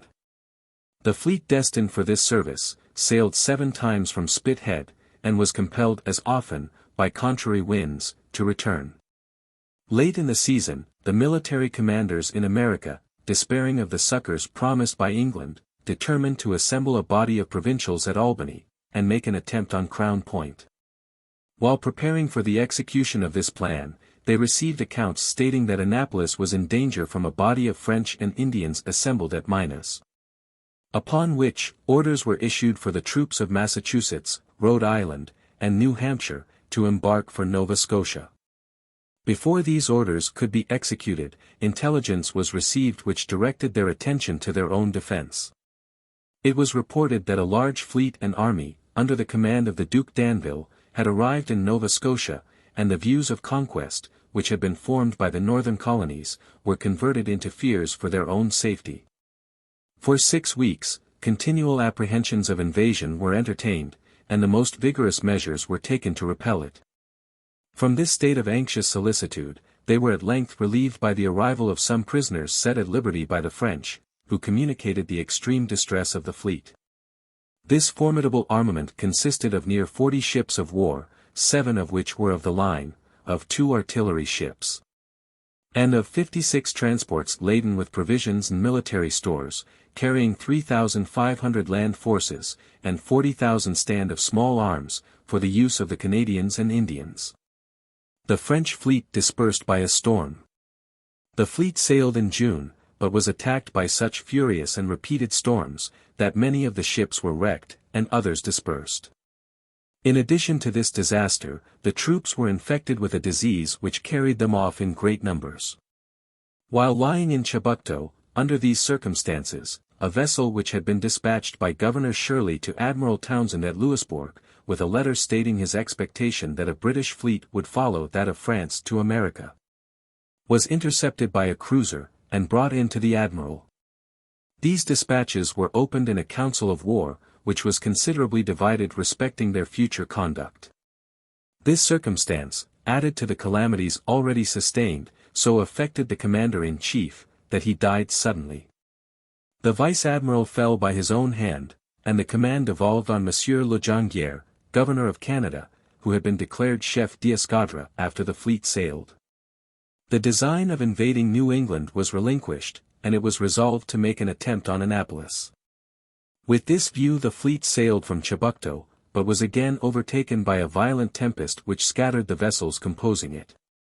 Those which escaped shipwreck returned singly to France. 142. Never, says Mr. Belknap, was the hand of divine providence more visible than on this occasion. Never was a disappointment more severe on the part of the enemy, nor a deliverance more complete, without human help, in favor of this country. As soon as the fears excited by this armament were dissipated, the project of dislodging the French and Indians, who had invaded Nova Scotia, was resumed. Governor Shirley detached a part of the troops of Massachusetts on this service, and pressed the governors of Rhode Island and New Hampshire to cooperate with him. The quotas furnished by these colonies were prevented by several accidents from joining that of Massachusetts, which was inferior to the enemy in numbers. The French and Indians, under cover of a snow storm, surprised the English at Minas, who, after an obstinate resistance, in which they lost upwards of 100 men, were compelled to capitulate, and to engage not to bear arms against His Most Christian Majesty, in Nova Scotia for 1 year. De Ramsay, who commanded the French, returned soon afterwards to Canada. No farther transactions of importance took place in America during the war, which was terminated by the Treaty of Aix-la-Chapelle. By this treaty, it was stipulated that all conquests made during the war should be restored, and the colonists had the mortification to see the French repossess themselves of Cape Breton. The heavy expenses which had been incurred by the New England colonies, and especially by Massachusetts, had occasioned large emissions of paper money, and an unavoidable depreciation. Instead of availing themselves of peace, to discharge the debts contracted during war, they eagerly desired to satisfy every demand on the public treasury, by farther emissions of bills of credit, redeemable at future and distant periods. Every inconvenience under which commerce was supposed to labor, every difficulty encountered in the interior economy of the province, was attributed to a scarcity of money. And this scarcity was to be removed, not by increased industry, but by putting an additional sum in circulation. The rate of exchange, and the price of all commodities, soon disclosed the political truth that, however the quantity of the circulating medium may be augmented, its aggregate value cannot be arbitrarily increased. And that the effect of such a depreciating currency must necessarily be, to discourage the payment of debts, by holding out the hope of discharging contracts with less real value than that for which they were made, and to substitute cunning and speculation for honest and regular industry. Yet the majority had persevered in this demoralizing system. The depreciation had reached 11 for 1. And the evil was almost deemed incurable, when the fortunate circumstance of a reimbursement in specie, made by Parliament for colonial expenditures on account of the expeditions against Louisbourg in Canada, suggested to Mr. Hutchinson, Speaker of the House of Representatives in Massachusetts, the idea of redeeming the paper money in circulation, at its then real value. This scheme, at first deemed utopian, was opposed by many well-meaning men who feared that its effect would be to give a shock to the trade and domestic industry of the province. And who thought that, as the depreciation had been gradual, justice required that the appreciation should be gradual also. Paper money redeemed. With great difficulty, the measure was carried. And the bills of credit in circulation were redeemed at 50 shillings the ounce. The evils which had been apprehended were soon found to be imaginary. Specie immediately took the place of paper. Trade, so far from sustaining a shock, nourished more than before this change in the domestic economy of the colony. And the commerce of Massachusetts immediately received an impulse, which enabled it to surpass that of her neighbors who retained their paper medium. 143. Renewal of contests with the French colonies respecting boundary. The Treaty of Aix-la-Chapelle did not remove the previously existing controversies between the colonies of France and England respecting boundary. These controversies, originating in the manner in which their settlements had been made, and at first of small consequence, were now assuming a serious aspect. America was becoming an object of greater attention. And, as her importance increased, the question concerning limits became important also. In settling this continent, the powers of Europe, estimating the right of the natives at nothing, adopted, for their own government, the principle, that those who first discovered and took possession of any particular territory became its rightful proprietors. But as only a small portion of it could then be reduced to actual occupation, the extent of country thus acquired was not well ascertained. Contests respecting prior discovery, and extent of possession, arose among all the first settlers. England terminated her controversy with Sweden and with Holland, by the early conquest of their territories, but her conflicting claims with France and with Spain, remained unadjusted. On the south, Spain had pretensions to the whole province of Georgia, while England had granted the country as far as the river St. Matthew, in Florida. On the north, the right of France to Canada was undisputed, but the country between the St. Lawrence and New England had been claimed by both nations, and granted by both. The first settlement appears to have been made by the French, but its principal town, called Port Royal, or Annapolis, had been repeatedly taken by the English. And, by the Treaty of Utrecht, the whole province, by the name of Nova Scotia, or Acadie, according to its ancient limits had been ceded to them. But the boundaries of Nova Scotia, or Acadie, had never been ascertained. Though the Treaty of Utrecht had provided that commissioners should be appointed by the two crowns, to adjust the limits of their respective colonies, the adjustment had never been made. France claimed to the Kennebec, and insisted that only the peninsula which is formed by the Bay of Fundy, the Atlantic Ocean, and the Gulf of St. Lawrence, was included in the cession of Nova Scotia, or Acadie, according to its ancient limits. England, on the other hand, claimed all the country on the mainland south of the river St. Lawrence. Under the Treaty of Aix-la-Chapelle, commissioners were again appointed to settle these differences, who maintained the rights of their respective sovereigns with great ability and laborious research. But their zeal produced a degree of asperity unfavorable to accommodation. While this contest for the cold and uninviting country of Nova Scotia was carried on with equal acrimony and talents, a controversy arose for richer and more extensive regions in the south and west. Discovery of the Mississippi. So early as the year 1660, information was received, in Canada, from the Indians, that, west of that colony, was a great river, flowing neither to the north, nor to the east. The government, conjecturing that it must empty itself either into the Gulf of Mexico or the South Sea, committed the care of ascertaining the fact to Joliet, an inhabitant of Quebec, and to the Jesuit Marquette. These men proceeded from Lake Michigan up the River of the Foxes, almost to its source, whence they traveled westward to the Wisconsin, which they pursued to its confluence with the Mississippi. They sailed down this river to the 33° degree of north latitude, and returned by land, through the country of the Illinois, to Canada. The mouth of the Mississippi was afterwards discovered by La Salle, an enterprising Norman, who, immediately after his return to Quebec, embarked for France. In the hope of inducing the Cabinet of Versailles to patronize a scheme for proceeding by sea to the mouth of that river and settling a colony on its banks. Having succeeded in this application, he sailed for the Gulf of Mexico, with a few colonists, but, steering too far westward, he arrived at the Bay of St. Bernard, about 100 leagues from the mouth of the Mississippi. In consequence of a quarrel between him and Beaulieu, who commanded the fleet, the colonists were landed at this place.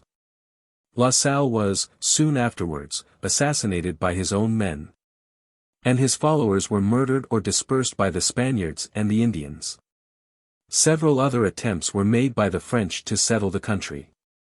But, by some unaccountable fatality, instead of seating themselves on the fertile borders of the Mississippi, they continually landed about the barren sands of Biloxi, and the Bay of Mobile.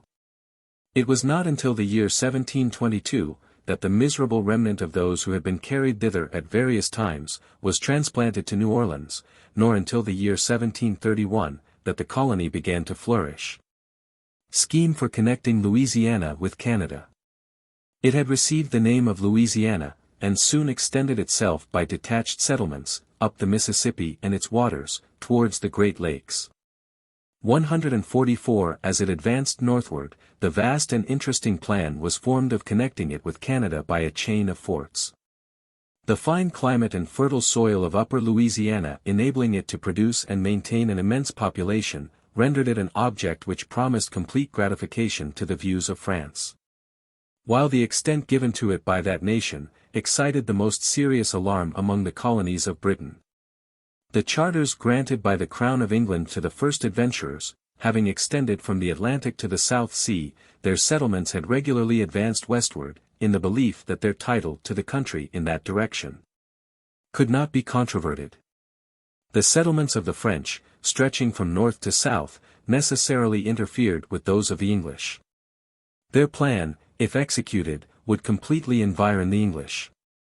Canada and Louisiana united, as has been aptly said, would form a bow, of which the English colonies would constitute the cord. While Great Britain claimed, indefinitely, to the west, as appertaining to her possession of the sea coast. France insisted on confining her to the eastern side of the Appalachian, or Allegheny, mountains, and claimed the whole country drained by the Mississippi, in virtue of her right as the first discoverer of that river. The delightful region which forms the magnificent vale of the Mississippi was the object for which these two powerful nations contended, and it soon became apparent that the sword must decide the contest. The white population of the English colonies was supposed to exceed 1 million of souls, while that of the French was estimated at only 52,145. This disparity of numbers did not intimidate the governor of New France, a title comprehending both Canada and Louisiana, nor deter him from proceeding in the execution of his favorite plan. The French possessed advantages which, he persuaded himself, would counterbalance the superior numbers of the English. Their whole power was united under one governor, who could give it such a direction as his judgment should dictate. The genius of the people and of the government was military, and the inhabitants could readily be called into the field, when their service should be required. Great reliance too was placed on the Indians. These savages, with the exception of the Five Nations, were generally attached to France, and were well trained to war. To these advantages was added a perfect knowledge of the country about to become the theatre of action. The British colonies, on the other hand, were divided into distinct governments, unaccustomed, except those of New England, to act in concert, were jealous of the power of the Crown, and were spread over a large extent of territory, the soil of which, in all the middle colonies, was cultivated by men and used to arms. The governors of Canada, who were generally military men, had, for several preceding years, judiciously selected and fortified such situations as would give them most influence over the Indians, and facilitate incursions into the northern provinces. The command of Lake Champlain had been acquired by the erection of a strong fort at Crown Point, and a connected chain of posts was maintained from Quebec, up the St. Lawrence, and along the Great Lakes. It was intended to unite these posts with the Mississippi by taking positions which would favor the design of circumscribing and annoying the frontier settlements of the English. The execution of this plan was, probably, accelerated by an act of the British government. The year after the conclusion of the war, several individuals both in England and Virginia who were associated under the name of the Ohio Company, obtained from the Crown a grant of 600,000 acres of land lying in the country claimed by both nations. The objects of this company being commercial as well as territorial, measures were taken to derive all the advantages expected from their grant, in both these respects, by establishing trading houses, and by employing persons to survey the country. The Governor of Canada, who obtained early information of this intrusion, as he deemed it, into the dominions of His Most Christian Majesty, wrote to the governors of New York and Pennsylvania, informing them that the English traders had encroached on the French territory by trading with their Indians, and giving notice that, if they did not desist, he should be under the necessity of seizing them wherever they should be found. At the same time the jealousy of the Indians was excited by impressing them with fears that the English were about to deprive them of their country, great meadows and the site of Fort Necessity.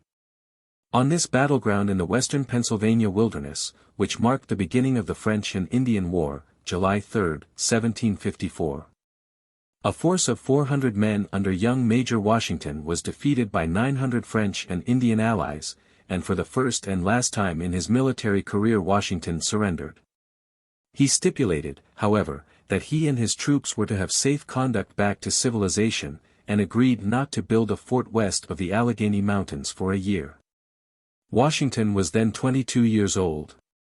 His threat having been disregarded, the Governor of Canada put it in execution by seizing the British traders among the Twightwees, and carrying them prisoners to Presque Isle, on Lake Erie, where he was erecting a strong fort. About the same time, a communication was opened from Presque Isle, down French Creek, and the Allegheny River, to the Ohio.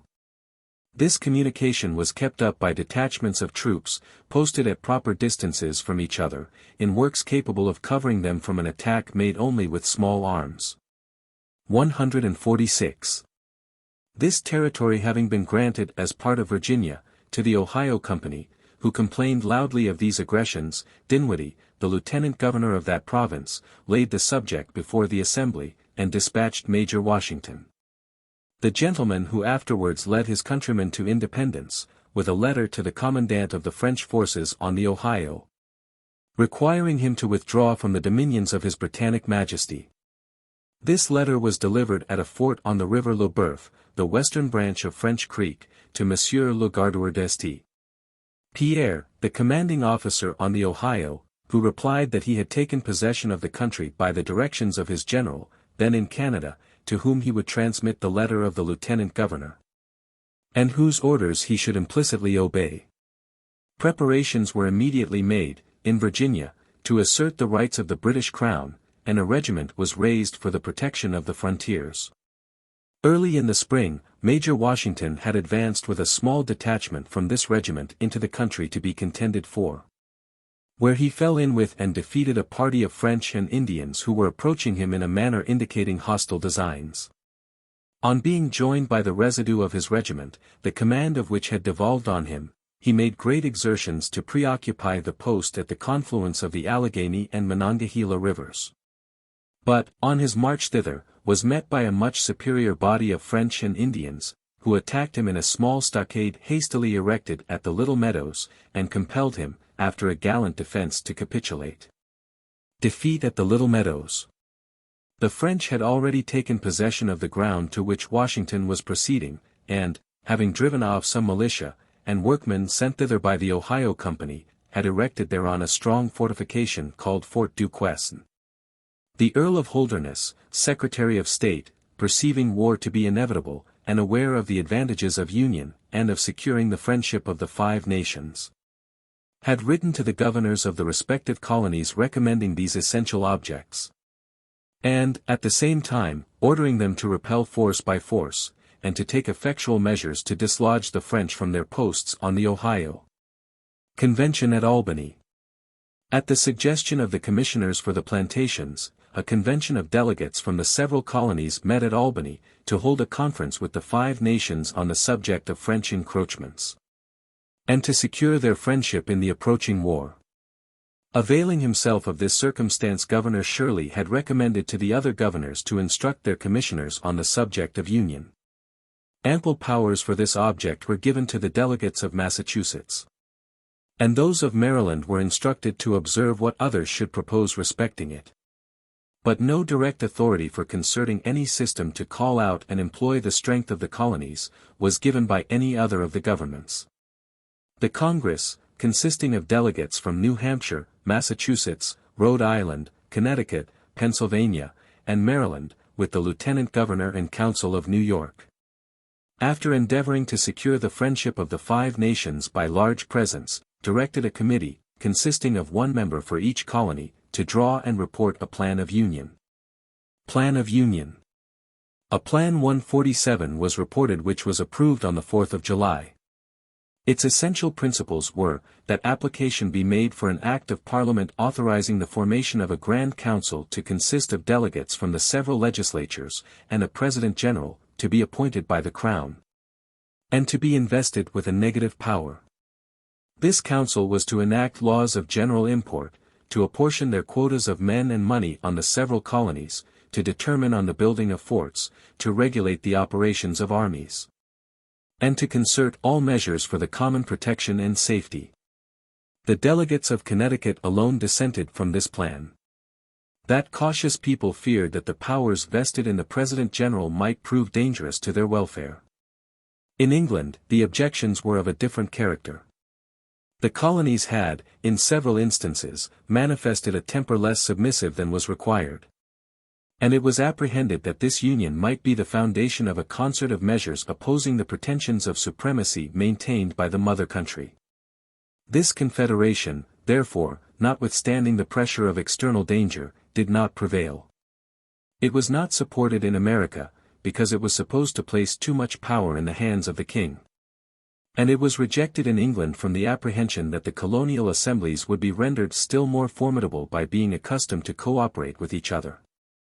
In its stead, the minister proposed that the governors, with 1 or 2 members of the councils of the respective provinces, should assemble to consult and resolve on measures necessary for the common defense, and should draw on the British Treasury for the sums to be expended, which sums should be afterwards raised by a general tax, to be imposed by Parliament on the colonies.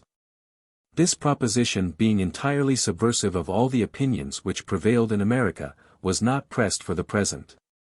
And no satisfactory plan for calling out the strength of the colonies being devised, it was determined to carry on the war with British troops, aided by such reinforcements as the several provincial assemblies would voluntarily afford. 148. Chapter 11. General Braddock arrives. Convention of Governors and Plan of the Campaign. French expelled from Nova Scotia, and inhabitants transplanted. Expedition against Fort Duquesne. Battle of Monongahela. Defeat and death of General Braddock. Expedition against Crown Point. Dieskau defeated. Expedition against Niagara. Frontiers distressed by the Indians. Meeting of the governors at New York. Plan for the campaign of 1756. Lord Loudon arrives. Montcalm takes Oswego. Lord Loudon abandons offensive operations. Smallpox breaks out in Albany. Campaign of 1757 opened. Admiral Holborn arrives at Halifax. Is joined by the Earl of Loudon. Expedition against Louisbourg relinquished. Lord Loudon returns to New York. Fort William Henry taken. Controversy between Lord Loudon and the Assembly of Massachusetts. The establishment of the post on the Ohio, and the action at the Little Meadows, being considered by the British government as the commencement of war in America, the resolution to send a few regiments to that country was immediately taken. And early in the year, General Braddock embarked at Cork, at the head of a respectable body of troops destined for the colonies. General Braddock. An active offensive campaign being meditated, General Braddock convened the governors of the several provinces, on the 14th of April, in Virginia, who resolved to carry on 3 expeditions. Plan of the campaign. The first, and most important, was against Fort Duquesne. This was to be conducted by General Braddock in person at the head of the British troops, with such aids as could be drawn from Maryland and Virginia. The second, against Niagara and Fort Frontenac, was to be conducted by Governor Shirley. The American regulars, consisting of Shirley and Pepperell's regiments, constituted the principal force destined for the reduction of these places. The third was against Crown Point. This originated with Massachusetts, and was to be prosecuted entirely with colonial troops, to be raised by the provinces of New England, and by New York. It was to be commanded by Colonel William Johnson of the latter province. 149. While preparations were making for these several enterprises, an expedition, which had been previously concerted by the government of Massachusetts, was carried on against the French in Nova Scotia. It has been already stated that the limits of this province remained unsettled. While the commissioners of the 2 crowns were supporting the claims of their respective sovereigns in fruitless memorials, the French occupied the country in contest, and established military posts for its defense. Against these posts this enterprise was to be conducted. On the 20th of May, the troops of Massachusetts, together with Shirley's and Pepperell's regiments, amounting in the whole to about 3,000 men, embarked, at Boston, under the command of Lieutenant Colonel Winslow. The fleet anchored about 5 miles from Fort Lawrence, where a reinforcement was received of 300 British troops and a small train of artillery.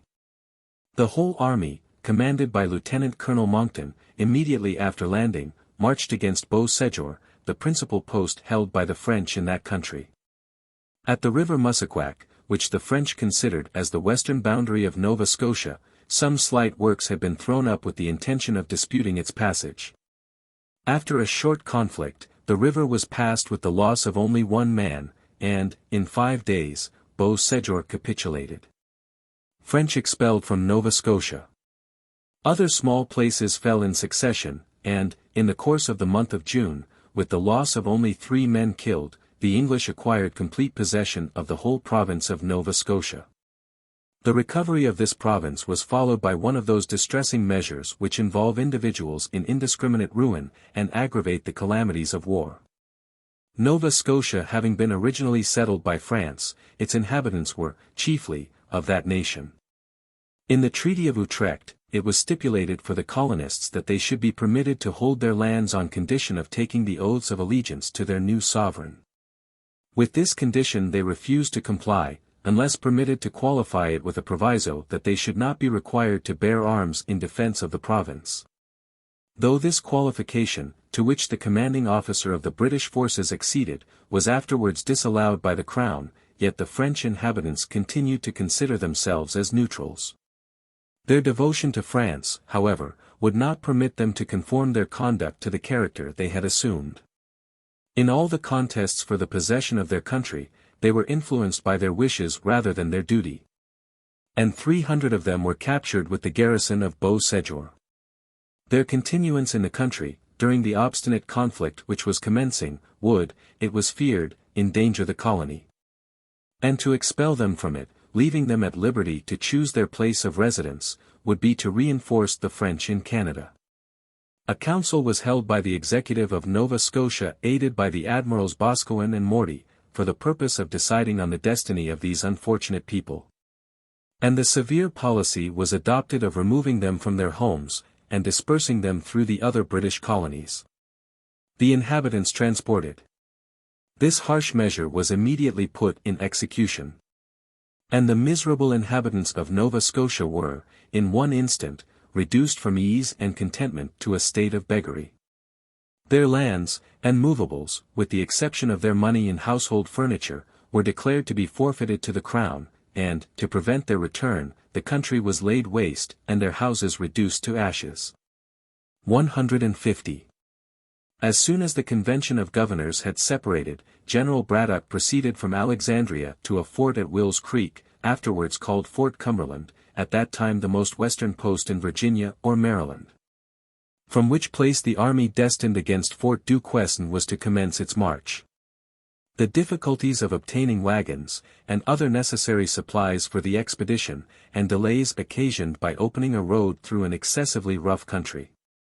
Excited apprehensions that time would be afforded the enemy to collect in such force at Fort Duquesne, as to put the success of the enterprise into some hazard. Under the influence of this consideration, it was determined to select 1,200 men, who should be led by the general in person to the point of destination. The residue of the army, under the command of Colonel Dunbar, was to follow, with the baggage, by slow and easy marches. This disposition being made, Braddock pressed forward to his object, in the confidence that he could find no enemy capable of opposing him, and reached the Monongahela on the 8th of July. As the army approached Fort Duquesne, the general was cautioned of the danger to which the character of his enemy, and the face of the country, exposed him, and was advised to advance the provincial companies in his front, for the purpose of scouring the woods, and discovering ambuscades. But he held both his enemy in the provincials in too much contempt, to follow this salutary counsel. 300 British troops comprehending the grenadiers and light infantry, commanded by Colonel Gage, composed his van, and he followed, at some distance, with the artillery, and the main body of the army, divided into small columns. Within 7 miles of Fort Duquesne, immediately after crossing the Monongahela the second time, in an open wood, thick set with high grass, as he was pressing forward without fear of danger, his front received an unexpected fire from an invisible enemy. Battle of Monongahela. The van was thrown into some confusion, but, the general having ordered up the main body, and the commanding officer of the enemy having fallen, the attack was suspended, and the assailants were supposed to be dispersed. This delusion was soon dissipated.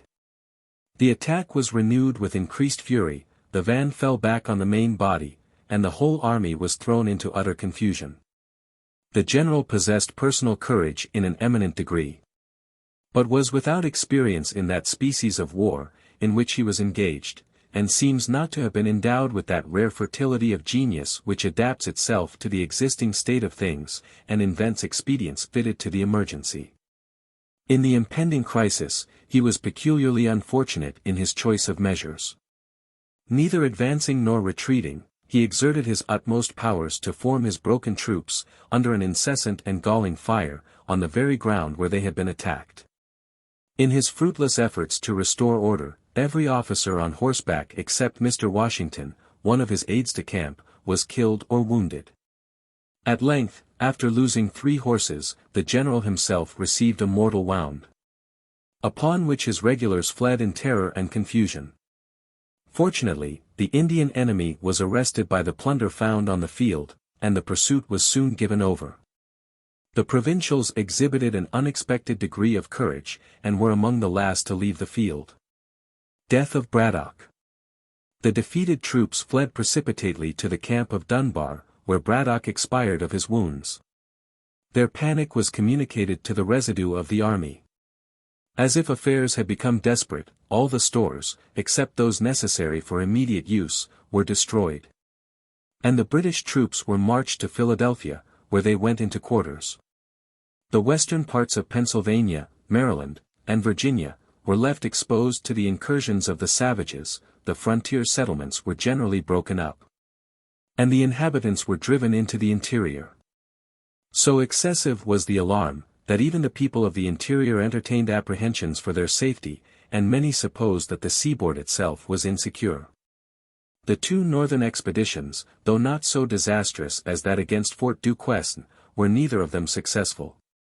That against Crown Point was so retarded by those causes of delay to which military operations conducted by distinct governments are always exposed, that the army was not ready to move until the last of August. At length General Johnson reached the south end of Lake George, on his way to Ticonderoga, of which he designed to take possession. An armament fitted out in the port of Brest for Canada, had eluded a British squadron which was stationed off the banks of Newfoundland to intercept it, and, with the loss of 2 ships of war, had entered the St. Lawrence. After arriving at Quebec, the Baron Dieskau, who commanded the French forces, resolved, without loss of time, to proceed against the English. At the head of about 1,200 regulars, and about 600 Canadians and Indians, he marched against Oswego. On hearing of this movement, General Johnson applied for reinforcements. And 800 men were ordered by Massachusetts to his assistance. An additional body of 2,000 men was directed to be raised for the same object, and the neighboring colonies also determined to furnish reinforcements. Dieskau did not wait for their arrival. Perceiving that Johnson was approaching Lake George, and being informed that the provincials were without artillery, he determined to postpone his designs upon Oswego, and to attack them in their camp. On being informed that Dieskau was approaching, Johnson detached Colonel Williams, with about 1,000 men, to reconnoiter and skirmish with him. This officer met the French about 4 miles from the American camp, and immediately engaged them. He fell early in the action, and his party was soon overpowered and put to flight. Dieskau defeated. A second detachment, sent in aid of the first, experienced the same fate. And both were closely pursued to the main body, who were posted behind a breastwork of fallen trees. At this critical moment, within about 150 yards of this work, the French halted for a short time. This interval having given the Americans an opportunity to recover from the first alarm, they determined on a resolute defense. When the assailants advanced to the charge, they were received with firmness. The militia and savages fled. And Dieskau was under the necessity of ordering his regulars to retreat. A close and ardent pursuit ensued, and the general himself, being mortally wounded and left alone, was taken prisoner. During the engagement, a scouting party from Fort Edward, under Captains Folsom and McGinnis, fell in with the baggage of the enemy and routed the guard which had been placed over it. Soon afterwards, the retreating army of Dieskau approached, and was gallantly attacked by the Americans. This unexpected attack from an enemy whose numbers were unknown, completed the confusion of the defeated army, which, abandoning its baggage, fled towards the posts on the lake. 151.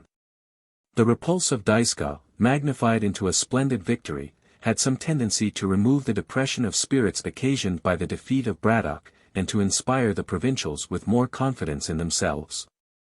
General Johnson, who was wounded in the engagement, received very solid testimonials of the gratitude and liberality of his country. 5,000 pounds sterling, and the title of baronet, were the rewards of his service. This success was not improved. The hopes and expectations of the public were not gratified, and the residue of the campaign was spent in fortifying the camp. Massachusetts pressed a winter campaign. But when her commissioners met those of Connecticut and the lieutenant governor and council of New York, it was unanimously agreed that the army under General Johnson should be discharged, except 600 men to garrison Fort Edward. On the great carrying place between the Hudson and Lake George, and Fort William Henry on that lake, the French took possession of Ticonderoga, and fortified it. Expedition against Niagara.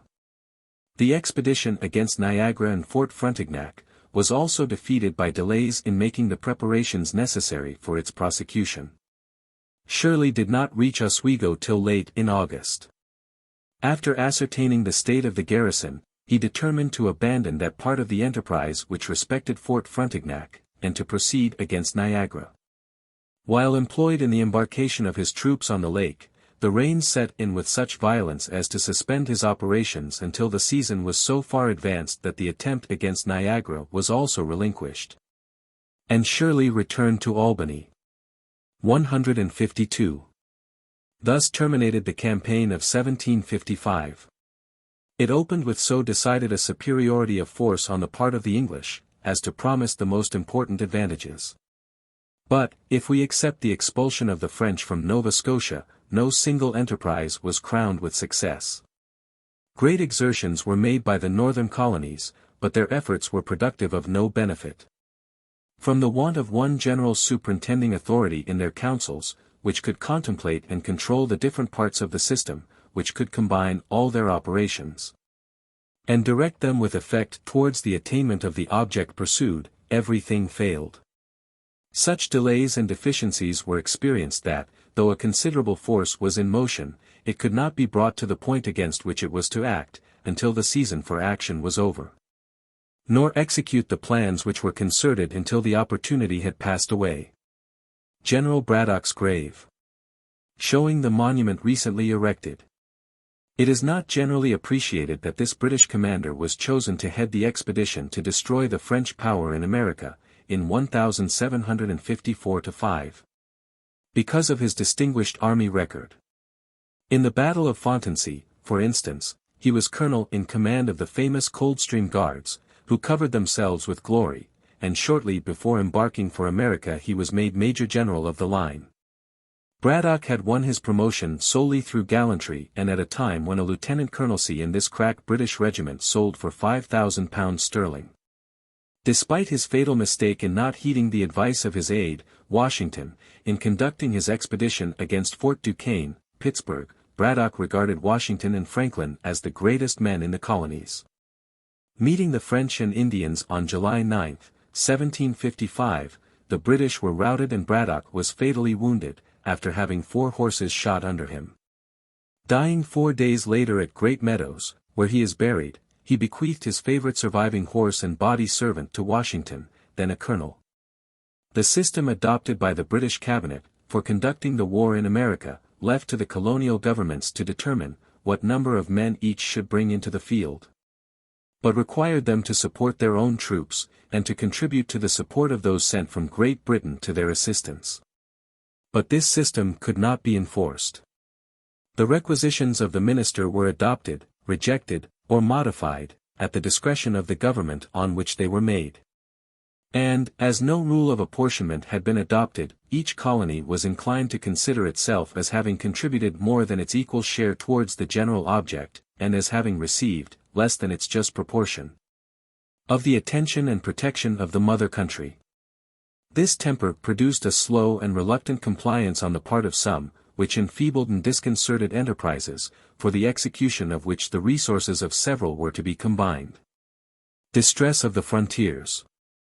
In the meantime the whole frontier, as far as North Carolina, was exposed to the depredations of the savages, who were, almost universally, under the influence of the French. Their bloody incursions were made in all directions, and many settlements were entirely broken up. It is a curious and singular fact that, while hostilities were thus carried on by France and England against each other in America, the relations of peace and amity were preserved between them in Europe. Each nation had, in consequence of the military operations in 1754, determined to fit out a considerable armament to aid the efforts made in its colonies. And, when it was understood that Admiral Boscawen was ordered to intercept that of France, the Duc de Mirepoix, the French ambassador at London, complained of the proposed measure, and gave formal notice that the king his master would consider the first gun fired at sea, as a declaration of war.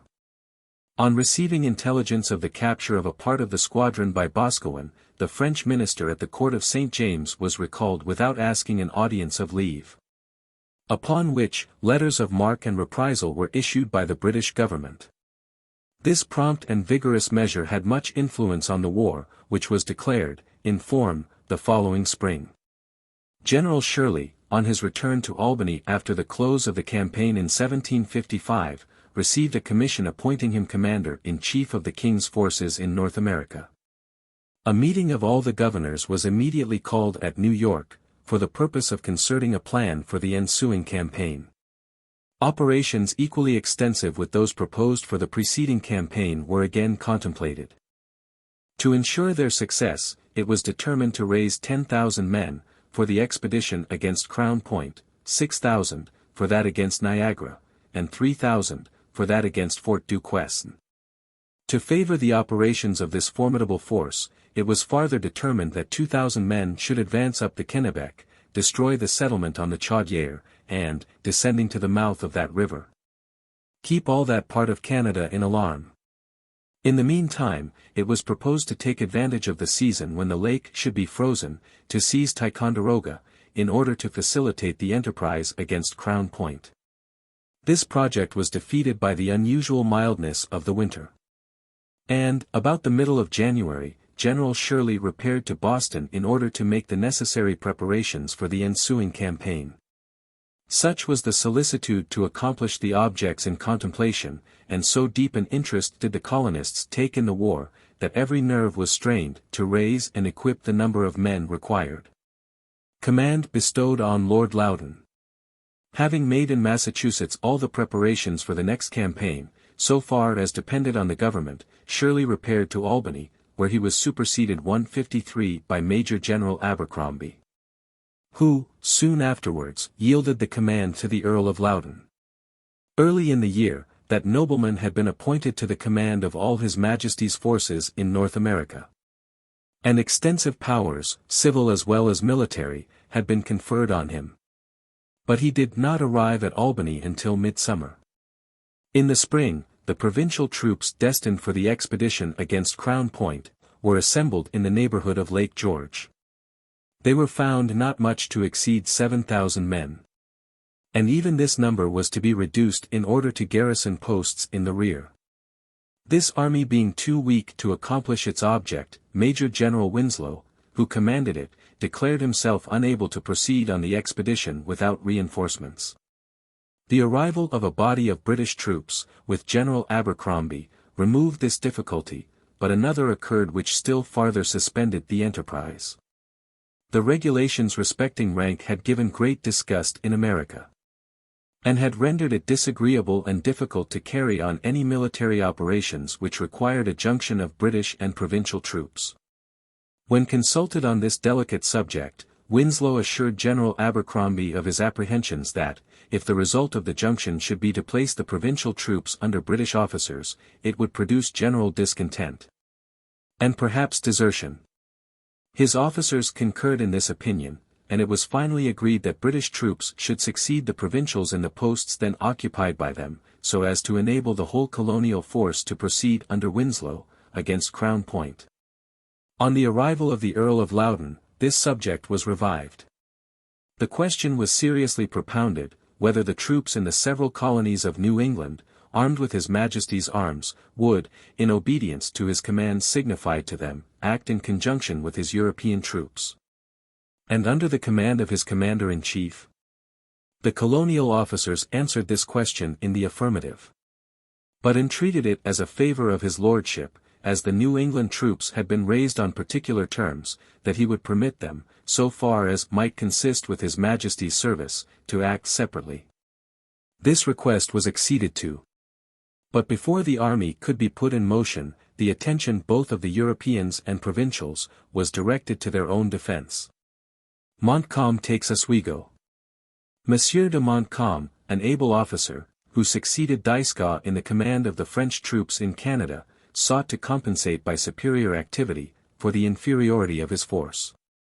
While the British and Americans were adjusting their difficulties respecting rank, and deliberating whether to attack Niagara or Fort Duquesne, Montcalm advanced at the head of about 5,000 Europeans, Canadians, and Indians, against Oswego.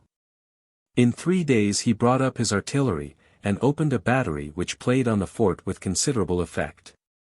Colonel Mercer, the commanding officer, was killed. And, in a few hours, the place was declared by the engineers to be no longer tenable.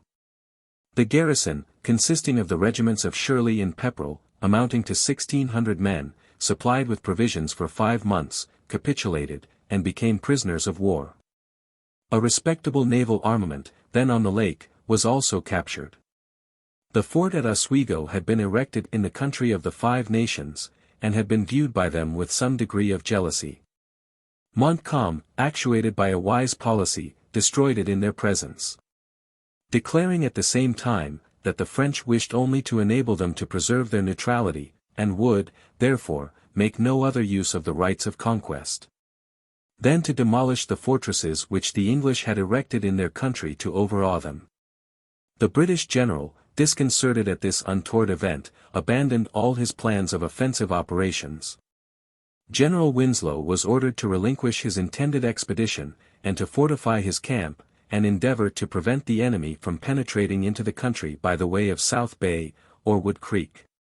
Major General Webb, with 1,400 men, was posted at the Great Carrying Place, and, to secure his rear, Sir William Johnson, with 1,000 militia, was stationed at the German Flats. These dispositions being made, the colonies were strenuously urged to reinforce the army. It was represented to them that, should any disaster befall Winslow, the enemy might be enabled to overrun the country, unless opposed by a force much superior to that in the field. 154. Smallpox in Albany. During this state of apprehensive inactivity, the smallpox broke out in Albany. This enemy was more dreaded by the provincials than Montcalm himself. So great was the alarm, that it was found necessary to garrison the posts in that quarter, entirely with British troops, and to discharge all the provincials except a regiment raised in New York.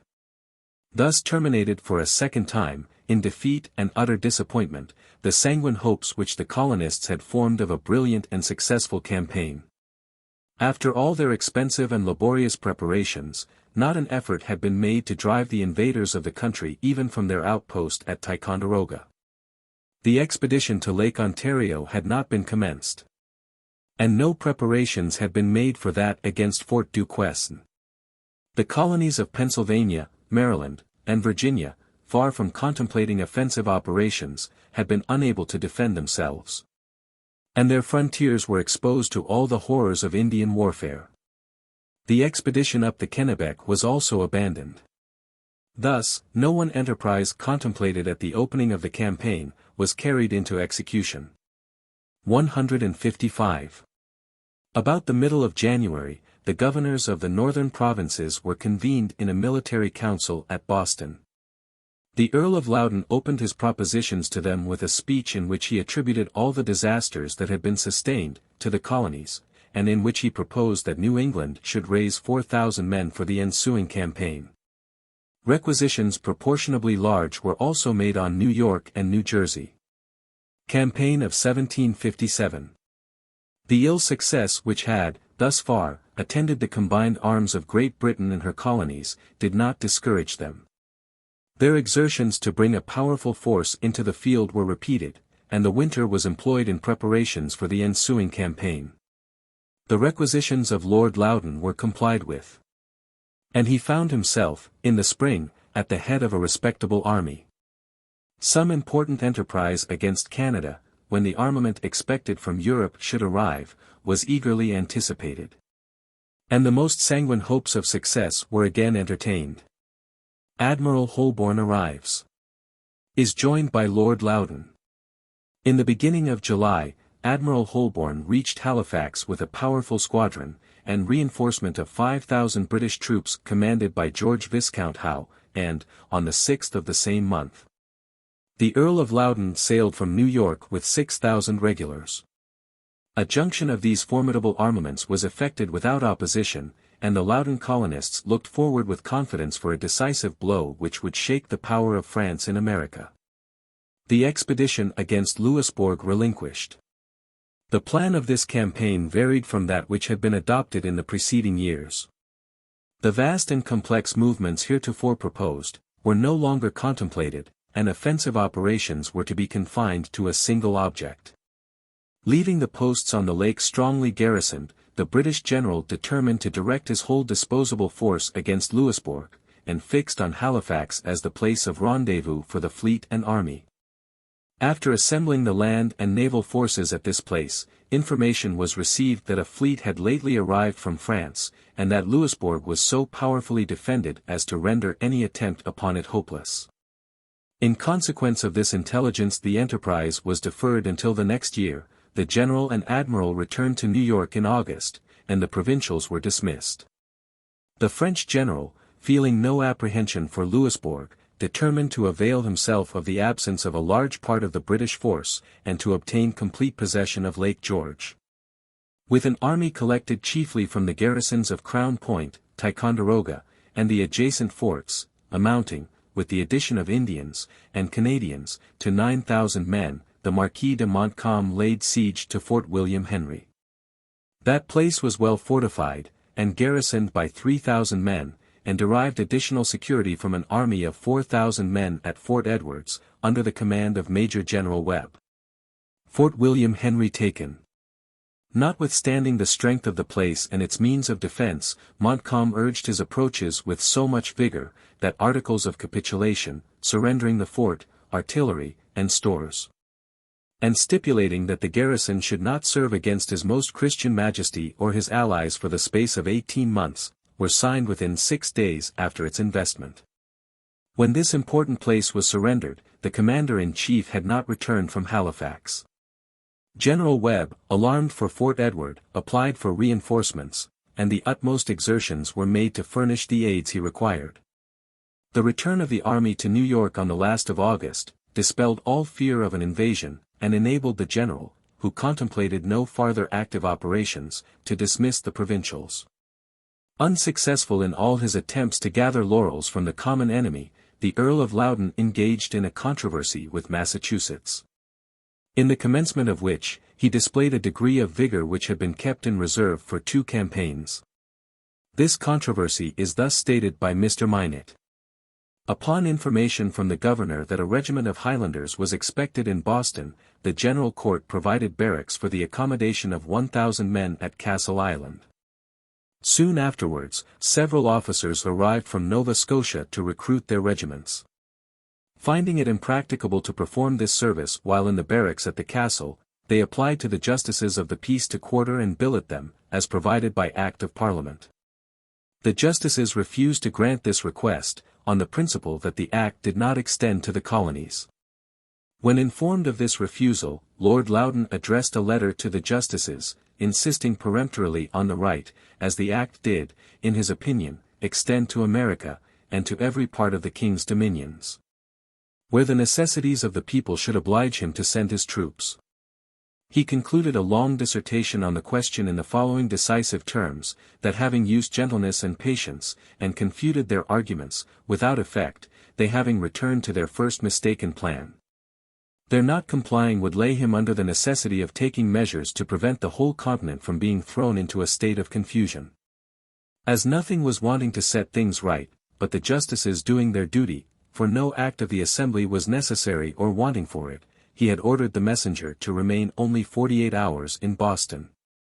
And if on his return he found things not settled, he would instantly order into Boston the 3 battalions from New York, Long Island, and Connecticut, and if more were wanting, he had 2 in the Jerseys at hand, besides those in Pennsylvania. As public business obliged him to take another route, he had no more time left to settle this material affair, and must take the necessary steps before his departure, in case they were not done by themselves. The General Court passed a law for the purpose of removing the inconveniences of which the officers complained. But, this law not equaling the expectations of Lord Loudoun, he communicated his dissatisfaction in a letter to the governor, which was laid before the Assembly, who answered by an address to His Excellency in which the spirit of their forefathers seemed to revive. They again asserted that the Act of Parliament did not extend to the colonies, and that they had for this reason enlarged the barracks at the castle, and passed a law for the benefit of recruiting parties, as near the Act of Parliament as the circumstances of the country would admit. That such a law was necessary to give power to the magistrates, and they were willing to make it, whenever His Majesty's troops were necessary for their defence. They asserted their natural rights as Englishmen. That by the Royal Charter, the powers and privileges of civil government were granted to them, that their enjoyment of these was their support under all burdens, and would animate them to resist an invading enemy to the last. If their adherence to their rights and privileges should, in any measure, lessen the esteem which his lordship had conceived for them, it would be their great misfortune. But that they would have the satisfaction of reflecting that, both in their words and actions, they had been governed by a sense of duty to His Majesty, and faithfulness to the trust committed to them. This address being forwarded to Lord Loudoun, he affected to rely on their removing all difficulties in future, and not only countermanded the march of the troops, but condescended to make some conciliatory observations respecting the zeal of the province in His Majesty's service. For these the 2 houses made an ample return in a message to the governor, in which they disavowed any intention of lessening their dependence on Parliament, and expressly acknowledged the authority of all acts which concerned, and extended to, the colonies. This explicit avowal of sentiments so different from those which Massachusetts had long cherished respecting her connection with the mother country, would induce a belief that she had recently become more colonial in her opinions. This was probably the fact, but Mr. Minot, who may be presumed to have been personally acquainted with the transaction, does not attribute to that cause entirely the conciliating temper manifested at the close of a contest, which had commenced with such appearances of asperity. Massachusetts had made large advances for the prosecution of the war, for which she expected reimbursements from Parliament, and was not willing, at such a juncture, to make impressions unfavorable to the success of her claims. Chapter 12. Preparations for the Campaign of 1758. Admiral Boscawen and General Amherst arrive at Halifax. Plan of the campaign. Expedition against Louisbourg, Ticonderoga, and Crown Point. General Abercrombie repulsed under the walls of Ticonderoga. Fort Frontenac taken. Expedition against Fort Duquesne. Preparations for the campaign of 1759. General Amherst succeeds General Abercrombie. Plan of the campaign. Ticonderoga and Crown Point taken. Army goes into winter quarters. French repulsed at Oswego. Defeated at Niagara. Niagara taken. Expedition against Quebec. Check to the English army. Battle on the Plains of Abraham. Death of Wolfe and Montcalm. Quebec capitulates. Garrisoned by the English under the command of General Murray. Attempt to recover Quebec. Battle near Sillery. Quebec besieged by Monsieur Levi. Siege raised. Montreal capitulates. War with the Southern Indians. Battle near the town of Echo. Grant defeats them and burns their towns. Treaty with the Cherokees. War with Spain. Success of the English. Peace. The affairs of Great Britain in North America wore a more gloomy aspect, at the close of the campaign of 1757, than at any former period. By the acquisition of Fort William Henry, the French had obtained complete possession of the lakes Champlain and George. By the destruction of Oswego, they had acquired the dominion of those lakes which connect the St. Lawrence with the waters of the Mississippi, and unite Canada to Louisiana. By means of Fort Duquesne, they maintained their ascendancy over the Indians, and held undisturbed possession of the country west of the Allegheny Mountains. While the English settlers were driven to the Blue Ridge. The great object of the war in that quarter was gained, and France held the country for which hostilities had been commenced. With inferior numbers, the French had been victorious in every campaign, and had uniformly gained ground on the English colonies. Nor were they less successful elsewhere. The flame of war which was kindled in America, had communicated itself to Europe and Asia. In every quarter of the world where hostilities had been carried on, the British arms were attended with defeat and disgrace. But this inglorious scene was about to be succeeded by one of unrivaled brilliancy. From the point of extreme depression to which their affairs had sunk, the brightest era of British history was to commence. Far from being broken by misfortune, the spirit of the nation was high, and more of indignation than dismay was inspired by the ill success of their arms. The public voice had, at length, made its way to the throne, and had forced, on the unwilling monarch, a minister who has been justly deemed one of the greatest men of the age in which he lived. Mr. Pitt had been long distinguished in the House of Commons, for the boldness and the splendor of his eloquence. His parliamentary talents, and the independent grandeur of his character, had given him a great ascendancy in that body, and had made him the idol of the nation. In 1756, he had been introduced into the cabinet, but could not long retain his place. The public affection followed him out of office, and, the national disasters continuing, it was found impracticable to conduct the complicated machine of government without his aid. In the summer of 1757, an administration was formed, which conciliated the great contending interests in Parliament, and Mr. Pitt was placed at its head. The controlling superiority of his character gave him the same ascendancy in the cabinet which he had obtained in the House of Commons, and he seemed to dictate the measures of the nation. Only a short time was required to show that qualities, seldom united in the same person, were combined in him, and his talents for action seemed to eclipse even those he had displayed in debate. His plans partaking of the proud elevation of his own mind, and the exalted opinion he entertained of his countrymen, were always grand, and the means he employed for their execution, were always adequate to the object. Possessing the public confidence without limitation, he commanded all the resources of the nation, and drew liberally from the public purse, but the money was always faithfully and judiciously applied to the public service. Too great in his spirit, too lofty in his views, to become the instrument of faction, when placed at the head of the nation, he regarded only the interest of the nation. And, overlooking the country or the party, which had given birth to merit, he searched for merit only, and employed it wherever it was found. From the elevation of the House of Brunswick to the British throne, a great portion of the people, under the denomination of Tories, had been degraded, persecuted, and oppressed. Superior to this narrow and short-sighted policy, Mr.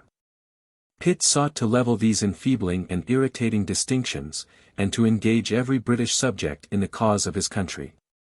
Thus commanding both the strength and the wealth of the kingdom, with perhaps greater talents, he possessed certainly greater means, than any of his predecessors. 156. In no part of His Majesty's dominions was the new administration more popular than in his American colonies. Deeply and peculiarly interested in the events of the war, they looked for a change of fortune from this change of men, and cheerfully made every exertion, of which they were capable, for the ensuing campaign. The circular letter of Mr. Pitt assured the several governors that, to repair the losses and disappointments of the last inactive campaign, the cabinet was determined to send a formidable force, to operate by sea and land, against the French in America. And he called upon them to raise as large bodies of men, within their respective governments, as the number of inhabitants might allow. Arms, ammunition, tents, provisions, and boats, would, he said, be furnished by the Crown. And he required the colonies to clothe and pay their men, assuring them, at the same time, that it should be recommended to Parliament to make them compensation. Great preparations for the campaign. The legislature of Massachusetts agreed to furnish 7,000 men, Connecticut 5,000, and New Hampshire 3,000. These troops, great as were their numbers, when compared with the population of the country, were in the field early in May. And the transports for carrying those of Massachusetts to Halifax, were ready to sail in 15 days after they were engaged. Near 1/3 of the effective men of that province, are said to have been in military service. And the taxes were so heavy that, in the capital, they amounted to 2/3 of the income of real estate. 157. In the mother country too, the utmost activity was transfused into every department. Her fleets blocked up in the French ports the men and stores designed for Canada, and captured, on the seas, most of those which had been able to make their way into the ocean. Admiral Boscawen and General Amherst arrive. At the same time, a powerful armament, equipped with unusual expedition, sailed from her ports. Early in the spring, Admiral Boscawen arrived at Halifax with a formidable fleet, and 12,000 British troops, under the command of General Amherst. The Earl of Loudoun had returned to England, and the command of the British and American forces in the colonies, had devolved on General Abercrombie. That officer found himself at the head of the most powerful army ever seen in the New World. His whole numbers, comprehending troops of every description, have been computed by Mr. Belsham at 50,000 men, of whom 20,000 were provincials. The objects of the campaign were no longer defeated by delays. The preparations for action were made during the winter, and military operations commenced in the spring. Plan of the campaign. 3 expeditions were proposed. The first was against Louisbourg, the second against Ticonderoga and Crown Point, and the third against Fort Duquesne. 158. Expedition against Louisbourg. The army destined against Louisbourg, consisting of 14,000 men, was commanded by Major General Amherst. And the fleet, consisting of 20 ships of the line and 18 frigates, by Admiral Boscawen. On the 24th of May, the troops embarked at Halifax, and, on the 2d of June, arrived before Louisbourg. The use made by Great Britain of her naval superiority was felt in no part of the possessions of His Most Christian Majesty more sensibly than in Louisbourg. The garrison of that important place was composed of only 2,500 regulars, aided by 600 militia. The harbor was defended by 5 ships of the line, 1 ship of 50 guns, and 5 frigates, 3 of which were sunk across the mouth of the basin. Soon after investment of the place, one of the large ships was set on fire by a bomb from a battery on the lighthouse point, and blown up. The flames were communicated to 2 others which shared the same fate. The English admiral then sent a detachment of 600 seamen, in boats, into the harbor, under Captains Laforce and Balfour, to make an attempt on the 2 remaining ships of the line, which still kept possession of the basin. This service was executed with great gallantry. One, which was aground, was destroyed, and the other was towed off in triumph. The harbor being in possession of the English, and several practicable breaches made in the works, the place was no longer deemed defensible, and the governor was under the necessity of capitulating. The garrison became prisoners of war, and Louisbourg, with its artillery, provisions and military stores, and also Island Royal, St.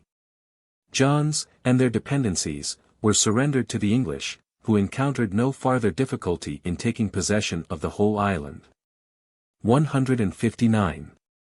This important acquisition was made with the loss of between 500 and 600 men, killed and wounded. The joy it diffused throughout the colonies, long familiarized to disaster, was in proportion to their former disappointments. Against Ticonderoga. The expedition against Ticonderoga and Crown Point was conducted by General Abercrombie in person. His army, consisting of near 16,000 effectives, of whom 9,000 were provincials, was attended by a formidable train of artillery, and possessed every requisite to ensure success. On the 5th of July, he embarked on Lake George, and reached the landing place early the next morning. A disembarkation being effected without opposition, the troops were immediately formed into 4 columns, the British in the center, and the provincials on the flanks. In which order they marched towards the advanced guard of the French, composed of 1 battalion posted in a log camp, which, on the approach of the English, made a precipitate retreat. Abercrombie continued his march towards Ticonderoga, with the intention of investing that place, but, the woods being thick, and the guides unskillful, his columns were thrown into confusion, and, in some measure, entangled with each other. In this situation Lord Howe, at the head of the right center column, fell in with a part of the advance guard of the French, which, in retreating from Lake George, was likewise lost in the wood.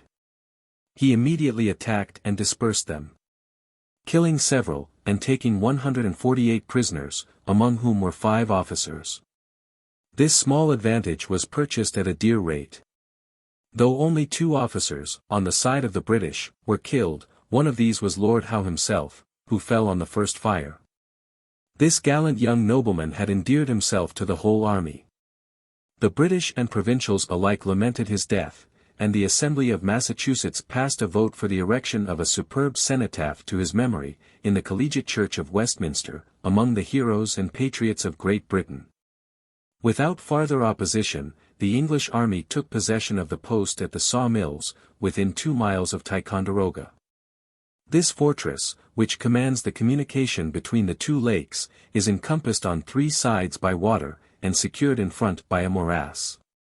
The ordinary garrison amounting to 4,000 men, was stationed under the cannon of the place, and covered by a breastwork, the approach to which had been rendered extremely difficult by trees felled in front, with their branches outward, many of which were sharpened so as to answer the purpose of chevaux de frise. This body of troops was rendered still more formidable by its general than by its position. It was commanded by the Marquis de Montcalm.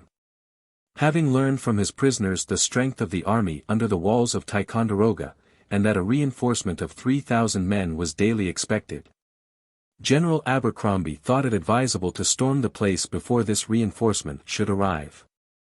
Being informed by an engineer directed to reconnoiter the works, that they were unfinished, and were practicable, he resolved, without waiting for his artillery, to storm the lines, and the dispositions for an assault were instantly made. The Rangers, the light infantry, and the right wing of the provincials, were ordered to form a line out of cannon shot of the entrenchments, with their right extending to Lake George, and their left to Lake Champlain. The regulars who were to storm the works, were formed in the rear of this line. The piquets were to begin the attack, and to be sustained by the grenadiers, and the grenadiers by the battalions. The whole were ordered to march up briskly, to rush upon the enemy's fire, and to reserve their own until they had passed the breastwork. The troops marched to the assault with great intrepidity. But their utmost efforts could make no impression on the works. The impediments in front of the entrenchments retarded their advance, and exposed them, while entangled among the boughs of the trees, to a very galling fire. The breastwork itself was 8 or 9 feet high, and much stronger than had been represented, so that the assailants, who do not appear to have been furnished with ladders, were unable to pass it. After a contest of near 4 hours, and several repeated attacks, General Abercrombie ordered a retreat. General Abercrombie repulsed under the walls of Ticonderoga. The army retired to the camp from which it had marched in the morning. And, the next day, resumed its former position on the south side of Lake George. 160. In this rash attempt, the killed and wounded of the English amounted to near 2,000 men, of whom not quite 400 were provincials. The French were covered during the whole action, and their loss was inconsiderable. 161. Entirely disconcerted by this unexpected and bloody repulse, General Abercrombie relinquished his designs against Ticonderoga and Crown Point. Searching however for the means of repairing the misfortune, if not the disgrace, sustained by his arms, he readily acceded to a proposition made by Colonel Bradstreet, for an expedition against Fort Frontenac.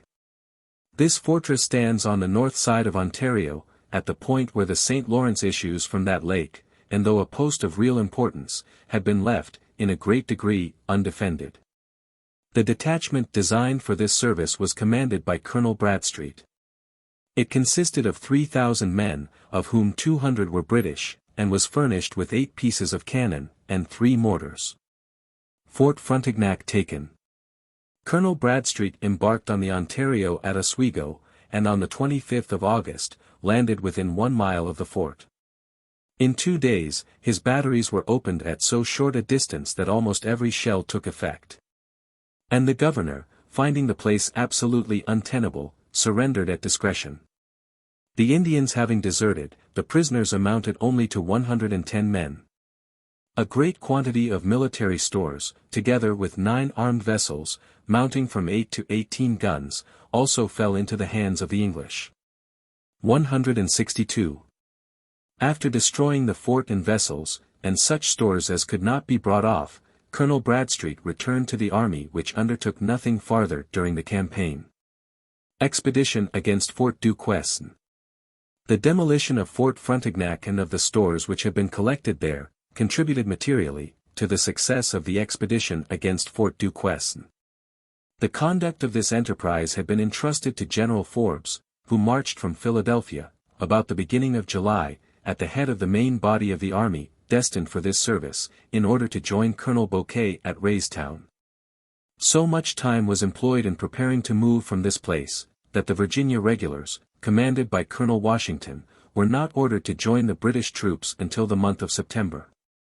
It had been determined not to use the road made by Braddock, but to cut a new one from Raystown to Fort Duquesne. About the time this resolution was formed, and before the army was put in motion, Major Grant was detached from the advanced post at Loyal Hannon with 800 men, to reconnoiter the fort and the adjacent country. This gentleman invited an attack from the garrison, the result of which was that upwards of 300 of the detachment were killed and wounded, and Major Grant himself was made a prisoner. 163. Fort Duquesne evacuated. Early in October General Forbes moved from Raystown, but the obstructions to his march were so great that he did not reach Fort Duquesne until late in November. The garrison, being deserted by the Indians, and too weak to maintain the place against the formidable army which was approaching, abandoned the fort the evening before the arrival of the British, and escaped down the Ohio in boats. The English placed a garrison in it, and changed its name to Pittsburgh, in compliment to their popular minister. The acquisition of this post was of great importance to Pennsylvania, Maryland, and Virginia. Its possession had given the French an absolute control over the Indians of the Ohio, who were accustomed to assemble at that place, for the purpose of making their destructive incursions into those colonies. Their route was marked by fire and the scalping knife, and neither age nor sex could afford exemption from their ferocity. The expulsion of the French gave the English entire possession of the country, and produced a complete revolution in the disposition of the Indians inhabiting it.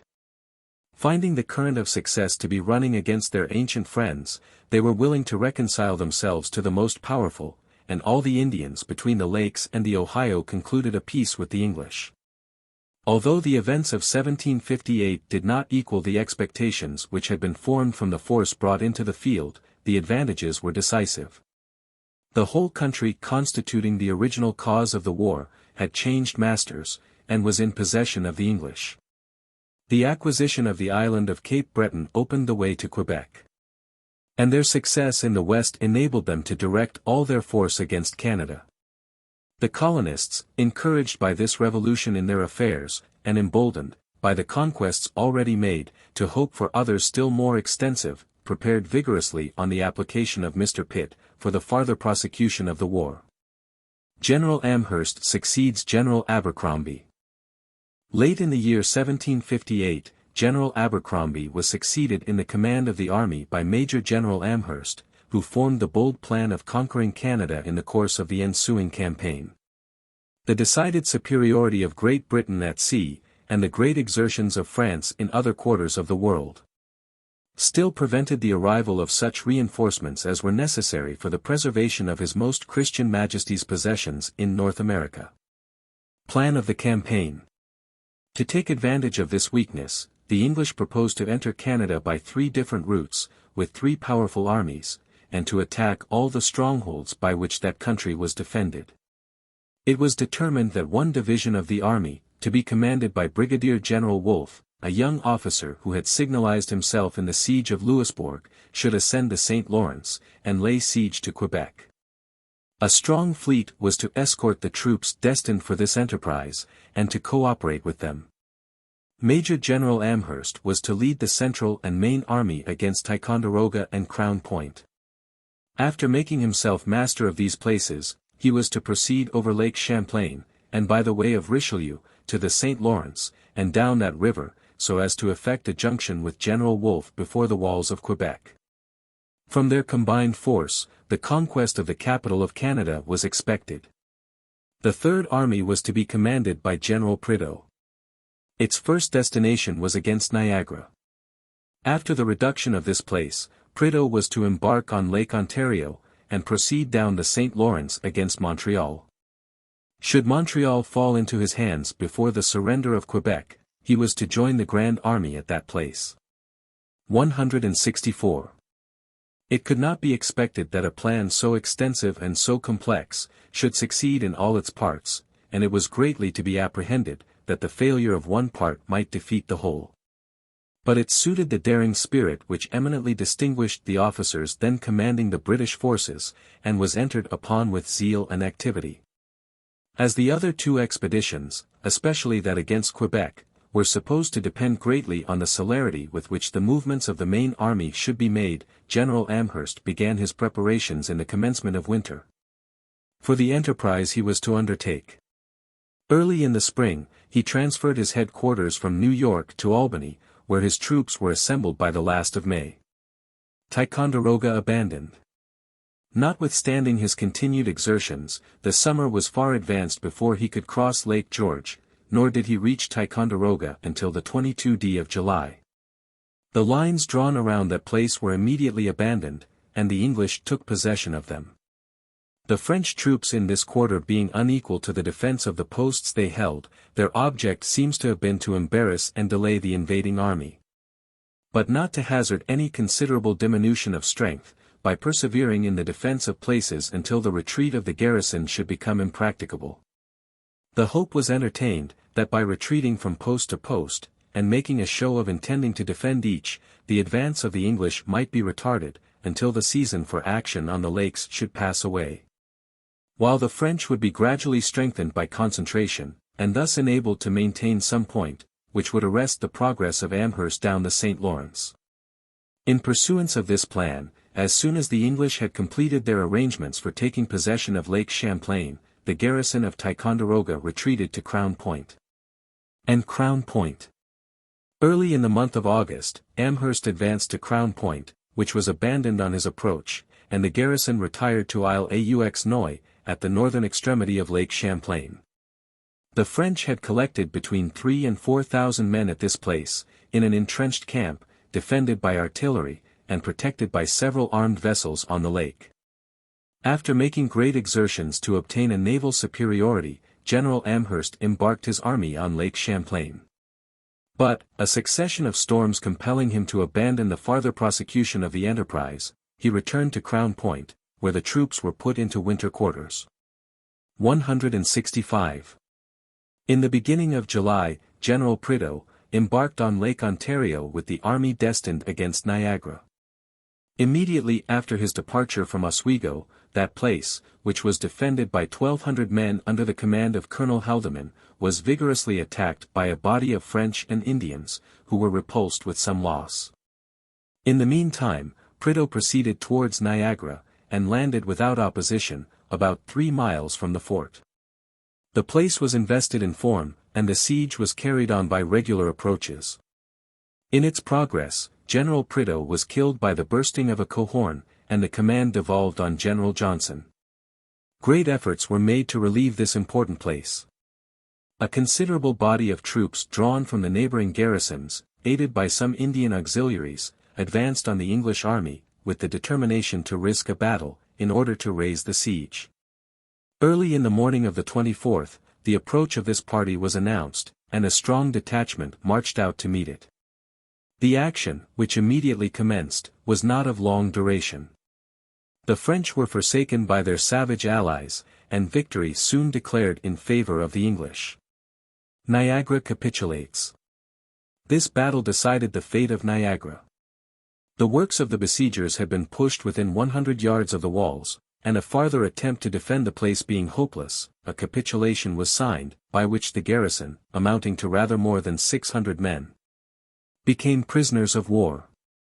Although important advantages were gained by the British arms in Upper Canada, yet, as neither division of the army, in that quarter, succeeded so completely as to cooperate with General Wolfe, serious fears were entertained for the fate of that officer. The enterprise conducted by him being of the greatest hazard and of the deepest interest, its success was to decide, whether the whole campaign would terminate in a manner favorable to the future conquest of Canada. Expedition against Quebec. As soon as the waters were sufficiently freed from ice to be navigable, Wolfe embarked 8,000 men with a formidable train of artillery, at Louisbourg, under convoy of Admirals Saunders and Holmes. Late in June, he anchored about halfway up the island of Orleans, on which he landed, without opposition. From this position, he could take a near and accurate view of the obstacles to be surmounted, before he could hope for success in his enterprise. These were so great, that even his bold and sanguine temper perceived more to fear than to hope.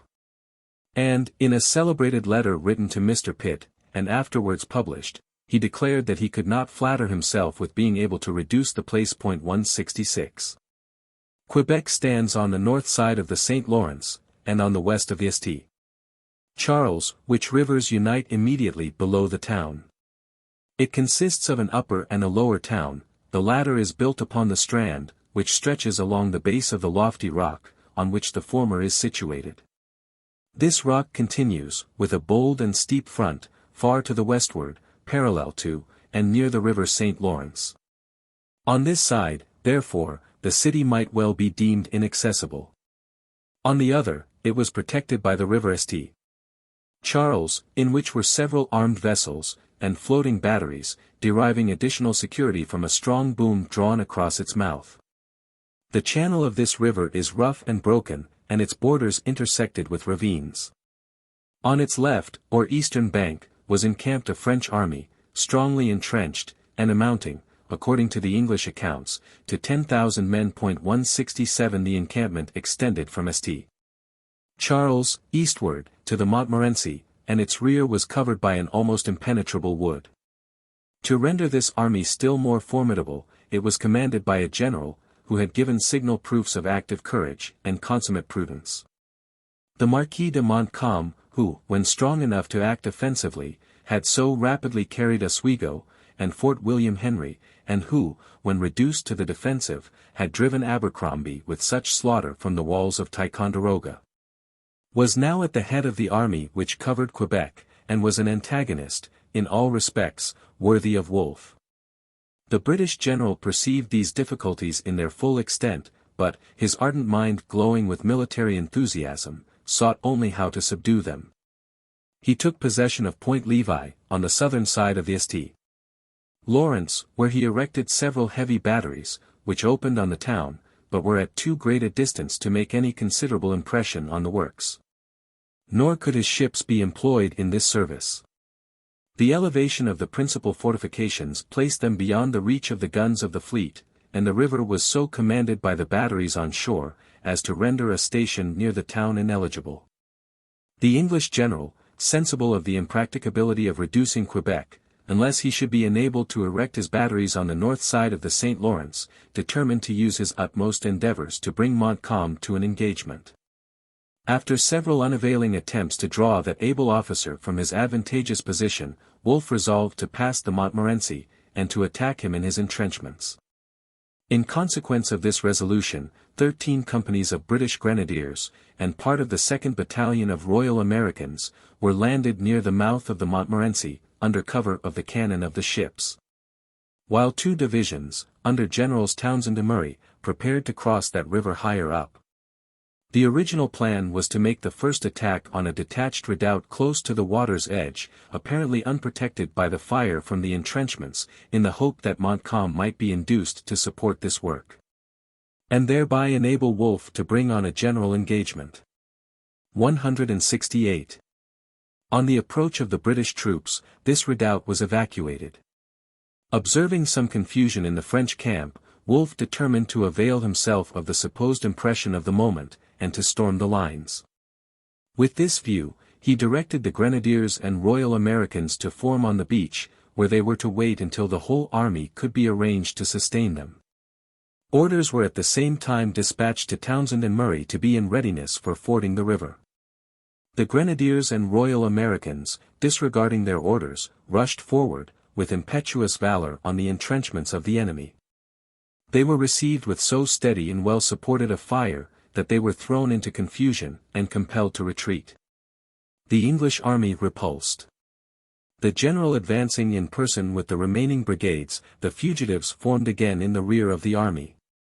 But the plan of the attack was effectually disconcerted, and the English commander gave orders for repassing the river, and returning to the island of Orleans. Convinced by this disaster of the impracticability of approaching Quebec on the side of the Montmorency, Wolfe again turned his whole attention to the St. Lawrence. To destroy some ships of war lying in the river, and at the same time to distract the attention of Montcalm by descents at different places, 1,200 men were embarked in transports under the command of General Murray, who made 2 vigorous but unsuccessful attempts to land on the northern shore. In the third he was more fortunate. In a sudden descent on Chambord, he burnt a valuable magazine filled with military stores, but was still unable to accomplish the main object of the expedition. The ships were secured in such a manner as not to be approached by the fleet or army.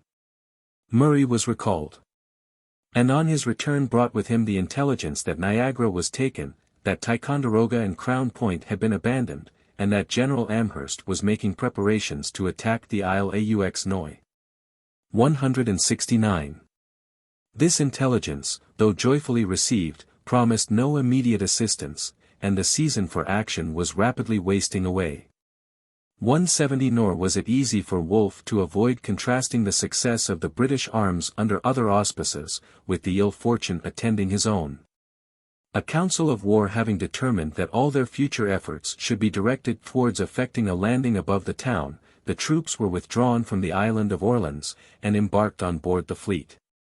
Some of them were landed at Point Levi, and the residue carried higher up the river. 171. Montcalm could not view this movement without alarm.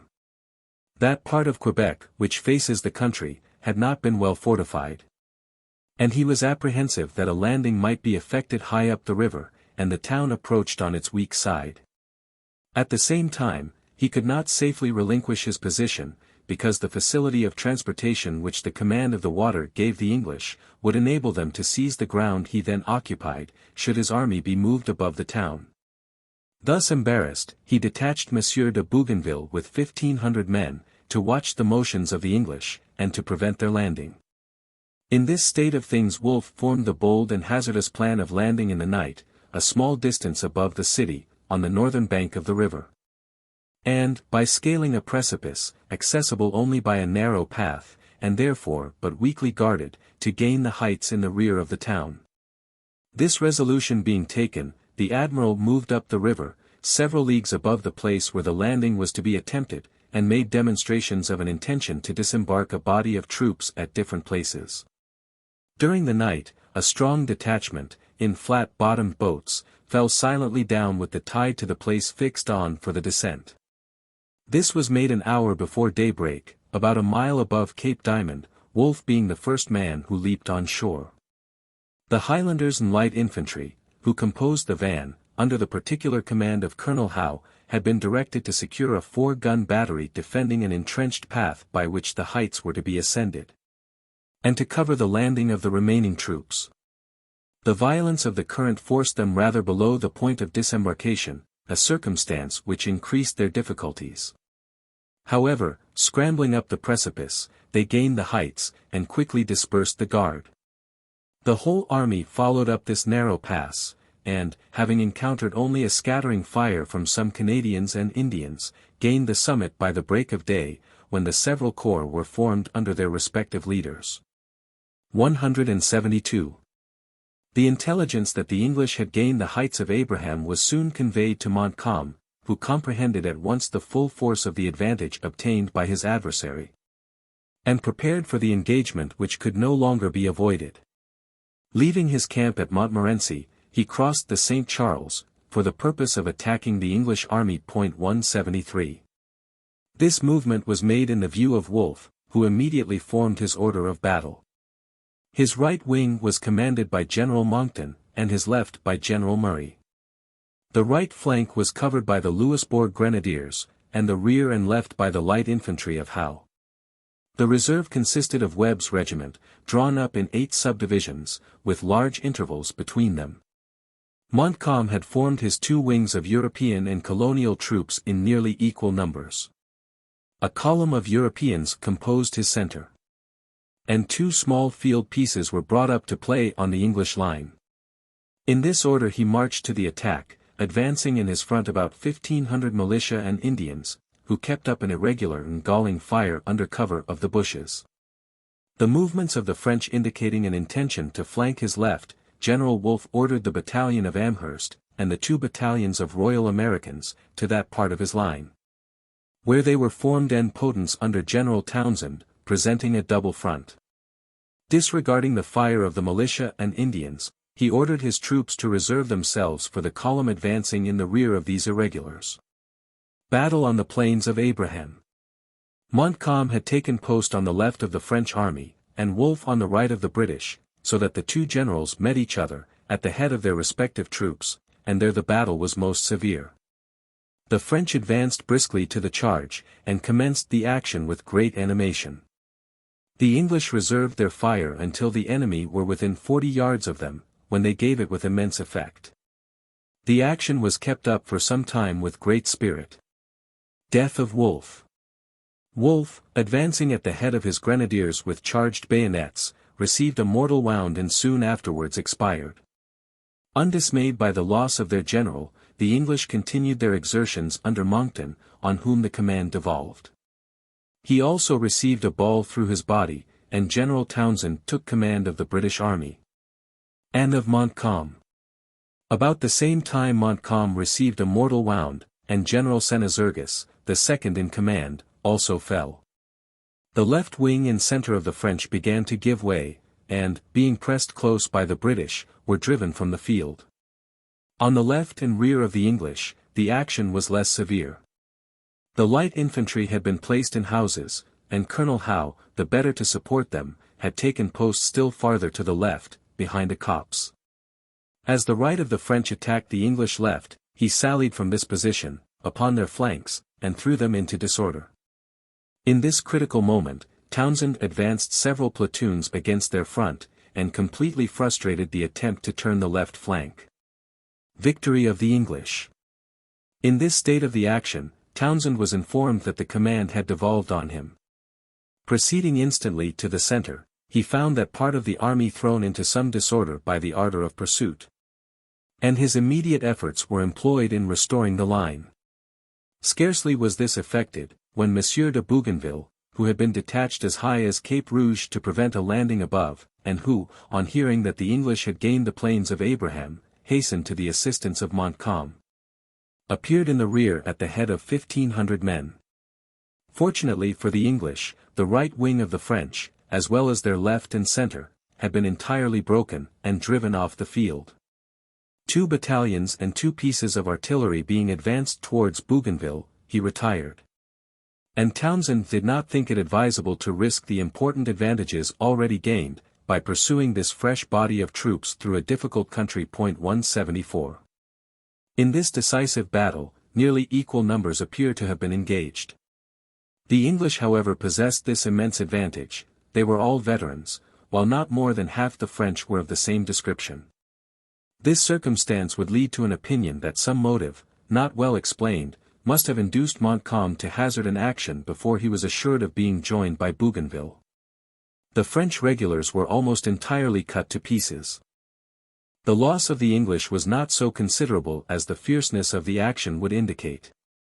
The killed and wounded were less than 600 men, but among the former, was the commander-in-chief. This gallant officer, whose rare merit and lamented fate have presented a rich theme for panegyric to both the poet and historian, received a ball in his wrist in the commencement of the action. But, wrapping a handkerchief around his arm, he continued to encourage his troops. Soon afterwards he received a shot in the groin, which he also concealed, and was advancing at the head of the grenadiers, when a third bullet pierced his breast.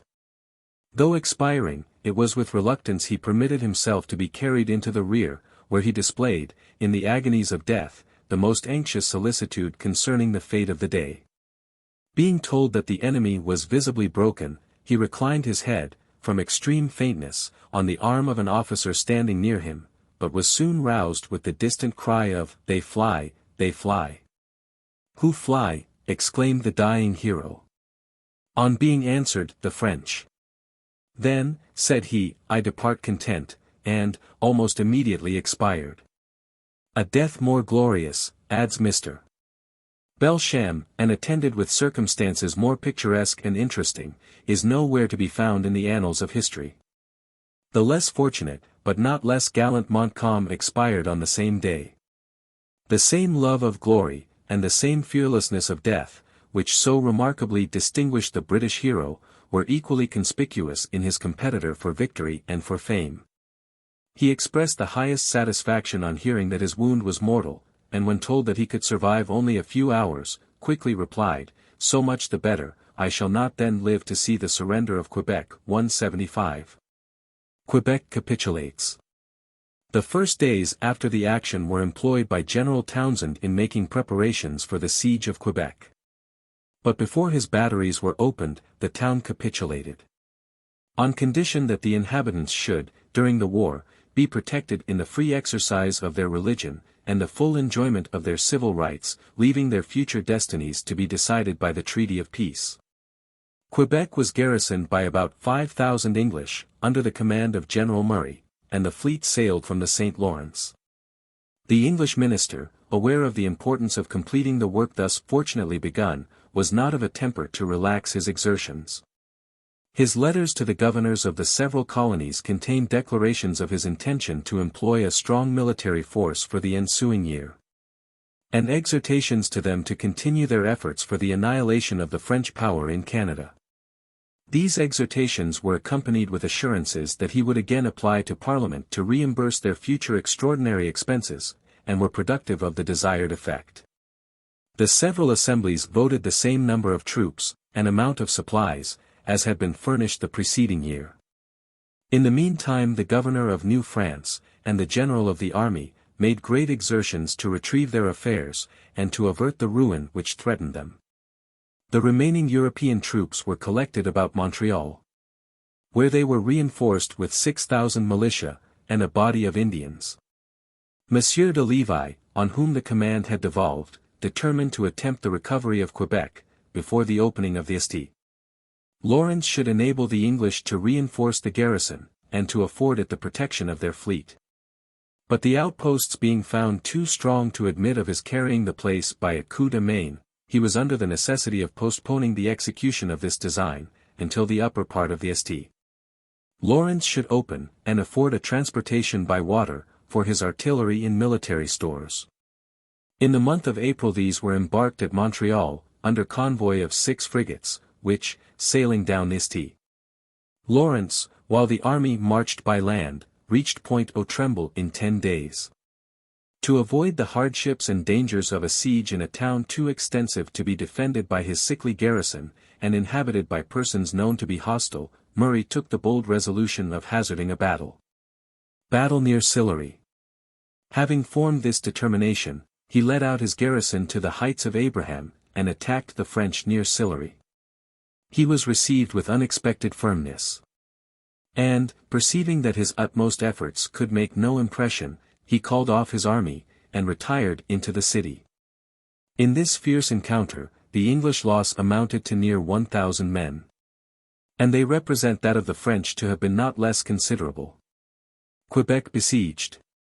Monsieur de Levis improved his victory to the utmost. His trenches were opened before the town, on the same evening. But such was the difficulty of bringing up his heavy artillery, that near a fortnight elapsed before he could mount his batteries, and bring his guns to bear on the city. The batteries had been opened but a few days, when the garrison was relieved from its perilous situation, by the arrival of a British fleet. Quebec being secure, Monsieur de Levis raised the siege, and retired to Montreal. During these transactions, General Amherst was taking measures for the annihilation of the remnant of French power in Canada. He determined to employ the immense force under his command for the accomplishment of this object, and made arrangements, during the winter, to bring the armies from Quebec, Lake Champlain, and Lake Ontario, to act against Montreal.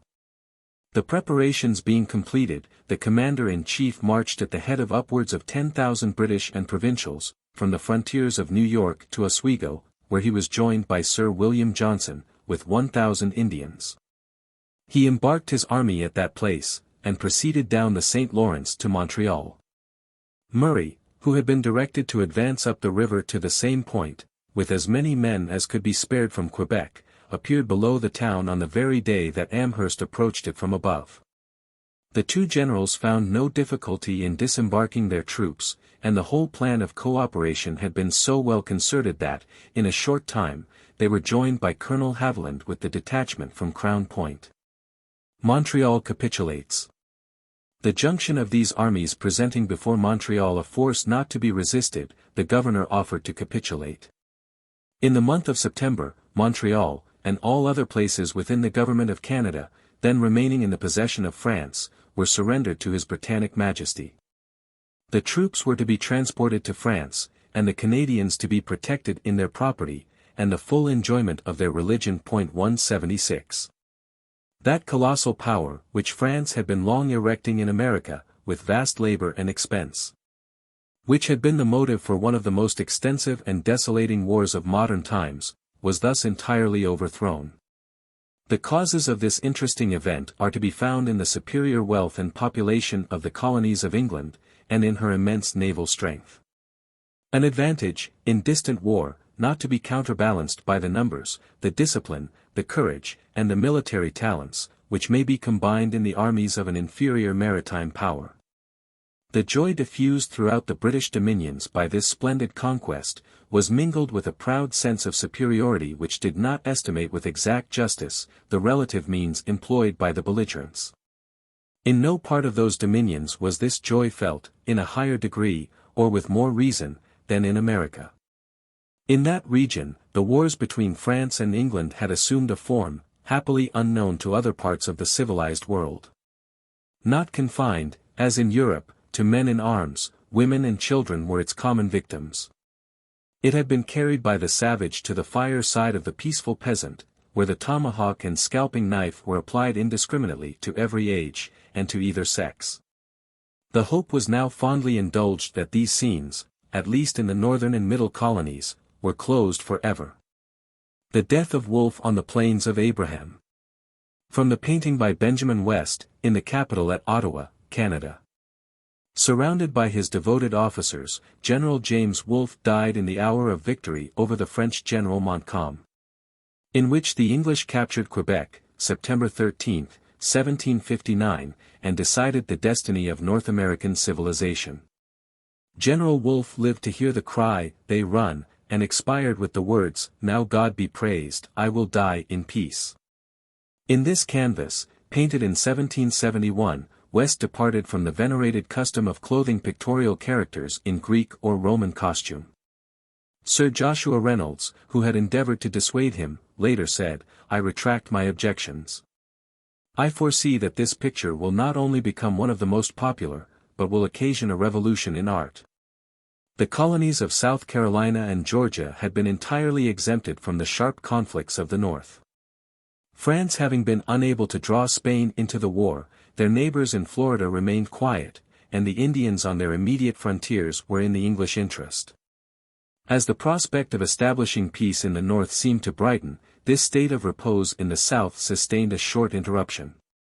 When the garrison of Fort Duquesne retired down the Ohio into Louisiana, the French employed their address in the management of Indians, to draw the Cherokees from their alliance with Great Britain. Their negotiations with these savages were favored by the irritations given to their warriors in Virginia, where they had been employed against the French, and the Indians in the French interest. Their ill humor began to show itself in 1759. Upon its first appearance, Governor Littleton prepared to march into their country at the head of a respectable military force. Alarmed at these hostile appearances, they dispatched 32 of their chiefs to Charleston, for the purpose of deprecating the vengeance with which their nation was threatened. Their pacific representations did not arrest the expedition. The governor not only persisted in the enterprise, but, under the pretext of securing the safe return of the Indian messengers, took them into the train of his army, where they were, in reality, confined as prisoners. To add to this indignity, they were, when arrived at the place of destination, shut up together in a single hut. Notwithstanding the irritation excited by this conduct, a treaty was concluded, in which it was agreed that the chiefs detained by the governor should remain with him as hostages, until an equal number of those who had committed murder on the frontiers, should be delivered in exchange for them. And that, in the meantime, the Indians should seize and deliver up every white or red man coming into their country, who should endeavor to excite them to war against the English. After making this accommodation, the governor returned to Charleston, leaving his hostages prisoners in Fort Prince George. Scarcely had the army retired, when the Cherokees began to contrive plans for the relief of their chiefs. In an attempt to execute these plans, they killed the captain of the fort and wounded 2 officers. Orders were immediately given to put the hostages in irons. An indignity so resented by these fierce savages, that the first persons who attempted to execute the orders were stabbed. The soldiers, enraged at this resistance, fell on the hostages and massacred them. War with the Southern Indians. Inflamed to madness by this event, the whole nation flew to arms, and, according to their established mode of warfare, wreaked their fury on the inhabitants of the country in indiscriminate murder. Mr. Bull, on whom the government of the province had devolved, represented the distresses of South Carolina in such strong terms to General Amherst, that Colonel Montgomery was ordered into that colony with a detachment of regular troops. He arrived in April, but, as all the forces would be required in the North, in order to complete the conquest of Canada, he was directed to strike a sudden blow, and to return to New York in time for the expedition against Montreal. The utmost exertions were made by the colony in aid of Colonel Montgomery, and he entered the Cherokee country with all the forces that could be collected. Battle near Echo. Their lower towns were destroyed. But, near the village of Echo, the first of their middle settlements, in an almost impenetrable wood, he was met by a large body of savages, and a severe action ensued. The English claimed the victory, but without much reason. They were so roughly handled, that Colonel Montgomery withdrew his army, and retired to Fort Prince George, at which place he prepared to embark for New York. The consternation of the province was the greater, as serious fears were entertained that the Creeks and Choctaws might be induced by the French to join the Cherokees. Colonel Montgomery was pressed in the most earnest manner, not to leave the province, and was, with difficulty, prevailed on to permit 4 companies to remain, while, with the main body of his detachment, he returned to New York. Meanwhile, the war continued to rage. The savages surrounded Fort Loudon, and the garrison amounting to 400 men, was compelled by famine to surrender, on condition of being permitted to march into the settlements. The Indians, who regard conventions no longer than they are useful, attacked the garrison on its march, killed a number, and made the residue prisoners. Carolina again applied to General Amherst for assistance, who having completed the conquest of Canada, had leisure to attend to the southern colonies. Late in May, a strong detachment, commanded by Colonel Grant, arrived at Fort Prince George. And the colony raised a body of provincials, and of friendly Indians, to join him. Early in June, he marched for the Cherokee towns. Near the place where the action had been fought the preceding year by Montgomery, the Indians again assembled in force, and gave battle in defense of their country. The action commenced about 8 in the morning, and was maintained with spirit until 11, when the Cherokees began to give way. They were pursued for 2 or 3 hours, after which Grant marched to the adjacent village of Echo, which he reduced to ashes. Indians defeated. All the towns of the middle settlement shared the same fate. Their houses and corn fields were destroyed, and the whole country laid waste.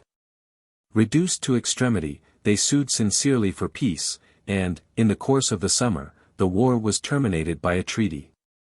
177. It was not in America only that the vigor presiding in the councils of Britain shed luster on the British arms. Splendid conquests were also made in Asia and Africa. And in Europe, her aids of men and money enabled the greatest monarch of his age to surmount difficulties which only Frederick and Mr. Pitt could have dared to encounter. At length, Spain, alarmed at the increase of British power in America, and apprehensive for the safety of her own dominions, determined to take part against Great Britain, and, early in the year 1762, the 2 crowns declared war against each other. It was prosecuted, on the part of Great Britain, with signal success, and, in the course of the year, Martinique, Grenada, St. Lucia, St. Vincent, and all the Caribbee Islands were wrested from France. And the very important city of Havana, which in a great degree commands the Gulf of Mexico, was taken from Spain. This course of conquest, which no force in possession of France and Spain seemed capable of checking, while any of their distant possessions remained to be subdued, was arrested by preliminary articles of peace signed at Paris. By this treaty, His Christian Majesty ceded to Britain all the conquests made by that power on the continent of North America, together with the river and port of Mobile, and all the territory to which France was entitled on the left bank of the Mississippi, reserving only the island of New Orleans. And it was agreed that, for the future, the confines between the dominions of the 2 crowns, in that quarter of the world, should be irrevocably fixed by a line drawn along the middle of the Mississippi. From its source as far as the river Iberville, and thence, by a line drawn along the middle of that river, and of the lakes Maurepas and Pontchartrain. The Havana was exchanged with Spain for the Floridas. By establishing these great natural boundaries to the British Empire in North America, all causes of future contest respecting that continent, with any potentate of Europe, were supposed to be removed. Chapter 13. Opinions on the supremacy of Parliament, and its right to tax the colonies. The Stamp Act. Congress at New York. Violence in the towns. Change of administration. Stamp Act repealed. Opposition to the Mutiny Act. Act imposing duties on tea, and resisted in America. Letters from the Assembly of Massachusetts to members of the administration. Petition to the King. Circular letter to the colonial assemblies. Letter from the Earl of Hillsborough. Assembly of Massachusetts dissolved. Seizure of the sloop Liberty. Convention at Faneuil Hall. Moderation of its proceedings. 2 British regiments arrive at Boston. Resolutions of the House of Burgesses of Virginia. Assembly dissolved. The members form an association. General measures against importation.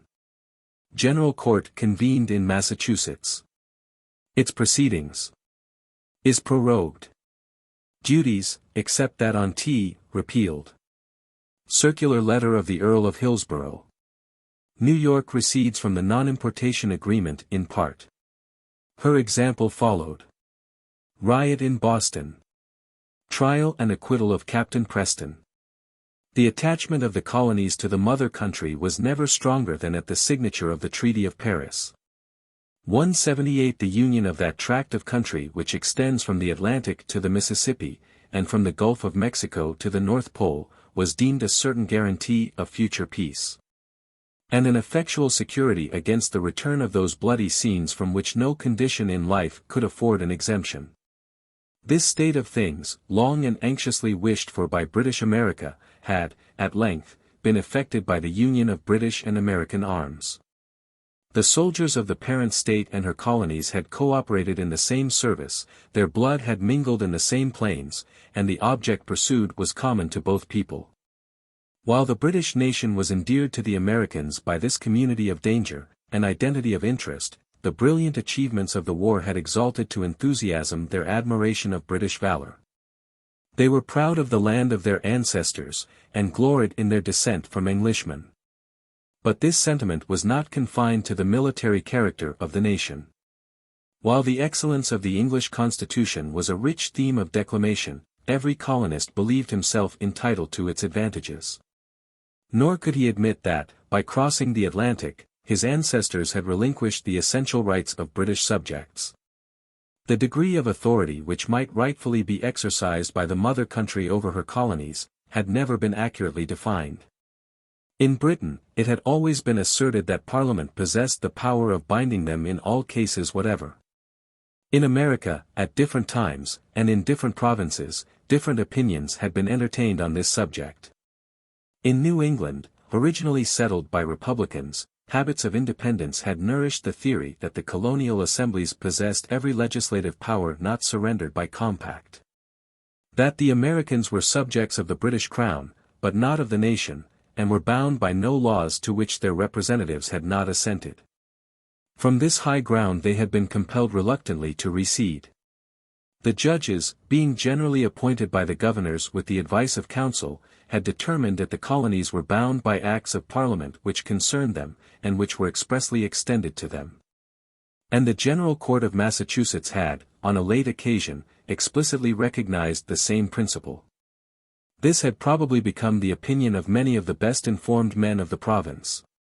But the doctrine seems still to have been extensively maintained, that acts of Parliament possessed only an external obligation, that they might regulate commerce, but not the internal affairs of the colonies. In the year 1692, the General Court of Massachusetts passed an act, denying the right of any other legislature to impose any tax whatever on the colony, and also asserting those principles of national liberty, which are found in Magna Carta. Not long afterwards, the legislature of New York, probably with a view only to the authority claimed by the governor, passed an act in which its own supremacy, not only in matters of taxation, but of general legislation, is expressly affirmed. Both these acts however were disapproved in England. And the Parliament asserted its authority, in 1696, by declaring, that all laws, bylaws, usages, and customs, which shall be in practice in any of the plantations, repugnant to any law made or to be made in this kingdom relative to the said plantations, shall be void and of none effect. And 3 years afterwards, an act was passed for the trial of pirates in America, in which is to be found the following extraordinary clause: be it farther declared that, if any of the governors, or any person or persons in authority there, shall refuse to yield obedience to this act, such refusal is hereby declared to be a forfeiture of all and every, the charters granted for the government and propriety of such plantations. The English Statute Book furnishes many instances in which the legislative power of Parliament over the colonies was extended to regulations completely internal, and it is not recollected that their authority was in any case openly controverted. In the middle and southern provinces, no question respecting the supremacy of Parliament, in matters of general legislation, ever existed. The authority of such acts of internal regulation as were made for America, as well as of those for the regulation of commerce, even by the imposition of duties, provided those duties were imposed for the purpose of regulation, had been at all times admitted. But these colonies, however they might acknowledge the supremacy of Parliament in other respects, denied the right of that body to tax them internally. Their submission to the Act for establishing a general post office, which raised a revenue on the carriage of letters, was not thought a dereliction of this principle. Because that regulation was not considered as a tax, but as a compensation for a service rendered, which every person might accept or decline. And all the duties on trade were understood to be imposed, rather with a view to prevent foreign commerce, than to raise a revenue. Perhaps the legality of such acts was the less questioned, because they were not rigorously executed, and their violation was sometimes designedly overlooked. A scheme for taxing the colonies by authority of Parliament had been formed so early as the year 1739, and recommended to government by a club of American merchants, at whose head was Sir William Keith, Governor of Pennsylvania. In this scheme, it was proposed to raise a body of regulars, to be stationed along the western frontier of the British settlements, for the protection of the Indian traders. The expense of which establishment was to be paid with moneys arising from a duty on stamped paper and parchment in all the colonies. This plan, however, was not countenanced by those in power, and seems never to have been seriously taken up by the government until the year 1754. The attention of the minister was then turned to a plan of taxation by authority of Parliament. And it will be recollected that a system was devised and recommended by him, as a substitute for the Articles of Union proposed by the Convention at Albany. The temper and opinion of the colonists, and the impolicy of irritating them at a crisis which required all the exertions they were capable of making, suspended this delicate and dangerous measure, but it seems not to have been totally abandoned. Of the right of Parliament, as the supreme legislature, of the nation, to tax as well as govern the colonies, those who guided the councils of Britain seem not to have entertained a doubt. And the language of men in power, on more than one occasion through the war, indicated a disposition to put this right in practice when the termination of hostilities should render the experiment less dangerous. The failure of some of the colonies, especially those in which a proprietary government was established, to furnish, in time, the aids required of them, contributed to foster this disposition. This opposition of opinion on a subject the most interesting to the human heart, was about to produce a system of measures which tore asunder all the bonds of relationship and affection that had subsisted for ages, and planted almost inextinguishable hatred in bosoms where the warmest friendship had long been cultivated. The unexampled expenses of the war required a great addition to the regular taxes of the nation. Considerable difficulty was found in searching out new sources of revenue, and great opposition was made to every tax proposed. Thus embarrassed, administration directed its attention to the continent of North America. The system which had been laid aside was renewed, and, on the motion of Mr. Grenville, first Commissioner of the Treasury, a resolution passed without much debate, declaring that it would be proper to impose certain stamp duties in the colonies and plantations, for the purpose of raising a revenue in America, payable into the British Exchequer. This resolution was not carried into immediate effect, and was only declaratory of an intention to be executed the ensuing year. 179. Other resolutions were passed at the same time, laying new duties on the trade of the colonies, which being in the form of commercial regulations, were not generally contested on the ground of right, though imposed expressly for the purpose of raising revenue. Great disgust, however, was produced by the increase of the duties, by the new regulations which were made, and by the manner in which those regulations were to be executed. The gainful commerce long carried on clandestinely with the French and Spanish colonies, in the progress of which an evasion of the duties imposed by law had been overlooked by the government, was to be rigorously suppressed by taxes amounting to a prohibition of fair trade. And their exact collection was to be enforced by measures not much less offensive in themselves, than on account of the object to be effected. 180. Completely to prevent smuggling, all the officers in the sea service, who were on the American station, were converted into revenue officers, and directed to take the custom house oaths.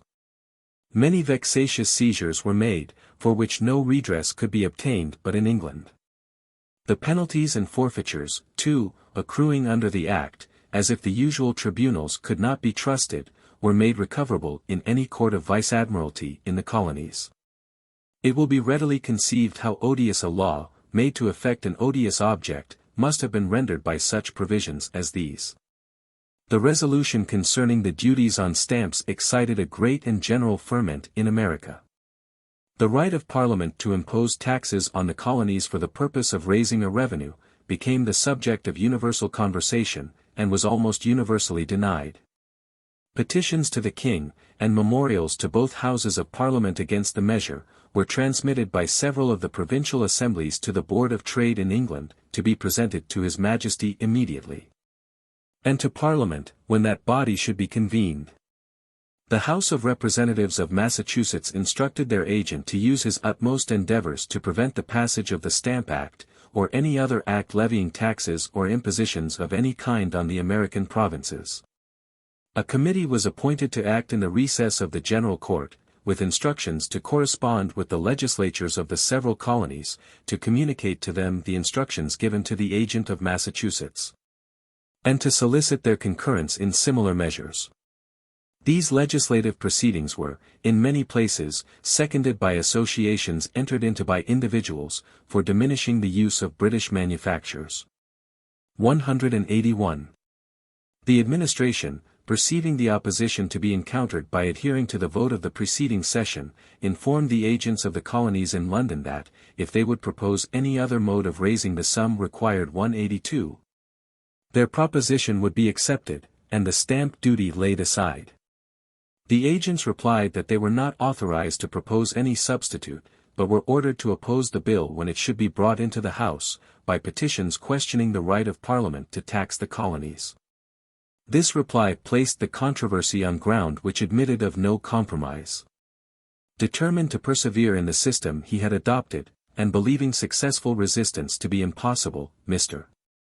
Grenville brought into Parliament his celebrated Act for imposing stamp duties in America, and it passed both houses by great majorities, but not without animated debate. So little weight does the human mind allow to the most conclusive arguments, when directed against the existence of power in ourselves, that General Conway is said to have stood alone 183 in denying the right claimed by Parliament. This act excited serious alarm throughout the colonies.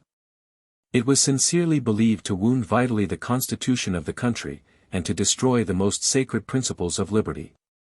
Combinations against its execution were formed, and the utmost exertions were used to diffuse among the people a knowledge of the pernicious consequences which must flow from admitting that the colonists could be taxed by a legislature in which they were not represented. The Assembly of Virginia was in session when the intelligence was received, and, by a small majority, passed several resolutions introduced by Mr. Henry, and seconded by Mr. Johnson, 184, one of which asserts the exclusive right of that assembly to lay taxes and impositions on the inhabitants of that colony. 185. On the passage of these resolutions, the governor dissolved the assembly, and writs for new elections were issued. In almost every instance, the members who had voted in favor of the resolutions were re-elected, while those who had voted against them were generally excluded. The legislatures of several other colonies passed resolutions similar to those of Virginia. The House of Representatives of Massachusetts, contemplating a still more solemn and effectual expression of the general sentiment, recommended a Congress of Deputies from all the colonial assemblies, to meet at New York the first Monday in October. Circular letters communicating this recommendation, were addressed to the respective assemblies wherever they were in session. New Hampshire alone, although concurring in the general opposition, declined sending members to the Congress. And the legislatures of Virginia and North Carolina were not in session. 186. In the meantime, the press teemed with the most animating exhortations to the people, to unite in defense of their liberty and property. And the stamp officers were, almost universally, compelled to resign. Congress at New York. At the time appointed, the commissioners from the assemblies of Massachusetts, Rhode Island, Connecticut, New York, New Jersey, Pennsylvania, the 3 lower counties on the Delaware, Maryland, and South Carolina assembled at New York. And, having chosen Timothy Ruggles, of Massachusetts, their chairman, proceeded on the important objects for which they had convened. The first measure of Congress was a Declaration 187 of the rights and grievances of the colonists. This paper asserts their title to all the rights and liberties of natural-born subjects within the Kingdom of Great Britain, among the most essential of which are, the exclusive power to tax themselves, and the trial by jury. The Act granting certain stamp and other duties in the British colonies was placed first on the list of grievances. Its direct tendency, they said, was, by taxing the colonists without their consent, and by extending the jurisdiction of courts of admiralty, to subvert their rights and liberties. They also addressed a petition to the King, and a memorial to each House of Parliament. These papers were drawn with temperate firmness. They express, unequivocally, the attachment of the colonists to the mother country, and assert the rights they claim in the earnest language of conviction. Having, in addition to these measures, recommended to the several colonies to appoint special agents, with instructions to unite their utmost endeavors in soliciting a redress of grievances, and directed their clerk to make out a copy of their proceedings for each colony, Congress adjourned. 188. To interest the people of England against the measures of administration, associations were formed for the encouragement of domestic manufactures, and against the use of those imported from Great Britain.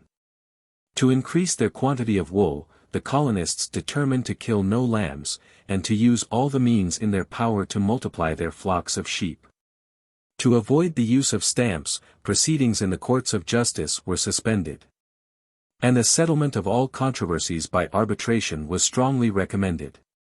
Violence in the large towns.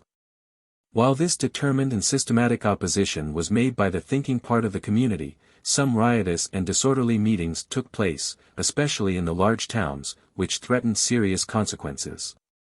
Many houses were destroyed, much property injured, and several persons, highly respectable in character and station, were grossly abused. While these transactions were passing in America, causes entirely unconnected with the affairs of the colonies, produced a total revolution in the British cabinet.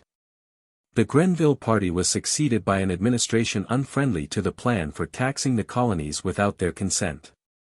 General Conway, one of the principal secretaries of state, addressed a circular letter to the several governors, in which he censured, in mild terms, the violent measures that had been adopted, and recommended to them, while they maintained the dignity of the Crown and of Parliament, to observe a temperate and conciliatory conduct towards the colonists, and to endeavour, by persuasive means, to restore the public peace. Parliament was opened by a speech from the throne, in which His Majesty declared his firm confidence in their wisdom and zeal, which would, he doubted not, guide them to such sound and prudent resolutions as might tend at once to preserve the constitutional rights of the British legislature over the colonies, and to restore to them that harmony and tranquillity which had lately been interrupted by disorders of the most dangerous nature. In the course of the debate in the House of Commons, on the motion for the address, Mr. Pitt, in explicit terms, condemned the act for collecting stamp duties in America, and avowed the opinion that Parliament had no right to tax the colonies. He asserted, at the same time, the authority of that kingdom to be sovereign and supreme in every circumstance of government and legislation whatever. He maintained the difficult proposition, that taxation is no part of the governing, or legislative power, but that taxes are a voluntary gift and grant of the Commons alone. And concluded an eloquent speech, by recommending to the House, that the Stamp Act be repealed, absolutely, totally, and immediately. The opinions expressed by Mr. Pitt were warmly opposed by the late ministers. Mr. Grenville said, that the disturbances in America were grown to tumults and riots. He doubted, they bordered on open rebellion. And, if the doctrine he had heard that day should be confirmed, he feared they would lose that name to take that of revolution. The government ever them being dissolved, a revolution would take place in America. He contended that taxation was a part of the sovereign power, one branch of legislation, and had been exercised over those who were not represented. He could not comprehend the distinction between external and internal taxation, and insisted that the colonies ought to bear a part of the burdens occasioned by a war for their defense. Stamp Act repealed. The existing administration, however, concurred in sentiment with Mr. Pitt, and the act was repealed. But its repeal was accompanied with a declaratory act, asserting the right of Great Britain to bind the colonies in all cases whatsoever. The intelligence of this event was received in America with general manifestations of joy. The assertion of the abstract principle of right gave many but little concern, because they considered it merely as a salve for the wounded pride of the nation, and believed confidently that no future attempt would be made to reduce it to practice. The highest honors were conferred on those parliamentary leaders who had exerted themselves to obtain a repeal of the act. And, in Virginia, the House of Burgesses voted a statute to His Majesty, as an acknowledgment of their high sense of his attention to the rights and petitions of his people. Though all the colonies rejoiced at the repeal of the Stamp Act, the same temper did not prevail in all of them. In the commercial cities of the North, the regulations of trade were nearly as odious as the Stamp Act itself. Political parties too had been formed, and had assumed a bitterness in some of the colonies, entirely unknown in others. These dispositions were not long concealed. The first measures of Massachusetts and of New York demonstrated that, in them, the reconciliation with the mother country was not cordial. The letter of Secretary Conway, transmitting the repeal of the act imposing a duty on stamps, enclosed also a resolution of Parliament declaring that those persons who had suffered injuries in consequence of their assisting to execute that act ought to be compensated by the colony in which such injuries were sustained. This was chiefly in Massachusetts. The resolution of Parliament was laid before the General Court of that province, by Governor Bernard, in a speech rather in the spirit of the late, than the present administration. Rather calculated to irritate than assuage the angry passions that had been excited. The House of Representatives resented his manner of addressing them, and appeared more disposed to inquire into the riots, and to compel those concerned in them to make indemnities, than to compensate the sufferers out of the public purse. But, after a second session, and some intimation that Parliament would enforce its requisition, an act of pardon to the offenders, and of indemnity to the sufferers, was passed. But was rejected by the King, because the Colonial Assembly had no power, by their charter, to pass an act of general pardon, but at the instance of the Crown. 189. In New York, where General Gage was expected with a considerable body of troops, a message was transmitted by the governor to the legislature, desiring their compliance with an act of Parliament called the Mutiny Act, which required that the colony in which any of His Majesty's forces might be stationed, should provide barracks for them, and necessaries in their quarters. The legislature postponed the consideration of this message until the troops were actually arrived, and then, after a second message from the governor, reluctantly and partially complied with the requisitions of the act.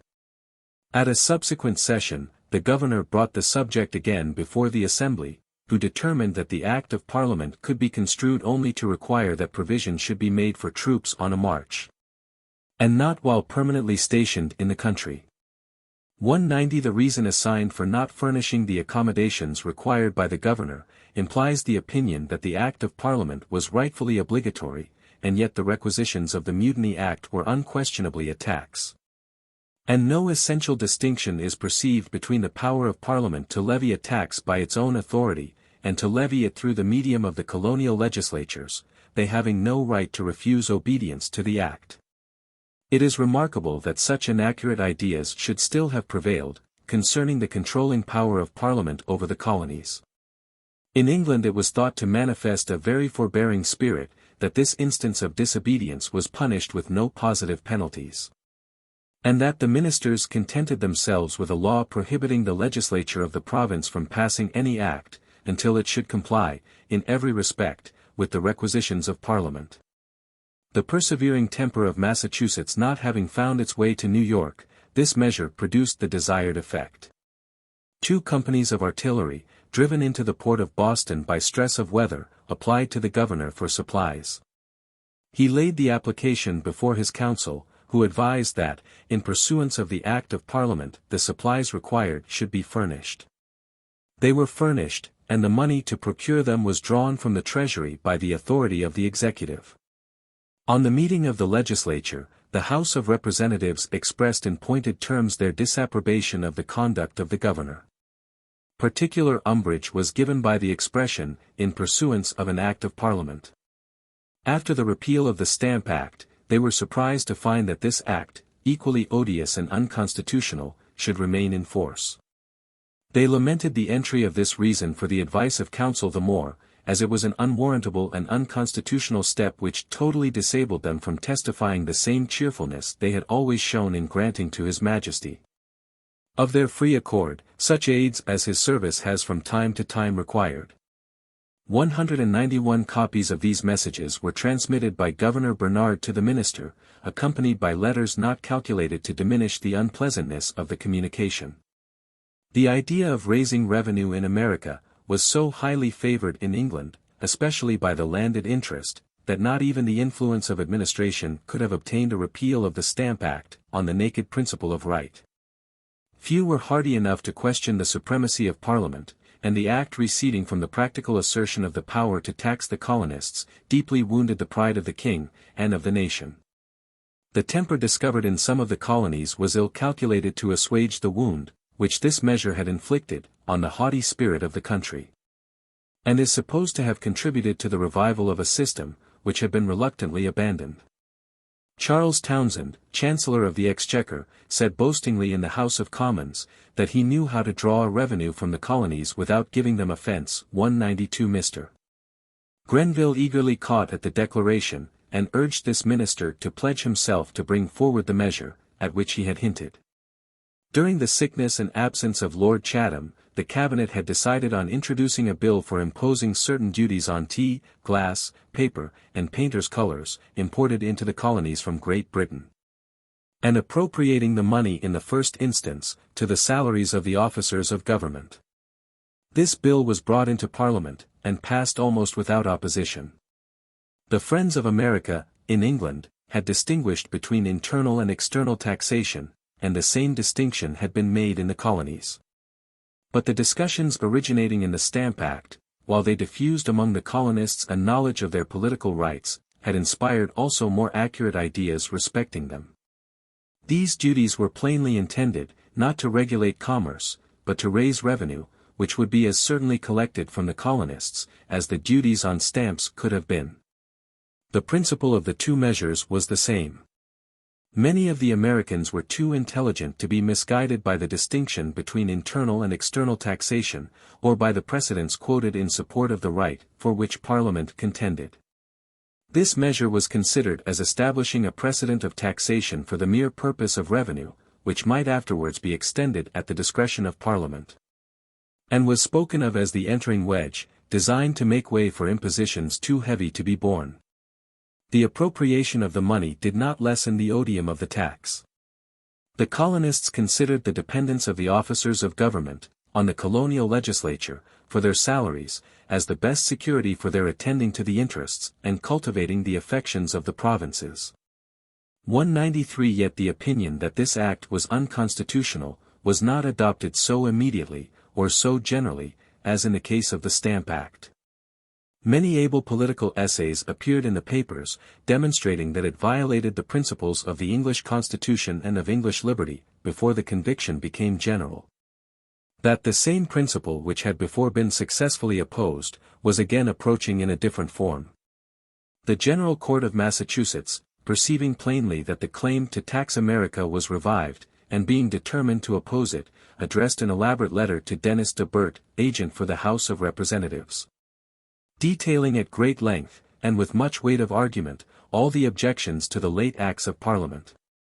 Letters were also addressed to the Earl of Shelburne and General Conway, Secretaries of State, to the Marquis of Rockingham, Lord Camden, the Earl of Chatham, and the Lords Commissioners of the Treasury. These letters, while they breathe a spirit of ardent attachment to the British Constitution, and to the British nation, manifest a perfect conviction that their complaints were just. Conclusive as the arguments they contained might have appeared to Englishmen, if urged by themselves in support of their own rights, they had not much weight, when used to disprove the existence of their authority over others. The deep and solemn tone of conviction, however, conveyed in all these letters, ought to have produced a certainty that the principles assumed in them had made a strong impression, and would not be lightly abandoned. It ought to have been foreseen that with such a people, so determined, the conflict must be stern and hazardous, and, it was well worth the estimate, whether the object would compensate the means used to obtain it. Petition to the King. The Assembly also voted a petition to the King, replete with professions of loyalty and attachment, but stating, in explicit terms, their sense of the acts against which they petitioned. A proposition was next made for an address to the other colonies on the power claimed by Parliament, which, after considerable debate, was carried in the affirmative.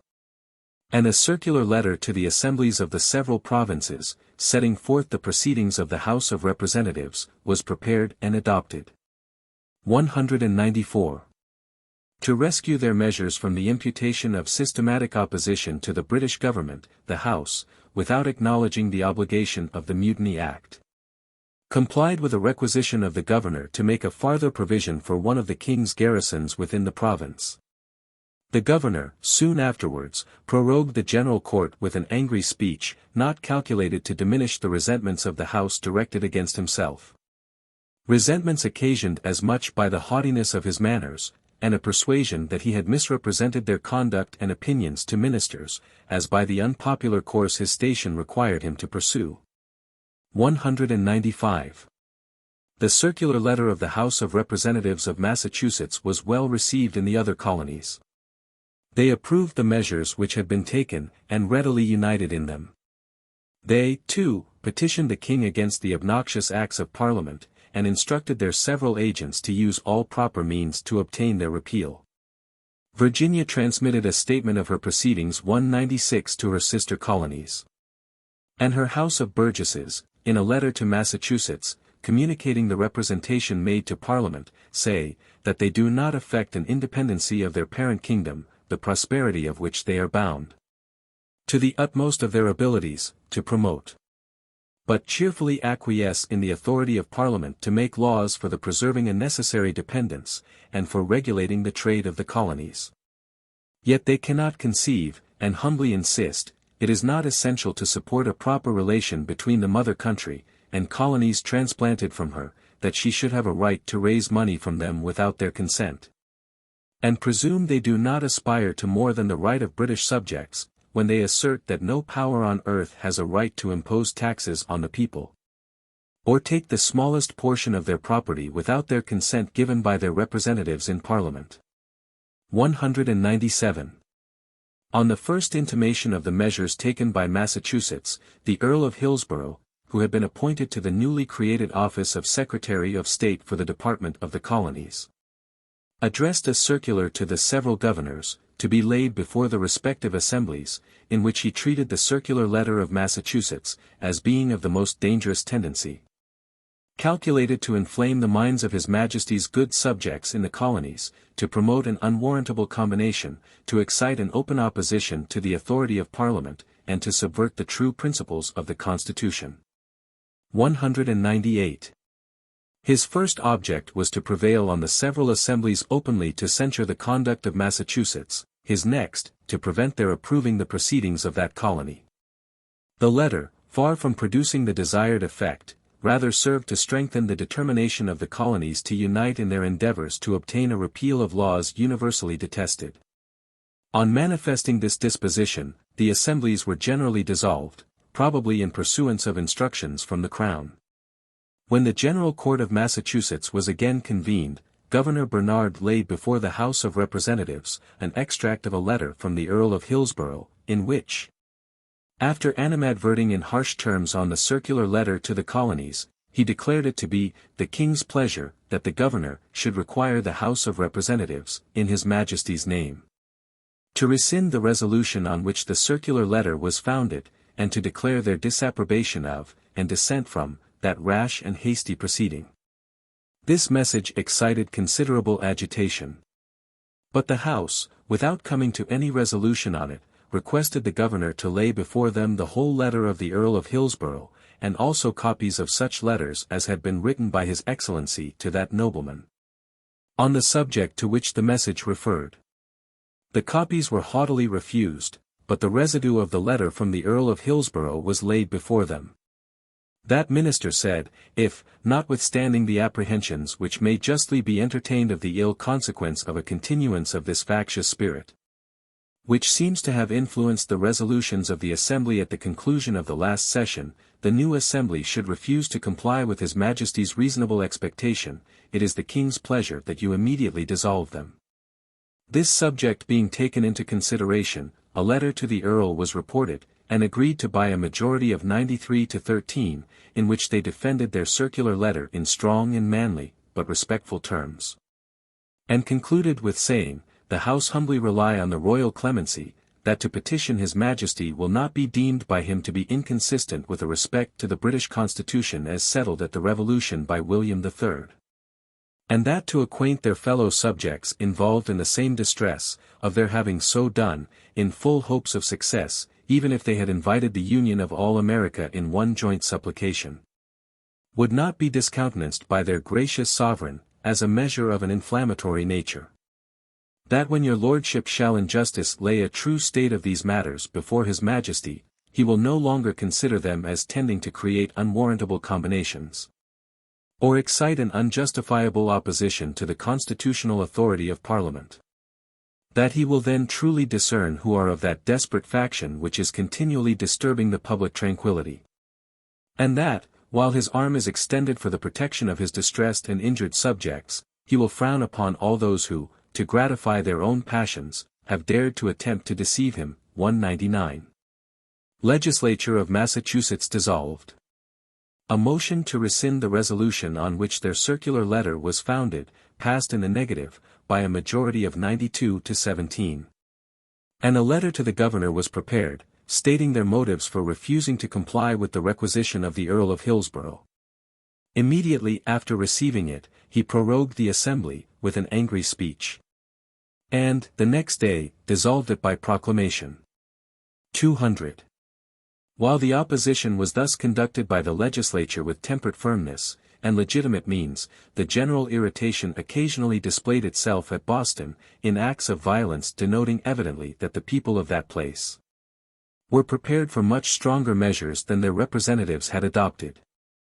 Seizure of the sloop Liberty. The seizure of the sloop Liberty belonging to Mr. Hancock, by the collector of the customs, occasioned the assemblage of a tumultuous mob, who beat the officers and their assistants, took possession of a boat belonging to the collector, burnt it in triumph, and patrolled the streets for a considerable time. The revenue officers fled for refuge, first to the Romney man-of-war, and afterwards to Castle William. After the lapse of some time, the governor moved the council to take into consideration some measure for restoring vigor and firmness to government. The council replied that the disorders which happened were occasioned by the violent and unprecedented manner in which the sloop Liberty had been seized by the officers of the customs. And the inhabitants of Boston, in a justificatory memorial, supported by affidavits, insisted that the late tumults were occasioned, principally, by the haughty conduct of the commissioners and their subordinate officers, and by the illegal and offensive conduct of the Romney man-of-war. 201. The legislature however did not think proper to countenance this act of violence. A committee of both houses, appointed to inquire into the state of the province, made a report which, after reprobating the circumstances attending the seizure, to which the mob was ascribed, declared their abhorrence of a procedure which they pronounced criminal, desired the governor to direct a prosecution against all persons concerned in the riot, and to issue a proclamation offering a reward to any person who should make discoveries by which the rioters or their abettors should be brought to condign punishment. This report, however, seems to have been intended, rather to save appearances, than to produce any real effect. It was perfectly understood that no person would dare to inform, or even to appear, as a witness, in any prosecution which might be instituted. Suits were afterwards brought against Mr. Hancock and others, owners of the vessel and cargo, but they were never prosecuted to a final decision. 202. This riot accelerated a measure, which tended, in no inconsiderable degree, to irritate still farther the angry dispositions already prevalent in Boston. The governor had pressed on administration the necessity of stationing a military force in the province, for the protection of the officers employed in collecting the revenue, and of the magistrates, in preserving the public peace. In consequence of these representations, orders had already been given to General Gage to detach, at least, one regiment on this service, and to select for the command of it, an officer on whose prudence, resolution, and integrity, he could rely. The transactions respecting the sloop Liberty rendered any attempt to produce a countermand of these orders entirely abortive, and, probably occasioned 2 regiments, instead of 1, to be detached by General Gage. 203. It seems to have been supposed that a dissolution of the Assembly of Massachusetts would dissolve also the opposition to the measures of administration. And that the people, having no longer constitutional leaders, being no longer excited and conducted by their representatives, would gradually become quiet and return to, what was termed, their duty to government. But the opinions expressed by the House of Representatives were the opinions of the great body of the people, and had been adopted with too much ardor to be readily suppressed. The most active and energetic part of society had embraced them with enthusiasm. And the dissolution of the Assembly, by creating a necessity for devising other expedients, hastened the mode of conducting opposition at least as efficacious, and afterwards universally adopted. At a town meeting of the inhabitants of Boston, a committee was deputed for the purpose of praying the governor to convene another General Assembly. He replied that no other could be convened until His Majesty's commands to that effect should be received. This answer being reported, the meeting resolved that to levy money within that province by any other authority than that of the General Court, was a violation of the Royal Charter, and of the undoubted natural rights of British subjects. That the freeholders, and other inhabitants of the town of Boston would, at the peril of their lives and fortunes, take all legal and constitutional measures to defend all and singular the rights, liberties, privileges, and immunities granted in their Royal Charter. That as there was an apprehension in the minds of many of an approaching war with France, those inhabitants who were not provided with arms should be requested duly to observe the laws of the province, which required that every freeholder should furnish himself with a complete stand. But the important resolution was, that, as the governor did not think proper to call a general court for the redress of their grievances, the town would then make choice of a suitable number of persons to act for them as a committee in a convention, to be held at Faneuil Hall in Boston, with such as might be sent to join them from the several towns in the province. These votes were communicated by the select men, in a circular letter to the other towns in the province, which were requested to concur, and to elect committee men, to meet those of Boston in convention. Convention assembles in Boston. The measure was generally adopted, and a convention met, which was regarded with all the respect that could have been paid to a legitimate assembly. 204. Its moderation. The country in general, though united on the great constitutional question of taxation, was probably not so highly exasperated as the people of Boston, and the convention acted with unexpected moderation. They disclaimed all pretensions to any other character than that of mere individuals, assembled by deputation from the towns, to consult and advise on such measures as might tend to promote the peace of His Majesty's subjects in the province, but without power to pass any acts possessing a coercive quality. They petitioned the governor to assemble a general court, and addressed a letter to the agent of the province in England, stating the character in which they met, and the motives which brought them together. After expressing their opinions with temper and firmness on the subjects of general complaint, and recommending patience and order to the people, they dissolved themselves, and returned to their respective homes. 205. 2 regiments arrive. The day before the convention rose, the 2 regiments which had been detached by General Gage arrived, under convoy, in Nantasket Road. The council had rejected an application of the governor to provide quarters for them, because the barracks in the castle were sufficient for their accommodation. And, by Act of Parliament, the British troops were not to be quartered elsewhere until those barracks were full. General Gage had directed one regiment to be stationed in Boston. But, on hearing a report that the people were in a state of open revolt, he gave additional orders, which left the whole subject to the discretion of the commanding officer, who was induced, by some rash threats of opposing the disembarkation of the troops, to land both regiments in that place. The ships took a station which commanded the whole town, and lay with their broadsides towards it, ready to fire, should any resistance be attempted.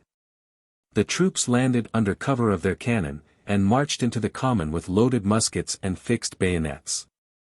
206 A display of military pomp, which was believed by the inhabitants to have been intended for the purpose either of intimidation, or of irritation.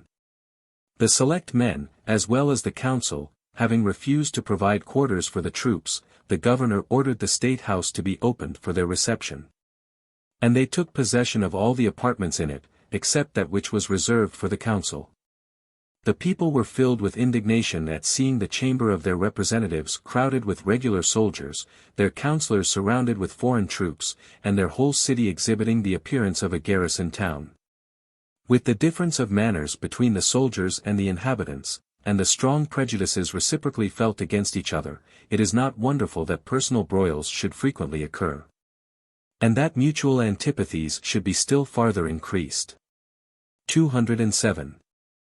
While these measures were pursuing in America, every session of Parliament was opened with a speech from the King, stating that a disposition to refuse obedience to the laws, and to resist the authority of the supreme legislature of the nation, still prevailed among his misguided subjects in some of the colonies. In the addresses to the throne, both houses uniformly expressed their abhorrence of the rebellious spirit manifested in the colonies, and their approbation of the measures taken by His Majesty for the restoration of order and good government.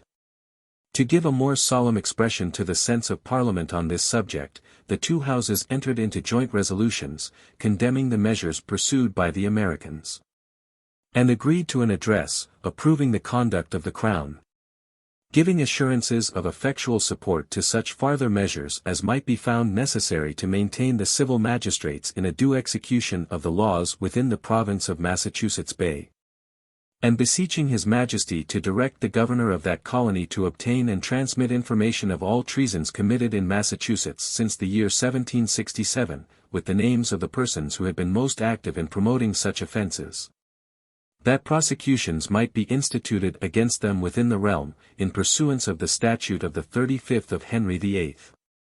208.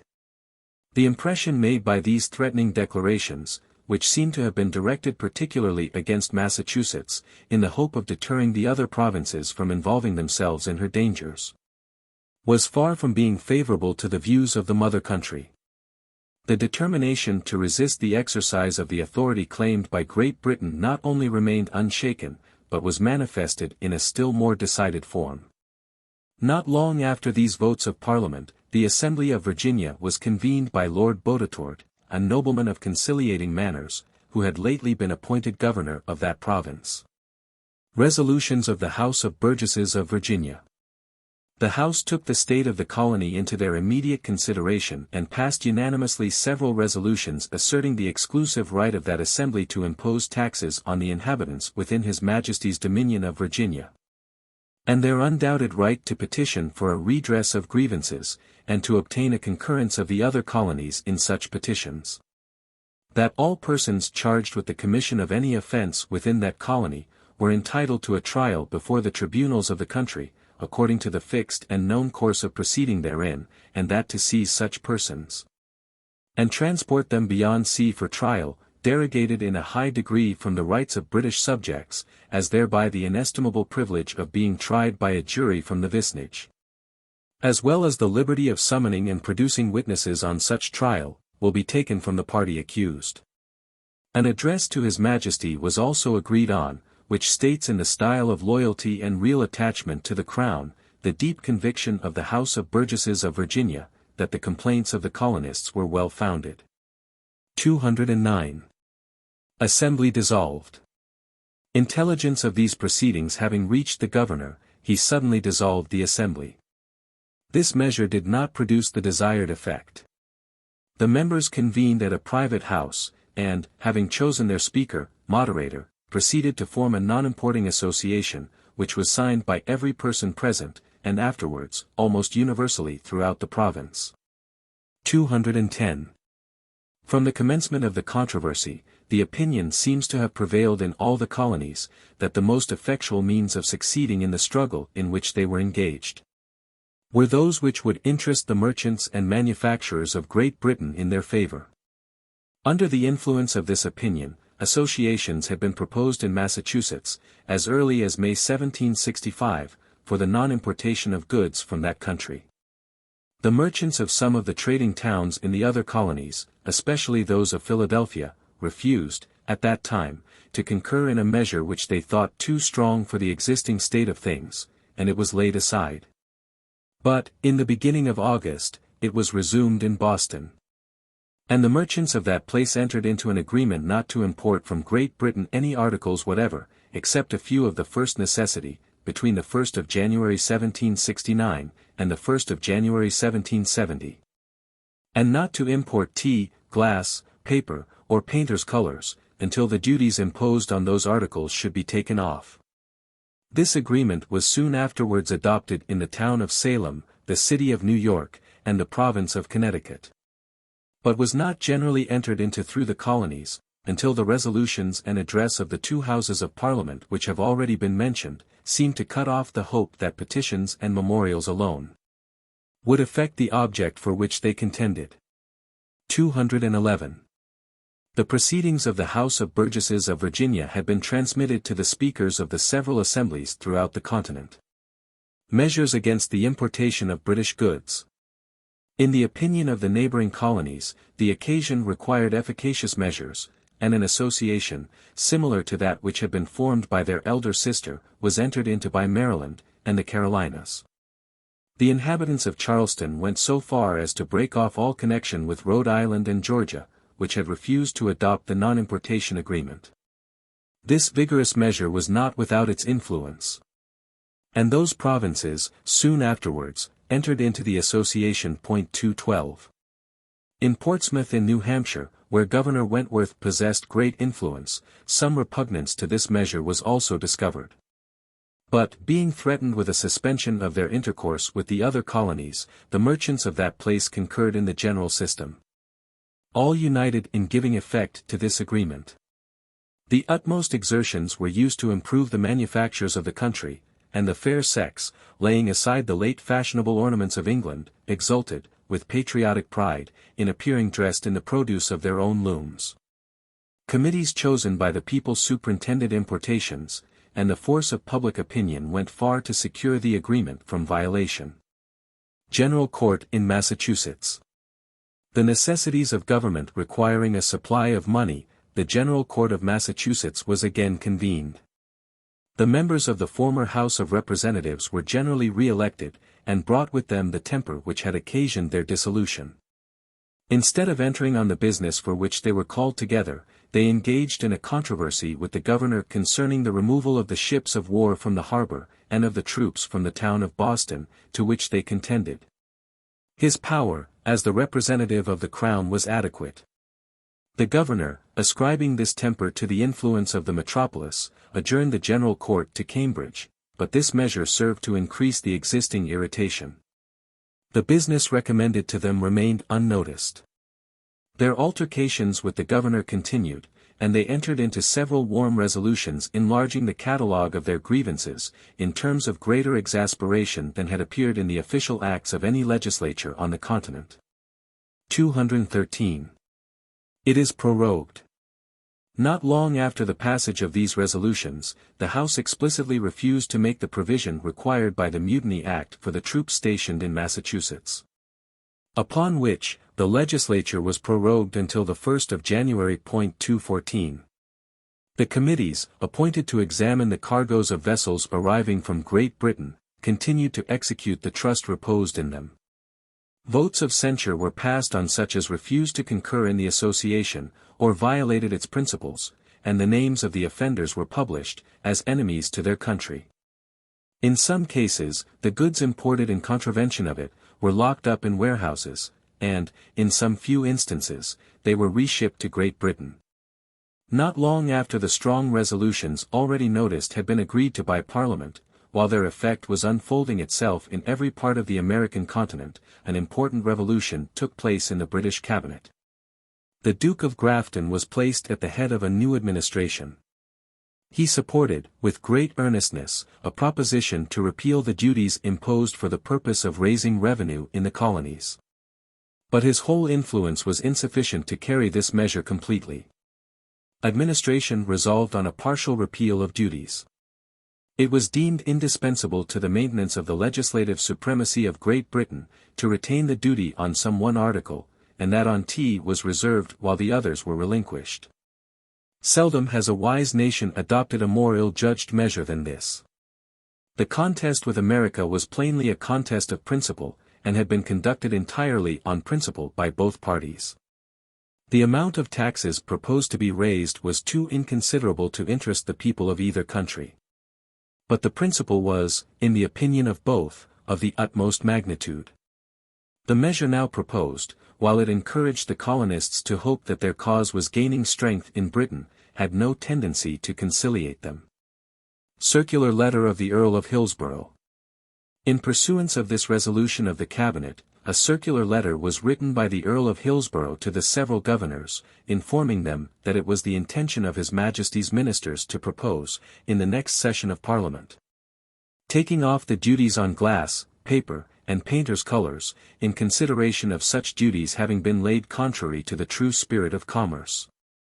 And assuring them that, at no time, had they entertained the design to propose to Parliament to lay any further taxes on America for the purpose of raising a revenue. 215. This measure was soon communicated in letters from private individuals in England to their correspondents in Massachusetts. The merchants of Boston, apprehensive that an improper opinion concerning its operation might be formed, resolved that the partial repeal of the duties did not remove the difficulties under which their trade labored, and was only calculated to relieve the manufacturers of Great Britain, and that they would still adhere to their non-importation agreement. 216. The communication of the Earl of Hillsborough to the several governors, was laid before the respective assemblies as they convened, in terms implying an intention to renounce the imposition, in future, of any taxes in America. But this communication seems not to have restored perfect content in any of the colonies. The Virginia legislature was in session on its arrival, and Governor Boutetourt laid it before them. Their dissatisfaction with it was manifested by a petition to the king reasserting the rights previously maintained, and by an association, signed by the members as individuals, renewing their non-importation agreement, until the duty on tea should be repealed. 217. Yet several causes combined to prevent a rigid observance of these associations. The sacrifice of interest made by the merchants could be continued only under the influence of powerful motives. Suspicions were entertained of each other in the same towns, and committees to superintend the conduct of importers were charged with gross partiality. The different towns too watched each other with considerable jealousy, and accusations were reciprocally made of infractions of the association to a great extent. Letters were published purporting to be from England, stating that large orders for goods had been received, and the inconvenience resulting from even a partial interruption of commerce, and from the want of those manufactures which the inhabitants had been accustomed to use, began to be severely and extensively felt. In Rhode Island and Albany, it was determined to import as usual, with the exception of such articles as should be dutiable. On the remonstrances of other commercial places, especially of Boston, these resolutions were changed, and the hope was entertained that the general system on which the colonies relied, would still be maintained. New York recedes in part from the non-importation agreement. These hopes were blasted by New York. That city soon manifested a disposition to import as usual, with the exception of those articles only which were subject to a duty. At first, the resolution thus to limit the operation of the non-importation agreement, was made to depend on its being acceded to by Boston and Philadelphia. These towns refused to depart from the association as originally formed, and strenuously urged their brethren of New York to persevere with them in the glorious struggle. This answer was communicated to the people, and their opinion on the question of rescinding, or adhering to, was taken in from their respective wards. This determination excited the most lively chagrin in New England and Philadelphia. Their remonstrances against it were, however, ineffectual, and the example was soon followed throughout the colonies. 218. The people of New York alleged, in justification of themselves, that the towns of New England had not observed their engagements fairly, and that the merchants of Albany had been in the practice of receiving goods from Quebec. But no sufficient evidence in support of these assertions was ever produced. About this time a circumstance occurred, which produced the most serious agitation. The two regiments stationed in Boston, to support, as was said, the civil authority, and preserve the peace of the town, were viewed by the inhabitants with very prejudiced eyes. Riot in Boston. Frequent quarrels arose between them. And at length, an affray took place in the night, near the gates of the barracks, which brought out Captain Preston, the officer of the day, with a part of the main guard, between whom and the townsmen blows ensued. On which some of the soldiers fired, and 4 of the people were killed. The alarm bells were immediately rung, the drums beat to arms, and an immense multitude assembled. Inflamed to madness by the view of the dead bodies, they were with difficulty restrained from rushing on the 29th Regiment, which was then drawn up under arms in King Street. The exertions of the Lieutenant Governor, who promised that the laws should be enforced on the perpetrators of the act, and the efforts of several respectable and popular individuals, prevented their proceeding to extremities, and prevailed on them. After the regiment had been marched to the barracks, to disperse without farther mischief. Captain Preston, and the soldiers who had fired, were committed to prison for trial. On the next day, upwards of 4,000 citizens of Boston assembled at Faneuil Hall.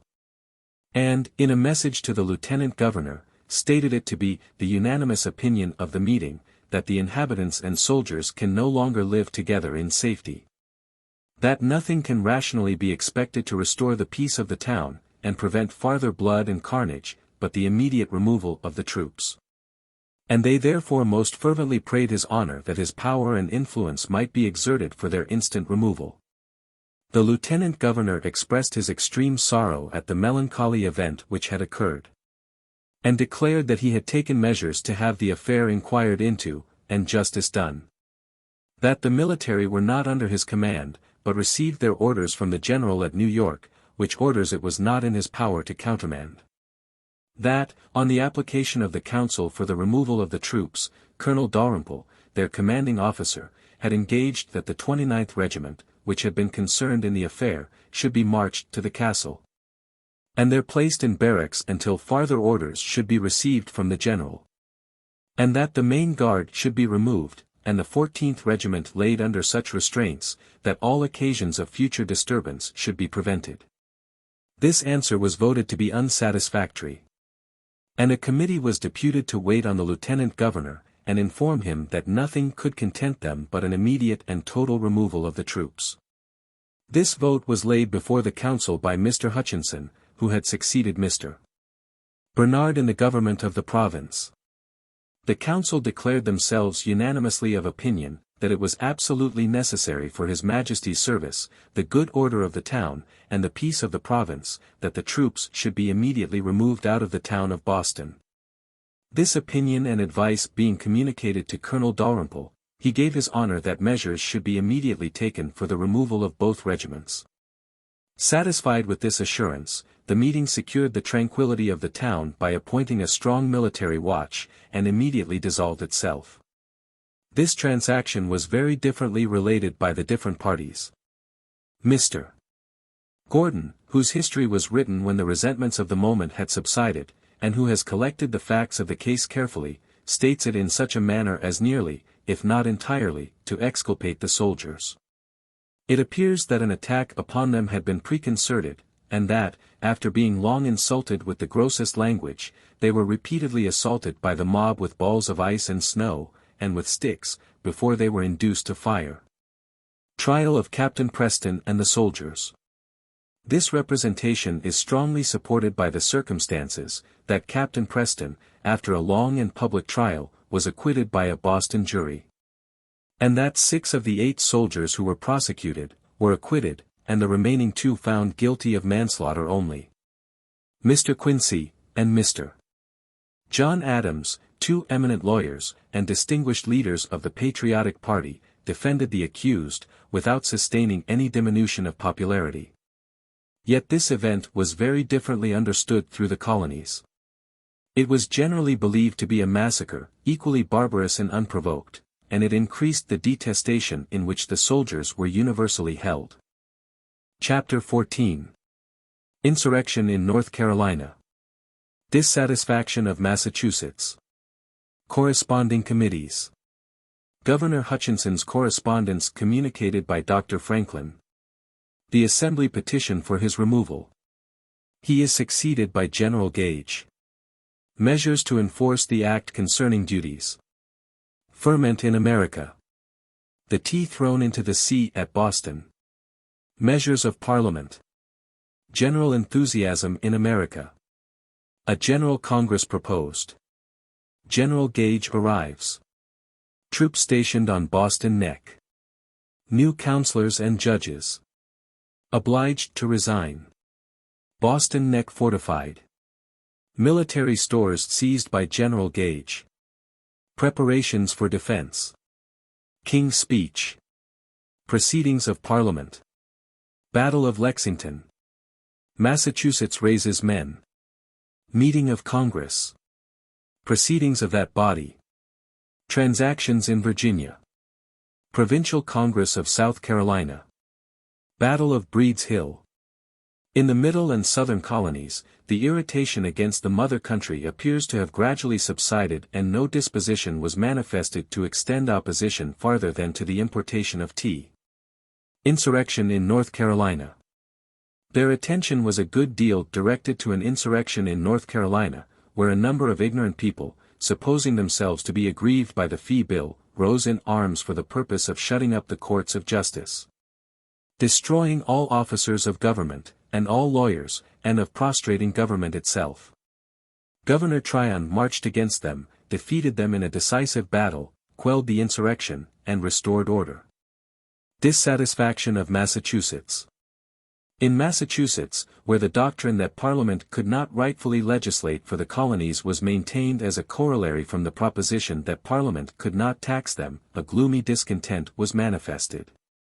That the spirit of opposition seemed to be expiring, without securing the rights they claimed, excited apprehensions of a much more serious nature in the bosoms of that inflexible people, than the prospect of any conflict, however terrible. This temper displayed itself in all their proceedings. The legislature, which the governor continued to convene at Cambridge, remonstrated against this removal as an intolerable grievance, and, for 2 sessions, refused to proceed on business. In one of their remonstrances, they asserted the right of the people to appeal to heaven in disputes between them and persons in power, when power shall be abused. Corresponding committees. From the commencement of the contest, Massachusetts had been peculiarly solicitous to unite all the colonies in one system of measures. In pursuance of this favorite idea, a committee of correspondence was elected by the General Court, to communicate with such committees as might be appointed by other legislatures. 219 similar committees were soon afterwards chosen by the towns 220 throughout the province, for the purpose of corresponding with each other, and the example was soon followed by other colonies. While this system of vigilance was in progress, a discovery was made which greatly increased the ill temper of New England. Dr. Franklin, the agent of Massachusetts, by some unknown means, obtained possession of the letters which had been addressed by Governor Hutchinson, and by Lieutenant Governor Oliver, to the Department of State. Governor Hutchinson's correspondence. He transmitted these letters to the General Court. They were obviously designed to induce government to persevere in the system which was alienating the affections of the colonists. The opposition was represented as being confined to a few factious men, whose conduct was not generally approved, and who had been emboldened by the weakness of the means used to restrain them. More vigorous measures were recommended. And several specific propositions were made, which were peculiarly offensive.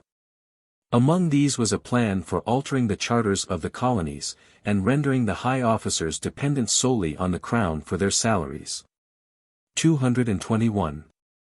Petition for the removal of the Governor and Lieutenant Governor. The Assembly, inflamed by these letters, unanimously resolved, that their tendency and design were to overthrow the constitution of the government, and to introduce arbitrary power into the province. At the same time, a petition to the king was voted, praying him to remove Governor Hutchinson and Lieutenant Governor Oliver, forever, from the government of the colony.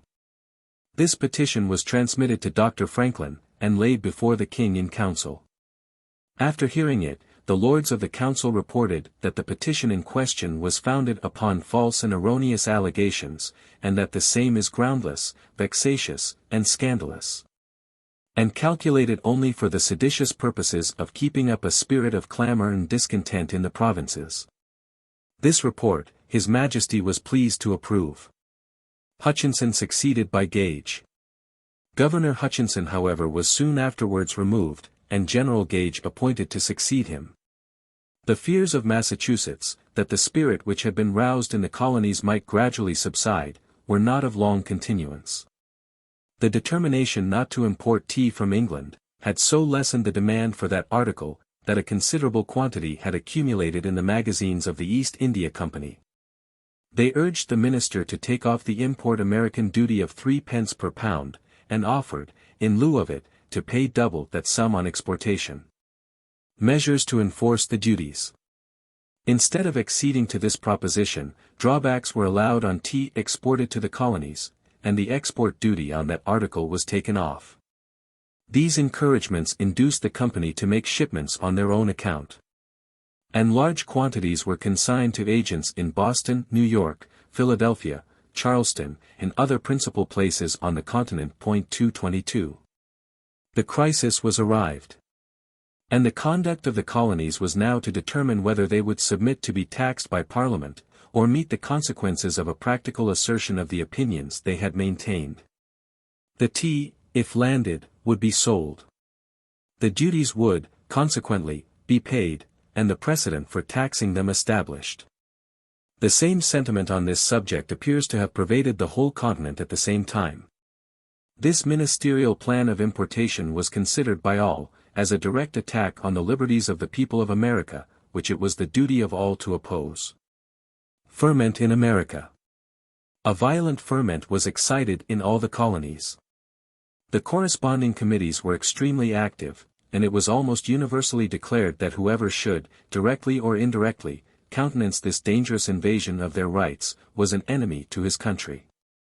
The consignees were, generally, compelled to relinquish their consignments, and, in most instances, the ships bringing the tea were obliged to return with it. At Boston, a town meeting appointed a committee to wait on the consignees to request their resignation. This request not being complied with, another large meeting 223 assembled at Faneuil Hall, who voted, with acclamation, that the tea shall not be landed, that no duty shall be paid, and that it shall be sent back in the same bottoms. With a foreboding of the probable consequences of the measure about to be adopted, and a wish that those consequences should be seriously contemplated, a leading member 224 thus addressed the meeting. It is not, Mr. Moderator, the spirit that vapors within these walls that must stand us instead. The exertions of this day will call forth events which will make a very different spirit necessary for our salvation. Whoever supposes that shouts and hosannas will terminate the trials of the day, entertains a childish fancy. We must be grossly ignorant of the importance and value of the prize for which we contend. We must be equally ignorant of the power of those who have combined against us. We must be blind to that malice, inveteracy, and insatiable revenge, which actuate our enemies, public and private, abroad and in our bosoms, to hope that we shall end this controversy without the sharpest conflicts. To flatter ourselves that popular resolves, popular harangues, popular acclamations, and popular vapor, will vanquish our foes. Let us consider the issue. Let us look to the end.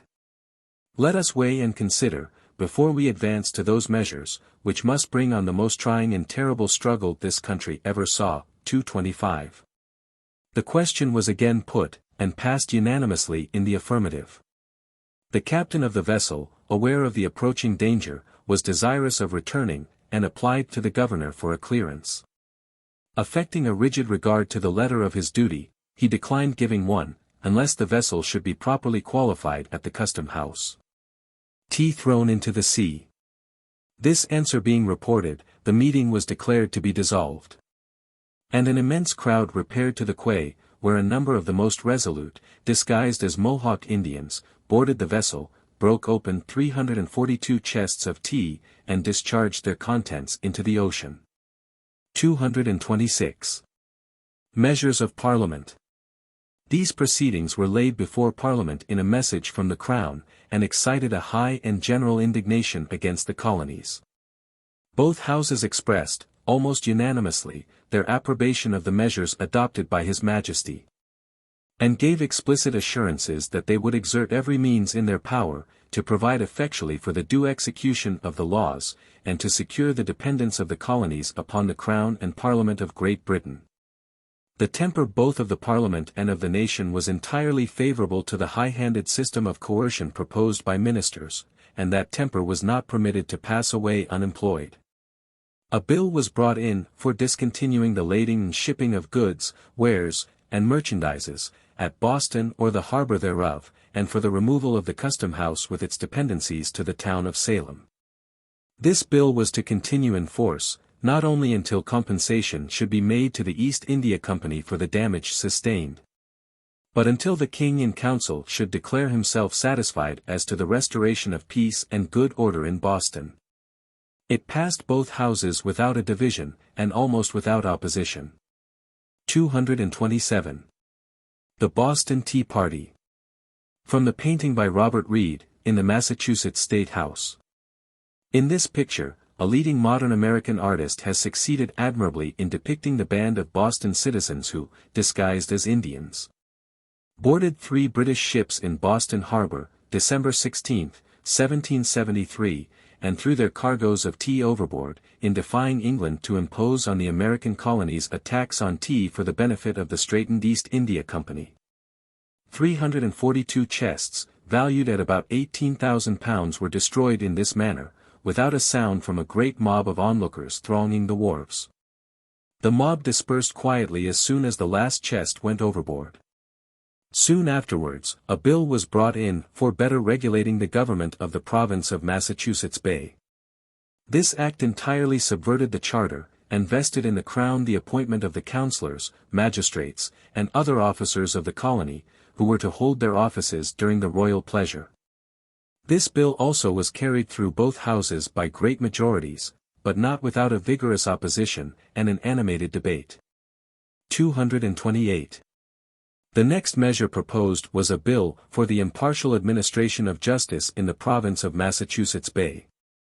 It provided that in case any person should be indicted, in that province, for murder or any other capital offence, and it should appear by information given on oath to the governor, that the fact was committed in the exercise or aid of magistracy in suppressing riots, and that a fair trial could not be had in the province, he should send the person so indicted to any other colony, or to Great Britain to be tried. This act was to continue in force for 4 years. 229. A bill was also passed for quartering soldiers on the inhabitants, and the system was completed, by an act making more effectual provision for the government of the province of Quebec. This bill extended the boundaries of that province so as to comprehend the territory between the lakes, the Ohio, and the Mississippi, and established a legislative council to be appointed by the Crown, for its government. 230. Amidst these hostile measures, one single conciliatory proposition was made. Mr. Rose Fuller moved that the House resolve itself into a committee to take into consideration the duty on the importation of tea into America, with a view to its repeal. This motion was seconded by Mr. Burke, and supported with all the power of reasoning, and all the splendor of eloquence which distinguished that consummate statesman, but reason and eloquence were of no avail. It was lost by a great majority. The Earl of Chatham, who had long been too ill to attend Parliament, again made his appearance in the House of Lords. He could have been drawn out, only by a strong sense of the fatal importance of those measures into which the nation was hurrying. But his efforts were unavailing. Neither his weight of character, his sound judgment, nor his manly eloquence, could arrest the hand of fate which seemed to propel this lofty nation, with irresistible force, to measures which terminated in its dismemberment. 231. It was expected, and this expectation was encouraged by Mr. Hutchinson, that, by directing these measures particularly against Boston, not only the union of the colonies would be broken, but Massachusetts herself would be divided. Never was expectation more completely disappointed. All perceived that Boston was to be punished for having resisted, only with more violence, the principle which they had all resisted. And that the object of the punishment was to coerce obedience to a principle they were still determined to resist. They felt therefore that the cause of Boston was the cause of all, that their destinies were indissolubly connected with those of that devoted town, and that they must submit to be taxed by a parliament, in which they were not and could not be represented, or support their brethren who were selected to sustain the first shock of a power which, if successful there, would overwhelm them all. General enthusiasm. The neighboring towns, disdaining to avail themselves of the calamities inflicted on a sister for her exertions in the common cause, clung to her with increased affection. And that spirit of enthusiastic patriotism, which, for a time, elevates the mind above all considerations of individual acquisition, became the ruling passion in the American bosom. On receiving intelligence of the Boston Port Bill, a meeting of the people of that town was called. They perceived that, the sharpest conflict was indeed approaching, but were not dismayed by its terrors. Far from seeking to shelter themselves from the threatening storm by submission, they grew more determined as it increased. Resolutions were passed, expressing their opinion of the impolicy, injustice, inhumanity, and cruelty of the act, from which they appealed to God, and to the world. And also inviting the other colonies to join with them in an agreement to stop all imports and exports to and from Great Britain, Ireland, and the West Indies, until the act should be repealed. 232. It was not in Boston only that this spirit was roused. Addresses were received from every part of the continent, expressing sentiments of sympathy in their afflictions, exhorting them to resolution and perseverance, and assuring them that they were considered as suffering in the common cause. The legislature of Virginia was in session when intelligence of the Boston Port Bill reached that province. The House of Burgesses set apart the 1st of June, the day on which the bill was to go into operation, for fasting, prayer, and humiliation. To implore the divine interposition to avert the heavy calamity which threatened the destruction of their civil rights, the evils of a civil war. And to give one heart and one mind to the people, firmly to oppose every invasion of their liberties. Similar resolutions were adopted in almost every province.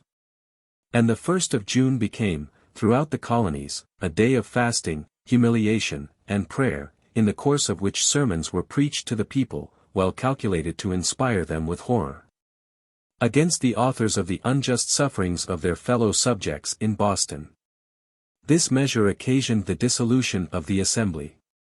The members, before separation, entered into an association, in which they declared that an attack on one colony to compel submission to arbitrary taxes, is an attack on all British America, and threatens ruin to the rights of all, unless the united wisdom of the whole be applied in prevention. A General Congress proposed. They, therefore, recommended to the Committee of Correspondence, to communicate with the several committees of the other provinces, on the expediency of appointing deputies from the different colonies, to meet annually in Congress, and to deliberate on the common interests of America. This measure had already been proposed in town meetings, both in New York and Boston. General Gage arrives in Boston. While the people of Boston were engaged in the first consultations respecting the bill directed particularly against themselves, General Gage arrived in town. He was received, notwithstanding the deep gloom of the moment, with those external marks of respect which had been usual, and which were supposed to belong to his station. The General Court convened by the governor at Salem, passed resolutions, declaring the expediency of a meeting of committees from the several colonies, and appointed 5 gentlemen as a committee on the part of Massachusetts. The colonies from New Hampshire to South Carolina inclusive, adopted this measure, and, where the legislatures were not in session, elections were made by the people. The legislature of Massachusetts also passed declaratory resolutions expressing their opinion on the state of public affairs, and recommending to the inhabitants of that province to renounce, totally, the consumption of East India teas, and to discontinue the use of all goods imported from the East Indies and Great Britain, until the grievances of America should be completely redressed. The governor, having obtained intelligence of the manner in which the House was employed, sent his secretary with directions to dissolve the assembly. Finding the doors shut, and being refused admittance, he read the order of dissolution aloud on the staircase. The next day, the governor received an address from the principal inhabitants of Salem, at that time the metropolis of the province, which marks the deep impression made by a sense of common danger. No longer considering themselves as the inhabitants of Salem, but as Americans, and spurning advantages to be derived to themselves from the distress inflicted on a sister town, for its zeal in a cause common to all. They expressed their deep affliction for the calamities of Boston. About this time rough drafts of the two remaining bills relative to the province of Massachusetts, as well as of that for quartering troops in America, were received in Boston, and circulated through the continent. They served to confirm the wavering, to render the moderate indignant, and to inflame the violent. An agreement was framed by the Committee of Correspondence in Boston, entitled A Solemn League and Covenant, whereby the subscribers bound themselves, in the presence of God, to suspend all commercial intercourse with Great Britain. From the last day of the ensuing month of August, until the Boston Port Bill, and the other late obnoxious laws should be repealed. They also bound themselves, in the same manner, not to consume, or purchase from any goods whatever which should arrive after the specified time. And to break off all dealings with the purchasers as well as with the importers of such goods. They renounced, also, all intercourse and connection with those who should refuse to subscribe to that covenant, or to bind themselves by some similar agreement. And annexed to the renunciation of intercourse, the dangerous penalty of publishing to the world, the names of all who refuse to give this evidence of attachment to the rights of their country. General Gage issued a proclamation in which he termed this covenant, an unlawful, hostile, and traitorous combination, contrary to the allegiance due to the king, destructive of the legal authority of Parliament, and of the peace, good order, and safety of the community. All persons were warned against incurring the pains and penalties due to such dangerous offences, and all magistrates were charged to apprehend and secure for trial such as should be guilty of them. But the time when the proclamation of governors could command attention had passed away, and the penalties in the power of the Committee of Correspondence were much more dreaded than those which could be inflicted by the civil magistrate. 233. Resolutions were passed in every colony in which legislatures were convened, or delegates assembled in convention, manifesting different degrees of resentment, but concurring in the same great principles. All declared that the cause of Boston was the cause of British America, that the late acts respecting that devoted town were tyrannical and unconstitutional. That the opposition to this ministerial system of oppression ought to be universally and perseveringly maintained, that all intercourse with the parent state ought to be suspended, and domestic manufactures encouraged. And that a general congress should be formed for the purpose of uniting and guiding the councils, and directing the efforts, of North America. The committees of correspondence selected Philadelphia for the place, and the beginning of September as the time, for the meeting of this important council. Congress assembles. On the 4th of September, the delegates from 11 to 34 provinces appeared at the place appointed. And, the next day, they assembled at Carpenter's Hall, when Peyton Randolph, late Speaker of the House of Burgesses of Virginia, was unanimously chosen president. The respective credentials of the members were then read and approved. And this august assembly, having determined that each colony should have only one vote, that their deliberations should be conducted with closed doors. And that their proceedings, except such as they might determine to publish, should be kept inviolably secret, entered on the solemn and important duties assigned to them. 235. Committees were appointed to state the rights claimed by the colonies, which had been infringed by acts of Parliament passed since the year 1763. To prepare a petition to the King, and addresses to the people of Great Britain, to the inhabitants of the province of Quebec, and to the 12 colonies represented in Congress. Certain resolutions 236 of the County of Suffolk in Massachusetts, having been taken into consideration, it was unanimously resolved that this assembly deeply feels the suffering of their countrymen in Massachusetts Bay. Under the operation of the late unjust, cruel, and oppressive acts of the British Parliament. That they most thoroughly approve the wisdom and fortitude with which opposition to these wicked ministerial measures has hitherto been conducted. And they earnestly recommend to their brethren, a perseverance in the same firm and temperate conduct, as expressed in the resolutions determined upon, at a meeting of the delegates for the county of Suffolk, on Tuesday the 6th instant.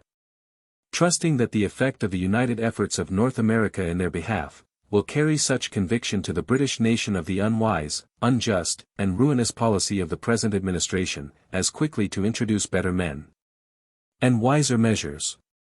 It was resolved, unanimously, that contributions from all the colonies, for supplying the necessities, and alleviating the distresses of our brethren in Boston, ought to be continued, in such manner, and so long, as their occasions may require. The merchants of the several colonies were requested not to send to Great Britain any orders for goods, and to direct the execution of those already sent to be suspended, until the sense of Congress on the means to be taken for preserving the liberties of America, be made public.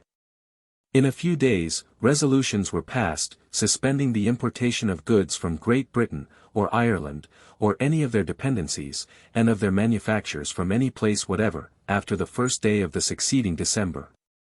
And against the purchase or use of such goods. It was also determined that all exports to Great Britain, Ireland, and the West Indies, should cease on the 10th of September, 1775 less American grievances should be redressed before that time. An association, corresponding with these resolutions, was then framed, and signed by every member present. Never were laws more faithfully observed, than were these resolutions of Congress. And their association was, of consequence, universally adopted. Early in the session, a Declaration 237 of rights was made in the shape of resolutions. This paper merits particular attention, because it states precisely the ground then taken by America. It is observable that it asserted rights which were not generally maintained, at the commencement of the contest. But the exclusive right of legislation in the colonial assemblies, with the exception of acts of the British Parliament bona fide made to regulate external commerce, was not averred unanimously. The addresses prepared, the various papers drawn up, and the measures recommended by this Congress, form the best eulogy of the members who composed it. Affection to the mother country, an exalted admiration of her national character, unwillingness to separate from her, a knowledge of the hazards and difficulties of the approaching contest, mingled with enthusiastic patriotism, and a conviction that all which can make life valuable was at stake, characterized their proceedings. Address to the people of Great Britain. When, they say in the address to the people of Great Britain, a nation led to greatness by the hand of liberty, and possessed of all the glory that heroism, munificence, and humanity, can bestow, descends to the ungrateful task of forging chains for her friends and children, and, instead of giving support to freedom turns advocate for slavery and oppression, there is reason to suspect she has either ceased to be virtuous, or been extremely negligent in the appointment of her rulers. In almost every age, in repeated conflicts, in long and bloody wars, as well civil as foreign, against many and powerful nations, against the open assaults of enemies, and the more dangerous treachery of friends, have the inhabitants of your island, your great and glorious ancestors, maintained their independence, and transmitted the rights of men and the blessings of liberty to you their posterity. Be not surprised therefore that we, who are descended from the same common ancestors, that we, whose forefathers participated in all the rights, the liberties, and the Constitution, you so justly boast of, and who have carefully conveyed the same fair inheritance to us, guaranteed by the plighted faith of government, and the most solemn compacts with British sovereigns, should refuse to surrender them to men who found their claims on no principles of reason, and who prosecute them with a design, that by having our lives and property in their power, they may with the greater facility enslave you. After stating the serious condition of American affairs, and the oppressions, and misrepresentations of their conduct, which had induced the address, and their claim to be as free as their fellow subjects in Britain. They say, are not the proprietors of the soil of Great Britain lords of their own property? Can it be taken from them without their consent? Will they yield it to the arbitrary disposal of any men, or number of men whatever? You know they will not. Why then are the proprietors of the soil of America less lords of their property than you are of yours, or why should they submit it to the disposal of your Parliament, or any other Parliament or Council in the world, not of their election? Can the intervention of the sea that divides us cause disparity of rights, or can any reason be given why English subjects, who live 3,000 miles from the royal palace, should enjoy less liberty than those who are 300 miles distant from it? Reason looks with indignation on such distinctions, and freemen can never perceive their propriety.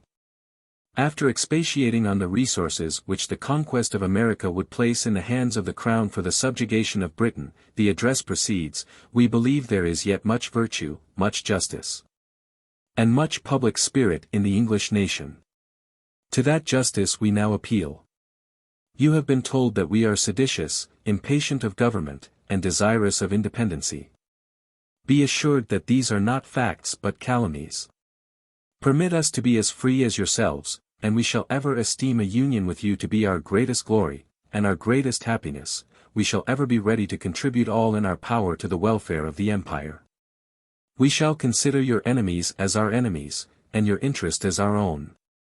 But if you are determined that your ministers shall wantonly sport with the rights of mankind, if neither the voice of justice, the dictates of the law, the principles of the Constitution, nor the suggestions of humanity can restrain your hands from shedding human blood in such an impious cause, we must then tell you that we will never submit to be hewers of wood or drawers of water for any ministry or nation in the world. Place us in the same situation that we were at the close of the late war, and our former harmony will be restored. 238. Petition to the King. The petition to the King states succinctly the grievances complained of, and then proceeds to say, had our Creator been pleased to give us existence in a land of slavery, the sense of our condition might have been mitigated by ignorance and habit. But thanks be to His adorable goodness, we were born the heirs of freedom, and ever enjoyed our right under the auspices of your royal ancestors, whose family was seated on the British throne, to rescue and secure a pious and gallant nation from the popery and despotism of a superstitious and inexorable tyrant. Your Majesty, we are confident, justly rejoices that your title to the crown is thus founded on the title of your people to liberty. And, therefore, we doubt not but your royal wisdom must approve the sensibility that teaches your subjects anxiously to guard the blessing they received from divine providence, and thereby to prove the performance of that compact, which elevated the illustrious House of Brunswick to the imperial dignity it now possesses. The apprehensions of being degraded into a state of servitude, from the preeminent rank of English freemen, while our minds retain the strongest love of liberty, and clearly foresee the miseries preparing for us and for our posterity, excites emotions in our breasts, which, though we cannot describe, we should not wish to conceal. Feeling as men, and thinking as subjects, in the manner we do, silence would be disloyalty. By giving this faithful information, we do all in our power to promote the great objects of your royal cares, the tranquility of your government, and the welfare of your people.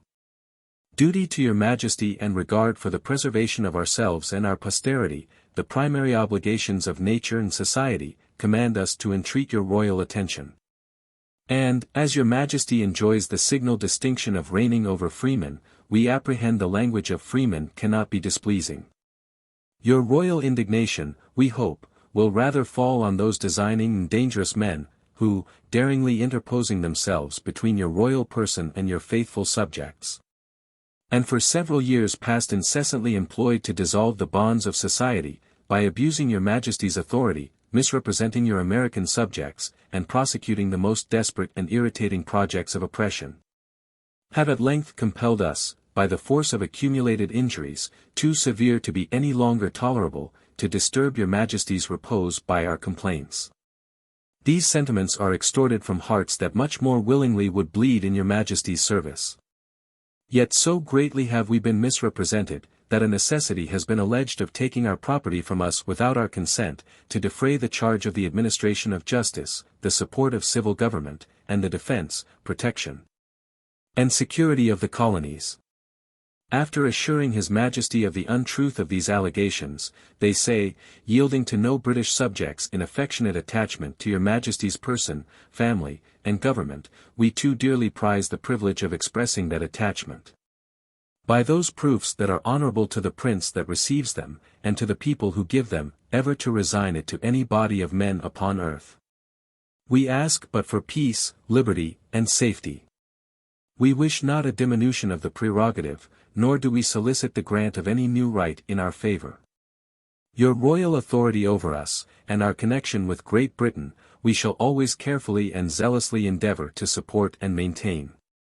After restating in a very affecting manner the most essential grievances of which they complain, and professing that their future conduct, if their apprehensions should be removed, would prove them worthy of the regard they had been accustomed in their happier days to enjoy, they add. Permit us then, most gracious Sovereign, in the name of all your faithful people in America, with the utmost humility to implore you, for the honour of Almighty God, whose pure religion our enemies are undermining, for your glory which can be advanced only by rendering your subjects happy, and keeping them united, for the interest of your family, depending on an adherence to the principles that enthroned it, for the safety and welfare of your kingdom and dominions, threatened with almost unavoidable dangers and distresses. That your Majesty, as the loving Father of your whole people, connected by the same bonds of law, loyalty, faith, and blood, though dwelling in various countries, will not suffer the transcendent relation formed by these ties to be farther violated, in uncertain expectation of effects that, if attained, never can compensate for the calamities, through which they must be gained. 239. Address to the American People. The address to their constituents is replete with serious and temperate argument. In this paper, the several causes which had led to the existing state of things, were detailed more at large. And much labour was used to convince their judgments that their liberties must be destroyed, and the security of their property and persons annihilated, by submission to the pretensions of Great Britain. The first object of Congress being to unite the people of America, by demonstrating the sincerity with which their leaders had sought for reconciliation on terms compatible with liberty. Great earnestness was used in proving that the conduct of the colonists had been uniformly moderate and blameless. After declaring their confidence in the efficacy of the mode of commercial resistance which had been recommended, the address concludes with saying, your own salvation, and that of your posterity, now depends upon yourselves. You have already shown that you entertain a proper sense of the blessings you are striving to retain. Against the temporary inconveniences you may suffer from a stoppage of trade, you will weigh in the opposite balance, the endless miseries you and your descendants must endure, from an established arbitrary power. You will not forget the honor of your country, that must, from your behavior, take its title in the estimation of the world to glory or to shame. And you will, with the deepest attention, reflect, that if the peaceable mode of opposition recommended by us, be broken and rendered ineffectual, as your cruel and haughty ministerial enemies, from a contemptuous opinion of your firmness, insolently predict will be the case, you must inevitably be reduced to choose either a more dangerous contest, or a final, ruinous, and infamous submission. Motives thus cogent, arising from the emergency of your unhappy condition, must excite your utmost diligence and zeal, to give all possible strength and energy to the pacific measures calculated for your relief. But we think ourselves bound in duty to observe to you, that the schemes agitated against the colonies have been so conducted, as to render it prudent that you should extend your views to mournful events, and be in all respects prepared for every contingency. Above all things, we earnestly entreat you, with devotion of spirit, penitence of heart, and amendment of life, to humble yourselves, and implore the favour of Almighty God. And we fervently beseech His divine goodness to take you into His gracious protection. 240. The letter to the people of Canada required no inconsiderable degree of address. The extent of that province was not so alarming to its inhabitants as to their neighbours. And it was not easy to persuade the French settlers, who were far the most numerous, that the establishment of their religion, and the partial toleration of their ancient jurisprudence, were acts of oppression which ought to be resisted. This delicate subject was managed with considerable dexterity, and the prejudices of the Canadians were assailed with some success. Letters were also addressed to the colonies of St. John's, Nova Scotia, Georgia, and the Floridas, inviting them to unite with their brethren in a cause common to all British America. 241. After completing the business before them, and recommending that another Congress should be held at the same place on the 10th of the succeeding May, the House dissolved itself. October. The proceedings of Congress were read throughout America, with enthusiastic admiration. Their recommendations were revered as revelations, and obeyed as laws of the strongest obligation.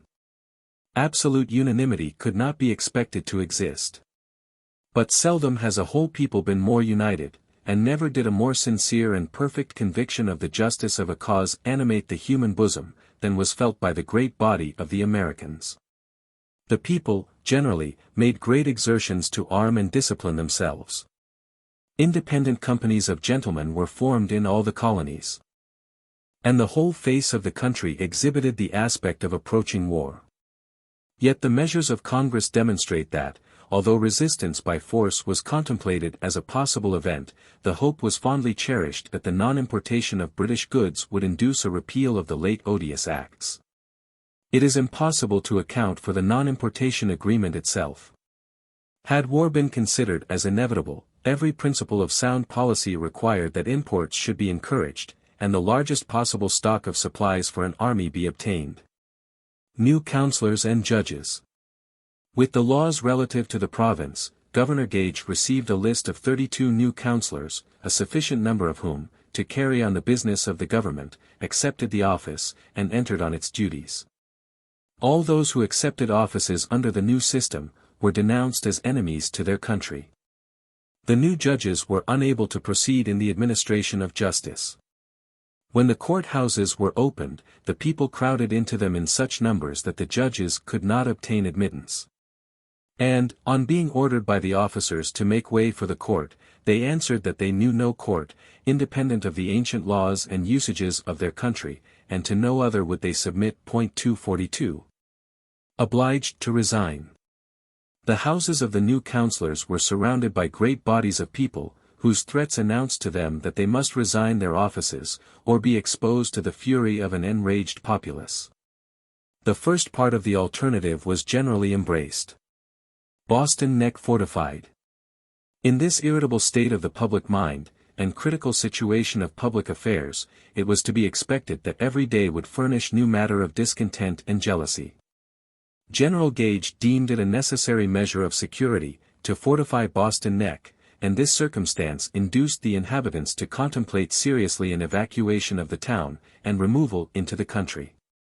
Congress was consulted on this proposition, but was deterred from recommending it, by the difficulties attending the measure. It was however referred to the Provincial Congress, with the declaration that, if the removal should be deemed necessary, the expense attending it ought to be borne by all the colonies. Military stores seized by General Gage. The fortification of Boston Neck was followed by a measure which excited still greater alarm. The time for the general muster of the militia approached. Under real or pretended apprehensions from their violence, the ammunition and stores which were lodged in the provincial arsenal at Cambridge, and the powder in the magazines at Charlestown, and some other places which was partly private and partly provincial property, were seized, by order of the governor, and conveyed to Boston. Under the ferment excited by this measure, the people assembled in great numbers, and were with difficulty dissuaded from marching to Boston, and demanding a redelivery of the stores. Not long afterwards, the fort at Portsmouth in New Hampshire was stormed by an armed body of provincials, and the powder it contained was transported to a place of safety. A similar measure was adopted in Rhode Island. About the same time a report reached Connecticut that the ships and troops had attacked Boston, and were actually firing on the town. Several thousand men immediately assembled in arms, and marched with great expedition a considerable distance, before they were undeceived. It was in the midst of these ferments, and while these indications of an opinion that hostilities might be expected daily were multiplying on every side, that the people of Suffolk assembled in convention and passed the resolutions already mentioned, which in boldness surpass any that had been adopted. Provincial Congress in Massachusetts. Before the general agitation had risen to its present alarming height, Governor Gage had issued writs for the election of members to a General Assembly. These writs were afterwards countermanded by proclamation, but the proclamation was disregarded, the elections were held. And the delegates, who assembled and voted themselves a provincial congress, conducted the affairs of the colony as if they had been regularly invested with all the powers of government, and their recommendations were respected as sacred laws. Prepares for defense. They drew up a plan for the defense of the province, provided magazines, ammunition and prepared stores for 12,000 militia. And enrolled a number of minute men, a term designating a select part of the militia, who engaged to appear in arms at a minute's warning. On the approach of winter, the general had ordered temporary barracks to be erected for the troops, partly for their security, and partly to prevent the disorders which would unavoidably result from quartering them in the town. Such however was the detestation in which they were held, that the select men and committees obliged the workmen to desist from the work, although they were paid for their labor by the crown, and although employment could, at that time, be seldom obtained. He was not much more successful in his endeavors to obtain carpenters in New York, and it was with considerable difficulty that these temporary lodgements could be erected. The agency for purchasing winter covering for the troops was offered to almost every merchant in New York. But such was the danger of engaging in this odious employment, that not only those who were attached to the party resisting the views of administration, but those also who were in secret friendly to those views, refused undertaking it, and declared that they never would supply any article for the benefit of men who were sent as enemies to their country. King's Speech to Parliament. In Great Britain, a new Parliament was assembled. And the King, in his opening speech, informed them, that a most daring spirit of resistance and disobedience still prevailed in Massachusetts, and had broken forth in fresh violences of a very criminal nature. That the most proper and effectual measures had been taken to prevent these mischiefs. And that they might depend upon a firm resolution to withstand every attempt to weaken or impair the supreme authority of this legislature over all the dominions of the Crown. Proceedings of that body.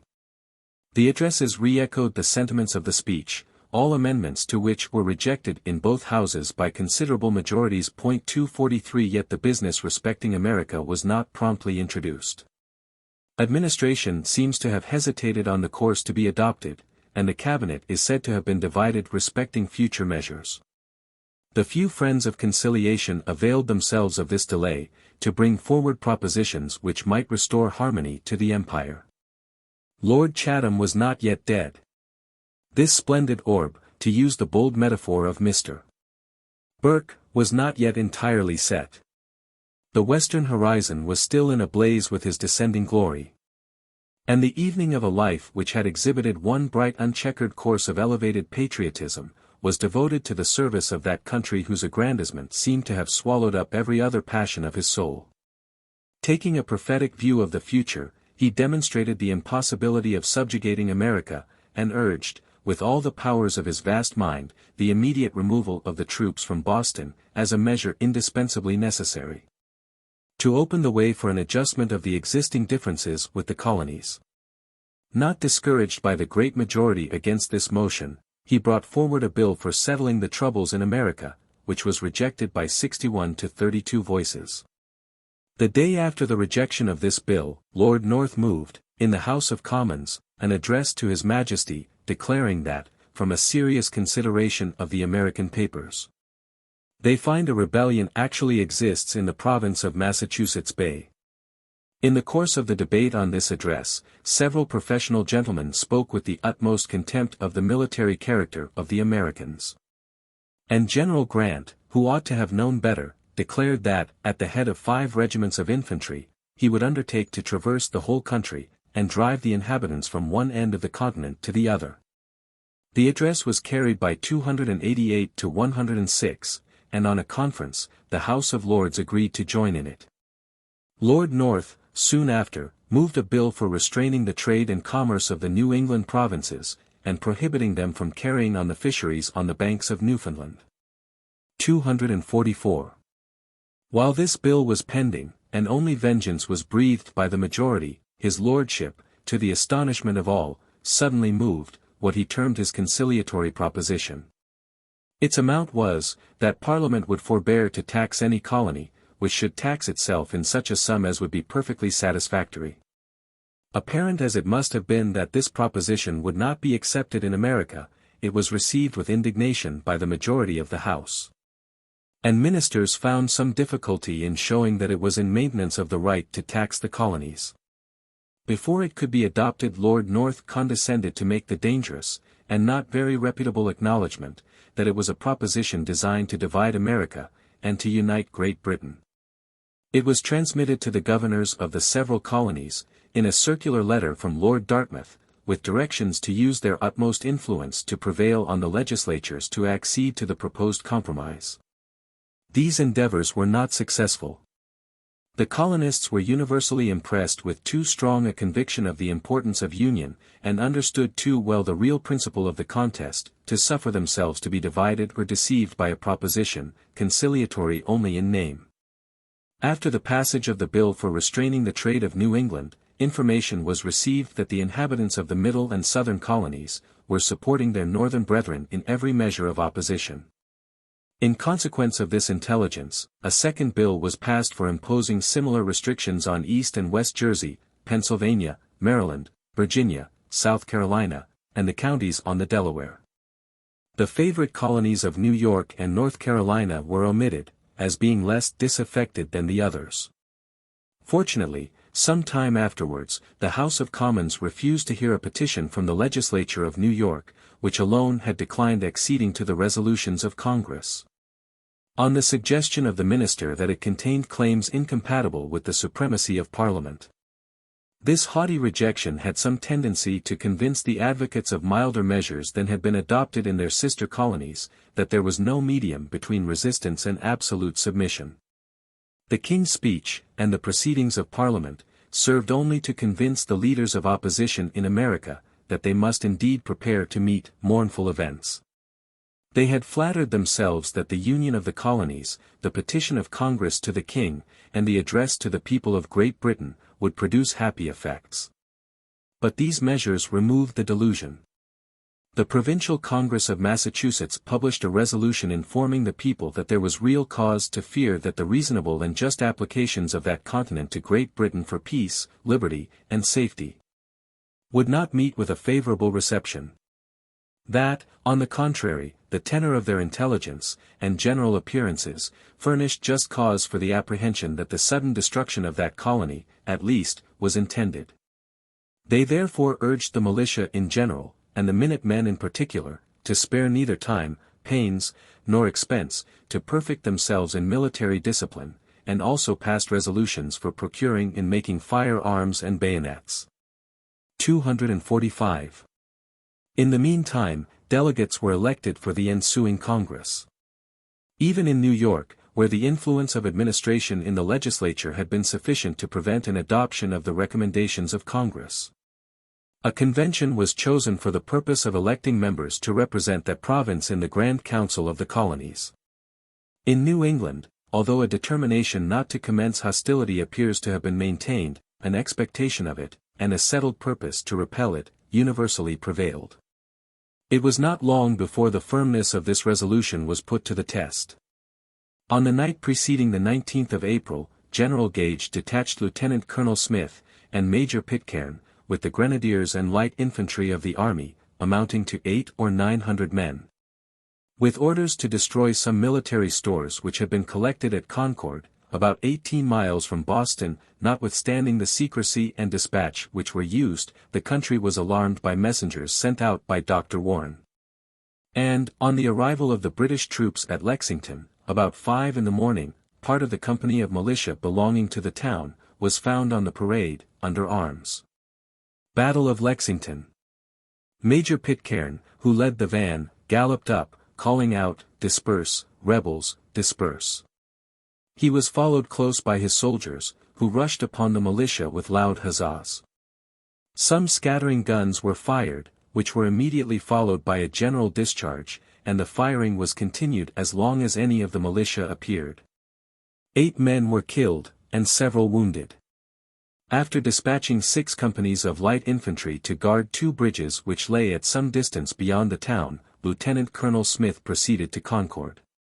While the main body of the detachment was employed in destroying the stores in the town, some minutemen and militia, who were collected from that place and its neighborhood, having orders not to give the first fire, approached one of the bridges, as if to pass it in the character of common travelers.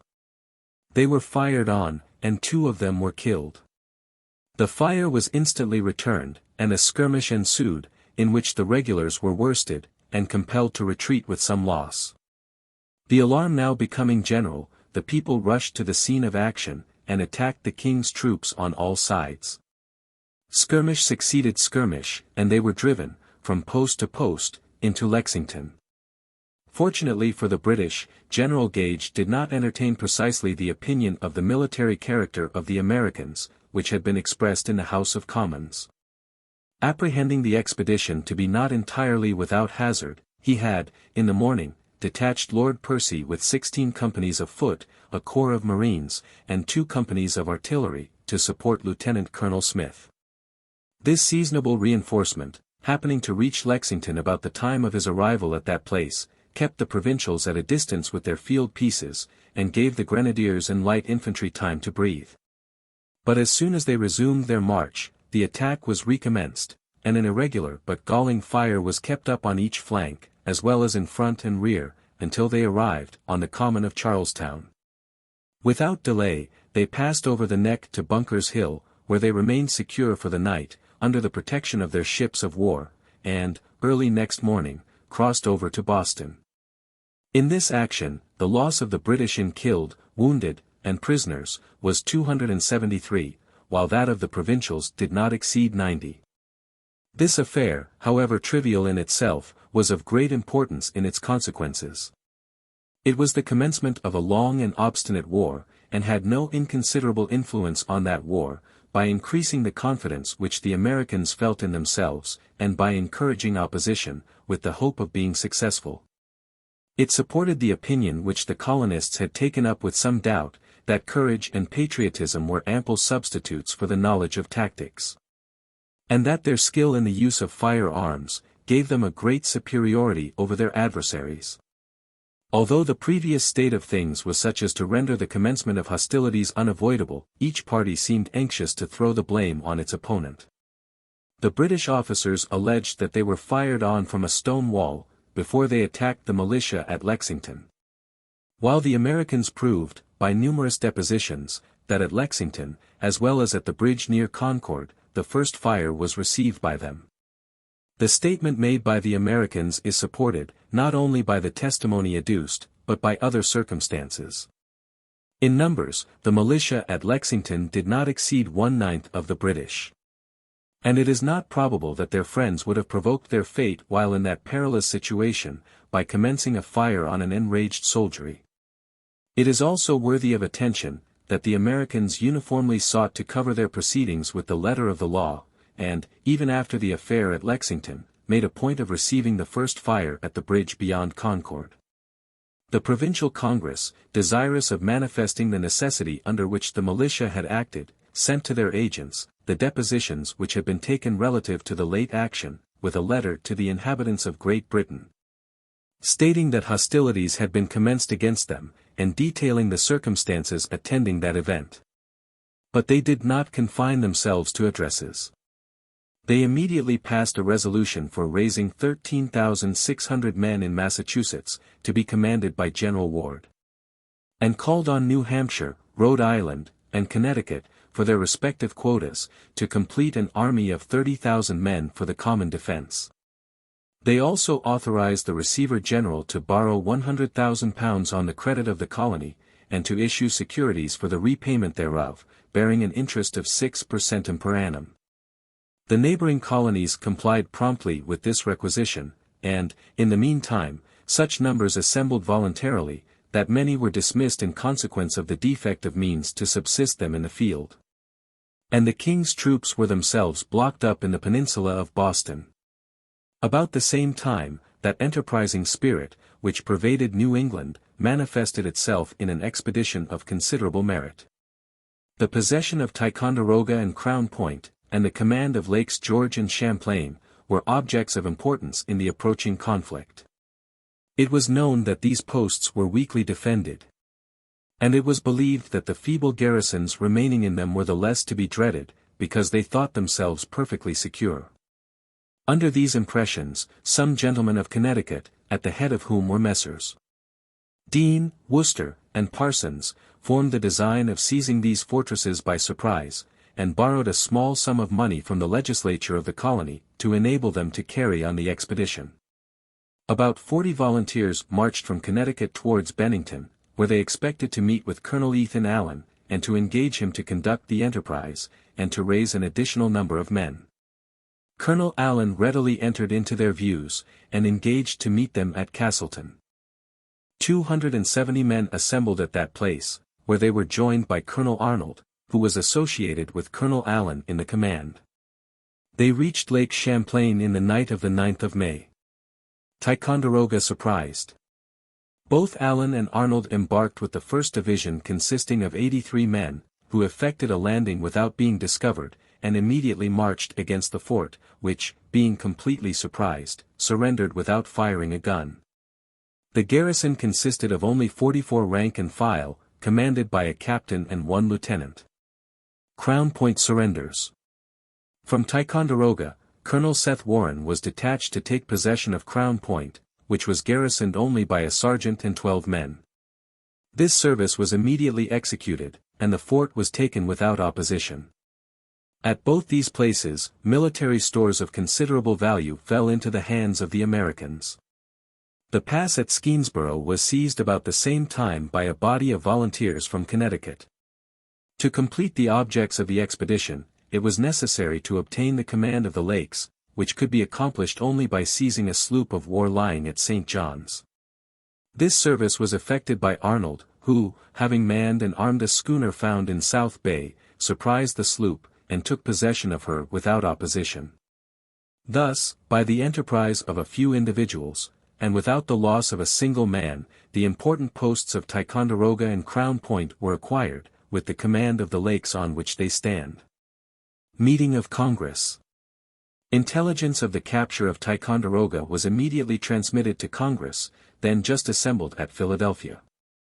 The resolutions passed on the occasion, furnish strong evidence of the solicitude felt by that body, to exonerate the government, in the opinion of the people, from all suspicion of provoking a continuance of the war, by transcending the limits of self-defense.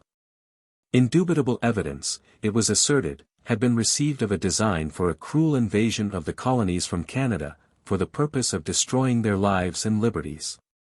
And it was averred that some steps had actually been taken towards carrying this design into execution. To a justifiable desire of securing themselves from so heavy a calamity, was attributed the seizure of the posts on the lakes by the neighboring inhabitants. And it was recommended to the committees of New York and Albany to take immediate measures for the removal of the cannon and military stores to some place on the south end of Lake George, there to be preserved in safety. An exact inventory of the stores was directed to be taken, in order that they might be safely returned, when the restoration of the former harmony between Great Britain and the colonies, so ardently wished for by the latter, should render it prudent, and consistent with the overruling law of self-preservation. Measures, however, were adopted to maintain the posts. But, to quiet the apprehensions of their neighbors, Congress resolved that, having nothing more in view than self-defense, no expedition or incursion ought to be undertaken or made by any colony, or body of colonists, against, or into, Canada. This resolution was translated into the French language, and transmitted to the people of that province, in a letter in which all their feelings, and particularly their known attachment to France, were dexterously assailed. And the effort was earnestly made to kindle in their bosoms, that enthusiastic love of liberty which was felt too strongly by the authors of the letter, to permit the belief that it could be inoperative with others. During these transactions, Generals Howe, Burgoyne, and Clinton, arrived at Boston, soon after which General Gage issued a proclamation declaring martial law to be in force, and offering pardon to those who would lay down their arms and submit to the king, with the exception of Samuel Adams and John Hancock.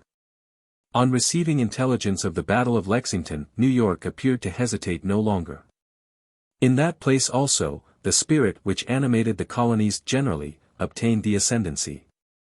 Yet the royal party remained formidable, and it was thought advisable to march a body of Connecticut troops into the neighborhood, professedly to protect the town against some British regiments expected from Ireland, but really with the design of protecting the patriotic party. The middle and southern colonies, though not so forward as those of the north, laid aside the established government, and prepared for hostilities. Transactions in Virginia. In Virginia, the governor, Lord Dunmore, had just returned from a successful expedition against the Indians, in which he had acquired considerable popularity. Presuming too much on the favor of the moment, and dissatisfied with some recommendations concerning the militia and independent companies made by the Colonial Convention which had assembled in Richmond, he employed the captain of an armed vessel then lying in James River, a few miles from Williamsburg, to convey to his ship by night a part of the powder in the magazine, belonging to the colony.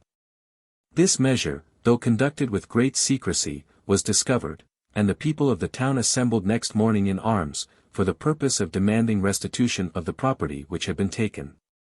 The magistrates, having prevailed on them to disperse, presented an address to the governor, remonstrating against the removal of the powder, which they alleged to be the more injurious, because it was necessary for their defense in the event of an insurrection among their slaves.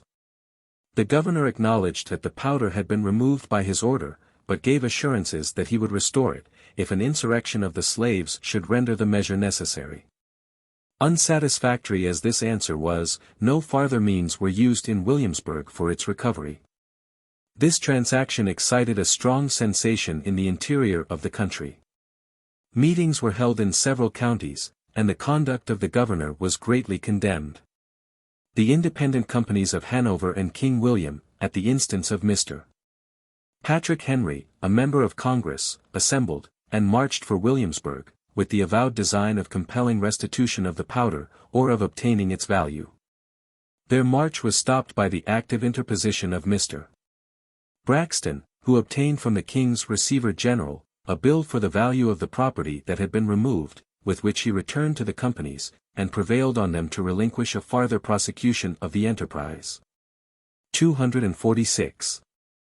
The alarm occasioned by this movement induced Lady Dunmore to retire with her family on board the Foy man of war, lying in James River, whilst his lordship fortified his palace, which he garrisoned with a corps of marines, and published a proclamation in which he charged those who had procured the bill from the Receiver General, with rebellious practices.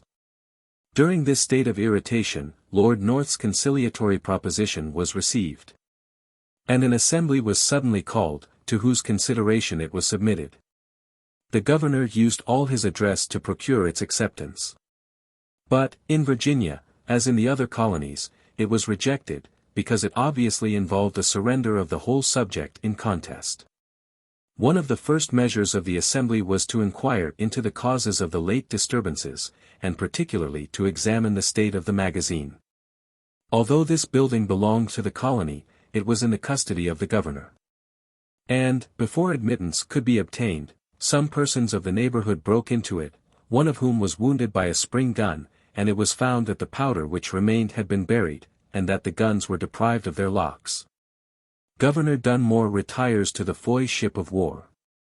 These circumstances excited so great a ferment that the governor thought proper to withdraw to the Foy man of war. Several letters passed between him and the legislature containing reciprocal complaints of each other, in the course of which they pressed his return to the seat of government, while he insisted on their coming on board the Foy. They were content that he should, even there, give his assent to some bills that were prepared, but he refused so to do, and the assembly dissolved itself, the members being generally elected to a convention then about to meet in Richmond. Thus terminated forever the regal government in Virginia. Provisional Congress of South Carolina. In South Carolina, so soon as intelligence of the Battle of Lexington was received, a provincial congress was called by the Committee of Correspondence.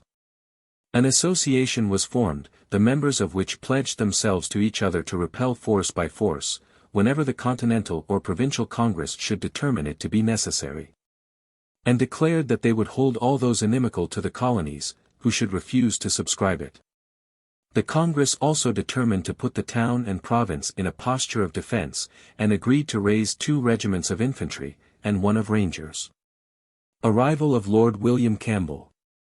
While the Congress was in session, Lord William Campbell, who had been appointed governor, arrived in the province, and was received with those demonstrations of joy which had been usual on such occasions.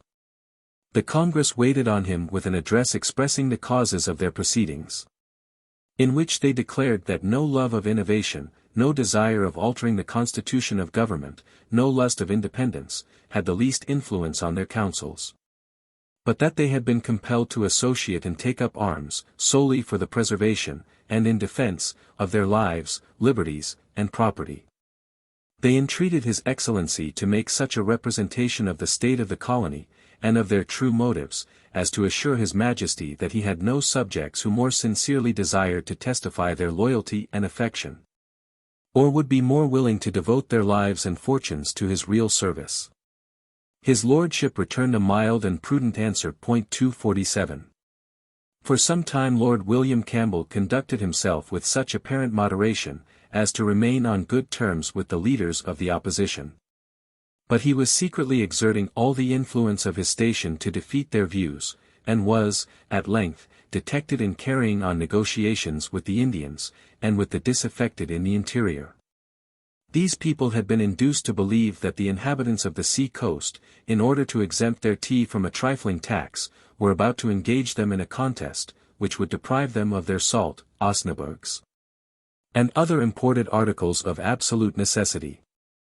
The detection of these intrigues excited such a ferment that the governor was compelled to fly from Charleston, and take refuge on board a ship of war in the river. The government was then, as elsewhere, taken entirely into the hands of men chosen by the people. And a body of provincial troops was ordered into that part of the country which adhered to the royal cause, where many individuals, contrary to the advice of Governor Campbell, had risen in arms. The leaders were seized, and their followers dispersed. In North Carolina also, Governor Martin was charged with fomenting a civil war, and exciting an insurrection among the negroes. Relying on the aid he expected from the disaffected, especially from some Highland emigrants, he made preparations for the defense of his palace. But the people taking the alarm before his troops were raised, he was compelled to seek safety on board a sloop of war in Cape Fear River. Soon after which, the committee resolved, that no person or persons whatsoever should have any correspondence with him, on pain of being deemed enemies to the liberties of America, and dealt with accordingly. As soon as Congress was organized, Mr. Hancock laid before that body the depositions showing that, in the Battle of Lexington, the King's troops were the aggressors, together with the proceedings of the Provincial Congress of Massachusetts on that subject. The affairs of America were now arrived at a crisis to which they had been, for some time, rapidly tending. And it had become necessary for the delegates of the other provinces finally to determine either to embark with New England in war, or, by separating from her, to surrender the object for which they had jointly contended, and submit to that unlimited supremacy which was claimed by Parliament. Even among the well-informed, the opinion, that the contest would ultimately be determined by the sword, had not become general. The hope had been indulged by many of the popular leaders, that the union of the colonies, the extent and serious aspect of the opposition, and the distress which their non-importation agreements would produce among the merchants and manufacturers of the parent state, would induce administration to recede from its high pretensions, and restore harmony and free intercourse. This opinion had derived strength from the communications made them by their zealous friends in England. The divisions and discontents of that country had been represented as much greater than the fact would justify. And the exhortations transmitted to them to persevere in the honorable course which had been commenced with so much glory, had generally been accompanied with assurances that success would yet crown their patriotic labors.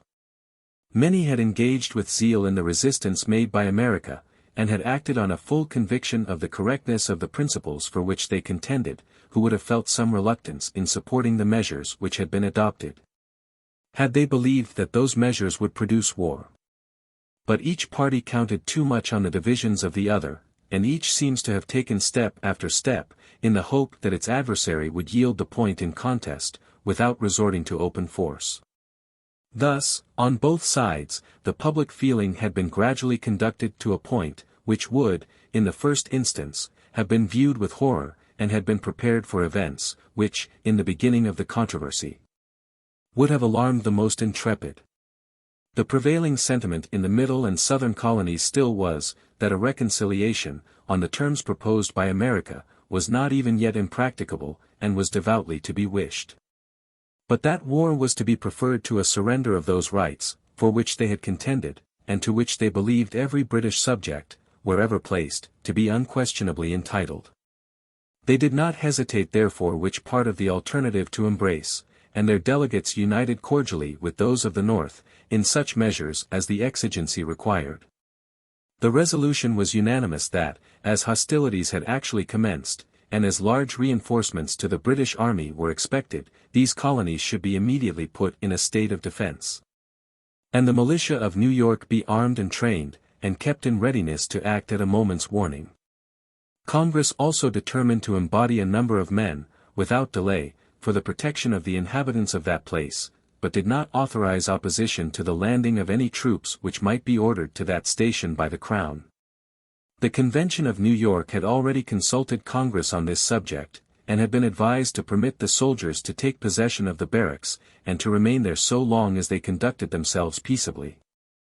But, if they should commit hostilities, or invade private property, to repel force by force. Thus anxious was Congress even after a battle had been fought, not to widen the breach between the two countries. In addition to the real wish for reconciliation, sound policy directed that the people of America should engage in the arduous conflict which was approaching, with a perfect conviction that it was forced upon them, and not invited by the intemperate conduct of their leaders. The divisions existing in several of the states suggested the propriety of this conduct, even to those who despaired of deriving any other benefit from it, than a greater degree of union among their own countrymen. In this spirit, Congress mingled with the resolutions for putting the country in a state of defense, others expressing the most earnest wish for reconciliation with the mother country, to effect which, that body determined to address, once more, an humble and dutiful petition to the King, and to adopt measures for opening a negotiation in order to accommodate the unhappy disputes subsisting between Great Britain and the colonies. As no great confidence could be placed in the success of pacific propositions, the resolution for putting the country in a state of defense was accompanied with others rendered necessary by that undetermined state between war and peace, in which America was placed. All exports to those colonies, which had not deputed members to Congress, were stopped. And all supplies of provisions, and other necessaries, to the British fisheries, or to the army or navy in Massachusetts Bay, or to any vessels employed in transporting British troops to America, or from one colony to another, were prohibited. Though this resolution was only an extension of the system of commercial resistance which had been adopted before the commencement of hostilities, and was evidently provoked by the late Act of Parliament, it seems to have been entirely unexpected, and certainly produced great distress.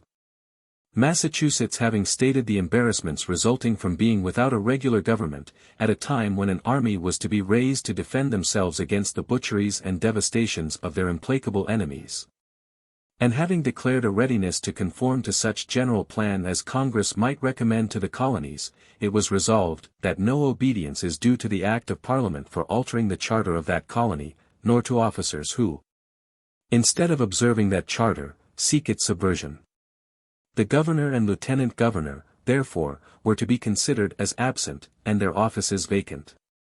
To avoid the intolerable inconveniences arising from a total suspension of government, especially at a time when General Gage had actually levied war, and was carrying on hostilities against His Majesty's peaceable and loyal subjects in that colony, it was recommended to the Convention to write letters to the inhabitants of the several places which are entitled to representation in the Assembly, requesting them to choose such representatives. And that such assembly or council exercise the powers of government until a governor of His Majesty's appointment will consent to govern the colony, according to its charter. 248.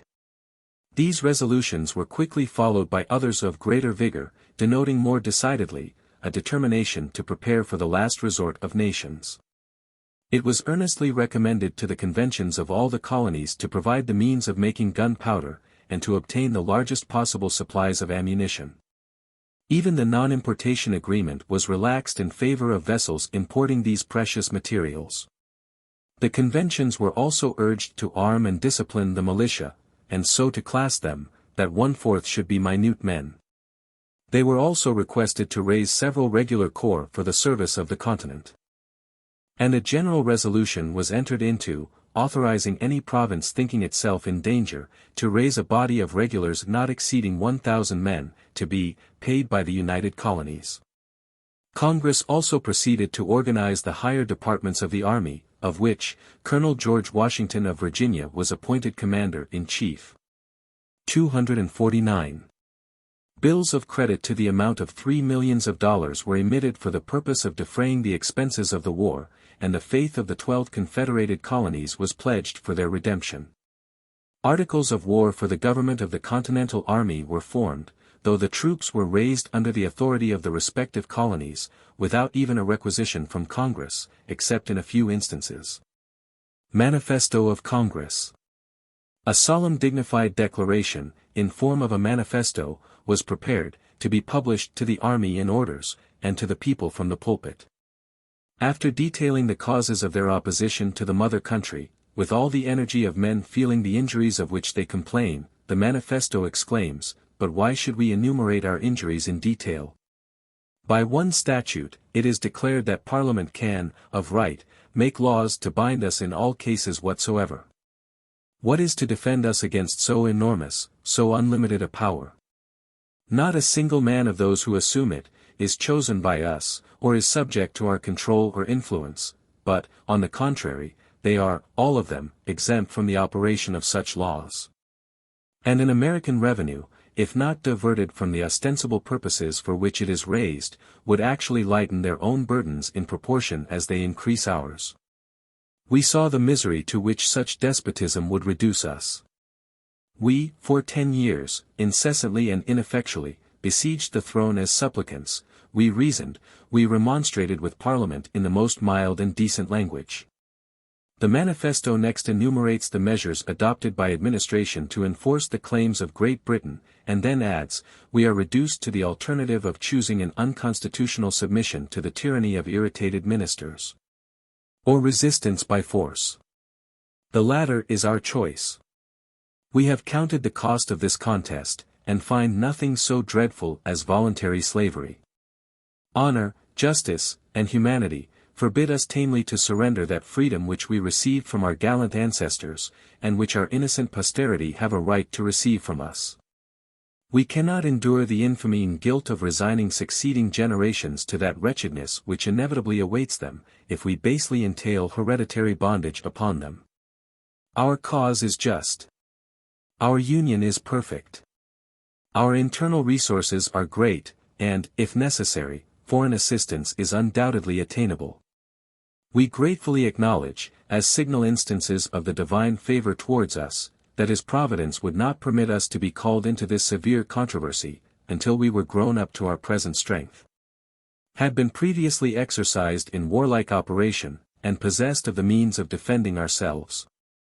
With hearts fortified with these animating reflections, we most solemnly, before God and the world, declare that, exerting the utmost energy of those powers which our beneficent Creator hath graciously bestowed upon us, the arms we have been compelled by our enemies to assume, we will, in defiance of every hazard, with unabating firmness and perseverance, employ for the preservation of our liberties. Being with one mind resolved to die freemen, rather than to live slaves. Lest this declaration should disquiet the minds of our friends and fellow subjects in any part of the empire, we assure them that we mean not to dissolve that union which has so long and so happily subsisted between us, and which we sincerely wish to see restored. Necessity has not yet driven us to that desperate measure, or induced us to excite any other nation to war against them. We have not raised armies with ambitious designs of separating from Great Britain, and establishing independent states. We fight not for glory, or for conquest. We exhibit to mankind the remarkable spectacle of a people attacked by unprovoked enemies, without any imputation or even suspicion of offense. They boast of their privileges and civilization, and yet proffer no milder conditions than servitude or death. In our own native land in defense of the freedom that is our birthright, and which we ever enjoyed until the late violation of it, for the protection of our property, acquired solely by the honest industry of our forefathers, and ourselves. Against violence actually offered, we have taken up arms. We shall lay them down when hostilities shall cease on the part of the aggressors, and all danger of their being renewed shall be removed, and not before. Some intelligence respecting the movements of the British Army having excited a suspicion that General Gage intended to penetrate into the country. The Provincial Congress recommended it to the Council of War to take measures for the defense of Dorchester Neck, and to occupy Bunker's Hill, a commanding piece of ground just within the peninsula on which Charlestown stands. In observance of these instructions, a detachment of 1,000 men, commanded by Colonel Prescott, was ordered to take possession of this ground. But, by some mistake, Breed's Hill, situate nearer to Boston, was marked out, instead of Bunker's Hill, for the proposed entrenchments.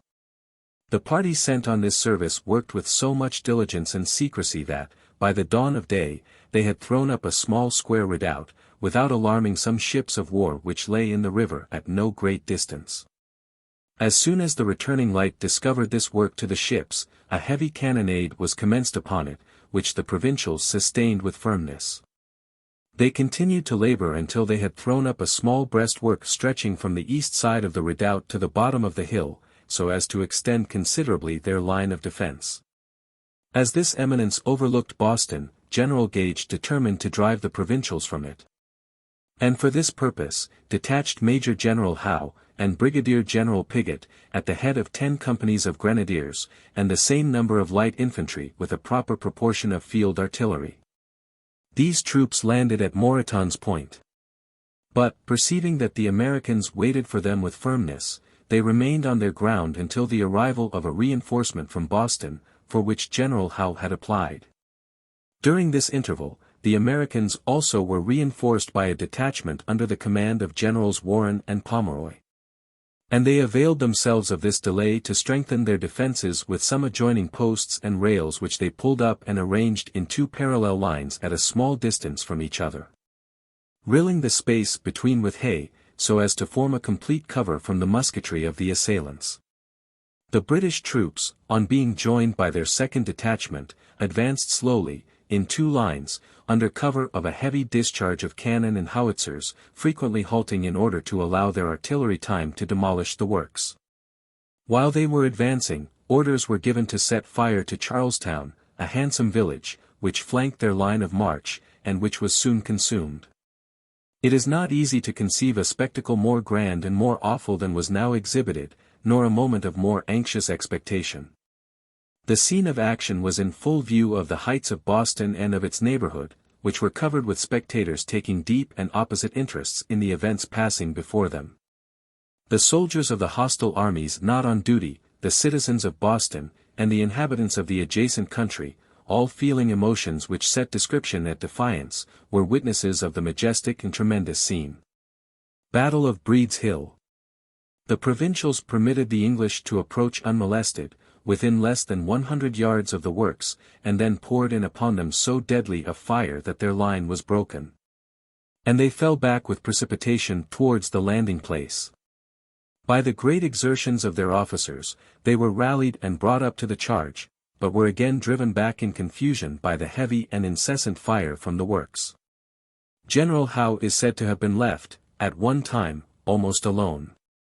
And it is certain that few officers about his person escaped unhurt. The impression to be made by victory or defeat in this early stage of the war, was deemed so important that extraordinary exertions were used once more to rally the English. With difficulty, they were led a 3rd time to the works. The redoubt was attacked on 3 sides, while some pieces of artillery raked the breastwork from end to end. At the same time, a cross-fire from the ships, and floating batteries lying on both sides of the isthmus by which the peninsula is connected with the continent, not only annoyed the works on Breed's Hill, but deterred any considerable reinforcements from entering the peninsula. The ammunition of the Americans being nearly exhausted, they were no longer able to keep up the same incessant stream of fire which had twice repulsed the assailants. And the redoubt, which the English mounted with ease, was carried at the point of the bayonet. Yet the Americans, many of whom were without bayonets, are said to have maintained the contest with clubbed muskets, until the redoubt was half filled with the king's troops. The redoubt being lost, the breastwork was abandoned. And the hazardous movement was accomplished, of retreating in the face of a victorious enemy over Charlestown Neck, exposed to the same cross-fire, which had deterred the reinforcements from coming to their assistance. The detachment employed on this enterprise consisted of about 3,000 men, composing the flower of the British army, and high encomiums were bestowed on the resolution they displayed. According to the returns, their killed and wounded amounted to 1,054, an immense proportion of the number engaged in the action. Notwithstanding the danger of the retreat over Charlestown Neck, the loss of the Americans was stated at only 450 men. Among the killed was Dr. Warren, a gentleman greatly beloved and regretted, who fell just after the provincials began their retreat from the breastwork. At the time, the colonial force on the peninsula was generally stated at 1,500 men. It has been since estimated at 4,000. Although the Americans lost the ground, they claimed the victory. Many of the advantages of victory were certainly gained. Their confidence in themselves was greatly increased, and it was asked, universally, how many more such triumphs the invaders of their country could afford. The British army had been treated too roughly to attempt farther offensive operations. They contented themselves with seizing and fortifying Bunker's Hill, which secured the peninsula of Charlestown, in which, however, they remained as closely blockaded as in that of Boston. The Americans were much elated by the intrepidity the raw troops had displayed, and the execution they had done, in this engagement. They fondly cherished the belief that courage, and dexterity in the use of firearms, would bestow advantages amply compensating the want of discipline. Unfortunately for the colonies, this course of thinking was not confined to the mass of the people. It seems to have extended to those who guided the public councils, and to have contributed to the adoption of a system, which, more than once, brought their cause to the brink of ruin. They did not distinguish sufficiently between the momentary efforts of a few brave men, brought together by a high sense of the injuries which threatened their country, and carried into action under the influence of keen resentments, and those steady persevering exertions under continued suffering, which must be necessary to bring an important war to a happy termination. Nor did they examine with sufficient accuracy several striking circumstances attending the battle which had been fought. It is not easy to read the accounts given of the action without being persuaded that, had the Americans on Breed's Hill been supplied with ammunition, and been properly supported, had the reinforcements ordered to their assistance entered the peninsula, as soldiers in habits of obedience would have done, and there displayed the heroic courage which was exhibited by their countrymen engaged in defense of the works, the assailants must have been defeated, and the flower of the British army cut to pieces. It ought also to have been remarked that, while the few who were endowed with more than a common portion of bravery, encountered the danger of executing the orders they had received, the many were deterred by the magnitude of that danger. But it is not by the few that great victories are to be gained, or a country to be saved. Amidst these hostile operations, the voice of peace was yet heard. Allegiance to the king was still acknowledged. And a lingering hope remained that an accommodation was not impossible.